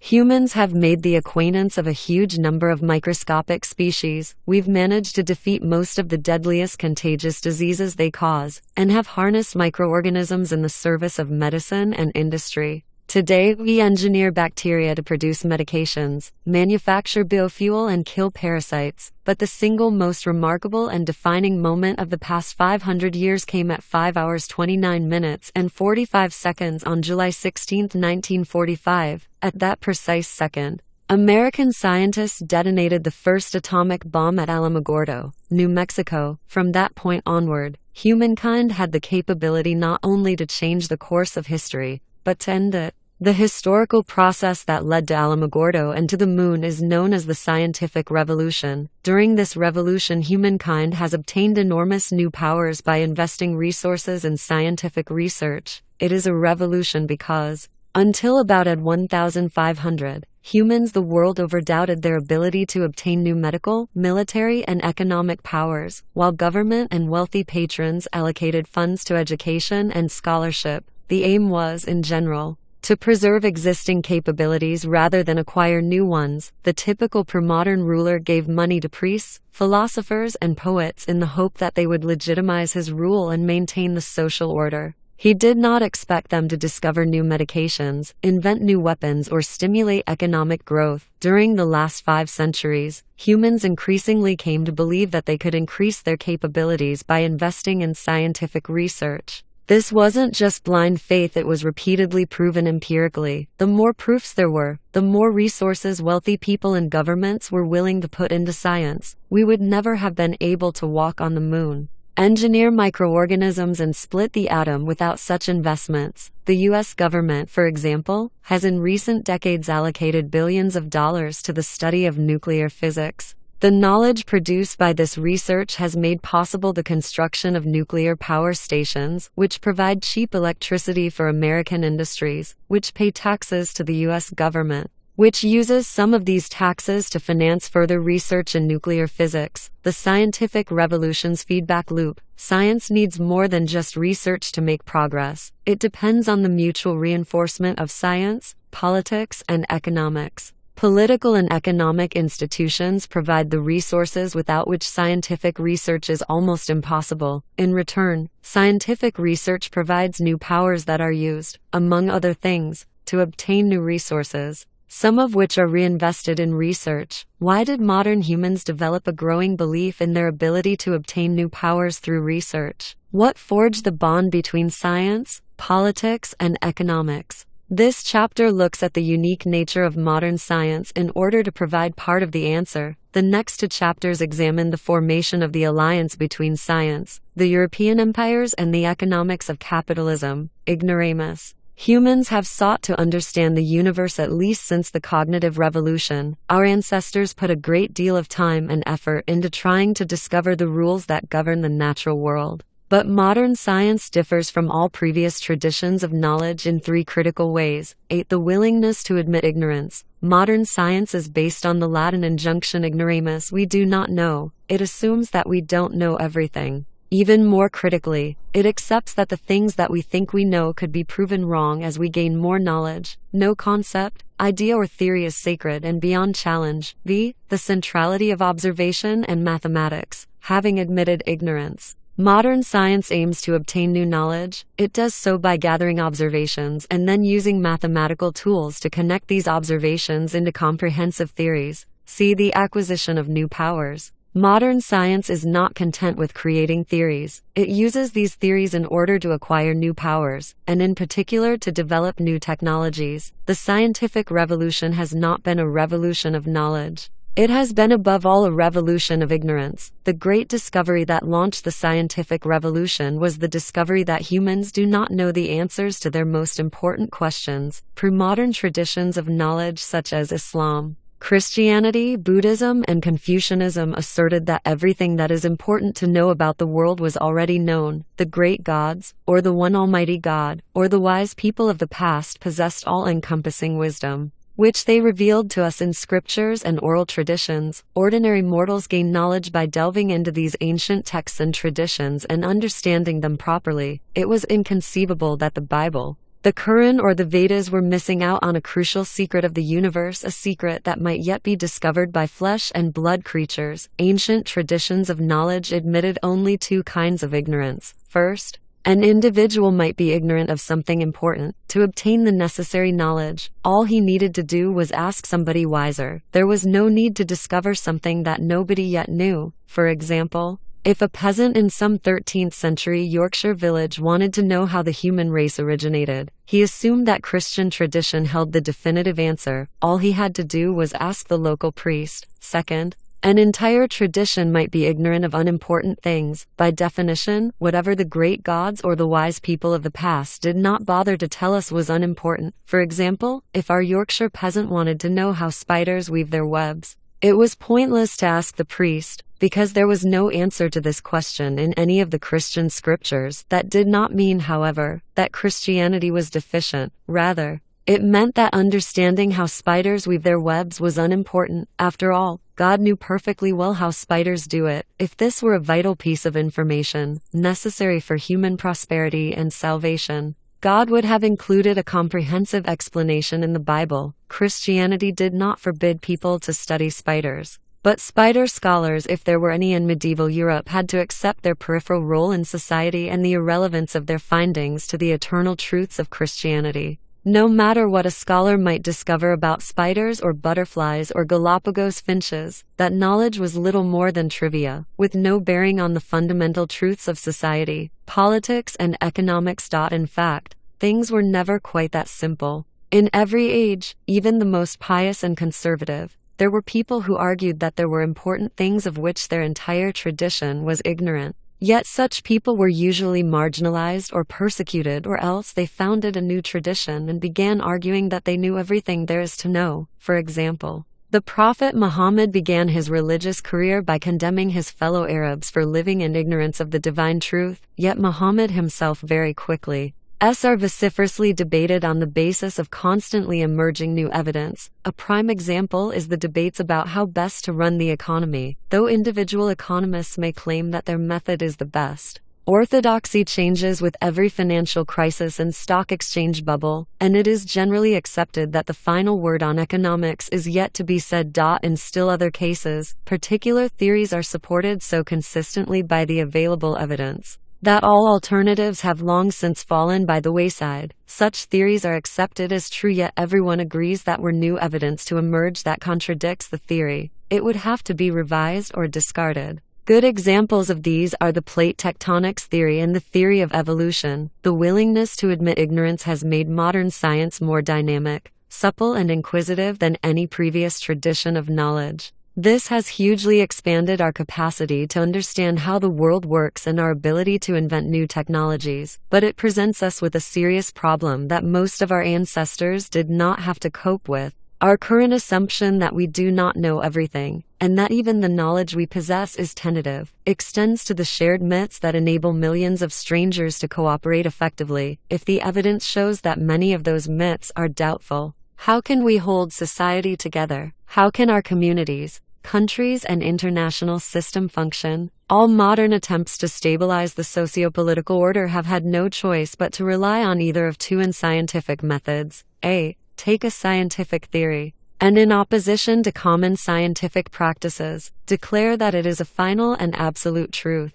This was the method used by Nazis who claimed that their racial policies were the corollaries of biological facts, and communists who claimed that Marx and Lenin had divined absolute economic truths that could never be refuted. B. Leave science out of it and live in accordance with a non-scientific absolute truth. This has been the strategy of liberal humanism, which is built on a dogmatic belief in the unique worth and rights of human beings, a doctrine which has embarrassingly little in common with the scientific study of Homo sapiens. But that shouldn't surprise us. Even science itself has to rely on religious and ideological beliefs to justify and finance its research. Modern culture has nevertheless been willing to embrace ignorance to a much greater degree than has any previous culture. One of the things that has made it possible for modern social orders to hold together is the spread of an almost religious belief in technology and in the methods of scientific research, which have replaced to some extent the belief in absolute truths. The scientific dogma. Modern science has no dogma, yet it has a common core of research methods, which are all based on collecting empirical observations, those we can observe with at least one of our senses, and putting them together with the help of mathematical tools. People throughout history collected empirical observations, but the importance of these observations was usually limited. Why waste precious resources obtaining new observations when we already have all the answers we need? But as modern people came to admit that they did not know the answers to some very important questions, they found it necessary to look for completely new knowledge. Consequently, the dominant modern research method takes for granted the insufficiency of old knowledge. Instead of studying old traditions, emphasis is now placed on new observations and experiments. When present observation collides with past tradition, we give precedence to the observation. Of course, physicists analyzing the spectra of distant galaxies, archaeologists analyzing the finds from a Bronze Age city, and political scientists studying the emergence of capitalism do not disregard tradition. They start by studying what the wise people of the past have said and written. But from their first year in college, aspiring physicists, archaeologists, and political scientists are taught that it is their mission to go beyond what Einstein, Heinrich Schliemann, and Max Weber ever knew. Mere observations, however, are not knowledge. In order to understand the universe, we need to connect observations into comprehensive theories. Earlier traditions usually formulated their theories in terms of stories. Modern science uses mathematics. There are very few equations, graphs, and calculations in the Bible, the Quran, the Vedas, or the Confucian classics. When traditional mythologies and scriptures laid down general laws, these were presented in narrative rather than mathematical form. Thus, a fundamental principle of Manichaean religion asserted that the world is a battleground between good and evil. An evil force created matter, while a good force created spirit. Humans are caught between these two forces, and should choose good over evil.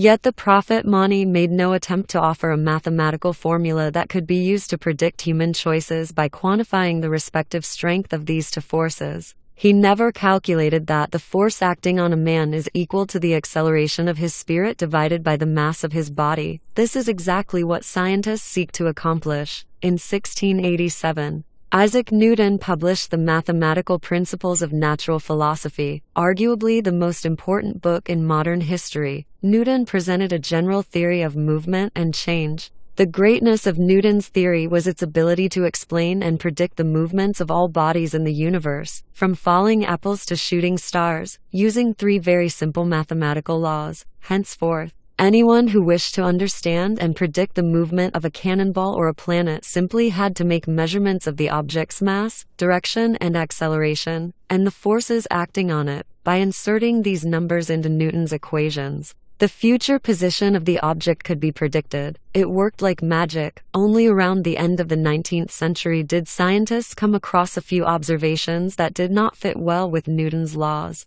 And these led to the next revolutions in physics, the theory of relativity and quantum mechanics. Newton showed that the book of nature is written in the language of mathematics. Some chapters, for example, boil down to a clear-cut equation. But scholars who attempted to reduce biology, economics, and psychology to neat Newtonian equations have discovered that these fields have a level of complexity that makes such an aspiration futile. This did not mean, however, that they gave up on mathematics. A new branch of mathematics was developed over the last 200 years to deal with the more complex aspects of reality. Statistics. In 1744, two Presbyterian clergymen in Scotland, Alexander Webster and Robert Wallace, decided to set up a life insurance fund that would provide pensions for the widows and orphans of dead clergymen. They proposed that each of their church's ministers would pay a small portion of his income into the fund, which would invest the money. If a minister died, his widow would receive dividends on the fund's profits. This would allow her to live comfortably for the rest of her life. But to determine how much the ministers had to pay in so that the fund would have enough money to live up to its obligations, Webster and Wallace had to be able to predict how many ministers would die each year,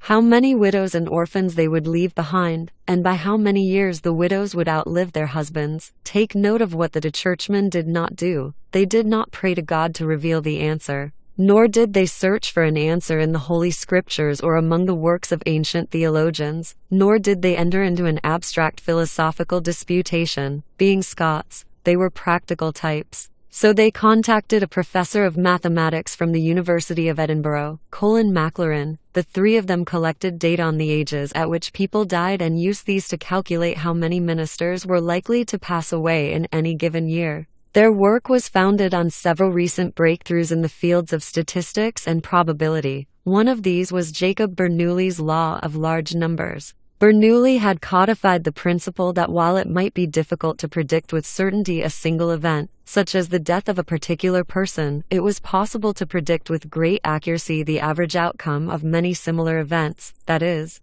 while Maclaurin could not use maths to predict whether Webster and Wallace would die next year, he could, given enough data, tell Webster and Wallace how many Presbyterian ministers in Scotland would almost certainly die next year. Fortunately, they had ready-made data that they could use. Actuary tables published 50 years previously by Edmund Halley proved particularly useful. Halley had analyzed records of 1,238 births and 1,174 deaths that he obtained from the city of Breslau, Germany. Halley's tables made it possible to see that, for example, a 20-year-old person has a 1 to 100 chance of dying in a given year, but a 50-year-old person has a 139 chance. Processing these numbers, Webster and Wallace concluded that, on average, there would be 930 living Scottish Presbyterian ministers at any given moment, and an average of 27 ministers would die each year, 18 of whom would be survived by widows. 5 of those who did not leave widows would leave orphaned children.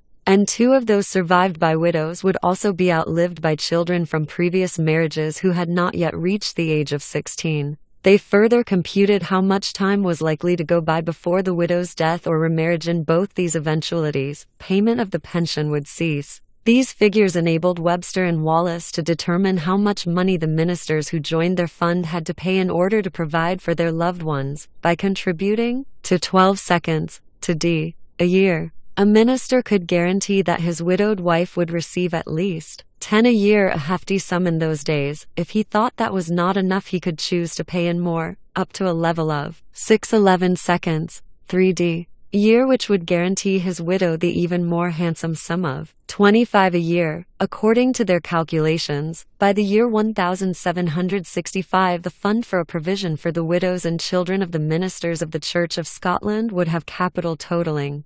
58,348. Their calculations proved amazingly accurate. When that year arrived, the fund's capital stood at 58,347, just one less than the prediction. This was even better than the prophecies of Habakkuk, Jeremiah, or St. John. Today, Webster and Wallace's Fund, known simply as Scottish Widows, is one of the largest pension and insurance companies in the world. With assets worth $100 billion, it insures not only Scottish widows, but anyone willing to buy its policies. 7. Probability calculations such as those used by the two Scottish ministers became the foundation not merely of actuarial science, which is central to the pension and insurance business, but also of the science of demography founded by another clergyman, the Anglican Robert Malthus. Demography in its turn was the cornerstone on which Charles Darwin, who almost became an Anglican pastor, built his theory of evolution. While there are no equations that predict what kind of organism will evolve under a specific set of conditions, geneticists use probability calculations to compute the likelihood that a particular mutation will spread in a given population. Similar probabilistic models have become central to economics, sociology, psychology, political science, and the other social and natural sciences. Even physics eventually supplemented Newton's classical equations with the probability clouds of quantum mechanics. We need merely look at the history of education to realize how far this process has taken us. Throughout most of history, mathematics was an esoteric field that even educated people rarely studied seriously. In medieval Europe, logic, grammar, and rhetoric formed the educational core, while the teaching of mathematics seldom went beyond simple arithmetic and geometry. Nobody studied statistics. The undisputed monarch of all sciences was theology. Today few students study rhetoric. Logic is restricted to philosophy departments, and theology to seminaries. But more and more students are motivated or forced to study mathematics. There is an irresistible drift towards the exact sciences defined as exact by their use of mathematical tools. Even fields of study that were traditionally part of the humanities, such as the study of human language linguistics and the human psyche psychology, rely increasingly on mathematics and seek to present themselves as exact sciences. Statistics courses are now part of the basic requirements not just in physics and biology, but also in psychology, sociology, economics, and political science. In the course catalog of the psychology department at my own university, the first required course in the curriculum is Introduction to Statistics and Methodology in Psychological Research. Second-year psychology students must take statistical methods in psychological research. Confucius, Buddha, Jesus, and Muhammad would have been bewildered if you told them that in order to understand the human mind and cure its illnesses, you must first study statistics. Knowledge is power. Most people have a hard time digesting modern science because its mathematical language is difficult for our minds to grasp, and its findings often contradict common sense. Out of the 7 billion people in the world,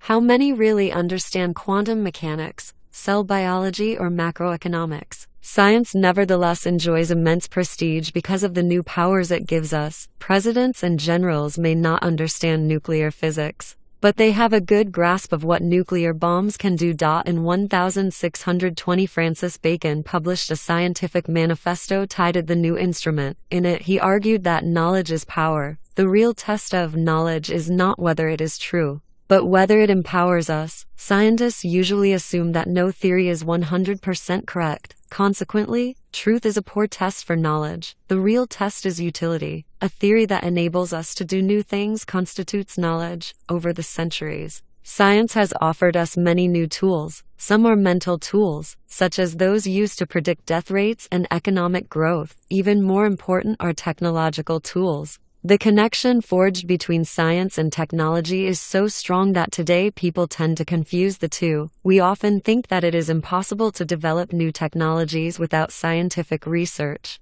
and that there is little point in research if it does not result in new technologies. In fact, The relationship between science and technology is a very recent phenomenon. Prior to 1500, science and technology were totally separate fields. When Bacon connected the two in the early 17th century, it was a revolutionary idea. During the 17th and 18th centuries, this began to argue that he knew the full truth, and his followers began calling him the seal of the prophets. Henceforth, there was no need of revelations beyond those given to Muhammad. Modern-day science is a unique tradition of knowledge, inasmuch as it openly admits collective ignorance regarding the most important questions. Darwin never argued that he was the seal of the biologists, and that he had solved the riddle of life once and for all. After centuries of extensive scientific research, biologists admit that they still don't have any good explanation for how brains produce consciousness. Physicists admit that they don't know what caused the Big Bang,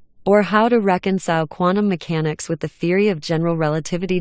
In other cases, competing scientific theory relationship tightened, but the knot was tied only in the 19th century. Even in 1800, most rulers who wanted a strong army, and most business magnates who wanted a successful business, did not bother to finance research in physics, biology, or economics. I don't mean to claim that there is no exception to this rule. A good historian can find precedent for everything. But an even better historian knows when these precedents are but curiosities that cloud the big picture. Generally speaking, most pre-modern rulers and business people did not finance research about the nature of the universe in order to develop new technologies, and most thinkers did not try to translate their findings into technological gadgets. Rulers financed educational institutions whose mandate was to spread traditional knowledge for the purpose of buttressing the existing order. Here and there people did develop new technologies, but these were usually created by uneducated craftsmen using trial and error, not by scholars pursuing systematic scientific research. Cart manufacturers built the same carts from the same materials year in year out.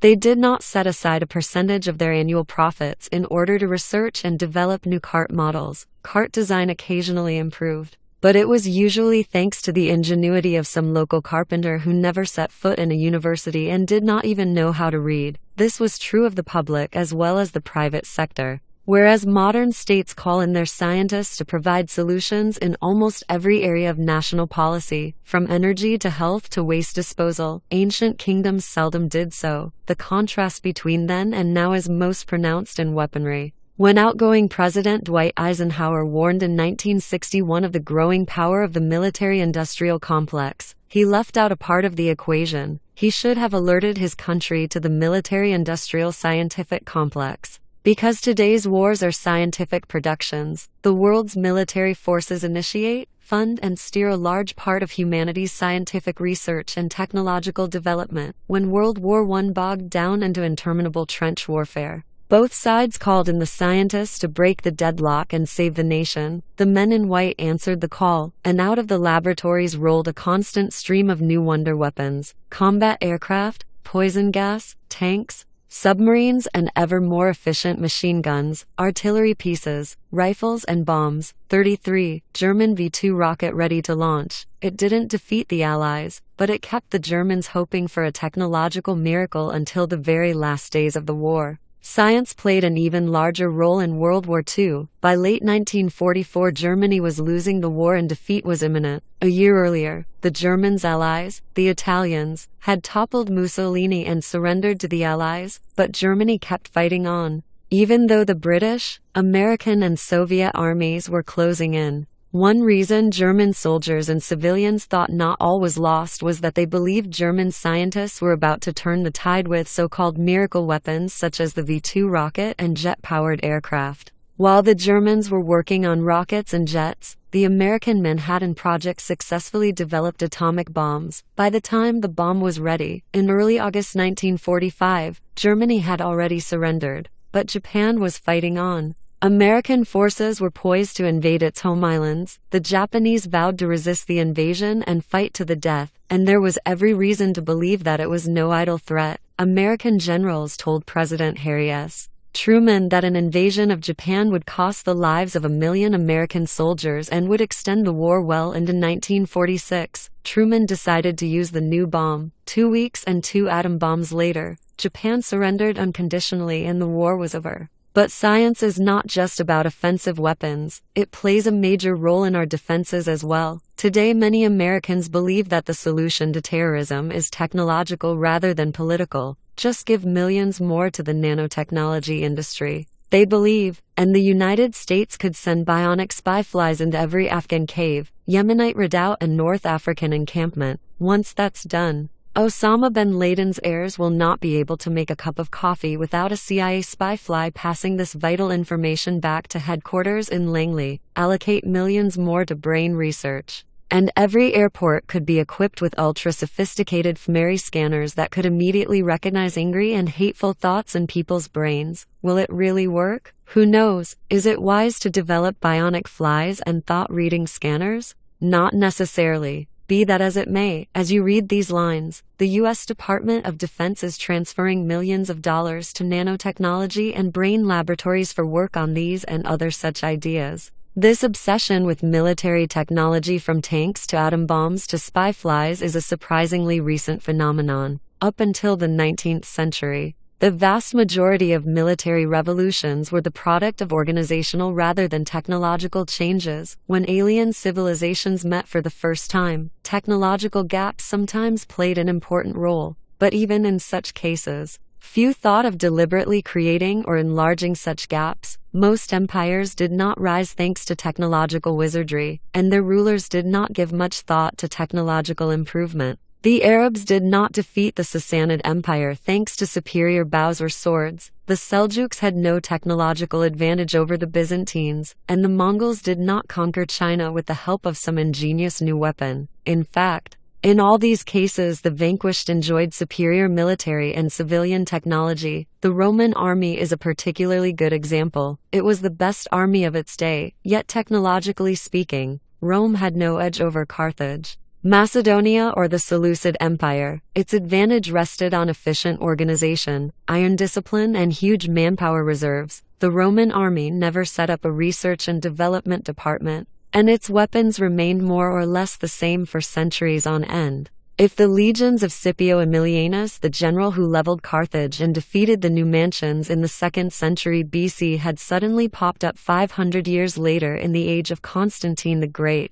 Scipio would have had a fair chance of beating Constantine. Now imagine what would happen to a general from a few centuries back, say Napoleon, if he led his troops against a modern armored brigade. Napoleon was a brilliant tactician, and his men were crack professionals, but their skills would be useless in the face of modern weaponry. As in Rome, so also in ancient China, most generals and philosophers did not think it their duty to develop new weapons. The most important military invention in the history of China was gunpowder, yet to the best of our knowledge, gunpowder was invented accidentally, by Taoist alchemists searching for the elixir of life. Gunpowder's subsequent career is even more telling. One might have thought that the Taoist alchemists would have made China master of the world. In fact, the Chinese used the new compound mainly for firecrackers, even as the Song Empire collapsed in the face of a Mongol invasion. No emperor set up a medieval Manhattan Project to save the empire by inventing a doomsday weapon. Only in the 15th century, about 600 years after the invention of gunpowder, did cannons become a decisive factor on Afro-Asian battlefields.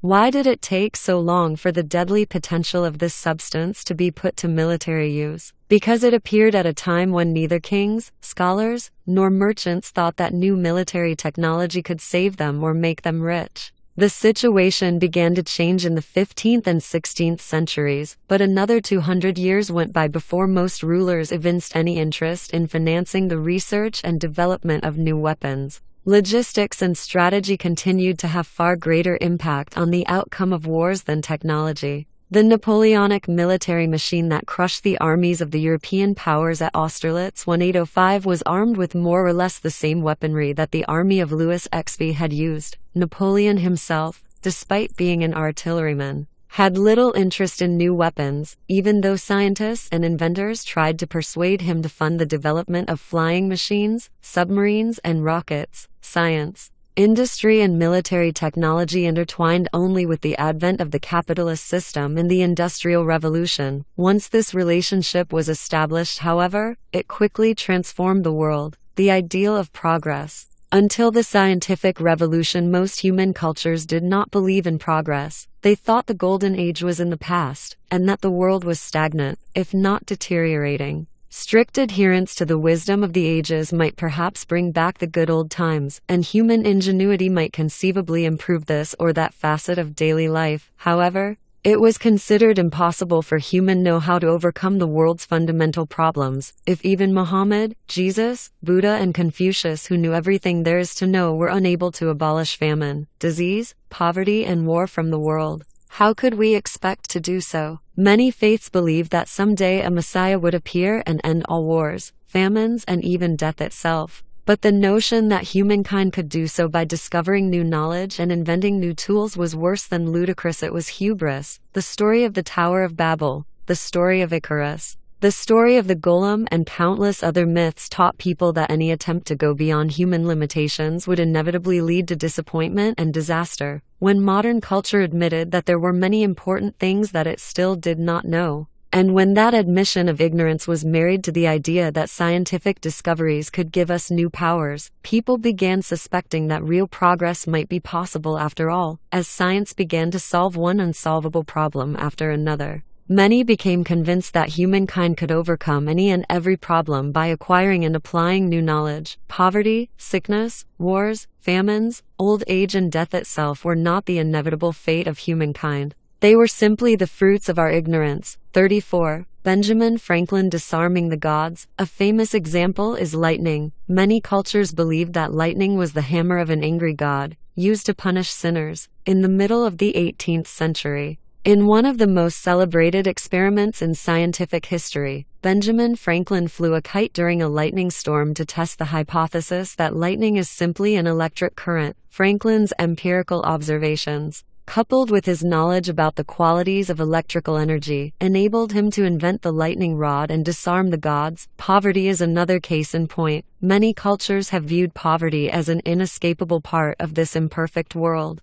According to the New Testament, shortly before the crucifixion, a woman anointed Christ with precious oil worth 300 denarii. Jesus' disciples scolded the woman for wasting such a huge sum of money instead of giving it to the poor, but Jesus defended her, saying that the poor you will always have with you, and you can help them anytime you want, but you will not always have me. Mark 14:7. Today, fewer and fewer people, including fewer and fewer Christians, agree with Jesus on this matter. Poverty is increasingly seen as a technical problem amenable to intervention. It's common wisdom that policies based on the latest findings in agronomy, economics, medicine, and sociology can eliminate poverty, and indeed, many parts of the world have already been freed from the worst forms of deprivation. Throughout history, societies have suffered from two kinds of poverty: social poverty, which withholds from some people the opportunities available to others, and biological poverty, which puts the very lives of individuals at risk due to lack of food and shelter. Perhaps social poverty can never be eradicated, but in many countries around the world, biological poverty is a thing of the past. Until recently, most people hovered very close to the biological poverty line, below which a person lacks enough calories to sustain life for long. Even small miscalculations or misfortunes could easily push people below that line, into starvation. Natural disasters and man-made calamities often plunged entire populations over the abyss, causing the death of millions. Today, most of the world's people have a safety net stretched below them. Individuals are protected from personal misfortune by insurance, state-sponsored social security, and a plethora of local and international NGOs. When calamity strikes an entire region, worldwide relief efforts are usually successful in preventing the worst. People still suffer from numerous degradations, humiliations, and poverty-related illnesses, but in most countries nobody is starving to death. In fact, in many societies more people are in danger of dying from obesity than from starvation. The Gilgamesh Project. Of all mankind's ostensibly insoluble problems, one has remained the most vexing, interesting, and important: the problem of death itself. Before the late modern era, most religions and ideologies took it for granted that death was our inevitable fate. Moreover, most faiths turned death into the main source of meaning in life. Try to imagine Islam, Christianity, or the ancient Egyptian religion in a world without death. These creeds taught people that they must come to terms with death and pin their hopes on the afterlife, rather than seek to overcome death and live forever here on earth. The best minds were busy giving meaning to death, not trying to escape it. That is the theme of the most ancient myth to come down to us, the Gilgamesh myth of ancient Sumer. Its hero is the strongest and most capable man in the world, King Gilgamesh of Uruk, who could defeat anyone in battle. One day, Gilgamesh's best friend, Enkidu, died. Gilgamesh sat by the body and observed it for many days, until he saw a worm dropping out of his friend's nostril. At that moment, Gilgamesh was gripped by a terrible horror, and he resolved that he himself would never die. He would somehow find a way to defeat death. Gilgamesh then undertook a journey to the end of the universe, killing lions, battling scorpion men, and finding his way into the underworld. There he shattered the stone giants of Urshanabi and the ferrymen of the river of the dead, and found Utnapishtim, the last survivor of the primordial flood. Yet Gilgamesh failed in his quest. He returned home empty-handed, as mortal as ever, but with one new piece of wisdom. When the gods created man, Gilgamesh had learned, they set death as man's inevitable destiny, and man must learn to live with it. Disciples of progress do not share this defeatist attitude. For men of science, death is not an inevitable destiny, but merely a technical problem. People die not because the gods decreed it, but due to various technical failures, a heart attack, cancer, an infection, and every technical problem has a technical solution. If the heart flutters, it can be stimulated by a pacemaker or replaced by a new heart. If cancer rampages, it can be killed with drugs or radiation. If bacteria proliferate, they can be subdued with antibiotics. True. At present, we cannot solve all technical problems, but we are working on them. Our best minds are not wasting their time trying to give meaning to death. Instead, they are busy investigating the physiological, hormonal and genetic systems responsible for disease and old age. They are developing new medicines, revolutionary treatments, and artificial organs that will lengthen our lives and might one day vanquish the Grim Reaper himself. Until recently, you would not have heard scientists, or anyone else, speak so bluntly. Defeat death? What nonsense! We are only trying to cure cancer, tuberculosis, and Alzheimer's disease, they insisted. People avoided the issue of death because the goal seemed too elusive. Why create unreasonable expectations? We're now at a point, however, where we can be frank about it. The leading project of the scientific revolution is to give humankind eternal life. Even if killing death seems a distant goal, we have already achieved things that were inconceivable a few centuries ago. In 1199, King Richard the Lionheart was struck by an arrow in his left shoulder. Today we'd say he incurred a minor injury, but in 1199, in the absence of antibiotics and effective sterilization methods, this minor flesh wound turned infected and gangrene set in. The only way to stop the spread of gangrene in 12th century Europe was to cut off the infected limb. Impossible when the infection was in a shoulder. The gangrene spread through the Lionheart's body and no one could help the king. He died in great agony 2 weeks later. As recently as the 19th century, the best doctors still did not know how to prevent infection and stop the putrefaction of tissues. In field hospitals, doctors routinely cut off the hands and legs of soldiers who received even minor limb injuries, fearing gangrene. These amputations, as well as all other medical procedures such as tooth extraction, were done without any anesthetics. The first anesthetics, ether, chloroform, and morphine, entered regular usage in Western medicine only in the middle of the 19th century. Before the advent of chloroform, 4 soldiers had to hold down a wounded comrade while the doctor sawed off the injured limb. On the morning after the Battle of Waterloo 1815, heaps of sawn-off hands and legs could be seen adjacent to the field hospitals. In those days, carpenters and butchers who enlisted to the army were often sent to serve in the medical corps, because surgery required little more than knowing your way with knives and saws. In the 2 centuries since Waterloo, things have changed beyond recognition. Pills, injections, and sophisticated operations save us from a spate of illnesses and injuries that once dealt an inescapable death sentence. They also protect us against countless daily aches and ailments, which premodern people simply accepted as part of life. The average life expectancy jumped from around 25 to 40 years, to around 67 in the entire world, and to around 80 years in the developed world. 8. Death suffered its worst setbacks in the arena of child mortality. Until the 20th century, between a quarter and a third of the children of agricultural societies never reached adulthood. Most succumbed to childhood diseases such as diphtheria, measles, and smallpox. In 17th century England, 150 out of every 1,000 newborns died during their first year, and a third of all children were dead before they reached 15. 9 today, only 5 out of 1,000 English babies died during their first year, and only 7 out of 1,000 die before age 15. 10. We can better grasp the full impact of these figures by setting aside statistics and telling some stories. A good example is the family of King Edward I of England 1-371-307 and his wife, Queen Eleanor 1-190. Their children enjoyed the best conditions and the most nurturing surroundings that could be provided in medieval Europe. They lived in palaces, ate as much food as they liked, had plenty of warm clothing, well-stocked fireplaces, the cleanest water available, an army of servants, and the best doctors. The sources mention 16 children that Queen Eleanor bore between 1255 and 1284 to 1. An anonymous daughter, born in 1255, died at birth. 2. A daughter, Catherine, died either at age 1 or age 3. 3. A daughter, Joan, died at 6 months. 4. A son, John, died at age 5. 5. A son, Henry, died at age 6. 6. A daughter, Eleanor, died at age 29. 7. An anonymous daughter died at 5 months.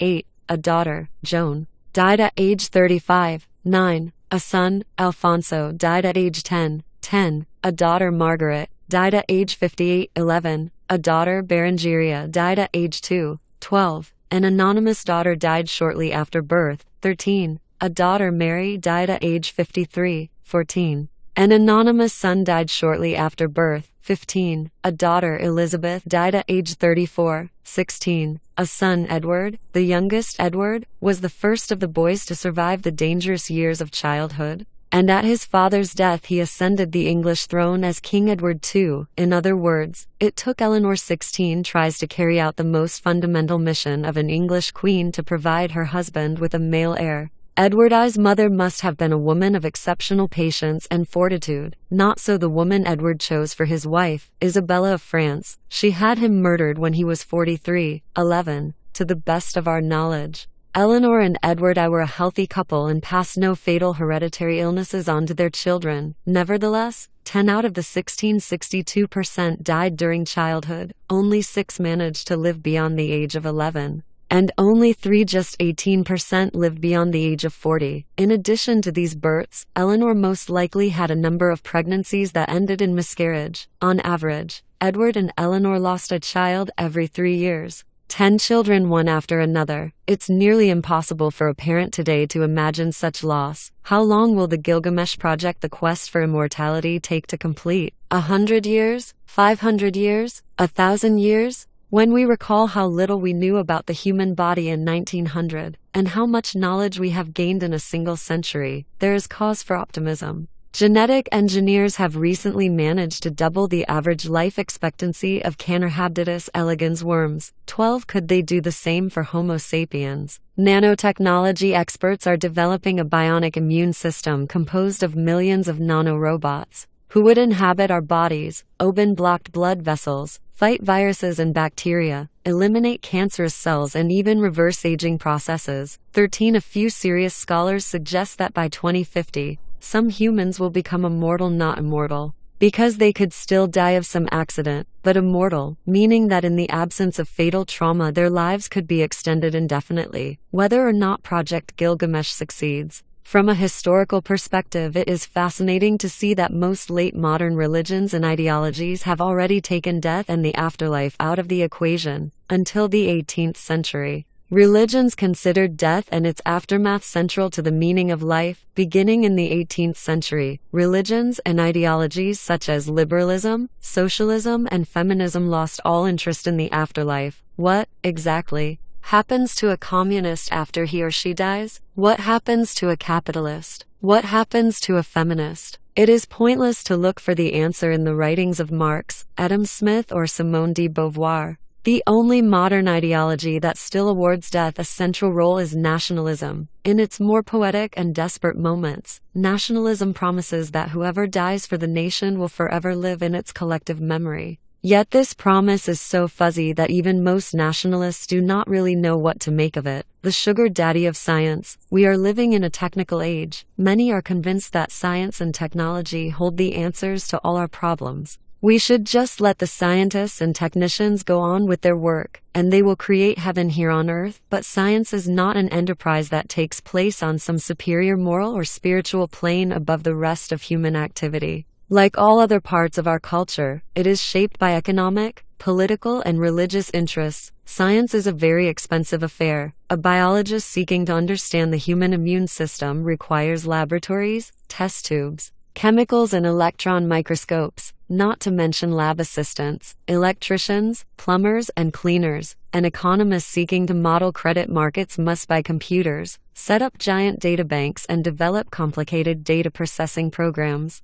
An archaeologist who wishes to understand the behavior of archaic hunter-gatherers must travel to distant lands, excavate ancient ruins, and date fossilized bones and artifacts. All of this costs money. During the past 500 years, modern science has achieved wonders thanks largely to the willingness of governments, businesses, foundations, and private donors to channel billions of dollars into scientific research. These billions have done much more to chart the universe, map the planet, and catalog the animal kingdom than did Galileo Galilei, Christopher Columbus, and Charles Darwin. If these particular geniuses had never been born, their insights would probably have occurred to others, but if the proper funding were unavailable, no intellectual brilliance could have compensated for that. If Darwin had never been born, for example, we'd today attribute the theory of evolution to Alfred Russel Wallace, who came up with the idea of evolution via natural selection independently of Darwin and just a few years later. But if the European powers had not financed geographical, zoological, and botanical research around the world, neither Darwin nor Wallace would have had the necessary empirical data to develop the theory of evolution. It is likely that they would not even have tried. Why did the billions start flowing from government and business coffers into labs and universities? In academic circles, many are naive enough to believe in pure science. They believe that government and business altruistically give them money to pursue whatever research projects strike their fancy, but this hardly describes the realities of science funding. Most scientific studies are funded because somebody believes they can help attain some political, economic, or religious goal. For example, in the 16th century, kings and bankers channeled enormous resources to finance geographical expeditions around the world, but not a penny for studying child psychology. This is because kings and bankers surmised that the discovery of new geographical knowledge would enable them to conquer new lands and set up trade empires, whereas they couldn't see any profit in understanding child psychology. In the 1940s, the governments of America and the Soviet Union channeled enormous resources to the study of nuclear physics rather than underwater archaeology. They surmised that studying nuclear physics would enable them to develop nuclear weapons. Whereas underwater archaeology was unlikely to help win wars, scientists themselves are not always aware of the political, economic, and religious interests that control the flow of money. Many scientists do, in fact, act out of pure intellectual curiosity. However, only rarely do scientists dictate the scientific agenda. Even if we wanted to finance pure science unaffected by political, economic, or religious interests, it would probably be impossible. Our resources are limited. After all, ask a congressman to allocate an additional $1 million to the National Science Foundation for basic research, and he'll justifiably ask whether that money wouldn't be better used to fund teacher training or to give a needed tax break to a troubled factory in his district. To channel limited resources, we must answer questions such as what is more important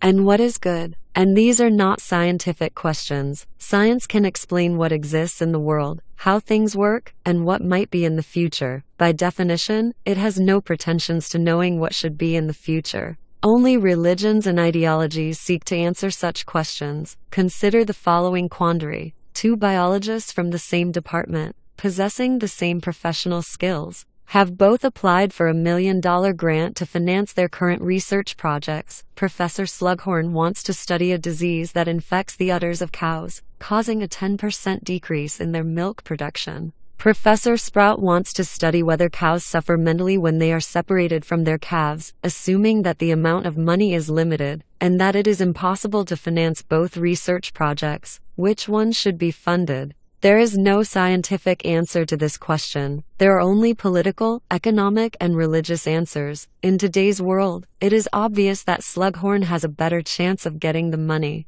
Not because udder diseases are scientifically more interesting than bovine mentality, but because the dairy industry, which stands to benefit from the research, has more political and economic clout than the animal rights lobby. Perhaps in a strict Hindu society, where cows are sacred, or in a society committed to animal rights, Professor Sprout would have a better shot. But as long as she lives in a society that values the commercial potential of milk and the health of its human citizens over the feelings of cows, she'd best write up her research proposal so as to appeal to those assumptions. For example, she might write that depression leads to a decrease in milk production. If we understand the mental world of dairy cows, we could develop psychiatric medication that will improve their mood, thus raising milk production by up to 10%. I estimate that there is a global annual market of $250 million for bovine psychiatric medications. Science is unable to set its own priorities. It is also incapable of determining what to do with its discoveries. For example,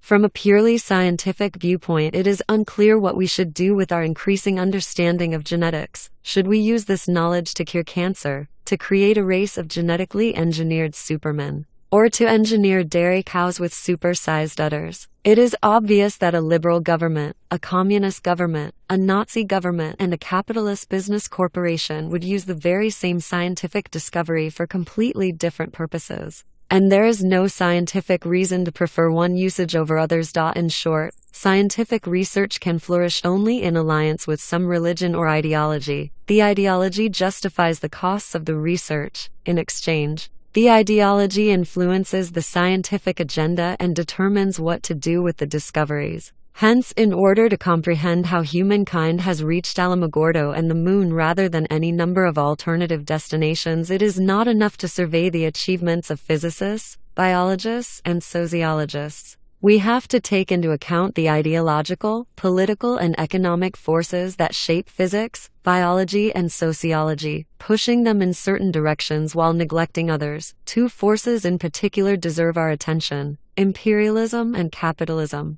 The feedback loop between science, empire, and capital has arguably been history's chief engine for the past 500 years. The following chapters analyze its workings. First, we'll look at how the twin turbines of science and empire were latched to one another, and then learn how both were hitched up to the money pump of capitalism. 15. The marriage of science and empire. How far is the sun from the earth? It's a question that intrigued many early modern astronomers, particularly after Copernicus argued that the sun, rather than the earth, is located at the center of the universe. A number of astronomers and mathematicians tried to calculate the distance, but their methods provided widely varying results. A reliable means of making the measurement was finally proposed in the middle of the 18th century. Every few years, the planet Venus passes directly between the Sun and the Earth. The duration of the transit differs when seen from distant points on the Earth's surface because of the tiny difference in the angle at which the observer sees it. If several observations of the same transit were made from different continents, simple trigonometry was all it would take to calculate our exact distance from the Sun. Astronomers predicted that the next Venus transits would occur in 1761 and 1769. So expeditions were sent from Europe to the four corners of the world in order to observe the transits from as many distant points as possible. In 1761, scientists observed the transit from Siberia, North America, Madagascar, and South Africa. As the 1769 transit approached, the European scientific community mounted a supreme effort, and scientists were dispatched as far as northern Canada and California, which was then a wilderness. The Royal Society of London for the Improvement of Natural Knowledge concluded that this was not enough. To obtain the most accurate results, it was imperative to send an astronomer all the way to the southwestern Pacific Ocean. The Royal Society resolved to send an eminent astronomer, Charles Green, to Tahiti, and spared neither effort nor money, but since it was funding such an expensive expedition, it hardly made sense to use it to make just a single astronomical observation. Green was therefore accompanied by a team of 8 other scientists from several disciplines, headed by botanists Joseph Banks and Daniel Solander. The team also included artists assigned to produce drawings of the new lands, plants, animals and peoples that the scientists would no doubt encounter. Equipped with the most advanced scientific instruments that Banks and the Royal Society could buy, the expedition was placed under the command of Captain James Cook, an experienced seaman as well as an accomplished geographer and ethnography. The expedition left England in 1768, observed the Venus transit from Tahiti in 1769, reconnoitred several Pacific islands, visited Australia and New Zealand, and returned to England in 1771. It brought back enormous quantities of astronomical, geographical, meteorological, botanical, zoological, and anthropological data. Its findings made major contributions to a number of disciplines,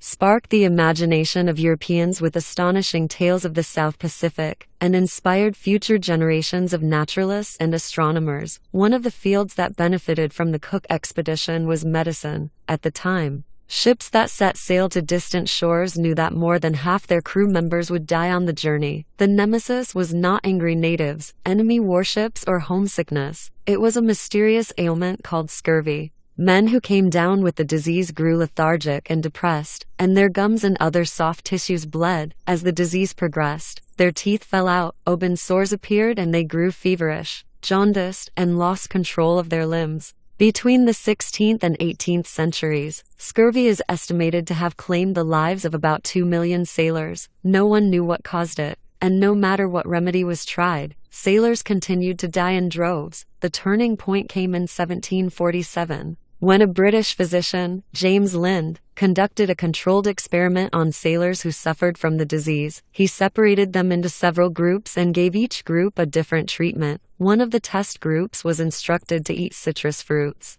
a common folk remedy for scurvy. The patients in this group promptly recovered. Lind did not know what the citrus fruits had that the sailors' bodies lacked, but we now know that it is vitamin C. A typical shipboard diet at that time was notably lacking in foods that are rich in this essential nutrient. On long-range voyages, sailors usually subsisted on biscuits and beef jerky, and ate almost no fruits or vegetables. The Royal Navy was not convinced by Lind's experiments, but James Cook was. He resolved to prove the doctor right. He loaded his boat with a large quantity of sauerkraut and ordered his sailors to eat lots of fresh fruits and vegetables whenever the expedition made landfall. Cook did not lose a single sailor to scurvy. In the following decades, all the world's navies adopted Cook's nautical diet, and the lives of countless sailors and passengers were saved.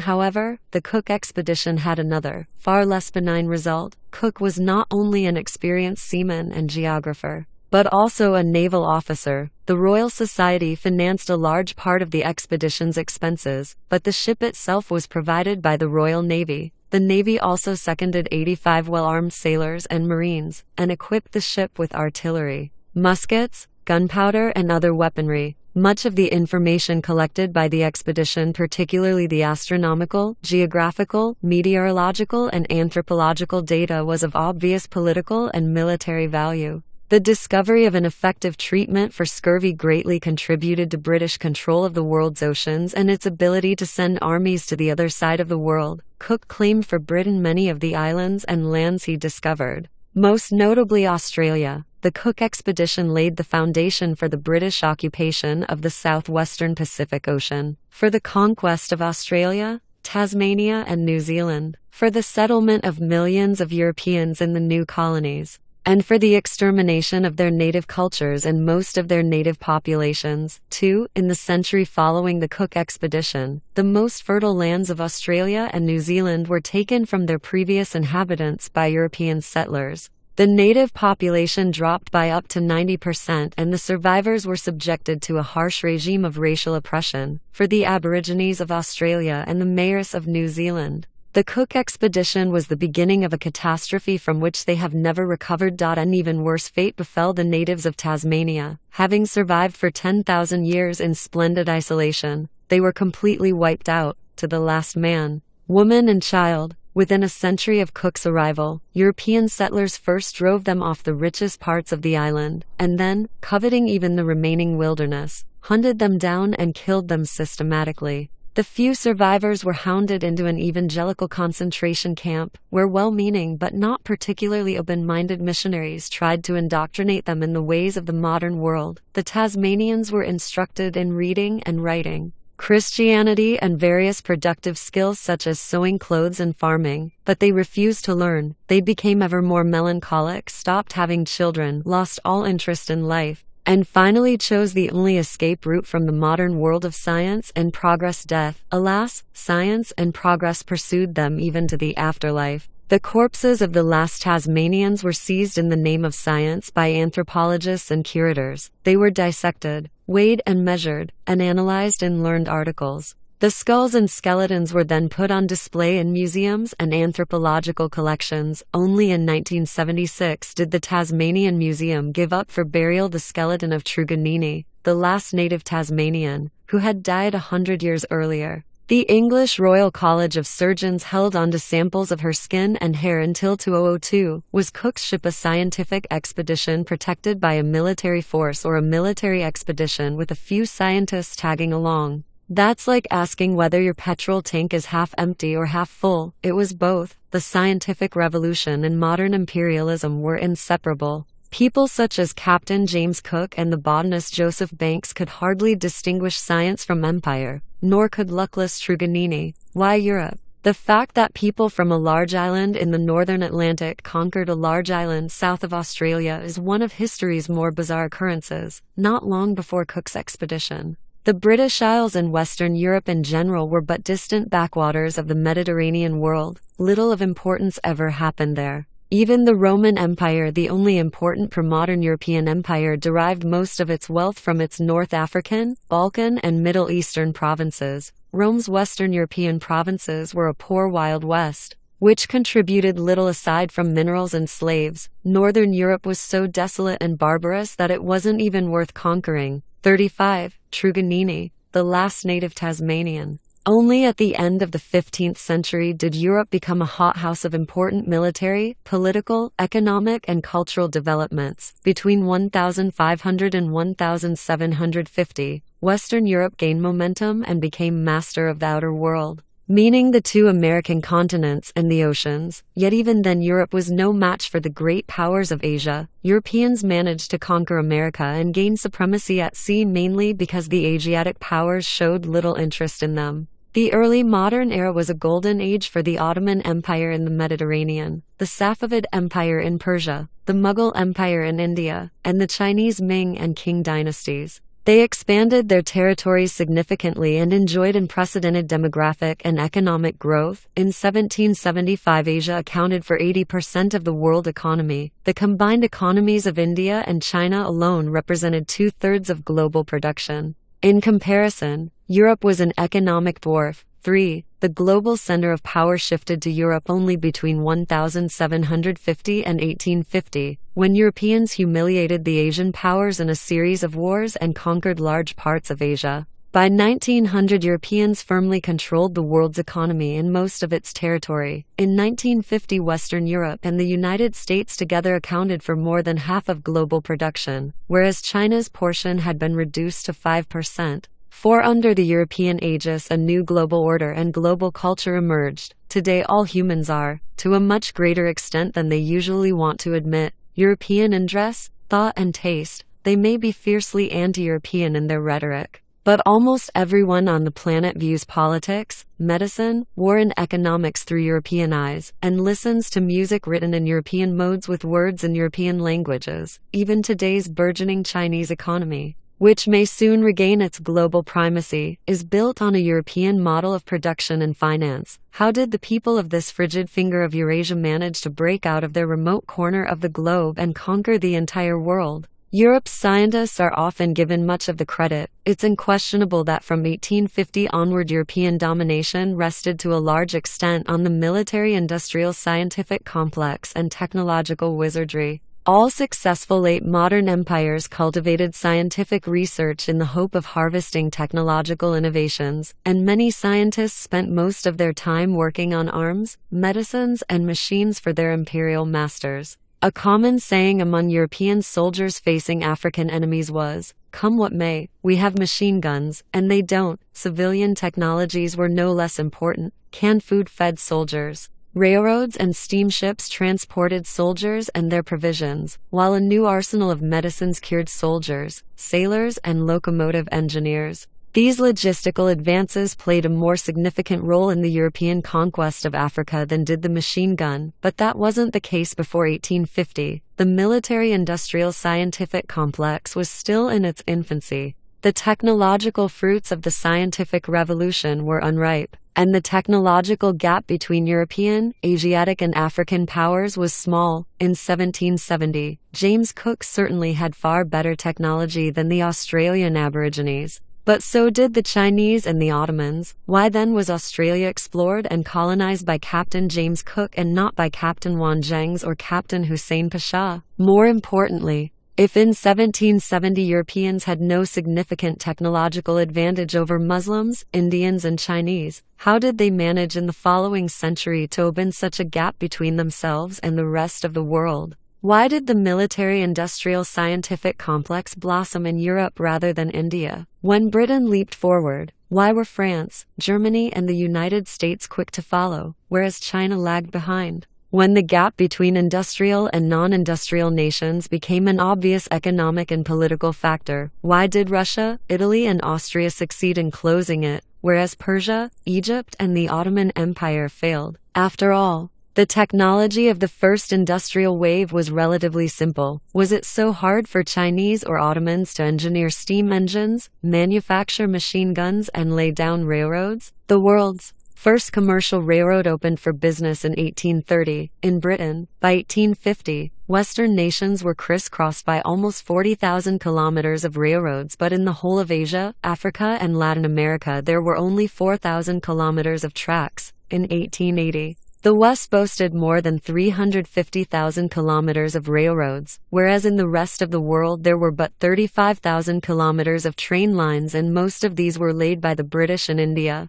The first railroad in China opened only in 1876. It was 25 kilometers long and built by Europeans. The Chinese government destroyed it the following year. In 1880, the Chinese Empire did not operate a single railroad. The first railroad in Persia was built only in 1888, and it connected Tehran with a Muslim holy site about 10 kilometers south of the capital. It was constructed and operated by a Belgian company. In 1950, the total railway network of Persia still amounted to a meager 2,500 kilometers. In a country 7 times the size of Britain. The Chinese and Persians did not lack technological inventions such as steam engines which could be freely copied or bought. They lacked the values, myths, judicial apparatus, and socio-political structures that took centuries to form and mature in the West and which could not be copied and internalized rapidly. France and the United States quickly followed in Britain's footsteps because the French and Americans already shared the most important British myths and social structures.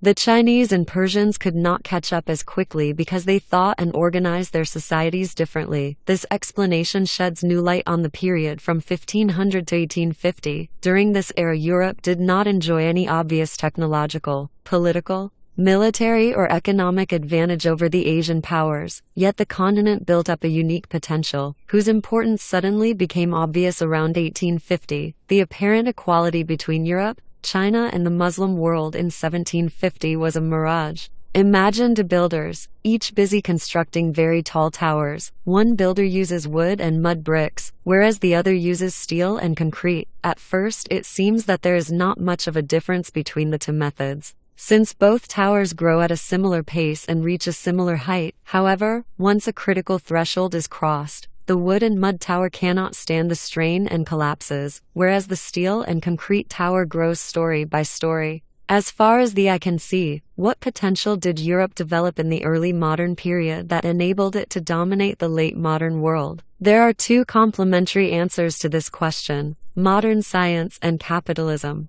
Europeans were used to thinking and behaving in a scientific and capitalist way even before they enjoyed any significant technological advantages. When the technological bonanza began, Europeans could harness it far better than anybody else. So it is hardly coincidental that science and capitalism form the most important legacy that European imperialism has bequeathed the post-European world of the 21st century. Europe and Europeans no longer rule the world. But science and capital are growing ever stronger. The victories of capitalism are examined in the following chapter. This chapter is dedicated to the love story between European imperialism and modern science, the mentality of conquest. Modern science flourished in and thanks to European empires. The discipline obviously owes a huge debt to ancient scientific traditions, such as those of classical Greece, China, India, and Islam. Yet its unique character began to take shape only in the early modern period, hand in hand with the imperial expansion of Spain, Portugal, Britain, France,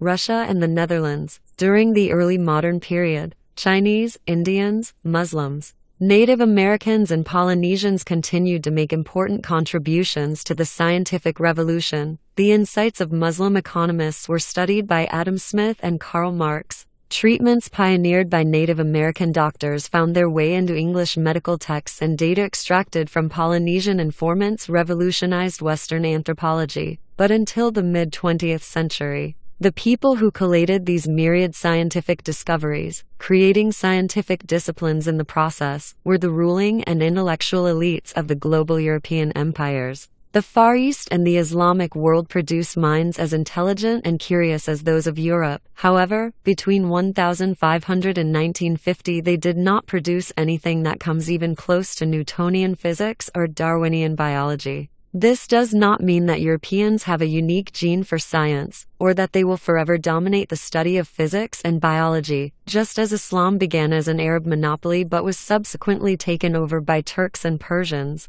So modern science began as a European speciality, but is today becoming a multi-ethnic enterprise. What forged the historical bond between modern science and European imperialism? Technology was an important factor in the 19th and 20th centuries. But in the early modern era it was of limited importance. The key factor was that the plant-seeking botanist and the colony-seeking naval officer shared a similar mindset. Both scientist and conqueror began by admitting ignorance. They both said, "I don't know what's out there." They both felt compelled to go out and make new discoveries, and they both hoped the new knowledge thus acquired would make them masters of the world. European imperialism was entirely unlike all other imperial projects in history. Previous seekers of empire tended to assume that they already understood the world. Conquest merely utilized and spread their view of the world. The Arabs, to name one example, did not conquer Egypt, Spain, or India in order to discover something they did not know. The Romans, Mongols, and Aztecs voraciously conquered new lands in search of power and wealth, not of knowledge. In contrast,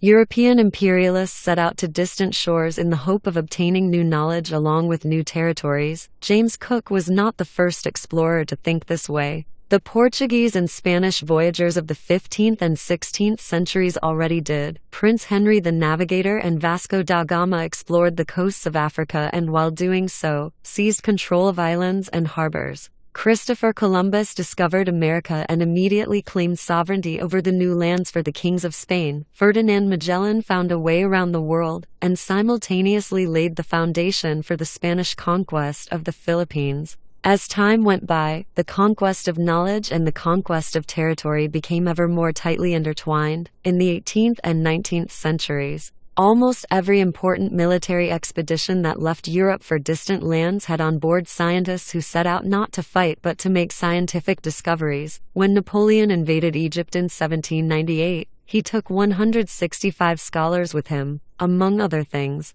they founded an entirely new discipline, Egyptology, and made important contributions to the study of religion, linguistics, and botany. In 1831, the Royal Navy sent the ship HMS Beagle to map the coasts of South America, the Falklands Islands, and the Galapagos Islands. The Navy needed this knowledge in order to be better prepared in the event of war. The ship's captain, who was an amateur scientist, decided to add a geologist to the expedition to study geological formations they might encounter on the way. After several professional geologists refused his invitation, the captain offered the job to a 22-year-old Cambridge graduate, Charles Darwin. Darwin had studied to become an Anglican parson but was far more interested in geology and natural sciences than in the Bible. He jumped at the opportunity, and the rest is history. The captain spent his time on the voyage drawing military maps while Darwin collected the empirical data and formulated the insights that would eventually become the theory of evolution. On July 20, 1969,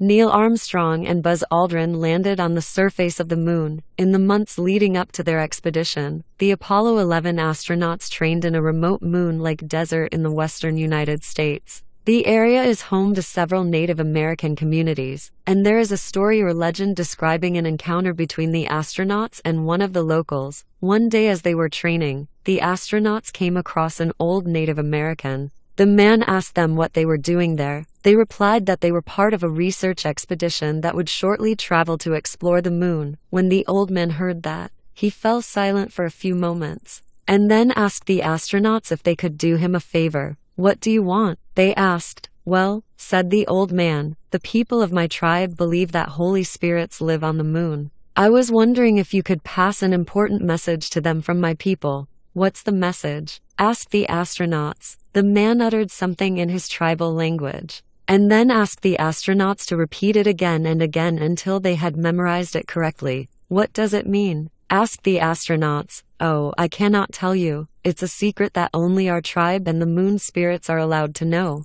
When they returned to their base, the astronauts searched and searched until they found someone who could speak the tribal language, and asked him to translate the secret message. When they repeated what they had memorized, the translator started to laugh uproariously. When he calmed down, the astronauts asked him what it meant. The man explained that the sentence they had memorized so carefully said, "Don't believe a single word these people are telling you. They have come to steal your lands." Empty maps. The modern explore and conquer mentality is nicely illustrated by the development of world maps. Many cultures drew world maps long before the modern age. Obviously, none of them really knew the whole of the world. No Afro-Asian culture knew about America, and no American culture knew about Afro-Asia. But unfamiliar areas were simply left out, or filled with imaginary monsters and wonders. These maps had no empty spaces. They gave the impression of a familiarity with the entire world. During the 15th and 16th centuries, Europeans began to draw world maps with lots of empty spaces, one indication of the development of the scientific mindset,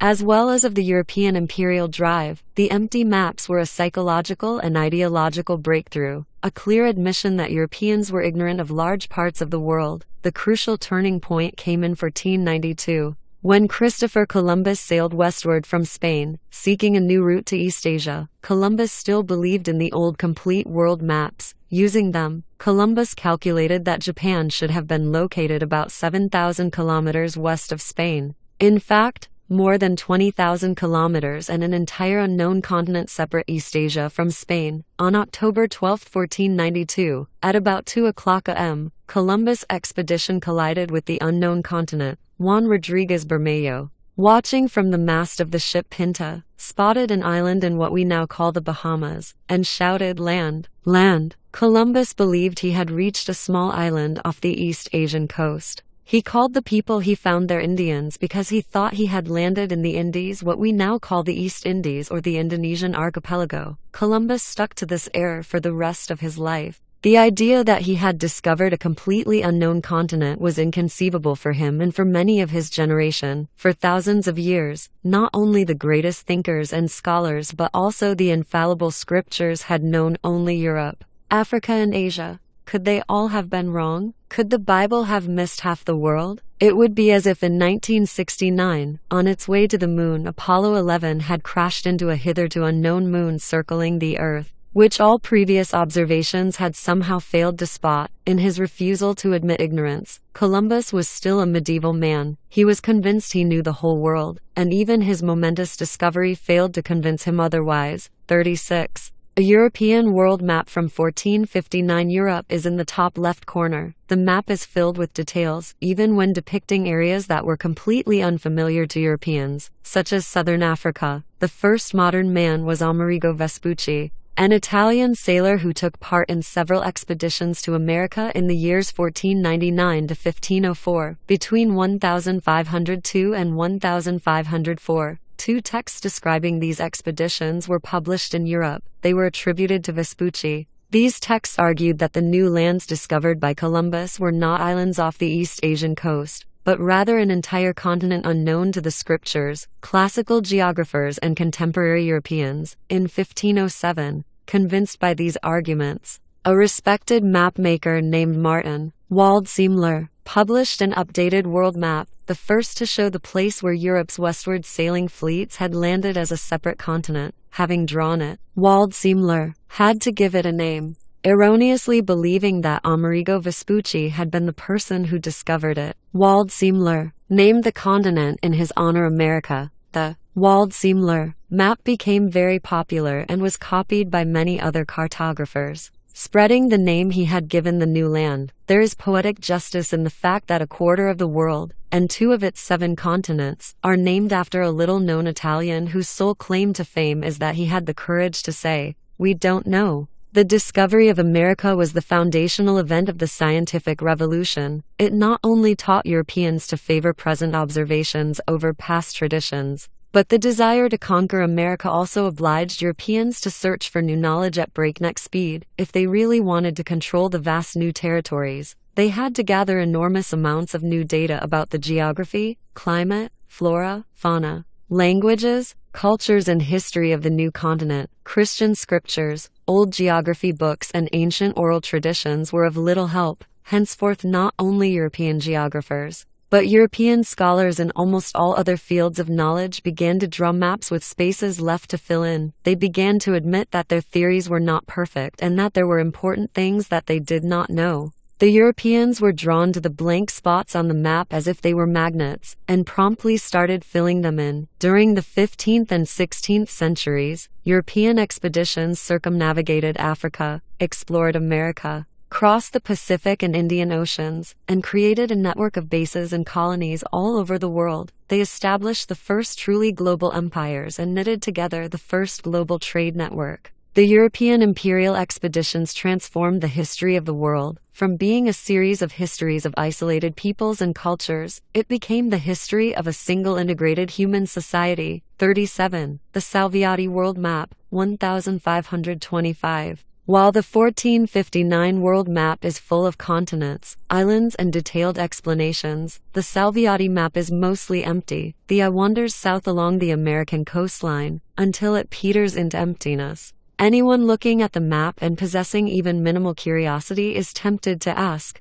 what's beyond this point? The map gives no answers. It invites the observer to set sail and find out. These European explore and conquer expeditions are so familiar to us that we tend to overlook just how extraordinary they were. Nothing like them had ever happened before. Long-distance campaigns of conquest are not a natural undertaking. Throughout history, most human societies were so busy with local conflicts and neighborhood quarrels that they never considered exploring and conquering distant lands. Most great empires extended their control only over their immediate neighborhood. They reached far-flung lands simply because their neighborhood kept expanding. Thus, the Romans conquered Etruria in order to defend Rome c. 35030 BC. They then conquered the Po Valley in order to defend Etruria c. 200 BC. They subsequently conquered Provence to defend the Po Valley c. 120 BC, Gaul to defend Provence c. 50 BC, and Britain in order to defend Gaul c. AD 50. It took them 400 years to get from Rome to London. In 350 BC, no Roman would have conceived of sailing directly to Britain and conquering it. Occasionally, an ambitious ruler or adventurer would embark on a long-range campaign of conquest.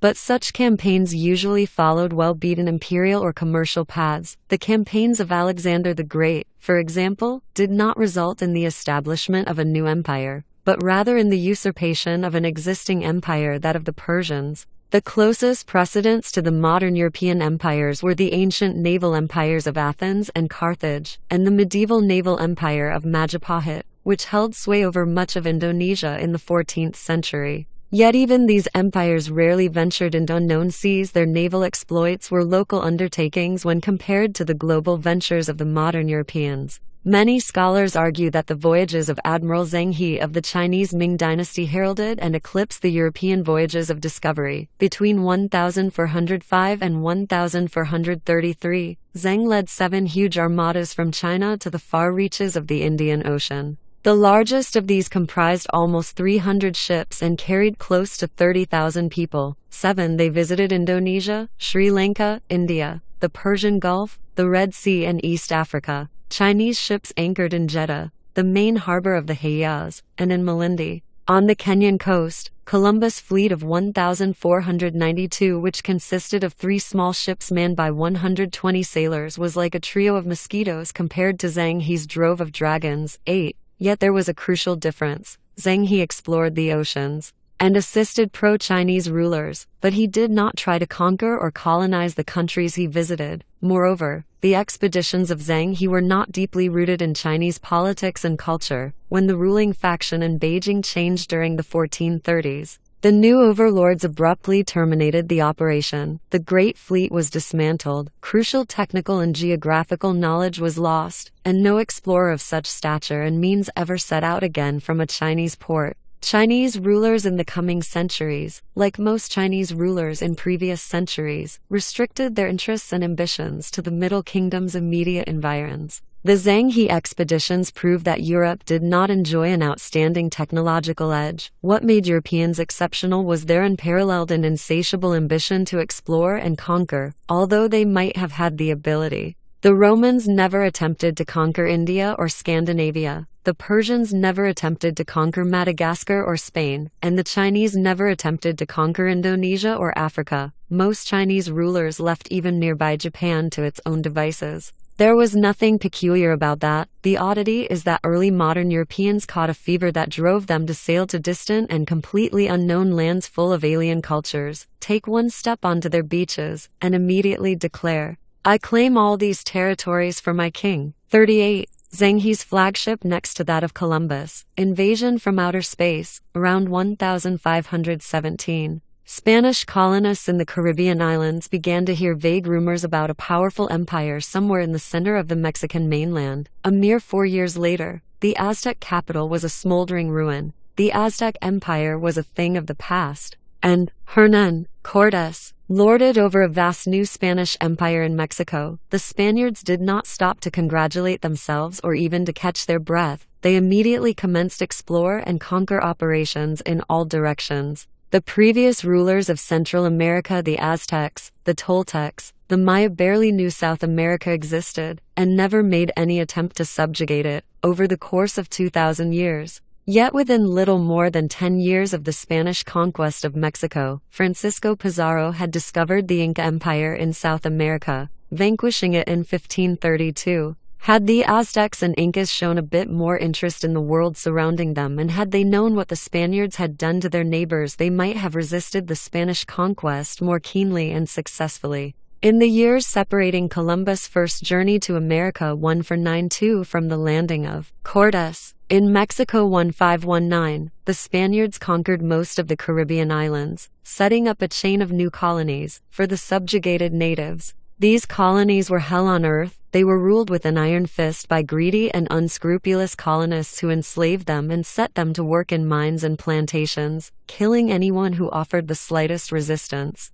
Most of the native population soon died, either because of the harsh working conditions or the virulence of the diseases that hitchhiked to America on the conquerors' sailing ships. Within 20 years, almost the entire native Caribbean population was wiped out. The Spanish colonists began importing African slaves to fill the vacuum. This genocide took place on the very doorstep of the Aztec Empire. Yet when Cortés landed on the empire's eastern coast, the Aztecs knew nothing about it. The coming of the Spaniards was the equivalent of an alien invasion from outer space. The Aztecs were convinced that they knew the entire world and that they ruled most of it. To them it was unimaginable that outside their domain could exist anything like these Spaniards. When Cortés and his men landed on the sunny beaches of today's Veracruz, it was the first time the Aztecs encountered a completely unknown people. The Aztecs did not know how to react. They had trouble deciding what these strangers were. Unlike all known humans, the aliens had white skins. They also had lots of facial hair. Some had hair the color of the sun.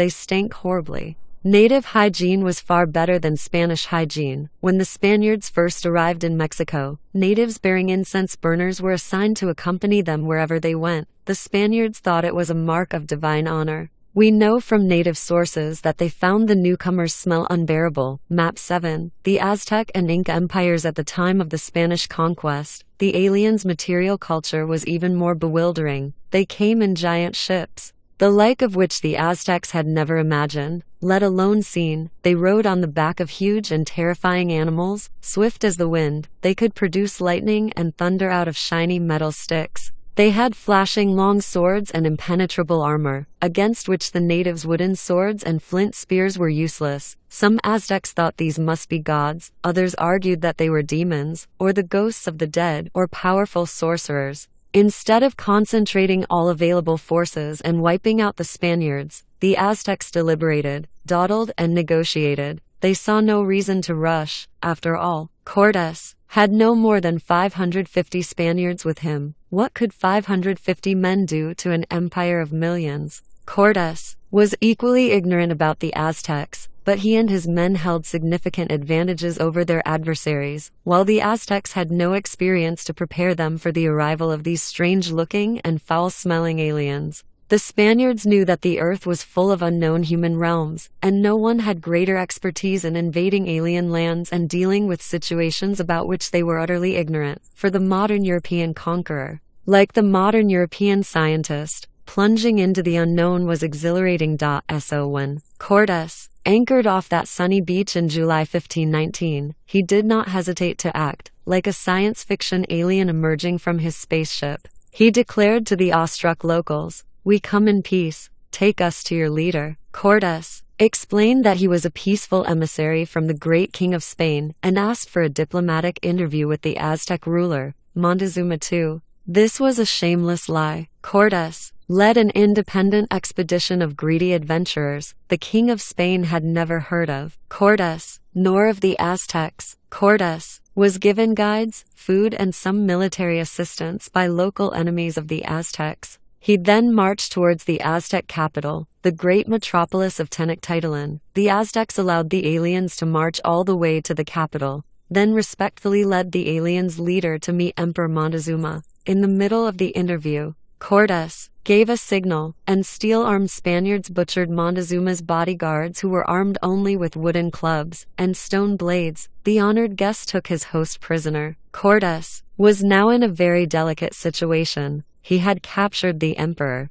but was surrounded by tens of thousands of furious enemy warriors, millions of hostile civilians, and an entire continent about which he knew practically nothing. He had at his disposal only a few hundred Spaniards, and the closest Spanish reinforcements were in Cuba, more than 1,500 kilometers away. Cortés kept Montezuma captive in the palace, making it look as if the king remained free and in charge, and as if the Spanish ambassador were no more than a guest. The Aztec Empire was an extremely centralized polity, and this unprecedented situation paralyzed it. Montezuma continued to behave as if he ruled the empire, and the Aztec elite continued to obey him, which meant they obeyed Cortés. This situation lasted for several months, during which time Cortés interrogated Montezuma and his attendants, trained translators in a variety of local languages, and sent small Spanish expeditions in all directions to become familiar with the Aztec Empire and the various tribes, peoples, and cities that it ruled. The Aztec elite eventually revolted against Cortés, and Montezuma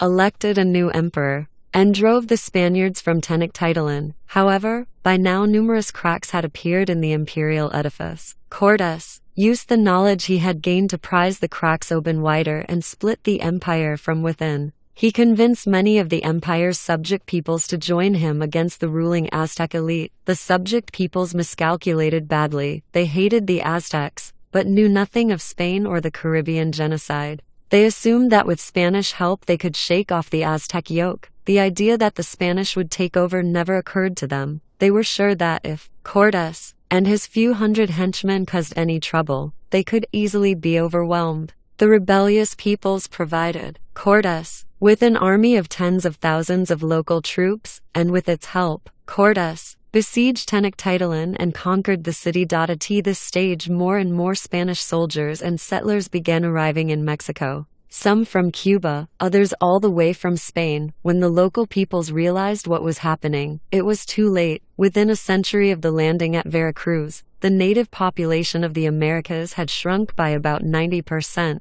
Due mainly to unfamiliar diseases that reached America with the invaders, the survivors found themselves under the thumb of a greedy and racist regime that was far worse than that of the Aztecs. 10 years after Cortés landed in Mexico, Pizarro arrived on the shore of the Inca Empire. He had far fewer soldiers than Cortés. His expedition numbered just 168 men. Yet Pizarro benefited from all the knowledge and experience gained in previous invasions. The Inca, in contrast, knew nothing about the fate of the Aztecs. Pizarro plagiarized Cortés. He declared himself a peaceful emissary from the King of Spain, invited the Inca ruler, Atahualpa, to a diplomatic interview, and then kidnapped him. Pizarro proceeded to conquer the paralyzed empire with the help of local allies. If the subject peoples of the Inca Empire had known the fate of the inhabitants of Mexico, they would not have thrown in their lot with the invaders, but they did not know. The native peoples of America were not the only ones to pay a heavy price for their parochial outlook. The great empires of Asia, the Ottoman, the Safavid, the Mughal, and the Chinese, very quickly heard that the Europeans had discovered something big.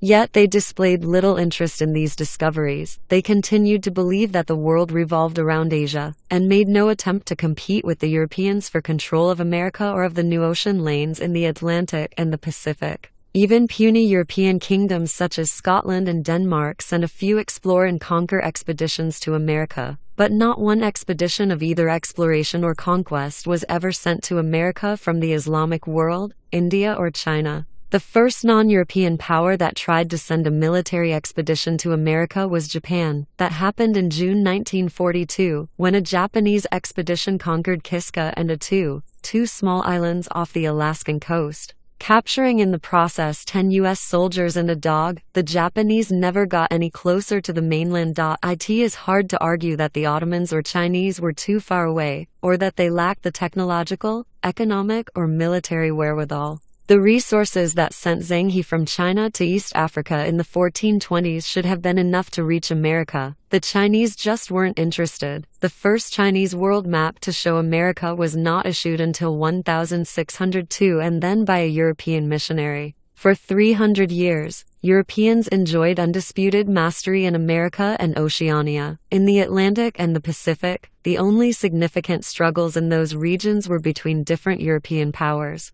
The wealth and resources accumulated by the Europeans eventually enabled them to invade Asia too, defeat its empires, and divide it among themselves. When the Ottomans, Persians, Indians, and Chinese woke up and began paying attention, it was too late. Only in the 20th century did non-European cultures adopt a truly global vision. This was one of the crucial factors that led to the collapse of European hegemony. Thus, in the Algerian War of Independence 195–62, Algerian guerrillas defeated a French army with an overwhelming numerical, technological, and economic advantage. The Algerians prevailed because they were supported by a global anti-colonial network, and because they worked out how to harness the world's media to their cause as well as public opinion in France itself. The defeat that Little North Vietnam inflicted on the American Colossus was based on a similar strategy. These guerrilla forces showed that even superpowers could be defeated if a local struggle became a global cause. It is interesting to contemplate what might have happened had Montezuma been able to manipulate public opinion in Spain and gain assistance from one of Spain's rivals, Portugal, France, or the Ottoman Empire. Rare spiders and forgotten scripts. Modern science and modern empires were motivated by the restless feeling that perhaps something important awaited beyond the horizon, something they had better explore and master. Yet the connection between science and empire went much deeper. Not just the motivation, but also the practices of empire builders were entangled with those of scientists. For modern Europeans, building an empire was a scientific project, while setting up a scientific discipline was an imperial project. When the Muslims conquered India, they did not bring along archaeologists to systematically study Indian history, anthropologists to study Indian cultures, geologists to study Indian soils, or zoologists to study Indian fauna. When the British conquered India, They did all of these things. On April 10, 1802, the Great Survey of India was launched. It lasted 60 years, with the help of tens of thousands of native laborers, scholars, and guides.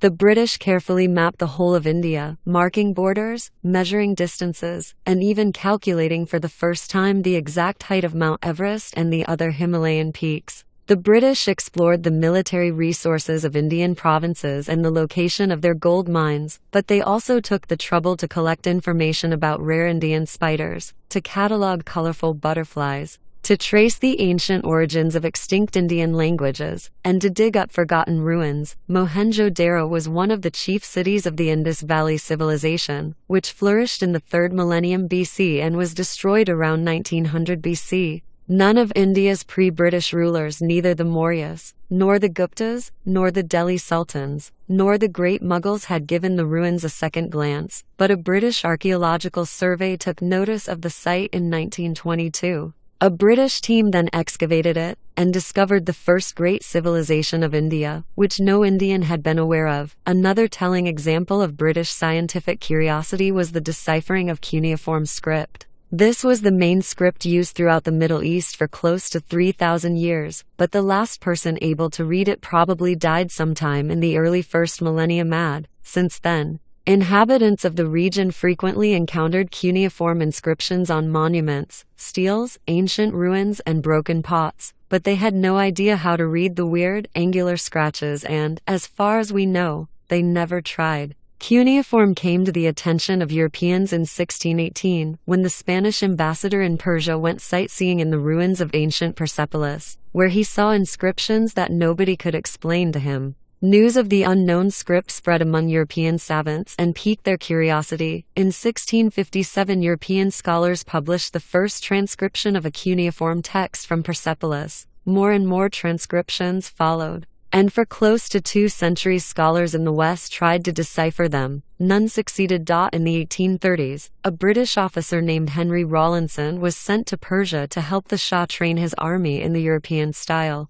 In his spare time, Rawlinson traveled around Persia, and one day he was led by local guides to a cliff in the Zagros Mountains and shown the huge Behistun inscription, about 15 meters high and 25 meters wide. It had been etched high up on the cliff face on the command of King Darius I sometime around 500 BC. It was written in cuneiform script in 3 languages, Old Persian, Elamite, and Babylonian. The inscription was well known to the local population, but nobody could read it. Rawlinson became convinced that if he could decipher the writing, it would enable him and other scholars to read the numerous inscriptions and texts that were at the time being discovered all over the Middle East, opening a door into an ancient and forgotten world. The first step in deciphering the lettering was to produce an accurate transcription that could be sent back to Europe. Rawlinson defied death to do so, scaling the steep cliff to copy the strange letters. He hired several locals to help him, most notably a Kurdish boy who climbed to the most inaccessible parts of the cliff in order to copy the upper portion of the inscription. In 1847, the project was completed, and a full and accurate copy was sent to Europe.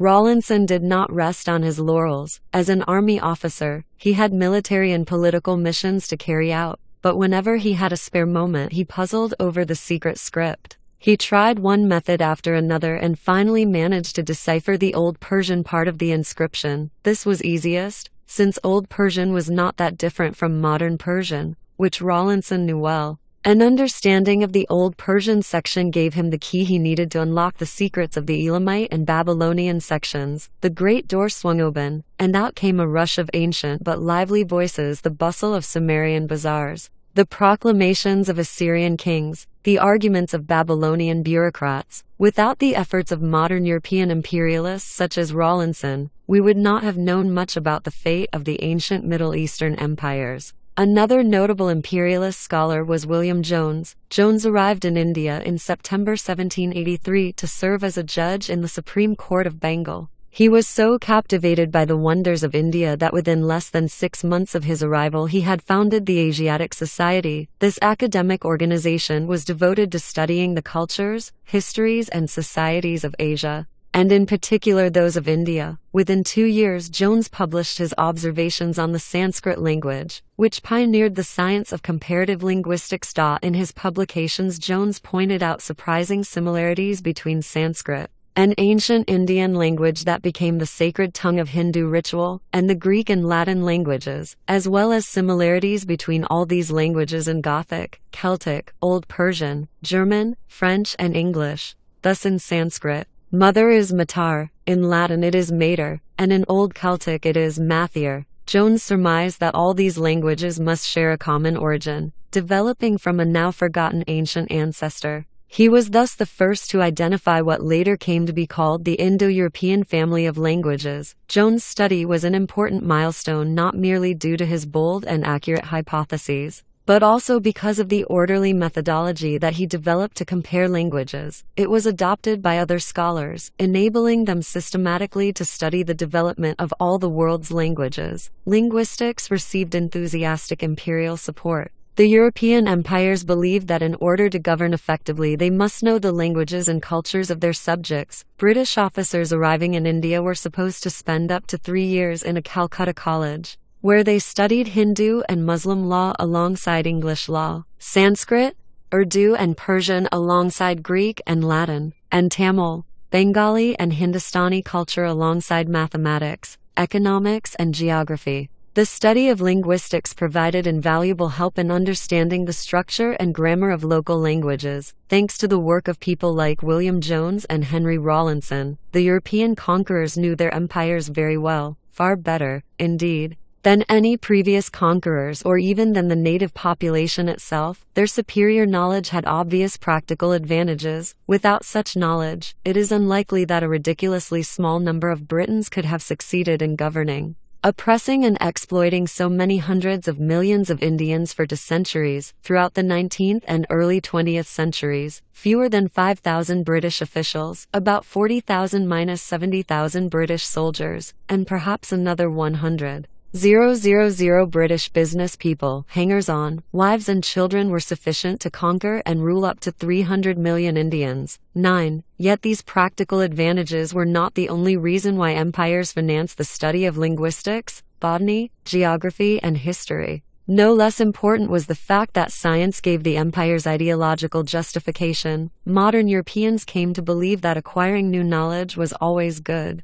The fact that the empires produced a constant stream of new knowledge branded them as progressive and positive enterprises. Even today, histories of sciences such as geography, archaeology, and botany cannot avoid crediting the European empires, at least indirectly. Histories of botany have little to say about the suffering of the Aboriginal Australians, but they usually find some kind words for James Cook and Joseph Banks. Furthermore, the new knowledge accumulated by the empires made it possible, at least in theory, to benefit the conquered populations and bring them the benefits of progress, to provide them with medicine and education, to build railroads and canals, to ensure justice and prosperity. Imperialists claimed that their empires were not vast enterprises of exploitation but rather altruistic projects conducted for the sake of the non-European races. In Rudyard Kipling's words, "The white man's burden. Take up the white man's burden. Send forth the best ye breed. Go bind your sons to exile, to serve your captives' need, to wait in heavy harness, on fluttered folk and wild, your new-caught sullen peoples, half devil and half child." Of course, the facts often belied this myth. The British conquered Bengal, the richest province of India, in 1764. The new rulers were interested in little except enriching themselves. They adopted a disastrous economic policy that a few years later led to the outbreak of the Great Bengal Famine. It began in 1769, reached catastrophe levels in 1770, and lasted until 1773. About 10 million Bengalis, a third of the province's population, died in the calamity. 10. In truth, neither the narrative of oppression and exploitation nor that of the white man's burden completely matches the facts. The European empires did so many different things on such a large scale that you can find plenty of examples to support whatever you want to say about them. You think that these empires were evil monstrosities that spread death, oppression, and injustice around the world? You could easily fill an encyclopedia with their crimes. You want to argue that they in fact improved the conditions of their subjects with new medicines, better economic conditions, and greater security. You could fill another encyclopedia with their achievements, due to their close cooperation with science. These empires wielded so much power and changed the world to such an extent that perhaps they cannot be simply labeled as good or evil. They created the world as we know it, including the ideologies we use in order to judge them. But science was also used by imperialists to more sinister ends. Biologists, anthropologists, and even linguists provided scientific proof that Europeans are superior to all other races, and consequently have the right, if not perhaps the duty, to rule over them. After William Jones argued that all Indo-European languages descend from a single ancient language, many scholars were eager to discover who the speakers of that language had been. They noticed that the earliest Sanskrit speakers, who had invaded India from Central Asia more than 3,000 years ago, had called themselves Arya. The speakers of the earliest Persian language called themselves Arya. European scholars consequently surmised that the people who spoke the primordial language that gave birth to both Sanskrit and Persian, as well as to Greek, Latin, Gothic, and Celtic, must have called themselves Aryans.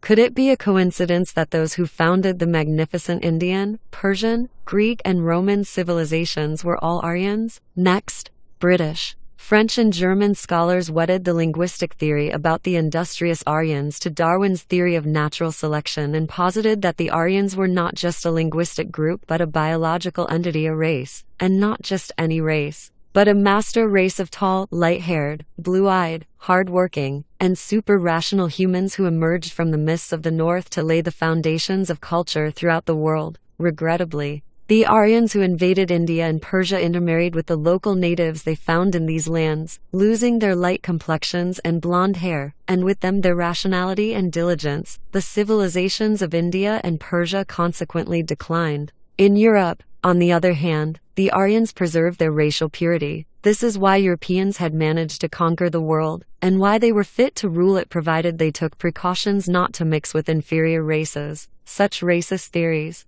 prominent and respectable for many decades, have become anathema among scientists and politicians alike. People continue to conduct a heroic struggle against racism without noticing that the battlefront has shifted, and that the place of racism and imperial ideology has now been replaced by culturism. There is no such word, but it's about time we coined it, among today's elites. Assertions about the contrasting merits of diverse human groups are almost always couched in terms of historical differences between cultures rather than biological differences between races. We no longer say, "It's in their blood," we say, "It's in their culture." Thus, European right-wing parties which oppose Muslim immigration usually take care to avoid racial terminology. Marine Le Pen's speechwriters would have been shown the door on the spot had they suggested that the leader of the Front National go on television to declare that, "We don't want those inferior Semites to dilute our Aryan blood and spoil our Aryan civilization." Instead, the French Front National, the Dutch Party for Freedom, the Alliance for the Future of Austria, and their like tend to argue that Western culture,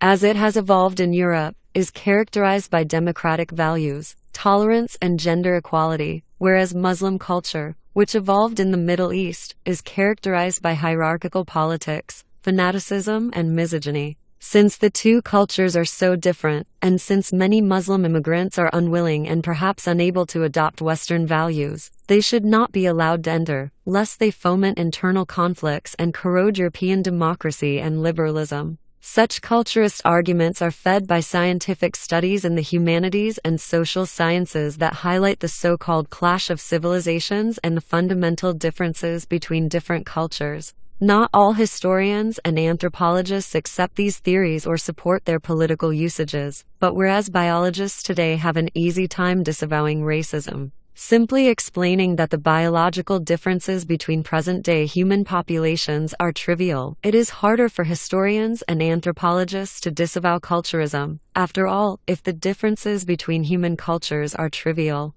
why should we pay historians and anthropologists to study them? Scientists have provided the imperial project with practical knowledge, ideological justification, and technological gadgets. Without this contribution, it is highly questionable whether Europeans could have conquered the world. The conquerors return the favor by providing scientists with information and protection. supporting all kinds of strange and fascinating projects and spreading the scientific way of thinking to the far corners of the earth. Without imperial support, it is doubtful whether modern science would have progressed very far. There are very few scientific disciplines that did not begin their lives as servants to imperial growth and that do not owe a large proportion of their discoveries, collections, buildings, and scholarships to the generous help of army officers, navy captains, and imperial governors. This is obviously not the whole story. Science was supported by other institutions, not just by empires, and the European empires rose and flourished thanks also to factors other than science.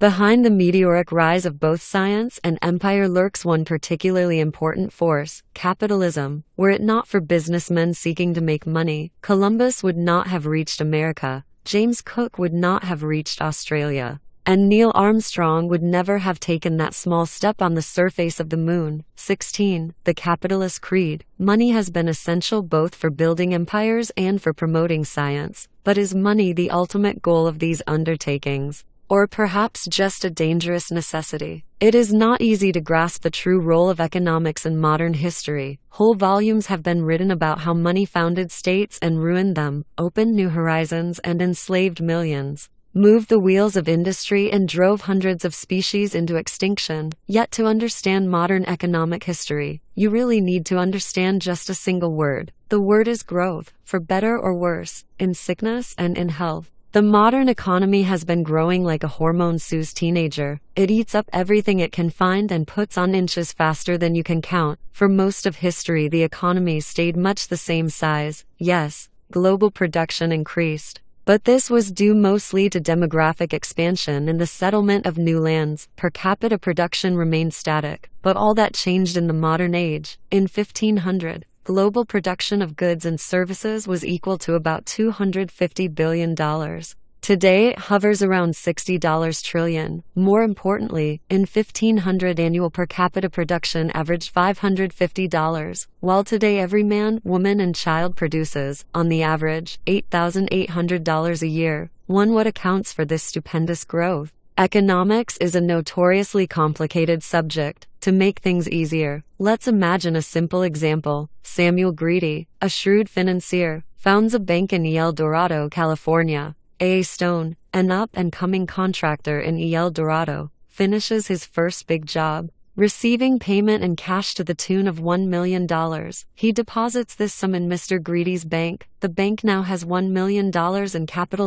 In the meantime, Jane McDonough, an experienced but impecunious El Dorado chef, thinks she sees a business opportunity. There's no really good bakery in her part of town, but she doesn't have enough money of her own to buy a proper facility complete with industrial ovens, sinks, knives, and pots. She goes to the bank, presents her business plan to Greedy, and persuades him that it's a worthwhile investment. He issues her a $1 million loan. By crediting her account in the bank with that sum, McDonough now hires Stone, the contractor, to build and furnish her bakery. His price is $1,000. When she pays him with a check drawn on her account, Stone deposits it in his account in the Greedy bank.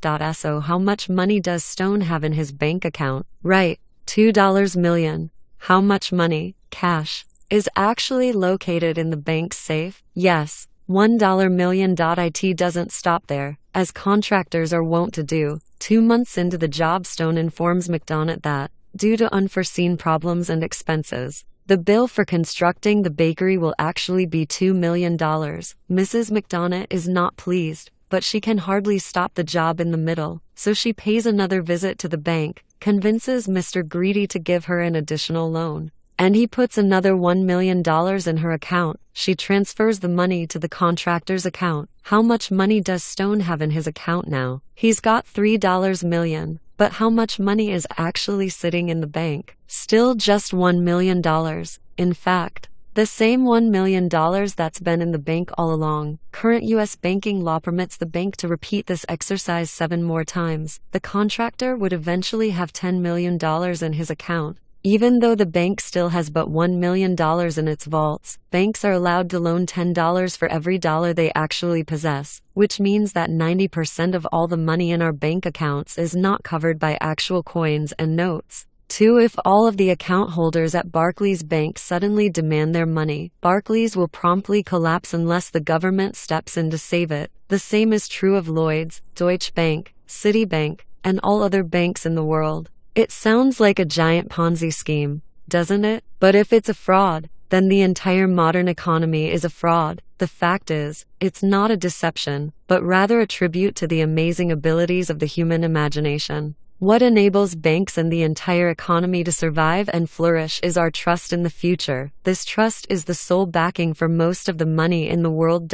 In the bakery example, the discrepancy between the contractor's account statement and the amount of money actually in the bank is Mrs. McDonald's bakery. Mr. Greedy has put the bank's money into the asset, trusting that one day it would be profitable. The bakery hasn't baked a loaf of bread yet, but McDonald and Greedy anticipate that a year hence it will be selling thousands of loaves, rolls, cakes and cookies each day, at a handsome profit. Mrs. McDonald will then be able to repay her loan with interest. If at that point Mr. Stone decides to withdraw his savings, Greedy will be able to come up with the cash. The entire enterprise is thus founded on trust in an imaginary future, the trust that the entrepreneur and the banker have in the bakery of their dreams, along with the contractor's trust in the future solvency of the bank. We've already seen that money is an astounding thing because it can represent myriad different objects and convert anything into almost anything else. However, before the modern era, this ability was limited. In most cases, money could represent and convert only things that actually existed in the present. This imposed a severe limitation on growth, since it made it very hard to finance new enterprises. Consider our bakery again. Could McDonald get it built if money could represent only tangible objects? No, in the present, she has a lot of dreams, but no tangible resources. The only way she could get her bakery built would be to find a contractor willing to work today and receive payment in a few years' time, if and when the bakery starts making money. Alas, such contractors are rare breeds, so our entrepreneur is in a bind. Without a bakery, she can't bake cakes. Without cakes, she can't make money. Without money, she can't hire a contractor. Without a contractor, she has no bakery. Humankind was trapped in this predicament for thousands of years. As a result, economies remain frozen. The way out of the trap was discovered only in the modern era, with the appearance of a new system based on trust in the future. In it,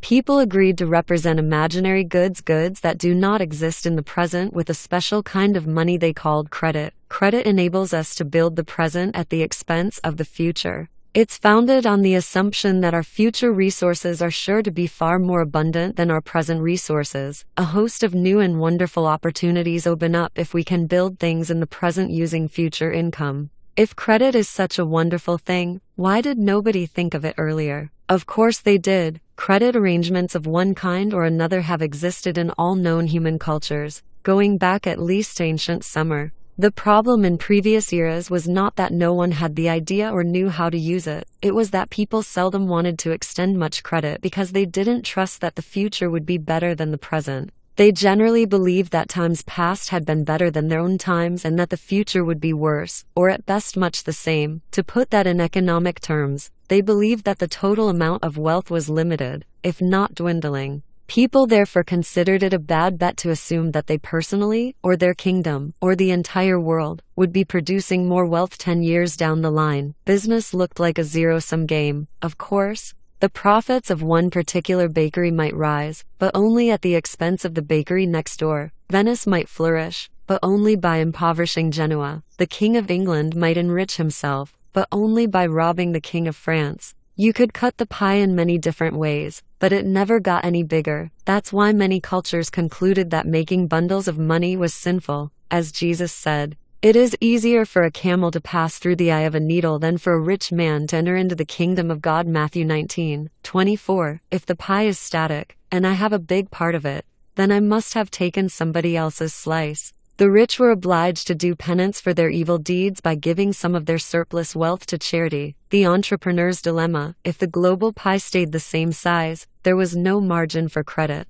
Credit is the difference between today's pie and tomorrow's pie. If the pie stays the same, why extend credit? It would be an unacceptable risk unless you believe that the baker or king asking for your money might be able to steal a slice from a competitor. So it was hard to get a loan in the pre-modern world. and when you got one it was usually small, short-term, and subject to high interest rates. Upstart entrepreneurs thus found it difficult to open new bakeries, and great kings who wanted to build palaces or wage wars had no choice but to raise the necessary funds through high taxes and tariffs, the magic circle of the modern economy. That was fine for kings as long as their subjects remained docile, but a scullery maid who had a great idea for a bakery and wanted to move up in the world generally could only dream of wealth while scrubbing down the royal kitchen's floors. It was lose-lose. Because credit was limited, people had trouble financing new businesses. Because there were few new businesses, the economy did not grow. Because it did not grow, people assumed it never would, and those who had capital were wary of extending credit.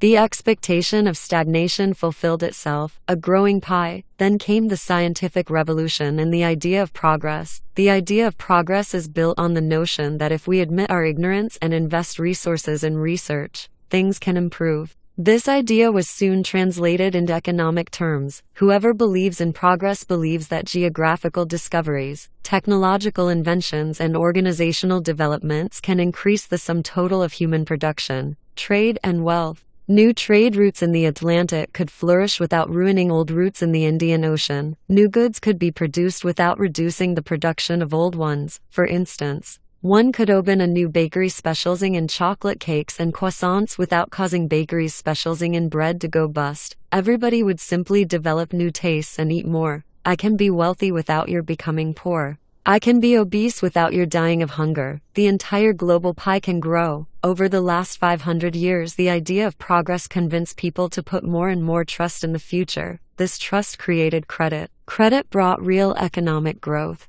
And growth strengthened the trust in the future and opened the way for even more credit. It didn't happen overnight. The economy behaved more like a roller coaster than a balloon. But over the long run, with the bumps evened out, the general direction was unmistakable. Today, there is so much credit in the world that governments, business corporations, and private individuals easily obtain large, long-term, and low-interest loans that far exceed current income. The economic history of the world in a nutshell. The belief in the growing global pie eventually turned revolutionary. In 1776, the Scottish economist Adam Smith published The Wealth of Nations, probably the most important economics manifesto of all time. In the 8th chapter of its first volume, Smith made the following novel argument: when a landlord, a weaver, or a shoemaker has greater profits than he needs to maintain his own family, he uses the surplus to employ more assistants. In order to further increase his profits, the more profits he has, the more assistants he can employ. It follows that an increase in the profits of private entrepreneurs is the basis for the increase in collective wealth and prosperity.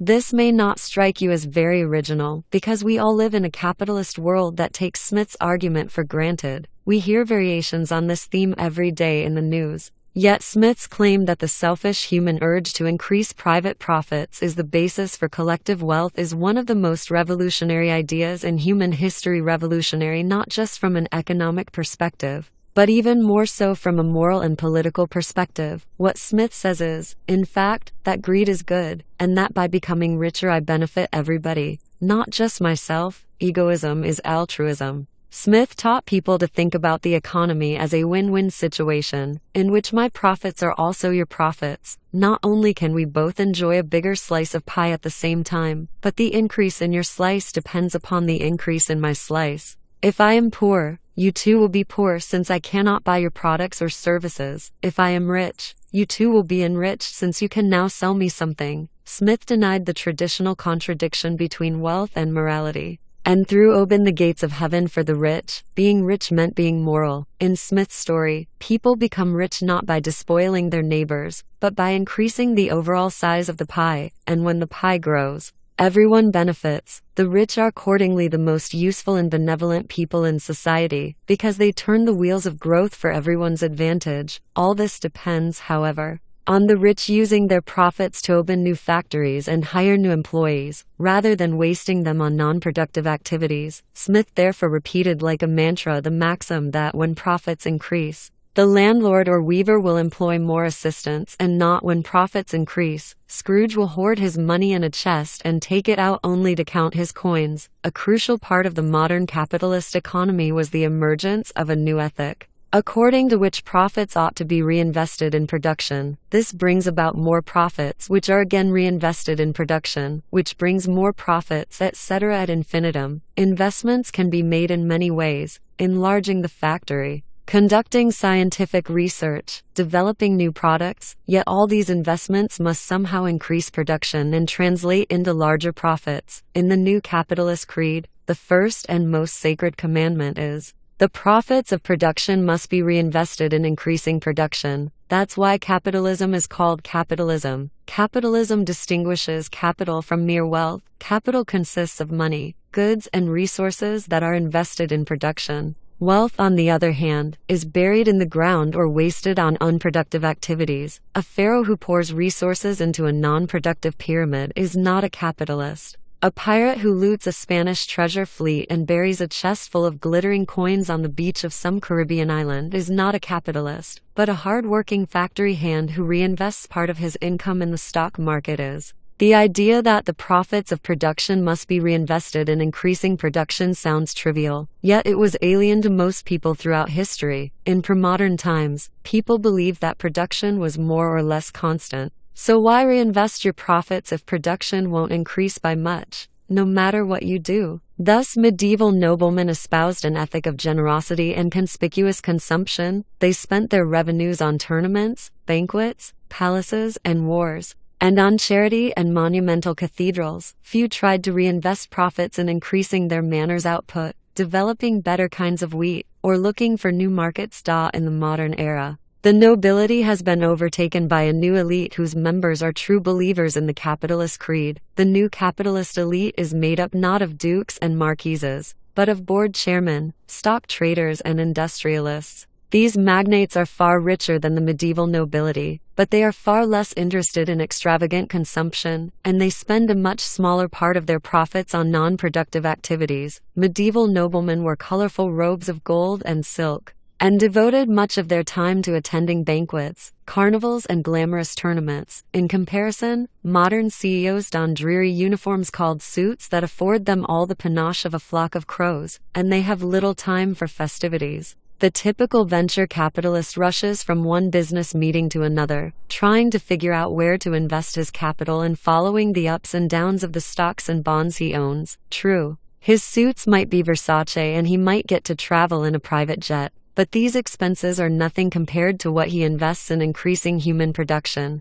It's not just Versace-clad business moguls who invest to increase productivity. Ordinary folk and government agencies think along similar lines. How many dinner conversations in modest neighborhoods sooner or later bog down an interminable debate about whether it is better to invest one's savings in the stock market, bonds, or property? Governments too strive to invest their tax revenues in productive enterprises that will increase future income. For example, building a new port could make it easier for factories to export their products, enabling them to make more taxable income, thereby increasing the government's future revenues. Another government might prefer to invest in education, on the grounds that educated people form the basis for the lucrative high-tech industries, which pay lots of taxes without needing extensive port facilities. Capitalism began as a theory about how the economy functions. It was both descriptive and prescriptive. It offered an account of how money worked and promoted the idea that reinvesting profits in production leads to fast economic growth. But capitalism gradually became far more than just an economic doctrine. It now encompasses an ethic, a set of teachings about how people should behave, educate their children, and even think. Its principal tenet is that economic growth is the supreme good, or at least a proxy for the supreme good, because justice, freedom, and even happiness all depend on economic growth. Ask a capitalist how to bring justice and political freedom to a place like Zimbabwe or Afghanistan, and you are likely to get a lecture on how economic affluence and a thriving middle class are essential for stable democratic institutions, and about the need therefore to inculcate Afghan tribesmen in the values of free enterprise, thrift, and self-reliance. This new religion has had a decisive influence on the development of modern science, too. Scientific research is usually funded by either governments or private businesses. When capitalist governments and businesses consider investing in a particular scientific project, the first questions are usually, will this project enable us to increase production and profits? Will it produce economic growth? A project that can't clear these hurdles has little chance of finding a sponsor. No history of modern science can leave capitalism out of the picture. Conversely, the history of capitalism is unintelligible without taking science into account. Capitalism's belief in perpetual economic growth flies in the face of almost everything we know about the universe. A society of wolves would be extremely foolish to believe that the supply of sheep would keep on growing indefinitely. The human economy has nevertheless managed to grow exponentially throughout the modern era, thanks only to the fact that scientists come up with another discovery or gadget every few years, such as the continent of America, the internal combustion engine, or genetically engineered sheep. Banks and governments print money, but ultimately it is the scientists who foot the bill. Over the last few years, banks and governments have been frenziedly printing money. Everybody is terrified that the current economic crisis may stop the growth of the economy, so they are creating trillions of dollars, euros and yen out of thin air, pumping cheap credit into the system, and hoping that the scientists, technicians and engineers will manage to come up with something really big. Before the bubble bursts, everything depends on the people in the labs. New discoveries in fields such as biotechnology and nanotechnology could create entire new industries, whose profits could back the trillions of make-believe money that the banks and governments have created since 2008. If the labs do not fulfill these expectations before the bubble bursts, we are heading towards very rough times. Columbus searches for an investor. Capitalism played a decisive role not only in the rise of modern science, but also in the emergence of European imperialism. And it was European imperialism that created the capitalist credit system in the first place. Of course, credit was not invented in modern Europe. It existed in almost all agricultural societies, and in the early modern period the emergence of European capitalism was closely linked to economic developments in Asia. Remember, too, that until the late 18th century, Asia was the world's economic powerhouse, meaning that Europeans had far less capital at their disposal than the Chinese, Muslims or Indians. However, in the socio-political systems of China, India and the Muslim world, credit played only a secondary role. Merchants and bankers in the markets of Istanbul, Isfahan, Delhi and Beijing may have thought along capitalist lines, but the kings and generals in the palaces and forts tended to despise merchants and mercantile thinking. Most non-European empires of the early modern era were established by great conquerors such as Nurhaci and Nader Shah, or by bureaucratic and military elites as in the King and Ottoman empires, financing wars through taxes and plunder without making fine distinctions between the two. They owed little to credit systems, and they cared even less about the interests of bankers and investors. In Europe, on the other hand, kings and generals gradually adopted the mercantile way of thinking, until merchants and bankers became the ruling elite. The European conquest of the world was increasingly financed through credit rather than taxes, and was increasingly directed by capitalists whose main ambition was to receive maximum returns on their investments. The empires built by bankers and merchants in frock coats and top hats defeated the empires built by kings and noblemen in gold clothes and shining armor. The mercantile empires were simply much shrewder in financing their conquests. Nobody wants to pay taxes, but everyone is happy to invest. In 1484, Christopher Columbus approached the King of Portugal with the proposal that he finance a fleet that would sail westward to find a new trade route to East Asia. Such explorations were a very risky and costly business. A lot of money was needed in order to build ships, buy supplies, and pay sailors and soldiers, and there was no guarantee that the investment would yield a return. The King of Portugal declined. Like a present-day startup entrepreneur, Columbus did not give up. He pitched his idea to other potential investors in Italy, France, England, and again in Portugal. Each time he was rejected. He then tried his luck with Ferdinand and Isabella, rulers of newly united Spain. He took on some experienced lobbyists, and with their help he managed to convince Queen Isabella to invest. As every school child knows, Isabella hit the jackpot. Columbus' discoveries enabled the Spaniards to conquer America, where they established gold and silver mines as well as sugar and tobacco plantations that enriched the Spanish kings, bankers and merchants beyond their wildest dreams. 100 years later,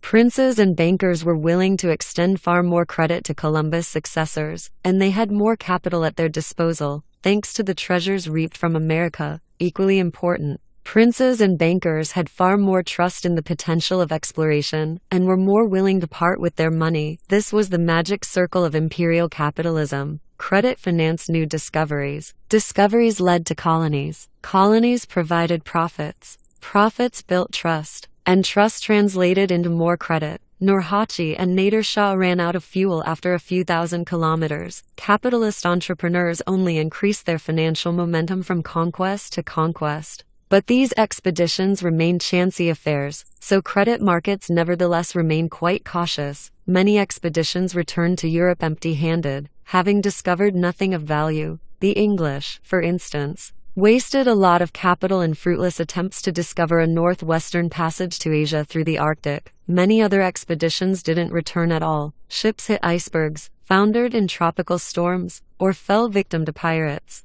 In order to increase the number of potential investors and reduce the risk they incurred, Europeans turned to limited liability joint stock companies, instead of a single investor betting all his money on a single rickety ship. The joint stock company collected money from a large number of investors, each risking only a small portion of his capital. The risks were thereby curtailed, but no cap was placed on the profits. Even a small investment in the right ship could turn you into a millionaire. Decade by decade, Western Europe witnessed the development of a sophisticated financial system that could raise large amounts of credit on short notice and put it at the disposal of private entrepreneurs and governments. This system could finance explorations and conquests far more efficiently than any kingdom or empire. The newfound power of credit can be seen in the bitter struggle between Spain and the Netherlands. In the 16th century, Spain was the most powerful state in Europe, holding sway over a vast global empire. It ruled much of Europe, huge chunks of North and South America, the Philippine Islands, and a string of bases along the coasts of Africa and Asia. Every year,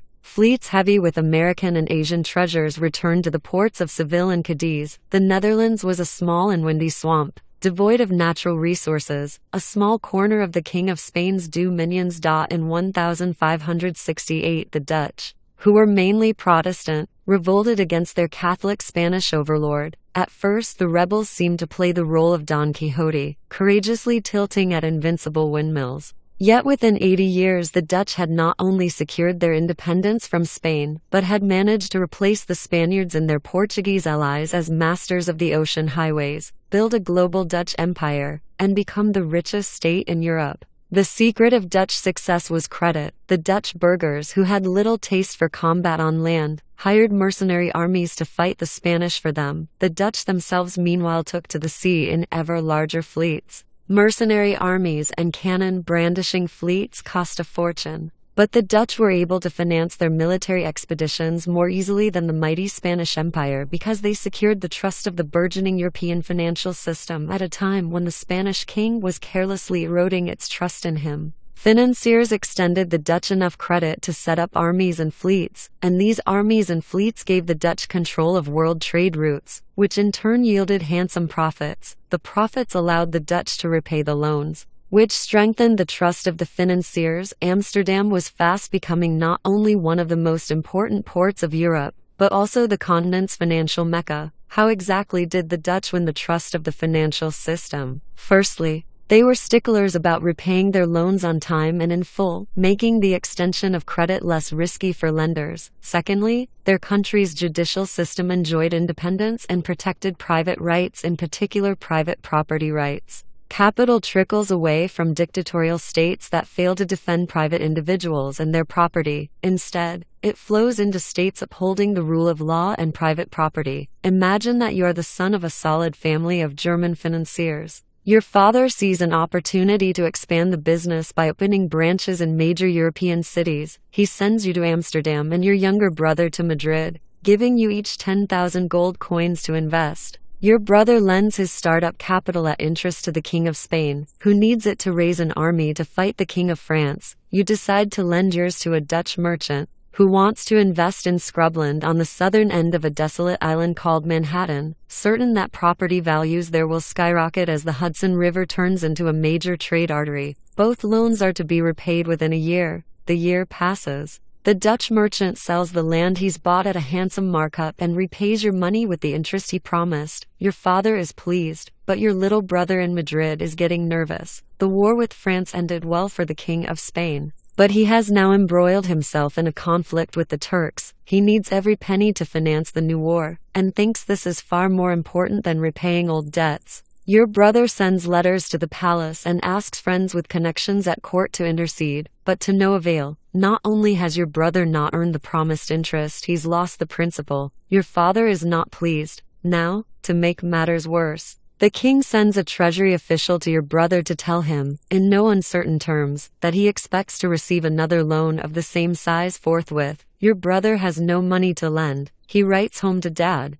trying to persuade him that this time the king will come through. The paterfamilias has a soft spot for his youngest, and agrees with a heavy heart. Another 10,000 gold coins disappear into the Spanish treasury, never to be seen again. Meanwhile in Amsterdam, things are looking bright. You make more and more loans to enterprising Dutch merchants, who repay them promptly and in full. But your luck does not hold indefinitely. One of your usual clients has a hunch that wooden clogs are going to be the next fashion craze in Paris, and asks you for a loan to set up a footwear emporium in the French capital. You lend him the money, but unfortunately the clogs don't catch on with the French ladies, and the disgruntled merchant refuses to repay the loan. Your father is furious, and tells both of you it is time to unleash the lawyers. Your brother files suit in Madrid against the Spanish monarch, while you file suit in Amsterdam against the erstwhile wooden shoe wizard. In Spain, the law courts are subservient to the king. The judges serve at his pleasure and fear punishment if they do not do his will. In the Netherlands, the courts are a separate branch of government, not dependent on the country's burghers and princes. The court in Madrid throws out your brother's suit, while the court in Amsterdam finds in your favor and puts a lien on the clog merchant's assets to force him to pay up. Your father has learned his lesson. Better to do business with merchants than with kings, and better to do it in Holland than in Madrid. And your brother's travails are not over. The King of Spain desperately needs more money to pay his army. He's sure that your father has cash to spare, so he brings trumped-up treason charges against your brother. If he doesn't come up with 20,000 gold coins forthwith, he'll get cast into a dungeon and rot there until he dies. Your father has had enough. He pays the ransom for his beloved son, but swears never to do business in Spain again. He closes his Madrid branch and relocates your brother to Rotterdam. 2 branches in Holland now look like a really good idea. He hears that even Spanish capitalists are smuggling their fortunes out of their country. They too realize that if they want to keep their money and use it to gain more wealth, they are better off investing it where the rule of law prevails and where private property is respected. In the Netherlands, for example, in such ways did the King of Spain squander the trust of investors at the same time that Dutch merchants gained their confidence, and it was the Dutch merchants, not the Dutch state, who built the Dutch Empire. The King of Spain kept on trying to finance and maintain his conquests by raising unpopular taxes from a disgruntled populace. The Dutch merchants financed conquest by getting loans, and increasingly also by selling shares in their companies that entitled their holders to receive a portion of the company's profits. Cautious investors who would never have given their money to the King of Spain, and who would have thought twice before extending credit to the Dutch government, happily invested fortunes in the Dutch joint stock companies that were the mainstay of the new empire. If you thought a company was going to make a big profit but it had already sold all its shares, you could buy some from people who owned them, probably for a higher price than they originally paid. If you bought shares and later discovered that the company was in dire straits, you could try to unload your stock for a lower price. The resulting trade in company shares led to the establishment in most major European cities of stock exchanges, places where the shares of companies were traded. The most famous Dutch joint stock company, the Verenigde Oostindische Company, or VOC for short, was chartered in 1602. Just as the Dutch were throwing off Spanish rule and the boom of Spanish artillery could still be heard not far from Amsterdam's ramparts, VOC used the money it raised from selling shares to build ships, send them to Asia, and bring back Chinese, Indian and Indonesian goods. It also financed military actions taken by company ships against competitors and pirates. Eventually, VOC money financed the conquest of Indonesia. Indonesia is the world's biggest archipelago, Its thousands upon thousands of islands were ruled in the early 17th century by hundreds of kingdoms, principalities, sultanates and tribes. When VOC merchants first arrived in Indonesia in 1603, their aims were strictly commercial. However, in order to secure their commercial interests and maximize the profits of the shareholders, VOC merchants began to fight against local potentates who charged inflated tariffs, as well as against European competitors. VOC armed its merchant ships with cannons. It recruited European, Japanese, Indian, and Indonesian mercenaries, and it built forts and conducted full-scale battles and sieges. This enterprise may sound a little strange to us, but in the early modern age it was common for private companies to hire not only soldiers, but also generals and admirals, cannons and ships, and even entire off-the-shelf armies. The international community took this for granted and didn't raise an eyebrow when a private company established an empire. Island after island fell to VOC mercenaries and a large part of Indonesia became a VOC colony. VOC ruled Indonesia for close to 200 years. Only in 1800 did the Dutch state assume control of Indonesia, making it a Dutch national colony for the following 150 years.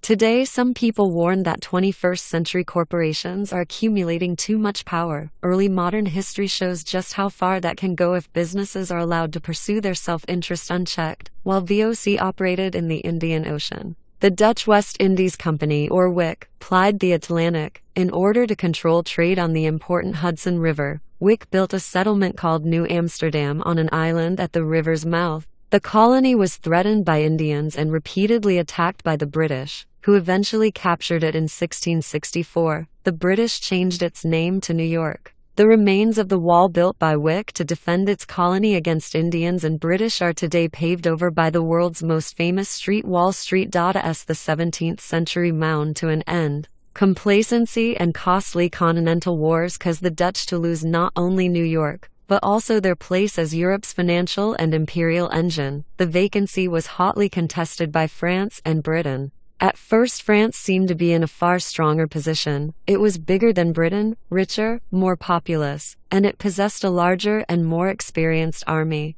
Yet Britain managed to win the trust of the financial system, whereas France proved itself unworthy. The behavior of the French crown was particularly notorious during what was called the Mississippi Bubble, the largest financial crisis of 18th century Europe. That story also begins with an empire-building joint stock company. In 1717, the Mississippi Company, chartered in France, set out to colonize the lower Mississippi Valley, establishing the city of New Orleans in the process. To finance its ambitious plans, the company, which had good connections at the court of King Louis XV, sold shares on the Paris Stock Exchange. John Law, the company's director, was also the governor of the Central Bank of France. Furthermore, the king had appointed him Controller General of Finances, an office roughly equivalent to that of a modern finance minister. In 1717, the lower Mississippi Valley offered few attractions besides swamps and alligators, yet the Mississippi Company spread tales of fabulous riches and boundless opportunities. French aristocrats,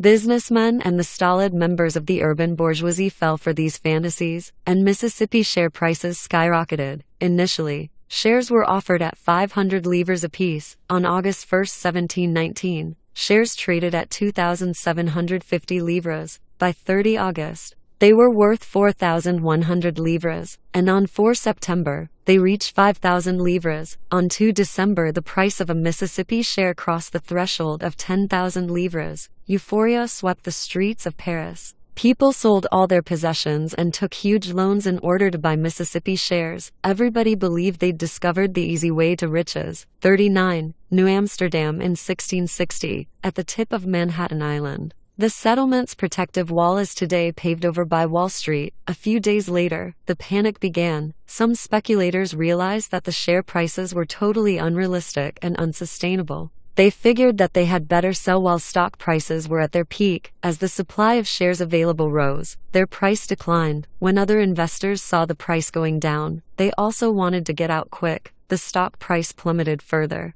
setting off an avalanche. In order to stabilize prices, the Central Bank of France, at the direction of its governor, John Law, bought up Mississippi shares, but it could not do so forever. Eventually it ran out of money. When this happened, The Comptroller General of Finances, the same John Law, authorized the printing of more money in order to buy additional shares. This placed the entire French financial system inside the bubble, and not even this financial wizardry could save the day. The price of Mississippi shares dropped from 10,000 livres back to 1,000 livres, and then collapsed completely, and the shares lost every sou of their worth. By now, the central bank and the royal treasury owned a huge amount of worthless stock and had no money. The big speculators emerged largely unscathed. They had sold in time. Small investors lost everything, and many committed suicide. The Mississippi bubble was one of history's most spectacular financial crashes. The Royal French financial system never recuperated fully from the blow. The way in which the Mississippi Company used its political clout to manipulate share prices and fuel the buying frenzy caused the public to lose faith in the French banking system and in the financial wisdom of the French king. Louis XVI found it more and more difficult to raise credit. This became one of the chief reasons that the overseas French Empire fell into British hands. While the British could borrow money easily and at low interest rates, France had difficulties securing loans, and had to pay high interest on them. In order to finance his growing debts, the King of France borrowed more and more money at higher and higher interest rates. Eventually, in the 1780s, Louis XVI, who had ascended to the throne on his grandfather's death, realized that half his annual budget was tied to servicing the interest on his loans, and that he was heading towards bankruptcy. Reluctantly, in 1789, Louis XVI convened the Estates General, the French Parliament that had not met for a century and a half, in order to find a solution to the crisis. Thus began the French Revolution. While the French overseas empire was crumbling,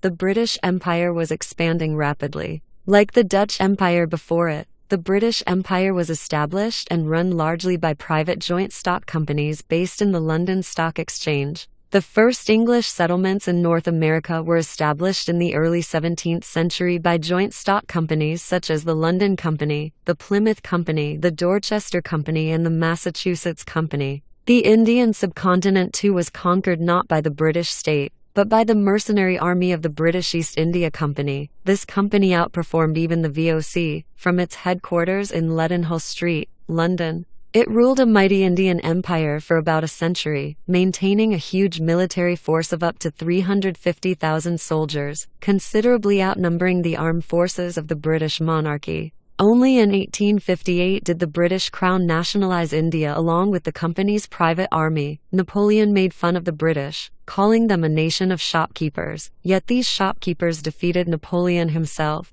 and their empire was the largest the world has ever seen. In the name of capital, the nationalization of Indonesia by the Dutch Crown 1800 and of India by the British Crown 1858 hardly ended the embrace of capitalism and empire. On the contrary, the connection only grew stronger during the 19th century. Joint stock companies no longer needed to establish and govern private colonies. Their managers and large shareholders now pulled the strings of power in London, Amsterdam, and Paris, and they could count on the state to look after their interests. As Marx and other social critics quipped, Western governments were becoming a capitalist trade union. The most notorious example of how governments did the bidding of big money was the First Opium War, fought between Britain and China 1840-42, in the first half of the 19th century. The British East India Company and sundry British business people made fortunes by exporting drugs, particularly opium, to China. Millions of Chinese became addicts, debilitating the country both economically and socially.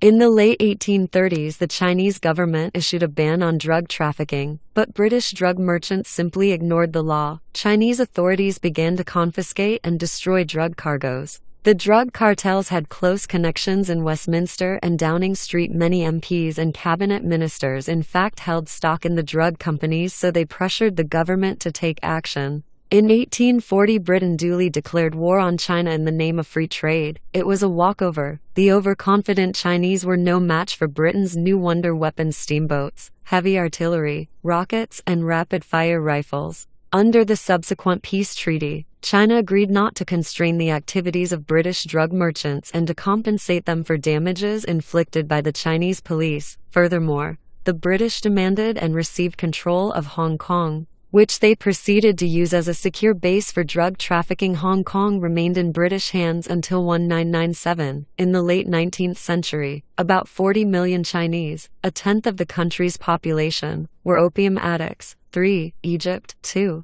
Learned to respect the long arm of British capitalism. During the 19th century, French and British investors lent huge sums to the rulers of Egypt, first in order to finance the Suez Canal project, and later to fund far less successful enterprises. Egyptian debt swelled, and European creditors increasingly meddled in Egyptian affairs. In 1881, Egyptian nationalists had had enough and rebelled. They declared a unilateral abrogation of all foreign debt. Queen Victoria was not amused. A year later, she dispatched her army and navy to the Nile, and Egypt remained a British protectorate until after World War II. These were hardly the only wars fought in the interests of investors. In fact, war itself could become a commodity, just like opium. In 1821, the Greeks rebelled against the Ottoman Empire. The uprising aroused great sympathy in liberal and romantic circles in Britain. Lord Byron, the poet, even went to Greece to fight alongside the insurgents. But London financiers saw an opportunity as well. They proposed to the rebel leaders the issue of tradable Greek rebellion bonds on the London Stock Exchange. The Greeks would promise to repay the bonds, plus interest,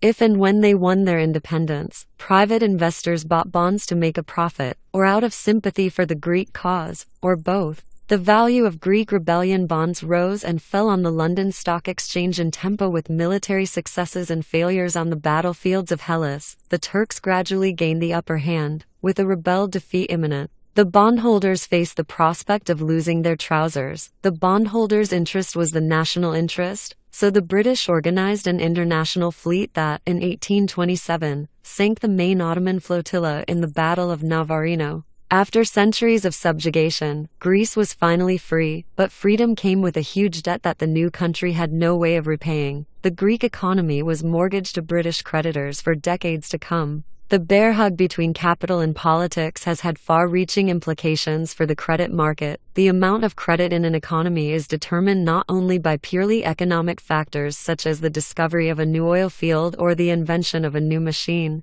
but also by political events such as regime changes or more ambitious foreign policies. After the Battle of Navarino, British capitalists were more willing to invest their money in risky overseas deals. They had seen that if a foreign debtor refused to repay loans, Her Majesty's army would get their money back. This is why today a country's credit rating is far more important to its economic well-being than are its natural resources. Credit ratings indicate the probability that a country will pay its debts. In addition to purely economic data, they take into account political, social, and even cultural factors. An oil-rich country cursed with a despotic government, endemic warfare, and a corrupt judicial system will usually receive a low credit rating. As a result, it is likely to remain relatively poor since it will not be able to raise the necessary capital to make the most of its oil bounty. A country devoid of natural resources, but which enjoys peace, a fair judicial system, and a free government is likely to receive a high credit rating. As such, it may be able to raise enough cheap capital to support a good education system and foster a flourishing high-tech industry. The cult of the free market. Capital and politics influence each other to such an extent that their relations are hotly debated by economists, politicians, and the general public alike. Ardent capitalists tend to argue that capital should be free to influence politics, but politics should not be allowed to influence capital. They argue that when governments interfere in the markets, political interests cause them to make unwise investments that result in slower growth. For example, a government may impose heavy taxation on industrialists and use the money to give lavish unemployment benefits, which are popular with voters. In the view of many business people, it would be far better if the government left the money with them. They would use it, they claim, to open new factories and hire the unemployed. In this view, the wisest economic policy is to keep politics out of the economy, reduce taxation and government regulation to a minimum,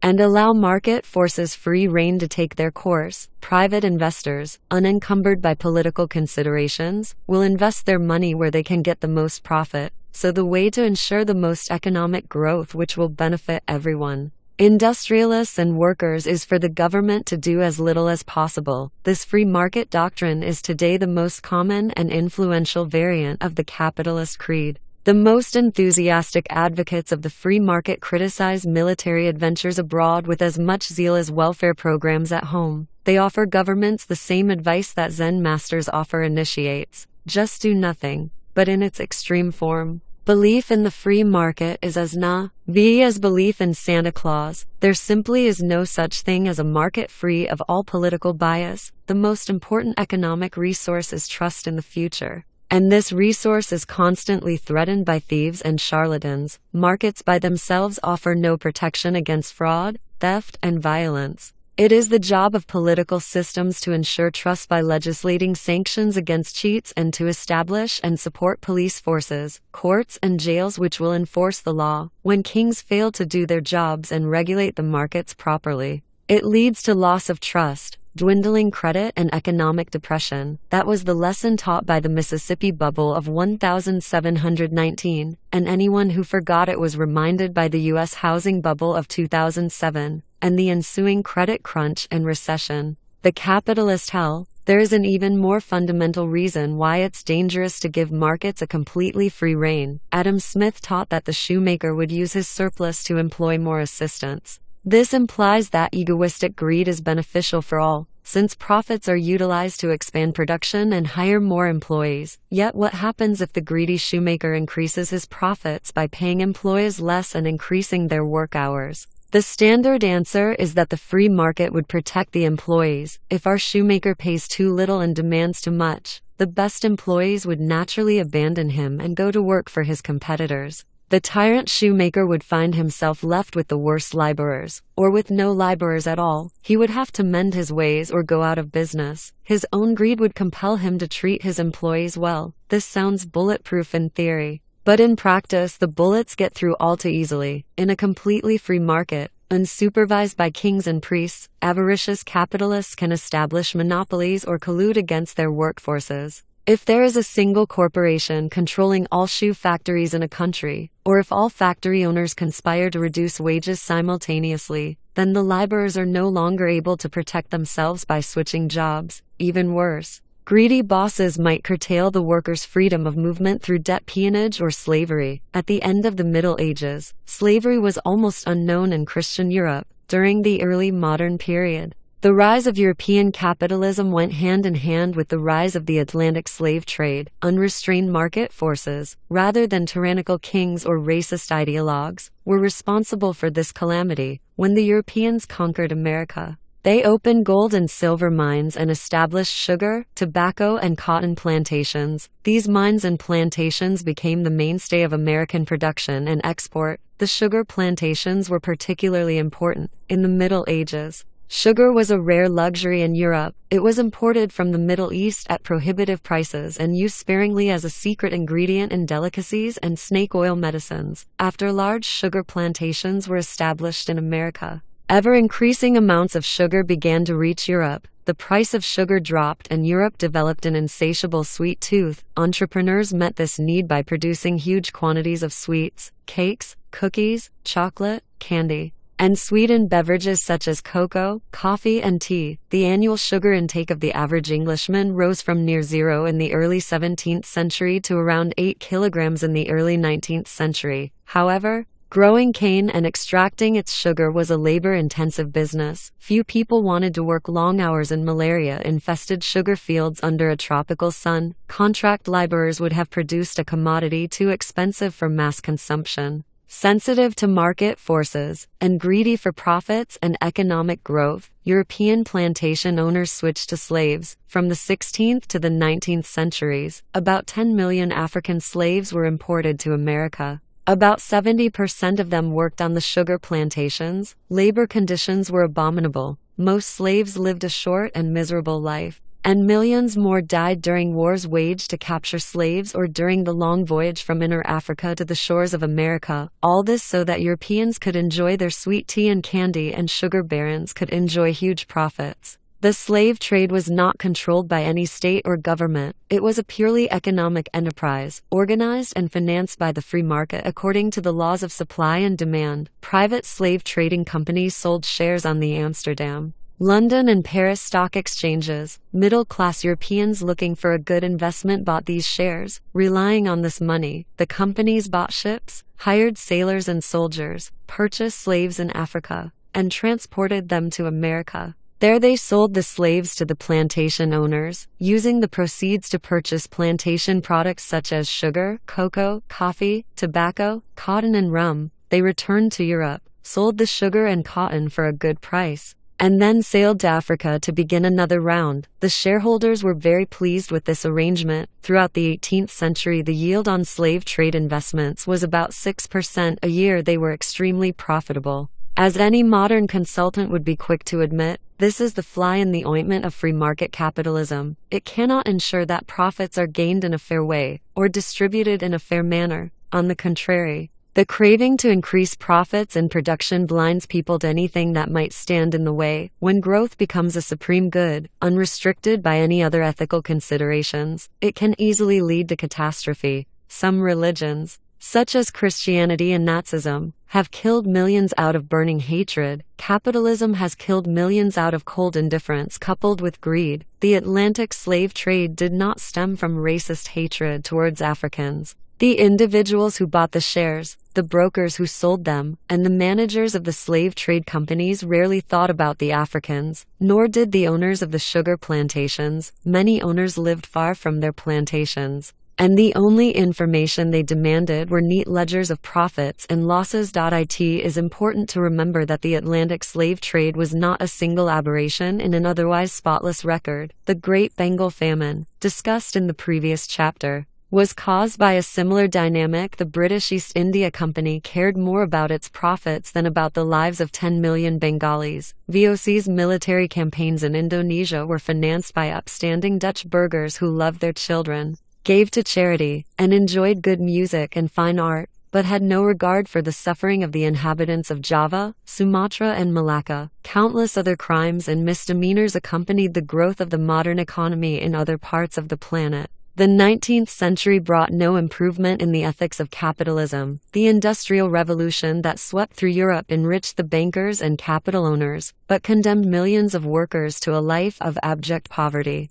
In the European colonies, things were even worse. In 1876, King Leopold II of Belgium set up a non-governmental humanitarian organization with the declared aim of exploring Central Africa and fighting the slave trade along the Congo River. It was also charged with improving conditions for the inhabitants of the region by building roads, schools, and hospitals. In 1885, the European powers agreed to give this organization control of 2.3 million square kilometers in the Congo Basin. This territory, 75 times the size of Belgium, was henceforth known as the Congo Free State. Nobody asked the opinion of the territory's 20–30 million inhabitants. Within a short time, the humanitarian organization became a business enterprise whose real aim was growth and profit. The schools and hospitals were forgotten, and the Congo Basin was instead filled with mines and plantations, run by mostly Belgian officials who ruthlessly exploited the local population. The rubber industry was particularly notorious. Rubber was fast becoming an industrial staple, and rubber export was the Congo's most important source of income.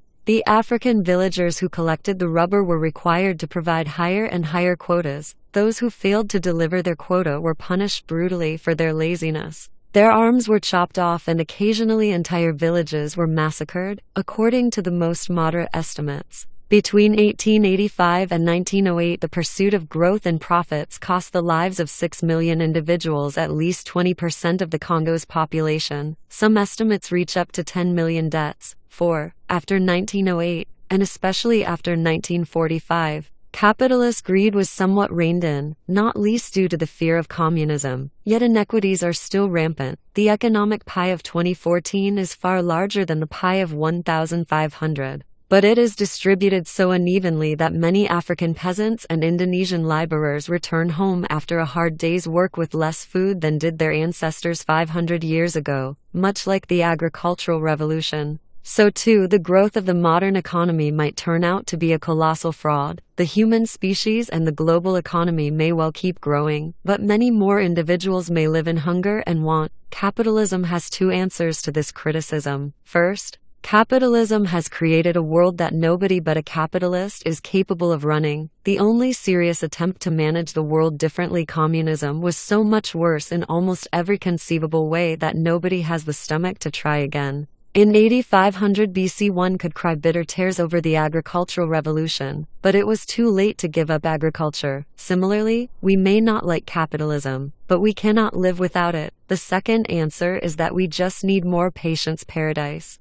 The capitalist's promise is right around the corner. True, mistakes have been made, such as the Atlantic slave trade and the exploitation of the European working class, but we have learned our lesson. And if we just wait a little longer and allow the pie to grow a little bigger, everybody will receive a fatter slice. The division of spoils will never be equitable, but there will be enough to satisfy every man, woman, and child, even in the Congo. There are indeed some positive signs, at least when we use purely material criteria such as life expectancy, child mortality, and calorie intake. The standard of living of the average human in 2014 is significantly higher than it was in 1914. Despite the exponential growth in the number of humans, yet can the economic pie grow indefinitely? Every pie requires raw materials and energy. Prophets of doom warn that sooner or later Homo sapiens will exhaust the raw materials and energy of planet Earth. And what will happen then? 17. The wheels of industry. The modern economy grows thanks to our trust in the future and to the willingness of capitalists to reinvest their profits in production. Yet that does not suffice. Economic growth also requires energy and raw materials, and these are finite. When and if they run out, the entire system will collapse. But the evidence provided by the past is that they are finite only in theory. Counterintuitively, while humankind's use of energy and raw materials has mushroomed in the last few centuries, the amounts available for our exploitation have actually increased. Whenever a shortage of either has threatened to slow economic growth, investments have flowed into scientific and technological research. These have invariably produced not only more efficient ways of exploiting existing resources, but also completely new types of energy and materials. Consider the vehicle industry. Over the last 300 years, humankind has manufactured billions of vehicles, from carts and wheelbarrows to trains, cars, supersonic jets, and space shuttles. One might have expected that such a prodigious effort would have exhausted the energy sources and raw materials available for vehicle production, and that today we would be scraping the bottom of the barrel. Yet the opposite is the case. Whereas in 1700 the global vehicle industry relied overwhelmingly on wood and iron, today it has at its disposal a cornucopia of newfound materials such as plastic, rubber, aluminum, and titanium, none of which our ancestors even knew about. Whereas in 1700 carts were built mainly by the muscle power of carpenters and smiths, today the machines in Toyota and Boeing factories are powered by petroleum combustion engines and nuclear power stations. A similar revolution has swept almost all other fields of industry. We call it the Industrial Revolution. For millennia prior to the Industrial Revolution, humans already knew how to make use of a large variety of energy sources. They burned wood in order to smelt iron, heat houses, and bake cakes. Sailing ships harnessed wind power to move around, and water mills captured the flow of rivers to grind grain. Yet all these had clear limits and problems. Trees were not available everywhere. The wind didn't always blow when you needed it, and water power was only useful if you lived near a river. An even bigger problem was that people didn't know how to convert one type of energy into another.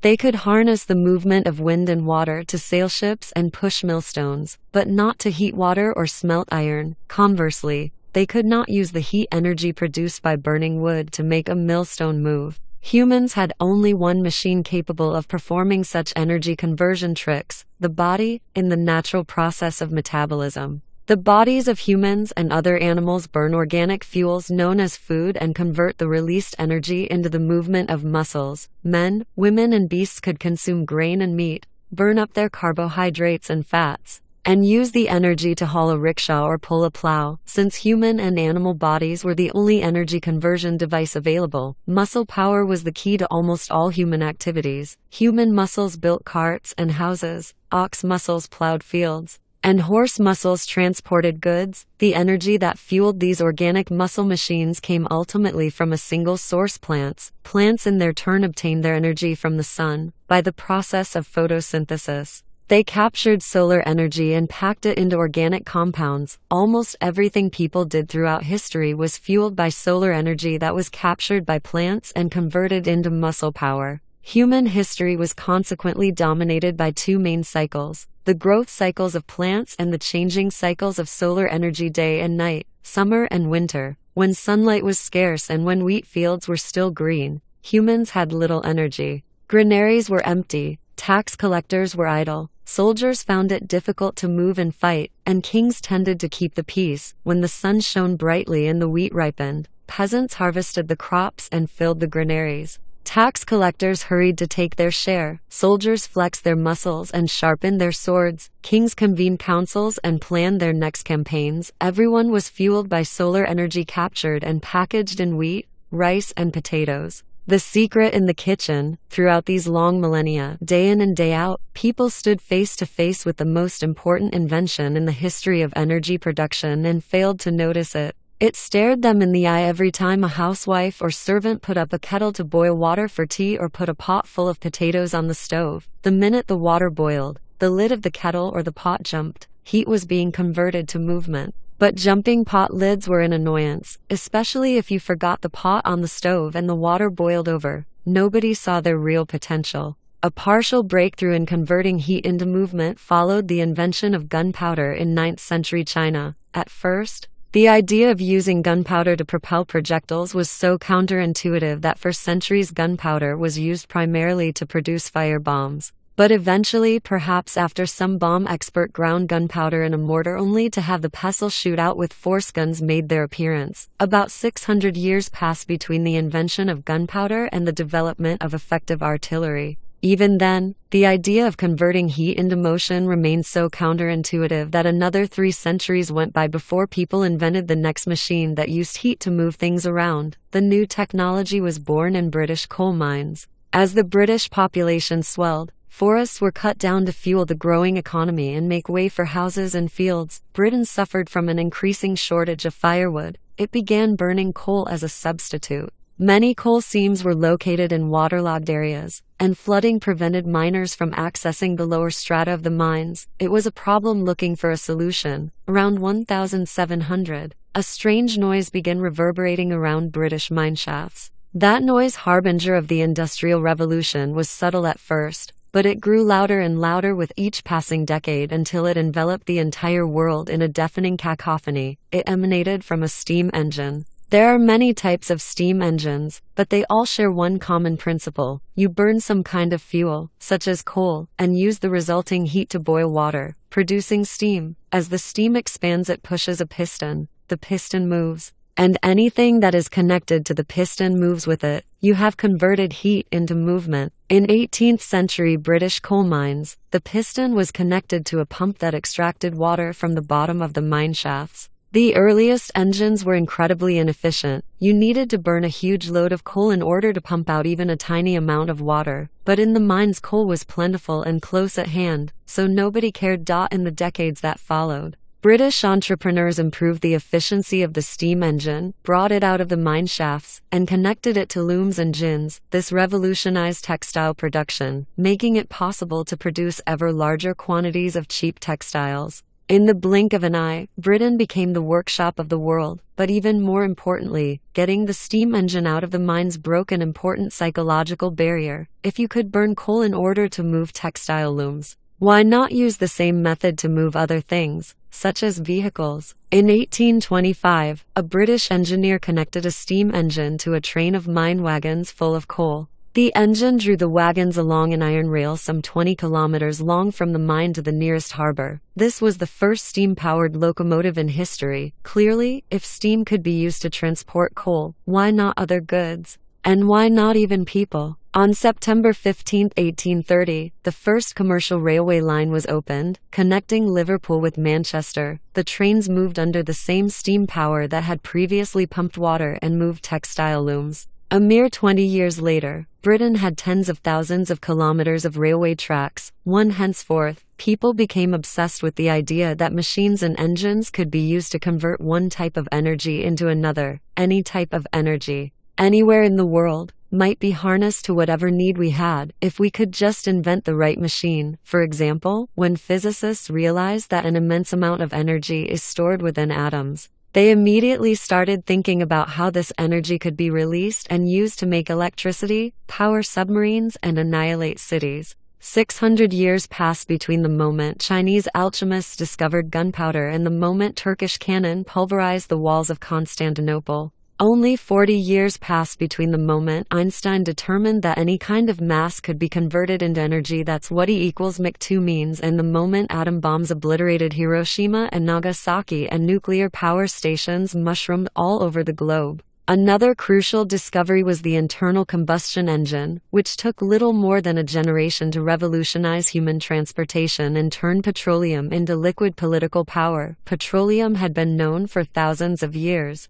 and was used to waterproof roofs and lubricate axles, yet until just a century ago nobody thought it was useful for much more than that. The idea of spilling blood for the sake of oil would have seemed ludicrous. You might fight a war over land, gold, pepper, or slaves, but not oil. The career of electricity was more startling yet. 2 centuries ago electricity played no role in the economy, and was used at most for arcane scientific experiments and cheap magic tricks. A series of inventions turned it into our universal genie in a lamp. We flick our fingers and it prints books and sews clothes, keeps our vegetables fresh and our ice cream frozen, cooks our dinners and executes our criminals, registers our thoughts and records our smiles, lights up our nights and entertains us with countless television shows. Few of us understand how electricity does all these things, but even fewer can imagine life without it. An ocean of energy. At heart, the Industrial Revolution has been a revolution in energy conversion. It has demonstrated again and again that there is no limit to the amount of energy at our disposal, or, more precisely, that the only limit is set by our ignorance.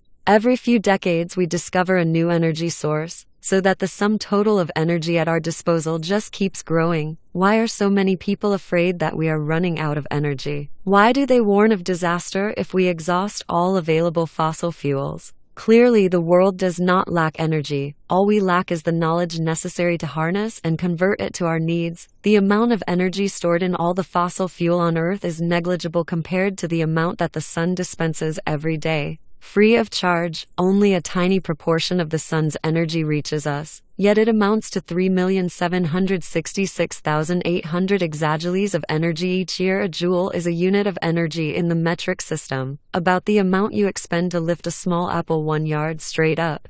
An exajoule is a billion joules. That's a lot of apples. 2. All the world's plants capture only about 3,000 of those solar exajoules through the process of photosynthesis. 3. All human activities and industries put together consume about 500 exajoules annually, equivalent to the amount of energy Earth receives from the sun in just 90 minutes. 4. And that's only solar energy. In addition, we are surrounded by other enormous sources of energy, such as nuclear energy and gravitational energy, the latter most evident in the power of the ocean tides caused by the moon's pull on the Earth. Prior to the Industrial Revolution, the human energy market was almost completely dependent on plants. People lived alongside a green energy reservoir carrying 3,000 exajoules a year, and tried to pump as much of its energy as they could. Yet there was a clear limit to how much they could extract. During the Industrial Revolution, we came to realize that we are actually living alongside an enormous ocean of energy, one holding billions upon billions of exajoules of potential power. All we need to do is invent better pumps. Learning how to harness and convert energy effectively solved the other problem that slows economic growth: the scarcity of raw materials. As humans worked out how to harness large quantities of cheap energy, they could begin exploiting previously inaccessible deposits of raw materials, for example, mining iron in the Siberian wastelands, or transporting raw materials from ever more distant locations, for example, supplying a British textile mill with Australian wool. Simultaneously, scientific breakthroughs enabled humankind to invent completely new raw materials, such as plastic, and discover previously unknown natural materials, such as silicon and aluminum. Chemists discovered aluminum only in the 1820s, but separating the metal from its ore was extremely difficult and costly. For decades, aluminum was much more expensive than gold. In the 1860s, Emperor Napoleon III of France commissioned aluminum cutlery to be laid out for his most distinguished guests. Less important visitors had to make do with the gold knives and forks. 5. But at the end of the 19th century, chemists discovered a way to extract immense amounts of cheap aluminum, and current global production stands at 30 million tons per year. Napoleon III would be surprised to hear that his subjects' descendants used cheap disposable aluminum foil to wrap their sandwiches and put away their leftovers. 2,000 years ago, when people in the Mediterranean basin suffered from dry skin, they smeared olive oil on their hands. Today, they open a tube of hand cream. Below is the list of ingredients of a simple modern hand cream that I bought at a local store. Deionized water, stearic acid, glycerin, caprylic or capric diglyceride, propylene glycol, isopropyl myristate, Panax ginseng root extract, fragrance, cetyl alcohol, triethanolamine, dimetacone, Arctostaphylos uva ursi leaf extract, magnesium ascorbyl phosphate, imidazolidinolurea, methylparaben, camphor, propylparaben, hydroxysahexyl 3-cyclohexene carboxaldehyde, hydroxyl citronellol, linalool, butylphenyl methylpropylanyl citronellol, limonene, geraniol. Almost all of these ingredients were invented or discovered in the last 2 centuries. During World War I, Germany was placed under blockade and suffered severe shortages of raw materials, in particular saltpeter, an essential ingredient in gunpowder and other explosives. The most important saltpeter deposits were in Chile and India. There were none at all in Germany. True, saltpeter could be replaced by ammonia, but that was expensive to produce as well. Luckily for the Germans, one of their fellow citizens, a Jewish chemist named Fritz Haber, had discovered in 1908 a process for producing ammonia literally out of thin air. When war broke out, the Germans used Haber's discovery to commence industrial production of explosives using air as a raw material. Some scholars believe that if it hadn't been for Haber's discovery, Germany would have been forced to surrender long before November-June 1918. The discovery won Haber, who during the war also pioneered the use of poison gas in battle, a Nobel Prize in 1918. In chemistry, not in peace, life on the conveyor belt, the Industrial Revolution yielded an unprecedented combination of cheap and abundant energy and cheap and abundant raw materials. The result was an explosion in human productivity. The explosion was felt first and foremost in agriculture. Usually, when we think of the Industrial Revolution, we think of an urban landscape of smoking chimneys, or the plight of exploited coal miners sweating in the bowels of the earth. Yet the Industrial Revolution was above all else the second agricultural revolution. During the last 200 years, industrial production methods became the mainstay of agriculture. Machines such as tractors began to undertake tasks that were previously performed by muscle power, or not performed at all. Fields and animals became vastly more productive thanks to artificial fertilizers, industrial insecticides, and an entire arsenal of hormones and medications. Refrigerators, ships, and airplanes have made it possible to store produce for months and transport it quickly and cheaply to the other side of the world. Europeans began to dine on fresh Argentinian beef and Japanese sushi. Even plants and animals were mechanized. Around the time that Homo sapiens was elevated to divine status by humanist religions, farm animals stopped being viewed as living creatures that could feel pain and distress, and instead came to be treated as machines. Today, these animals are often mass-produced in factory-like facilities.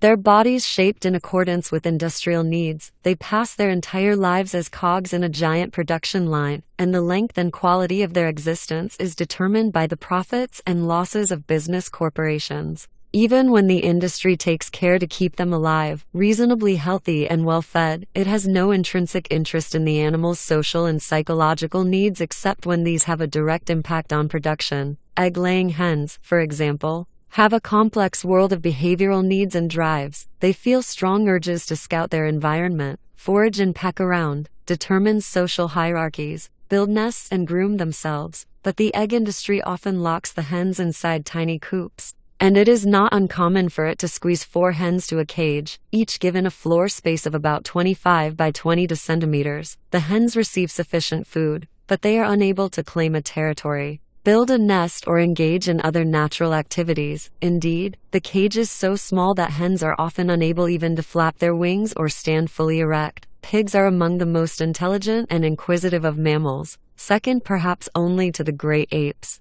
Yet industrialized pig farms routinely confine nursing sows inside such small crates that they are literally unable to turn around, not to mention walk or forage. The sows are kept in these crates day and night for weeks after giving birth. Their offspring are then taken away to be fattened up, and the sows are impregnated with the next litter of piglets. Many dairy cows live almost all their allotted years inside a small enclosure, standing, sitting, and sleeping in their own urine and excrement. They receive their measure of food, hormones, and medications from one set of machines, and get milked every few hours by another set of machines. The cow in the middle is treated as little more than a mouth that takes in raw materials and an udder that produces a commodity. Treating living creatures possessing complex emotional worlds as if they were machines is likely to cause them not only physical discomfort, but also much social stress and psychological frustration. 740. Chicks on a conveyor belt in a commercial hatchery. Male chicks and imperfect female chicks are picked off the conveyor belt and are then asphyxiated in gas chambers, dropped into automatic shredders, or simply thrown into the rubbish, where they are crushed to death. Hundreds of millions of chicks die each year in such hatcheries. Just as the Atlantic slave trade did not stem from hatred towards Africans, so the modern animal industry is not motivated by animosity. Again, it is fueled by indifference. Most people who produce and consume eggs, milk, and meat rarely stop to think about the fate of the chickens, cows, or pigs whose flesh and emissions they are eating. Those who do think often argue that such animals are really little different from machines, devoid of sensations and emotions, incapable of suffering. Ironically, the same scientific disciplines which shape our milk machines and egg machines have lately demonstrated beyond reasonable doubt that mammals and birds have a complex sensory and emotional makeup. They not only feel physical pain, but can also suffer from emotional distress. Evolutionary psychology maintains that the emotional and social needs of farm animals evolved in the wild, when they were essential for survival and reproduction. For example,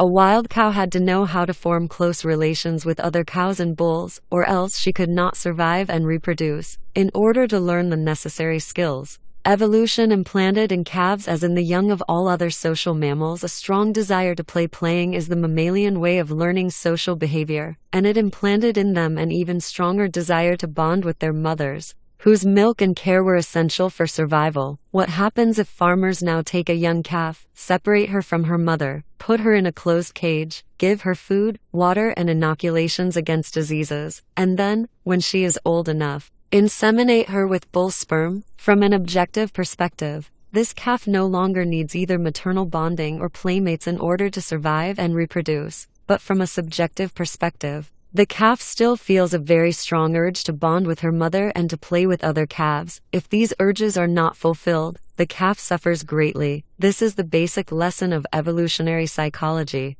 A need shaped in the wild continues to be felt subjectively even if it is no longer really necessary for survival and reproduction. The tragedy of industrial agriculture is that it takes great care of the objective needs of animals, while neglecting their subjective needs. The truth of this theory has been known at least since the 1950s, when the American psychologist Harry Harlow studied the development of monkeys. Harlow separated infant monkeys from their mothers several hours after birth. The monkeys were isolated inside cages, and then raised by dummy mothers. In each cage, Harlow placed 2 dummy mothers. One was made of metal wires, and was fitted with a milk bottle from which the infant monkey could suck. The other was made of wood covered with cloth, which made it resemble a real monkey mother, but it provided the infant monkey with no material sustenance whatsoever. It was assumed that the infants would cling to the nourishing metal mother rather than to the barren cloth one. To Harlow's surprise, the infant monkeys showed a marked preference for the cloth mother, spending most of their time with her.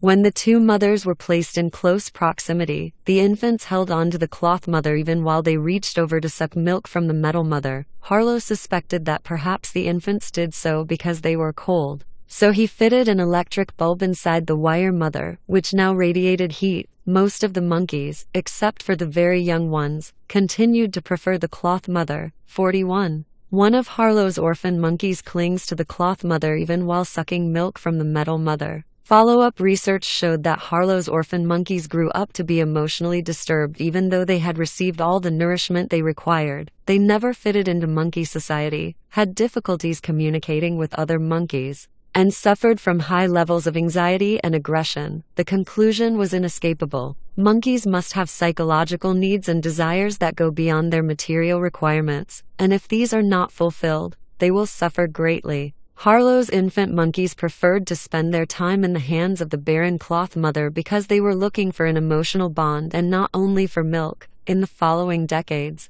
numerous studies showed that this conclusion applies not only to monkeys, but to other mammals, as well as birds. At present, millions of farm animals are subjected to the same conditions as Harlow's monkeys, as farmers routinely separate calves, kids and other youngsters from their mothers, to be raised in isolation.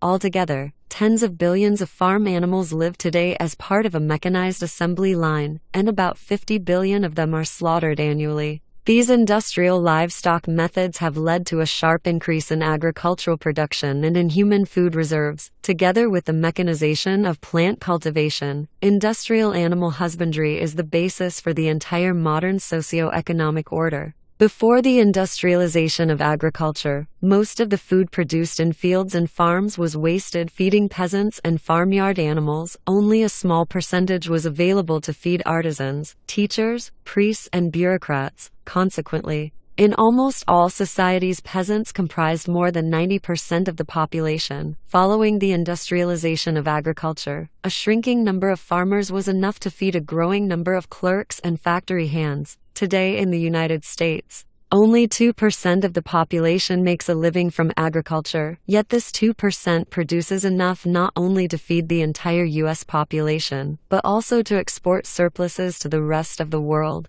9. Without the industrialization of agriculture, the urban industrial revolution could never have taken place. There would not have been enough hands and brains to staff factories and offices. As those factories and offices absorbed the billions of hands and brains that were released from fieldwork, they began pouring out an unprecedented avalanche of products. Humans now produce far more steel, manufacture much more clothing, and build many more structures than ever before. In addition, they produce a mind-boggling array of previously unimaginable goods, such as light bulbs, mobile phones, cameras, and dishwashers. For the first time in human history, supply began to outstrip demand, and an entirely new problem was born. Who is going to buy all this stuff? The age of shopping. The modern capitalist economy must constantly increase production if it is to survive, like a shark that must swim or suffocate. Yet it's not enough just to produce. Somebody must also buy the products, or industrialists and investors alike will go bust. To prevent this catastrophe and to make sure that people will always buy whatever new stuff industry produces,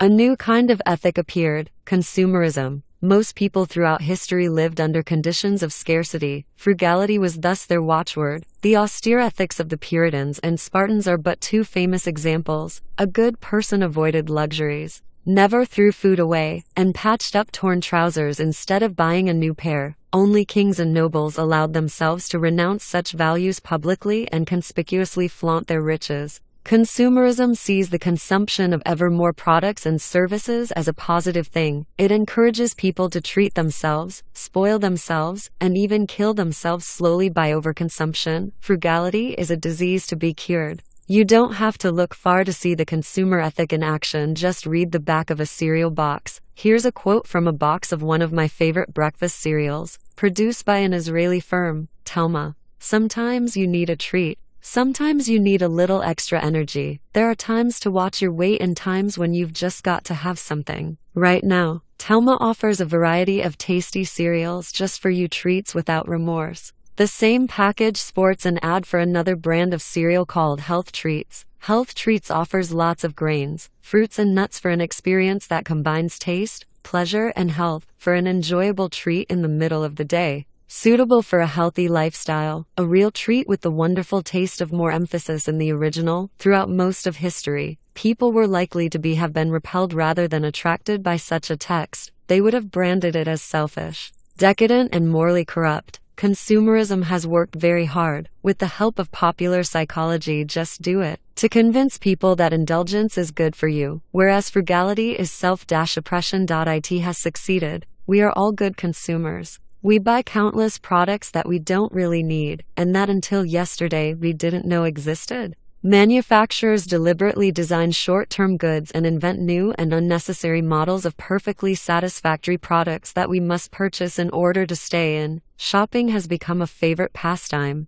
and consumer goods have become essential mediators in relationships between family members, spouses, and friends. Religious holidays such as Christmas have become shopping festivals. In the United States, even Memorial Day, originally a solemn day for remembering fallen soldiers, is now an occasion for special sales. Most people mark this day by going shopping, perhaps to prove that the defenders of freedom did not die in vain. The flowering of the consumerist ethic is manifested most clearly in the food market. Traditional agricultural societies lived in the awful shade of starvation. In the affluent world of today, one of the leading health problems is obesity, which strikes the poor who stuff themselves with hamburgers and pizzas even more severely than the rich who eat organic salads and fruit smoothies. Each year, the U.S. population spends more money on diets than the amount needed to feed all the hungry people in the rest of the world. Obesity is a double victory for consumerism. Instead of eating little, which will lead to economic contraction, people eat too much and then buy diet products, contributing to economic growth twice over. How can we square the consumerist ethic with the capitalist ethic of the business person, according to which profits should not be wasted and should instead be reinvested in production? It's simple. As in previous eras, there is today a division of labor between the elite and the masses. In medieval Europe, aristocrats spent their money carelessly on extravagant luxuries, whereas peasants lived frugally, minding every penny. Today, the tables have turned. The rich take great care managing their assets and investments, while the less well-heeled go into debt buying cars and televisions they don't really need. The capitalist and consumerist ethics are two sides of the same coin, a merger of two commandments. The supreme commandment of the rich is invest. The supreme commandment of the rest of us is buy. The capitalist consumerist ethic is revolutionary in another respect. Most previous ethical systems presented people with a pretty tough deal. They were promised paradise, but only if they cultivated compassion and tolerance, overcame craving and anger, and restrained their selfish interests. This was too tough for most. The history of ethics is a sad tale of wonderful ideals that nobody can live up to. Most Christians did not imitate Christ. Most Buddhists failed to follow Buddha. And most Confucians would have caused Confucius a temper tantrum. In contrast, most people today successfully live up to the capitalist consumerist ideal. The new ethic promises paradise on condition that the rich remain greedy and spend their time making more money, and that the masses give free rein to their cravings and passions and buy more and more. This is the first religion in history whose followers actually do what they are asked to do. How, though, do we know that we'll really get paradise in return? We've seen it on television. 18. A permanent revolution. The Industrial Revolution opened up new ways to convert energy and to produce goods, largely liberating humankind from its dependence on the surrounding ecosystem. Humans cut down forests, drained swamps, dammed rivers, flooded plains,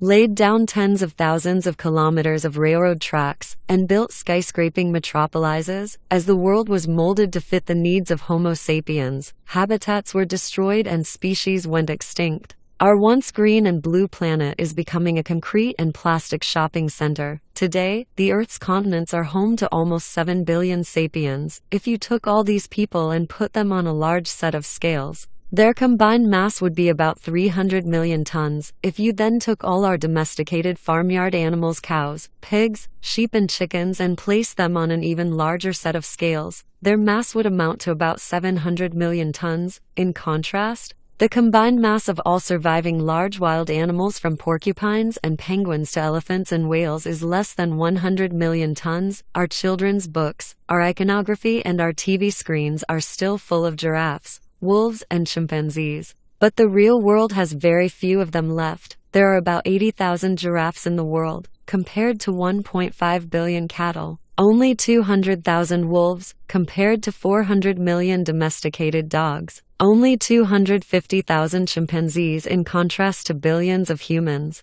Humankind really has taken over the world. 1. Ecological degradation is not the same as resource scarcity. As we saw in the previous chapter, the resources available to humankind are constantly increasing, and are likely to continue to do so. That's why doomsday prophecies of resource scarcity are probably misplaced. In contrast, the fear of ecological degradation is only too well-founded. The future may see sapiens gaining control of a cornucopia of new materials and energy sources, while simultaneously destroying what remains of the natural habitat and driving most other species to extinction. In fact, ecological turmoil might endanger the survival of Homo sapiens itself. Global warming, rising oceans, and widespread pollution could make the Earth less hospitable to our kind, and the future might consequently see a spiraling race between human power and human-induced natural disasters. As humans use their power to counter the forces of nature and subjugate the ecosystem to their needs and whims, they might cause more and more unanticipated and dangerous side effects. These are likely to be controllable only by even more drastic manipulations of the ecosystem, which would result in even worse chaos. Many call this process the destruction of nature, but it's not really destruction, it's change. Nature cannot be destroyed. 65 million years ago, an asteroid wiped out the dinosaurs, but in so doing opened the way forward for mammals. Today, humankind is driving many species into extinction and might even annihilate itself, but other organisms are doing quite well. Rats and cockroaches, for example, are in their heyday. These tenacious creatures would probably creep out from beneath the smoking rubble of a nuclear Armageddon, ready and able to spread their DNA, perhaps 65 million years from now. Intelligent rats will look back gratefully on the decimation wrought by humankind, just as we today can thank that dinosaur-busting asteroid. Still, the rumors of our own extinction are premature. Since the Industrial Revolution, the world's human population has burgeoned as never before. In 1700, the world was home to some 700 million humans. In 1800, there were 950 million of us. By 1900, we almost doubled our numbers to 1.6 billion, and by 2000, that quadrupled to 6 billion.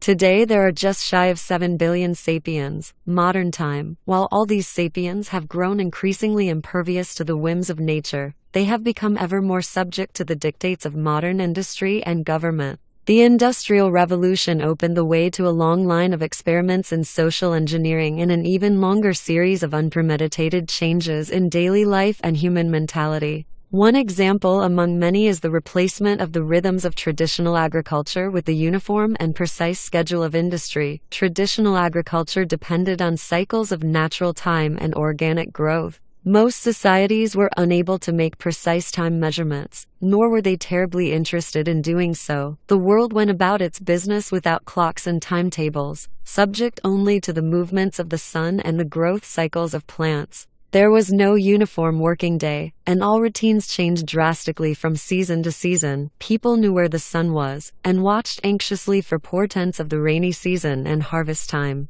But they did not know the hour and hardly cared about the year. If a lost time traveler popped up in a medieval village and asked a passerby, "What year is this?" the villager would be as bewildered by the question as by the stranger's ridiculous clothing. In contrast to medieval peasants and shoemakers, modern industry cares little about the sun or the season. It sanctifies precision and uniformity. For example, in a medieval workshop, each shoemaker made an entire shoe, from sole to buckle. If one shoemaker was late for work, it did not stall the others. However, in a modern footwear factory assembly line, every worker mans a machine that produces just a small part of a shoe, which is then passed on to the next machine. If the worker who operates machine number 5 has overslept, it stalls all the other machines. In order to prevent such calamities, everybody must adhere to a precise timetable. Each worker arrives at work at exactly the same time. Everybody takes their lunch break together, whether they are hungry or not. Everybody goes home when a whistle announces that the shift is over, not when they have finished their project. 42. Charlie Chaplin as a simple worker caught in the wheels of the industrial assembly line. From the film Modern Times 1936, the Industrial Revolution turned the timetable and the assembly line into a template for almost all human activities. Shortly after factories imposed their time frames on human behavior, schools too adopted precise timetables, followed by hospitals, government offices, and grocery stores. Even in places devoid of assembly lines and machines, the timetable became king. If the shift at the factory ends at p.m., the local pub had better be open for business by 5:02. A crucial link in the spreading timetable system was public transportation. If workers needed to start their shift by 8 o'clock, the train or bus had to reach the factory gate by 7:55. A few minutes delay would lower production and perhaps even lead to the layoffs of the unfortunate latecomers. In 1784, a carriage service with a published schedule began operating in Britain. Its timetable specified only the hour of departure, not arrival. Back then, each British city and town had its own local time, which could differ from London time by up to half an hour. When it was 12 o'clock in London, it was perhaps 12:20 in Liverpool and 11:50 in Canterbury. Since there were no telephones, no radio or television, and no fast trains, who could know, and who cared? 2. The first commercial train service began operating between Liverpool and Manchester in 1830. 10 years later, the first train timetable was issued. The trains were much faster than the old carriages, so the quirky differences in local hours became a severe nuisance. In 1847, British train companies put their heads together and agreed that henceforth all train timetables would be calibrated to Greenwich Observatory time, rather than the local times of Liverpool, Manchester, or Glasgow. More and more institutions followed the lead of the train companies. Finally, in 1880, the British government took the unprecedented step of legislating that all timetables in Britain must follow Greenwich. For the first time in history, a country adopted a national time and obliged its population to live according to an artificial clock rather than local ones or sunrise to sunset cycles. This modest beginning spawned a global network of timetables, synchronized down to the tiniest fractions of a second. When the broadcast media, first radio, then television, made their debut, they entered a world of timetables and became its main enforcers and evangelists. Among the first things radio stations broadcast were time signals, beeps that enabled far-flung settlements and ships at sea to set their clocks. Later, radio stations adopted the custom of broadcasting the news every hour. Nowadays, the first item of every news broadcast, more important even than the outbreak of war, is the time. During World War II, BBC News was broadcast to Nazi-occupied Europe. Each news program opened with a live broadcast of Big Ben tolling the hour, the magical sound of freedom. Ingenious German physicists found a way to determine the weather conditions in London based on tiny differences in the tone of the broadcast ding-dongs. This information offered invaluable help to the Luftwaffe. When the British Secret Service discovered this, they replaced the live broadcast with a set recording of the famous clock dot in order to run the timetable network. Cheap but precise portable clocks became ubiquitous. In Assyrian, Sassanid, or Inca cities, there might have been at most a few sundials. In European medieval cities, there was usually a single clock, a giant machine mounted on top of a high tower in the town square. These tower clocks were notoriously inaccurate, but since there were no other clocks in town to contradict them, it hardly made any difference. Today, a single affluent family generally has more timepieces at home than an entire medieval country. You can tell the time by looking at your wristwatch, glancing at your Android, peering at the alarm clock by your bed, gazing at the clock on the kitchen wall, staring at the microwave, catching a glimpse of the TV or DVD, or taking in the taskbar on your computer out of the corner of your eye. You need to make a conscious effort not to know what time it is. The typical person consults these clocks several dozen times a day, because almost everything we do has to be done on time. An alarm clock wakes us up at m. We heat our frozen bagel for exactly 50 seconds in the microwave, brush our teeth for 3 minutes until the electric toothbrush beeps, catch the 7:40 train to work, run on the treadmill at the gym until the beeper announces that half an hour is over, sit down in front of the TV at p.m. to watch our favorite show, get interrupted at preordained moments by commercials that cost $1,000 per second,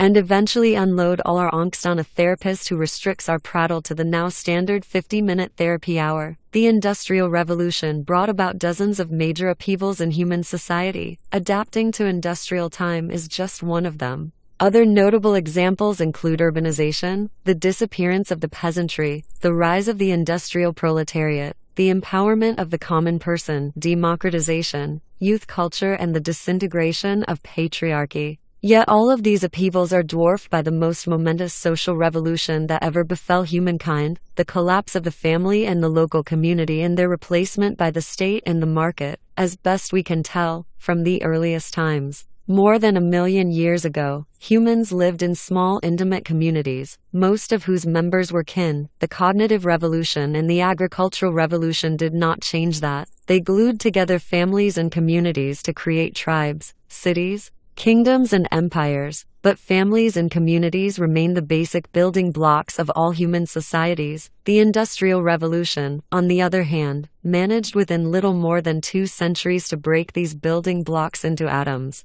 Most of the traditional functions of families and communities were handed over to states and markets. The collapse of the family and the community. Prior to the Industrial Revolution, the daily life of most humans ran its course within 3 ancient frames: the nuclear family, the extended family, and the local intimate community. Most people worked in the family business, the family farm, or the family workshop, for example, or they worked in their neighbors' family businesses. The family was also the welfare system, the health system, the education system, the construction industry, the trade union, the pension fund, the insurance company, the radio, the television, the newspapers, the bank, and even the police. When a person fell sick, the family took care of her. When a person grew old, the family supported her, and her children were her pension fund. When a person died, the family took care of the orphans. If a person wanted to build a hut, the family lent a hand. If a person wanted to open a business, the family raised the necessary money. If a person wanted to marry, the family chose, or at least vetted,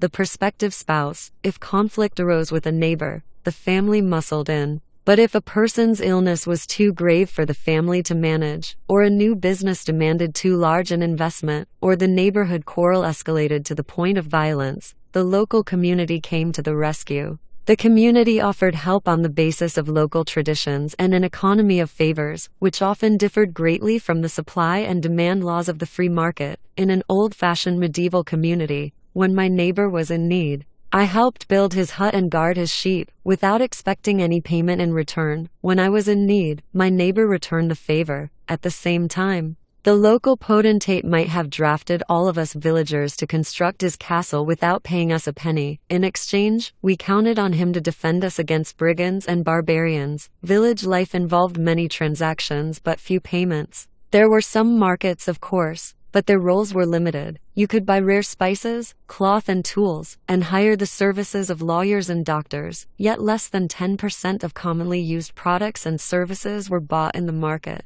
Most human needs were taken care of by the family and the community. There were also kingdoms and empires that performed important tasks such as waging wars, building roads, and constructing palaces. For these purposes, kings raised taxes and occasionally enlisted soldiers and laborers. Yet, with few exceptions, they tended to stay out of the daily affairs of families and communities, even if they wanted to intervene. Most kings could do so only with difficulty. Traditional agricultural economies had few surpluses with which to feed crowds of government officials, policemen, social workers, teachers, and doctors. Consequently, most rulers did not develop mass welfare systems, health care systems, or educational systems. They left such matters in the hands of families and communities. Even on rare occasions when rulers tried to intervene more intensively in the daily lives of the peasantry, as happened, for example, in the Qin Empire in China, they did so by converting family heads and community elders into government agents.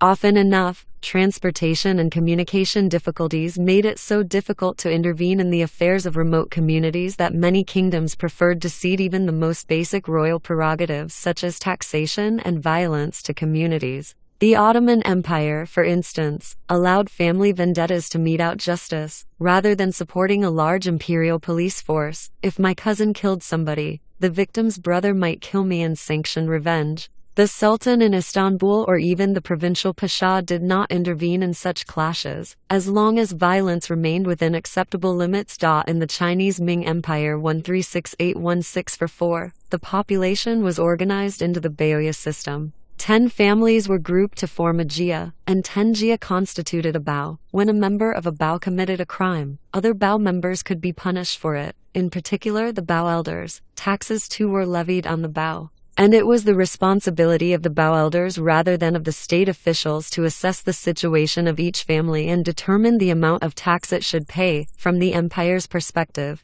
this system had a huge advantage. Instead of maintaining thousands of revenue officials and tax collectors, who would have to monitor the earnings and expenses of every family, these tasks were left to the community elders. The elders knew how much each villager was worth, and they could usually enforce tax payments without involving the imperial army. Many kingdoms and empires were in truth little more than large protection rackets. The king was the capo di tutti capi who collected protection money, and in return made sure that neighboring crime syndicates and local small fry did not harm those under his protection. He did little else. Life in the bosom of family and community was far from ideal. Families and communities could oppress their members no less brutally than do modern states and markets. And their internal dynamics were often fraught with tension and violence, yet people had little choice. A person who lost her family and community around 1750 was as good as dead. She had no job, no education, and no support in times of sickness and distress. Nobody would loan her money or defend her if she got into trouble. There were no policemen, no social workers, and no compulsory education. In order to survive, such a person quickly had to find an alternative family or community. Boys and girls who ran away from home could expect, at best, to become servants in some new family. At worst, there was the army or the brothel.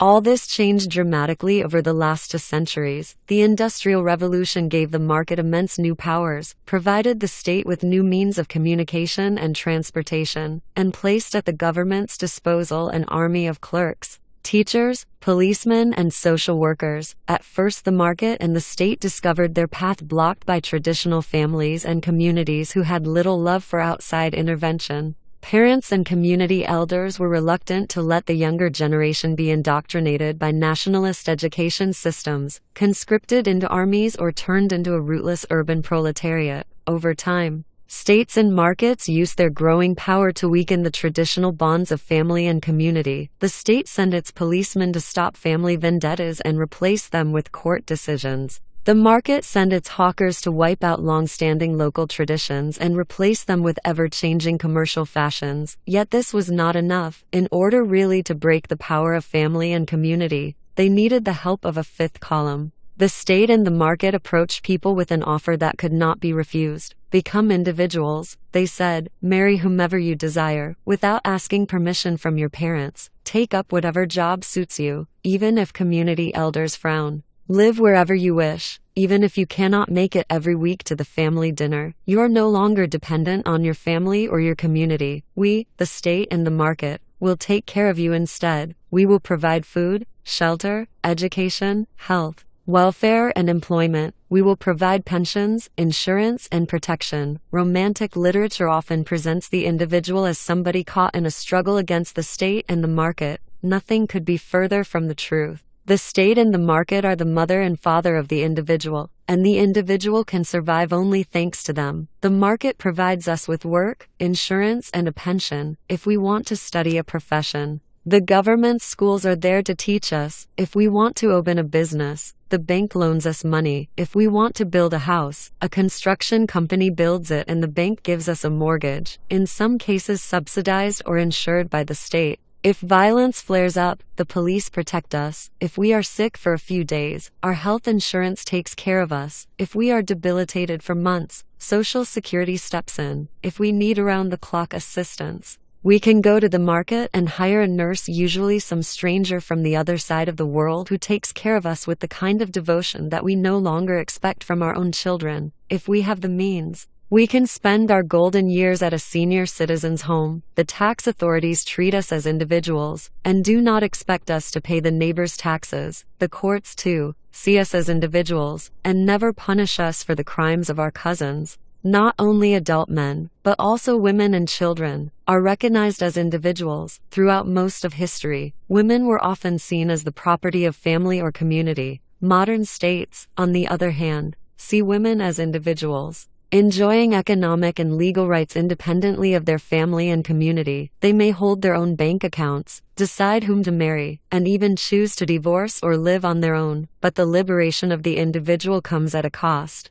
Many of us now bewail the loss of strong families and communities and feel alienated and threatened by the power the impersonal state and market wield over our lives. States and markets composed of alienated individuals can intervene in the lives of their members much more easily than states and markets composed of strong families and communities. When neighbors in a high-rise apartment building cannot even agree on how much to pay their janitor, how can we expect them to resist the state? The deal between states, markets, and individuals is an uneasy one. The state and the market disagree about their mutual rights and obligations, and individuals complain that both demand too much and provide too little. In many cases, individuals are exploited by markets, and states employ their armies, police forces, and bureaucracies to persecute individuals instead of defending them. Yet it is amazing that this deal works at all, however imperfectly, for it breaches countless generations of human social arrangements.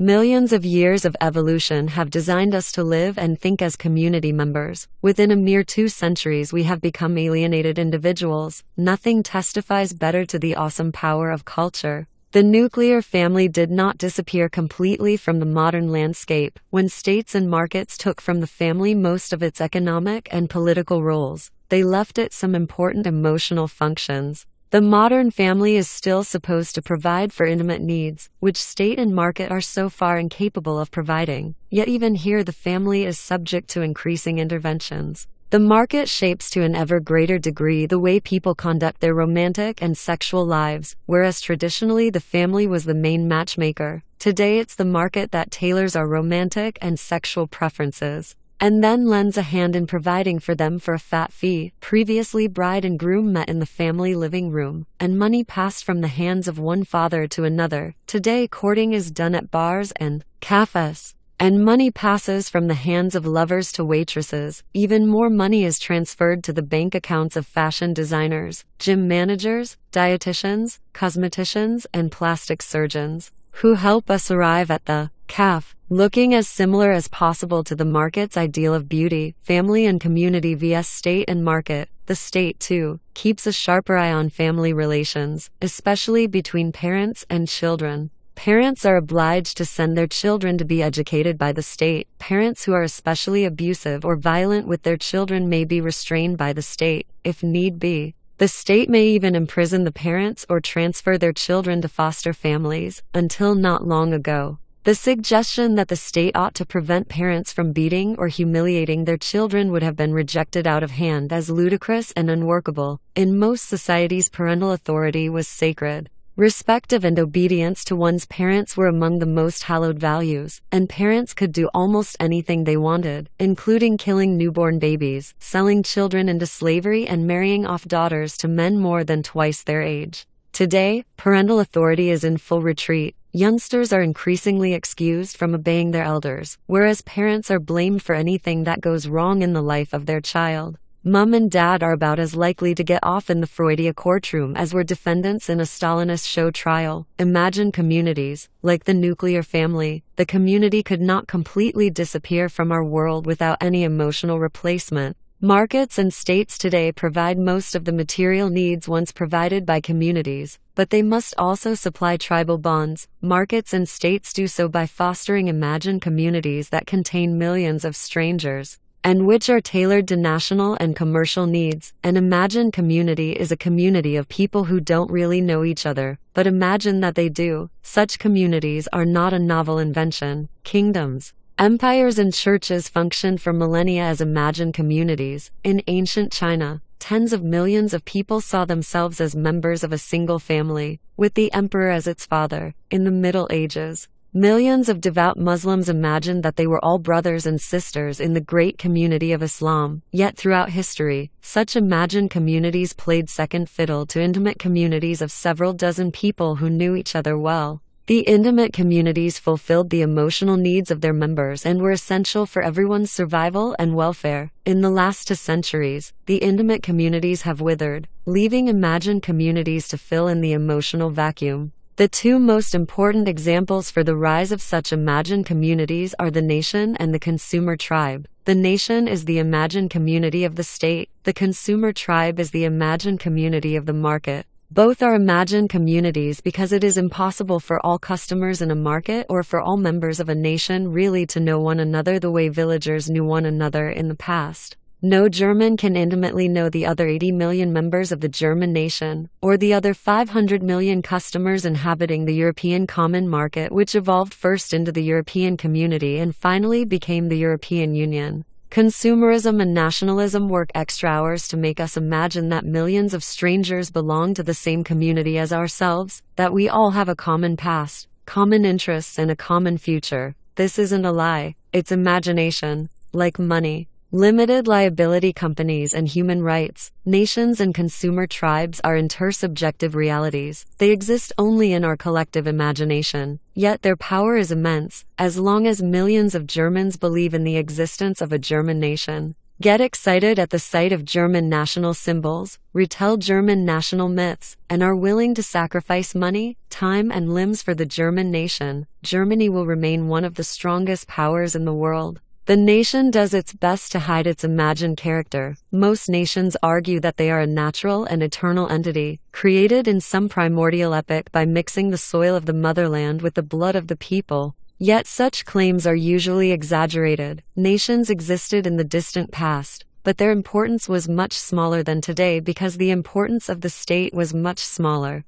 A resident of medieval Nuremberg might have felt some loyalty towards the German nation, but she felt far more loyalty towards her family and local community, which took care of most of her needs. Moreover, whatever importance ancient nations may have had, few of them survived. Most existing nations evolved only after the Industrial Revolution. The Middle East provides ample examples. The Syrian, Lebanese, Jordanian, and Iraqi nations are the product of haphazard borders drawn in the sand by French and British diplomats who ignored local history, geography, and economy. These diplomats determined in 1918 that the people of Kurdistan, Baghdad, and Basra would henceforth be Iraqis. It was primarily the French who decided who would be Syrian and who Lebanese. Saddam Hussein and Hafez el-Assad tried their best to promote and reinforce their Anglo-French manufactured national consciousnesses. But their bombastic speeches about the allegedly eternal Iraqi and Syrian nations had a hollow ring. It goes without saying that nations cannot be created from thin air. Those who worked hard to construct Iraq or Syria made use of real historical, geographical, and cultural raw materials, some of which are centuries and millennia old. Saddam Hussein co-opted the heritage of the Abbasid Caliphate and the Babylonian Empire, even calling one of his crack armored units the Hammurabi Division. Yet that does not turn the Iraqi nation into an ancient entity. If I bake a cake from flour, oil, and sugar, all of which have been sitting in my pantry for the past 2 months, it does not mean that the cake itself is 2 months old. In recent decades, national communities have been increasingly eclipsed by tribes of customers who do not know one another intimately but share the same consumption habits and interests, and therefore feel part of the same consumer tribe and define themselves as such. This sounds very strange, but we are surrounded by examples. Madonna fans, for example, constitute a consumer tribe. They define themselves largely by shopping. They buy Madonna concert tickets, CDs, posters, shirts, and ringtones, and thereby define who they are. Manchester United fans, vegetarians, and environmentalists are other examples. They too are defined above all by what they consume. It is the keystone of their identity. A German vegetarian might well prefer to marry a French vegetarian than a German carnivore. Perpetuum mobile. The revolutions of the last 2 centuries have been so swift and radical that they have changed the most fundamental characteristic of the social order. Traditionally, the social order was hard and rigid. Order implied stability and continuity. Swift social revolutions were exceptional, and most social transformations resulted from the accumulation of numerous small steps. Humans tended to assume that the social structure was inflexible and eternal. Families and communities might struggle to change their place within the order, but the idea that you could change the fundamental structure of the order was alien. People tended to reconcile themselves to the status quo, declaring that this is how it always was, and this is how it always will be. Over the last 2 centuries, the pace of change became so quick that the social order acquired a dynamic and malleable nature. It now exists in a state of permanent flux. When we speak of modern revolutions, we tend to think of 1789, the French Revolution, 1848, the Liberal Revolutions, or 1917, the Russian Revolution. But the fact is that, these days, every year is revolutionary. Today, Even a 30-year-old can honestly tell disbelieving teenagers. When I was young, the world was completely different. The internet, for example, came into wide usage only in the early 1990s, hardly 20 years ago. Today we cannot imagine the world without it, hence any attempt to define the characteristics of modern society is akin to defining the color of a chameleon. The only characteristic of which we can be certain is the incessant change. People have become used to this, and most of us think about the social order as something flexible, which we can engineer and improve at will. The main promise of pre-modern rulers was to safeguard the traditional order or even to go back to some lost golden age. In the last 2 centuries, the currency of politics is that it promises to destroy the old world and build a better one in its place. Not even the most conservative of political parties vows merely to keep things as they are. Everybody promises social reform, educational reform, economic reform, and they often fulfill those promises.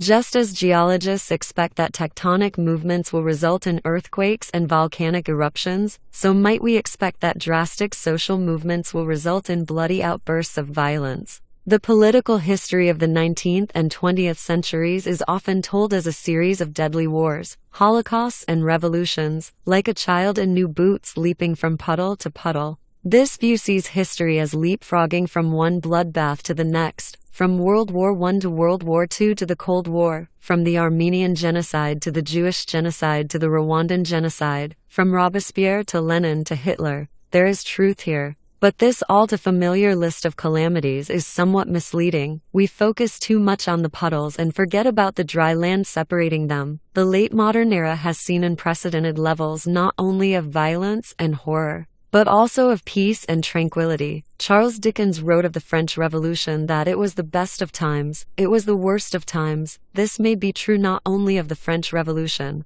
but of the entire era it heralded. It is especially true of the 7 decades that have elapsed since the end of World War II. During this period, humankind has for the first time faced the possibility of complete self-annihilation and has experienced a fair number of actual wars and genocides. Yet these decades were also the most peaceful era in human history, and by a wide margin. This is surprising because these very same decades experienced more economic, social, and political change than any previous era. The tectonic plates of history are moving at a frantic pace, but the volcanoes are mostly silent. The new elastic order seems to be able to contain and even initiate radical structural changes without collapsing into violent conflict. 3. Peace in our time. Most people don't appreciate just how peaceful an era we live in. None of us was alive 1,000 years ago, so we easily forget how much more violent the world used to be, and as wars become more rare, they attract more attention. Many more people think about the wars raging today in Afghanistan and Iraq than about the peace in which most Brazilians and Indians live. Even more importantly, it's easier to relate to the suffering of individuals than of entire populations. However,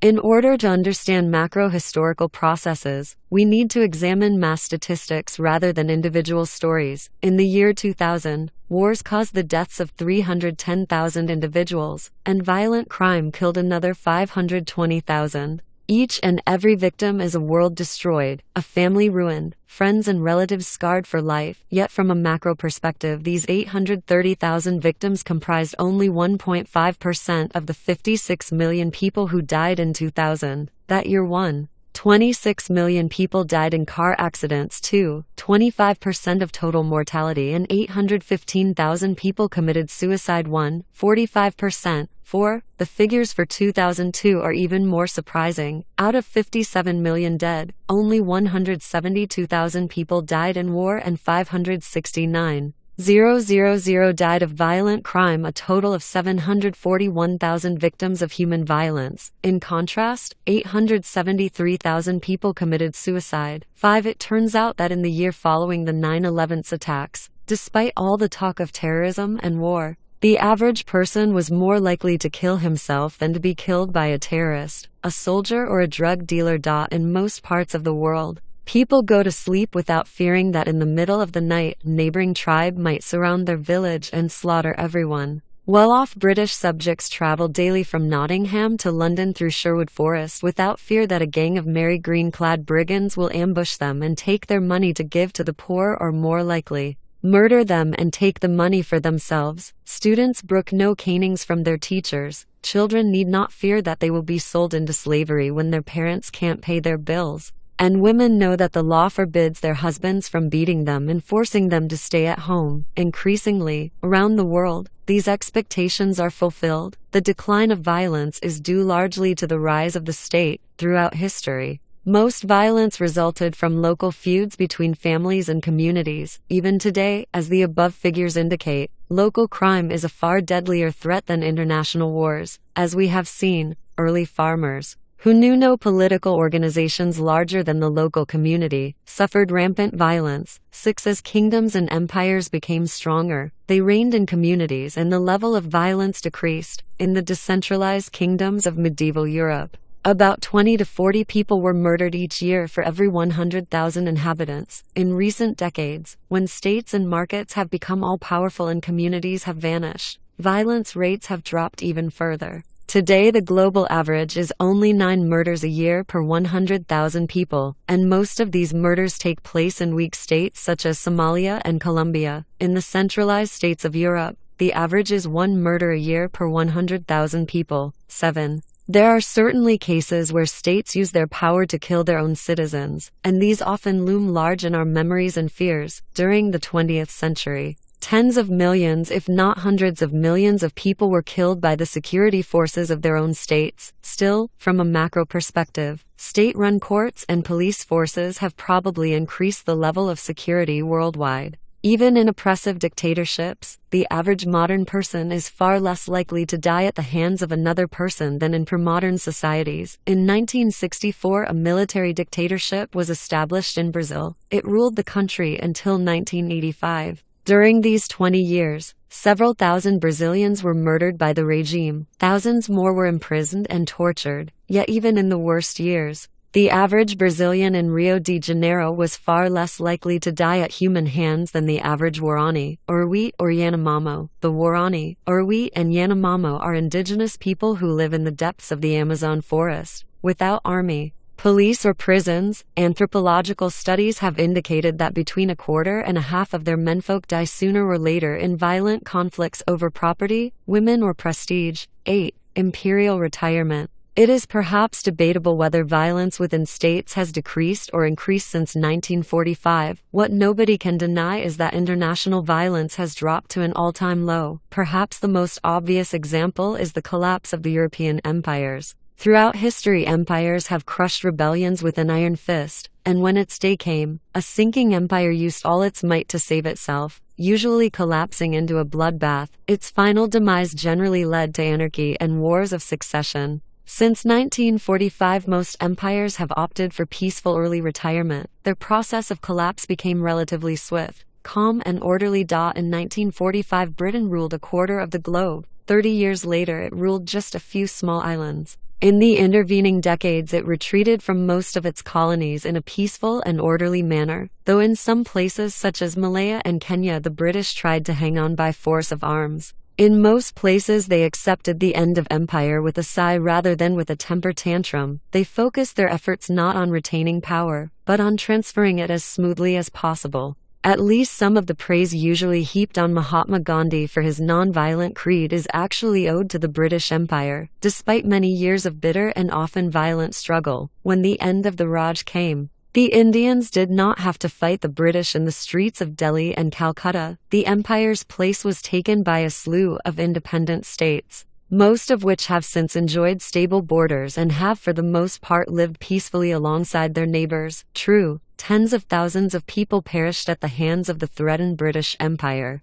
and in several hot spots its retreat led to the eruption of ethnic conflicts that claimed hundreds of thousands of lives, particularly in India. Yet when compared to the long-term historical average, the British withdrawal was an exemplar of peace and order. The French Empire was more stubborn. Its collapse involved bloody rearguard actions in Vietnam and Algeria that cost hundreds of thousands of lives. Yet the French, too, retreated from the rest of their dominions quickly and peacefully, leaving behind orderly states rather than a chaotic free-for-all. The Soviet collapse in 1989 was even more peaceful. Despite the eruption of ethnic conflict in the Balkans, The Caucasus and Central Asia. Never before has such a mighty empire disappeared so swiftly and so quietly. The Soviet Empire of 1989 had suffered no military defeat except in Afghanistan, no external invasions, no rebellions, nor even large-scale Martin Luther King-style campaigns of civil disobedience. The Soviets still had millions of soldiers, tens of thousands of tanks and airplanes, and enough nuclear weapons to wipe out the whole of humankind several times over. The Red Army and the other Warsaw Pact armies remained loyal. Had the last Soviet ruler, Mikhail Gorbachev, given the order, the Red Army would have opened fire on the subjugated masses. Yet the Soviet elite and the communist regimes through most of Eastern Europe, Romania and Serbia were the exceptions, chose not to use even a tiny fraction of this military power. When its members realized that communism was bankrupt, they renounced force, admitted their failure, packed their suitcases and went home. Gorbachev and his colleagues gave up without a struggle not only the Soviet conquests of World War II, but also the much older Tsarist conquests in the Baltic, the Ukraine, the Caucasus and Central Asia. It is chilling to contemplate what might have happened if Gorbachev had behaved like the Serbian leadership or like the French in Algeria, Pax Atomica. The independent states that came after these empires were remarkably uninterested in war, with very few exceptions. Since 1945, states no longer invade other states in order to conquer and swallow them up. Such conquests had been the bread and butter of political history since time immemorial. It was how most great empires were established, and how most rulers and populations expected things to stay. But campaigns of conquest like those of the Romans, Mongols and Ottomans cannot take place today anywhere in the world. Since 1945, no independent country recognized by the UN has been conquered and wiped off the map. Limited international wars still occur from time to time, and millions still die in wars, but wars are no longer the norm. Many people believe that the disappearance of international war is unique to the rich democracies of Western Europe. In fact, peace reached Europe after it prevailed in other parts of the world. Thus, the last serious international wars between South American countries were the Peru-Ecuador War of 1941 and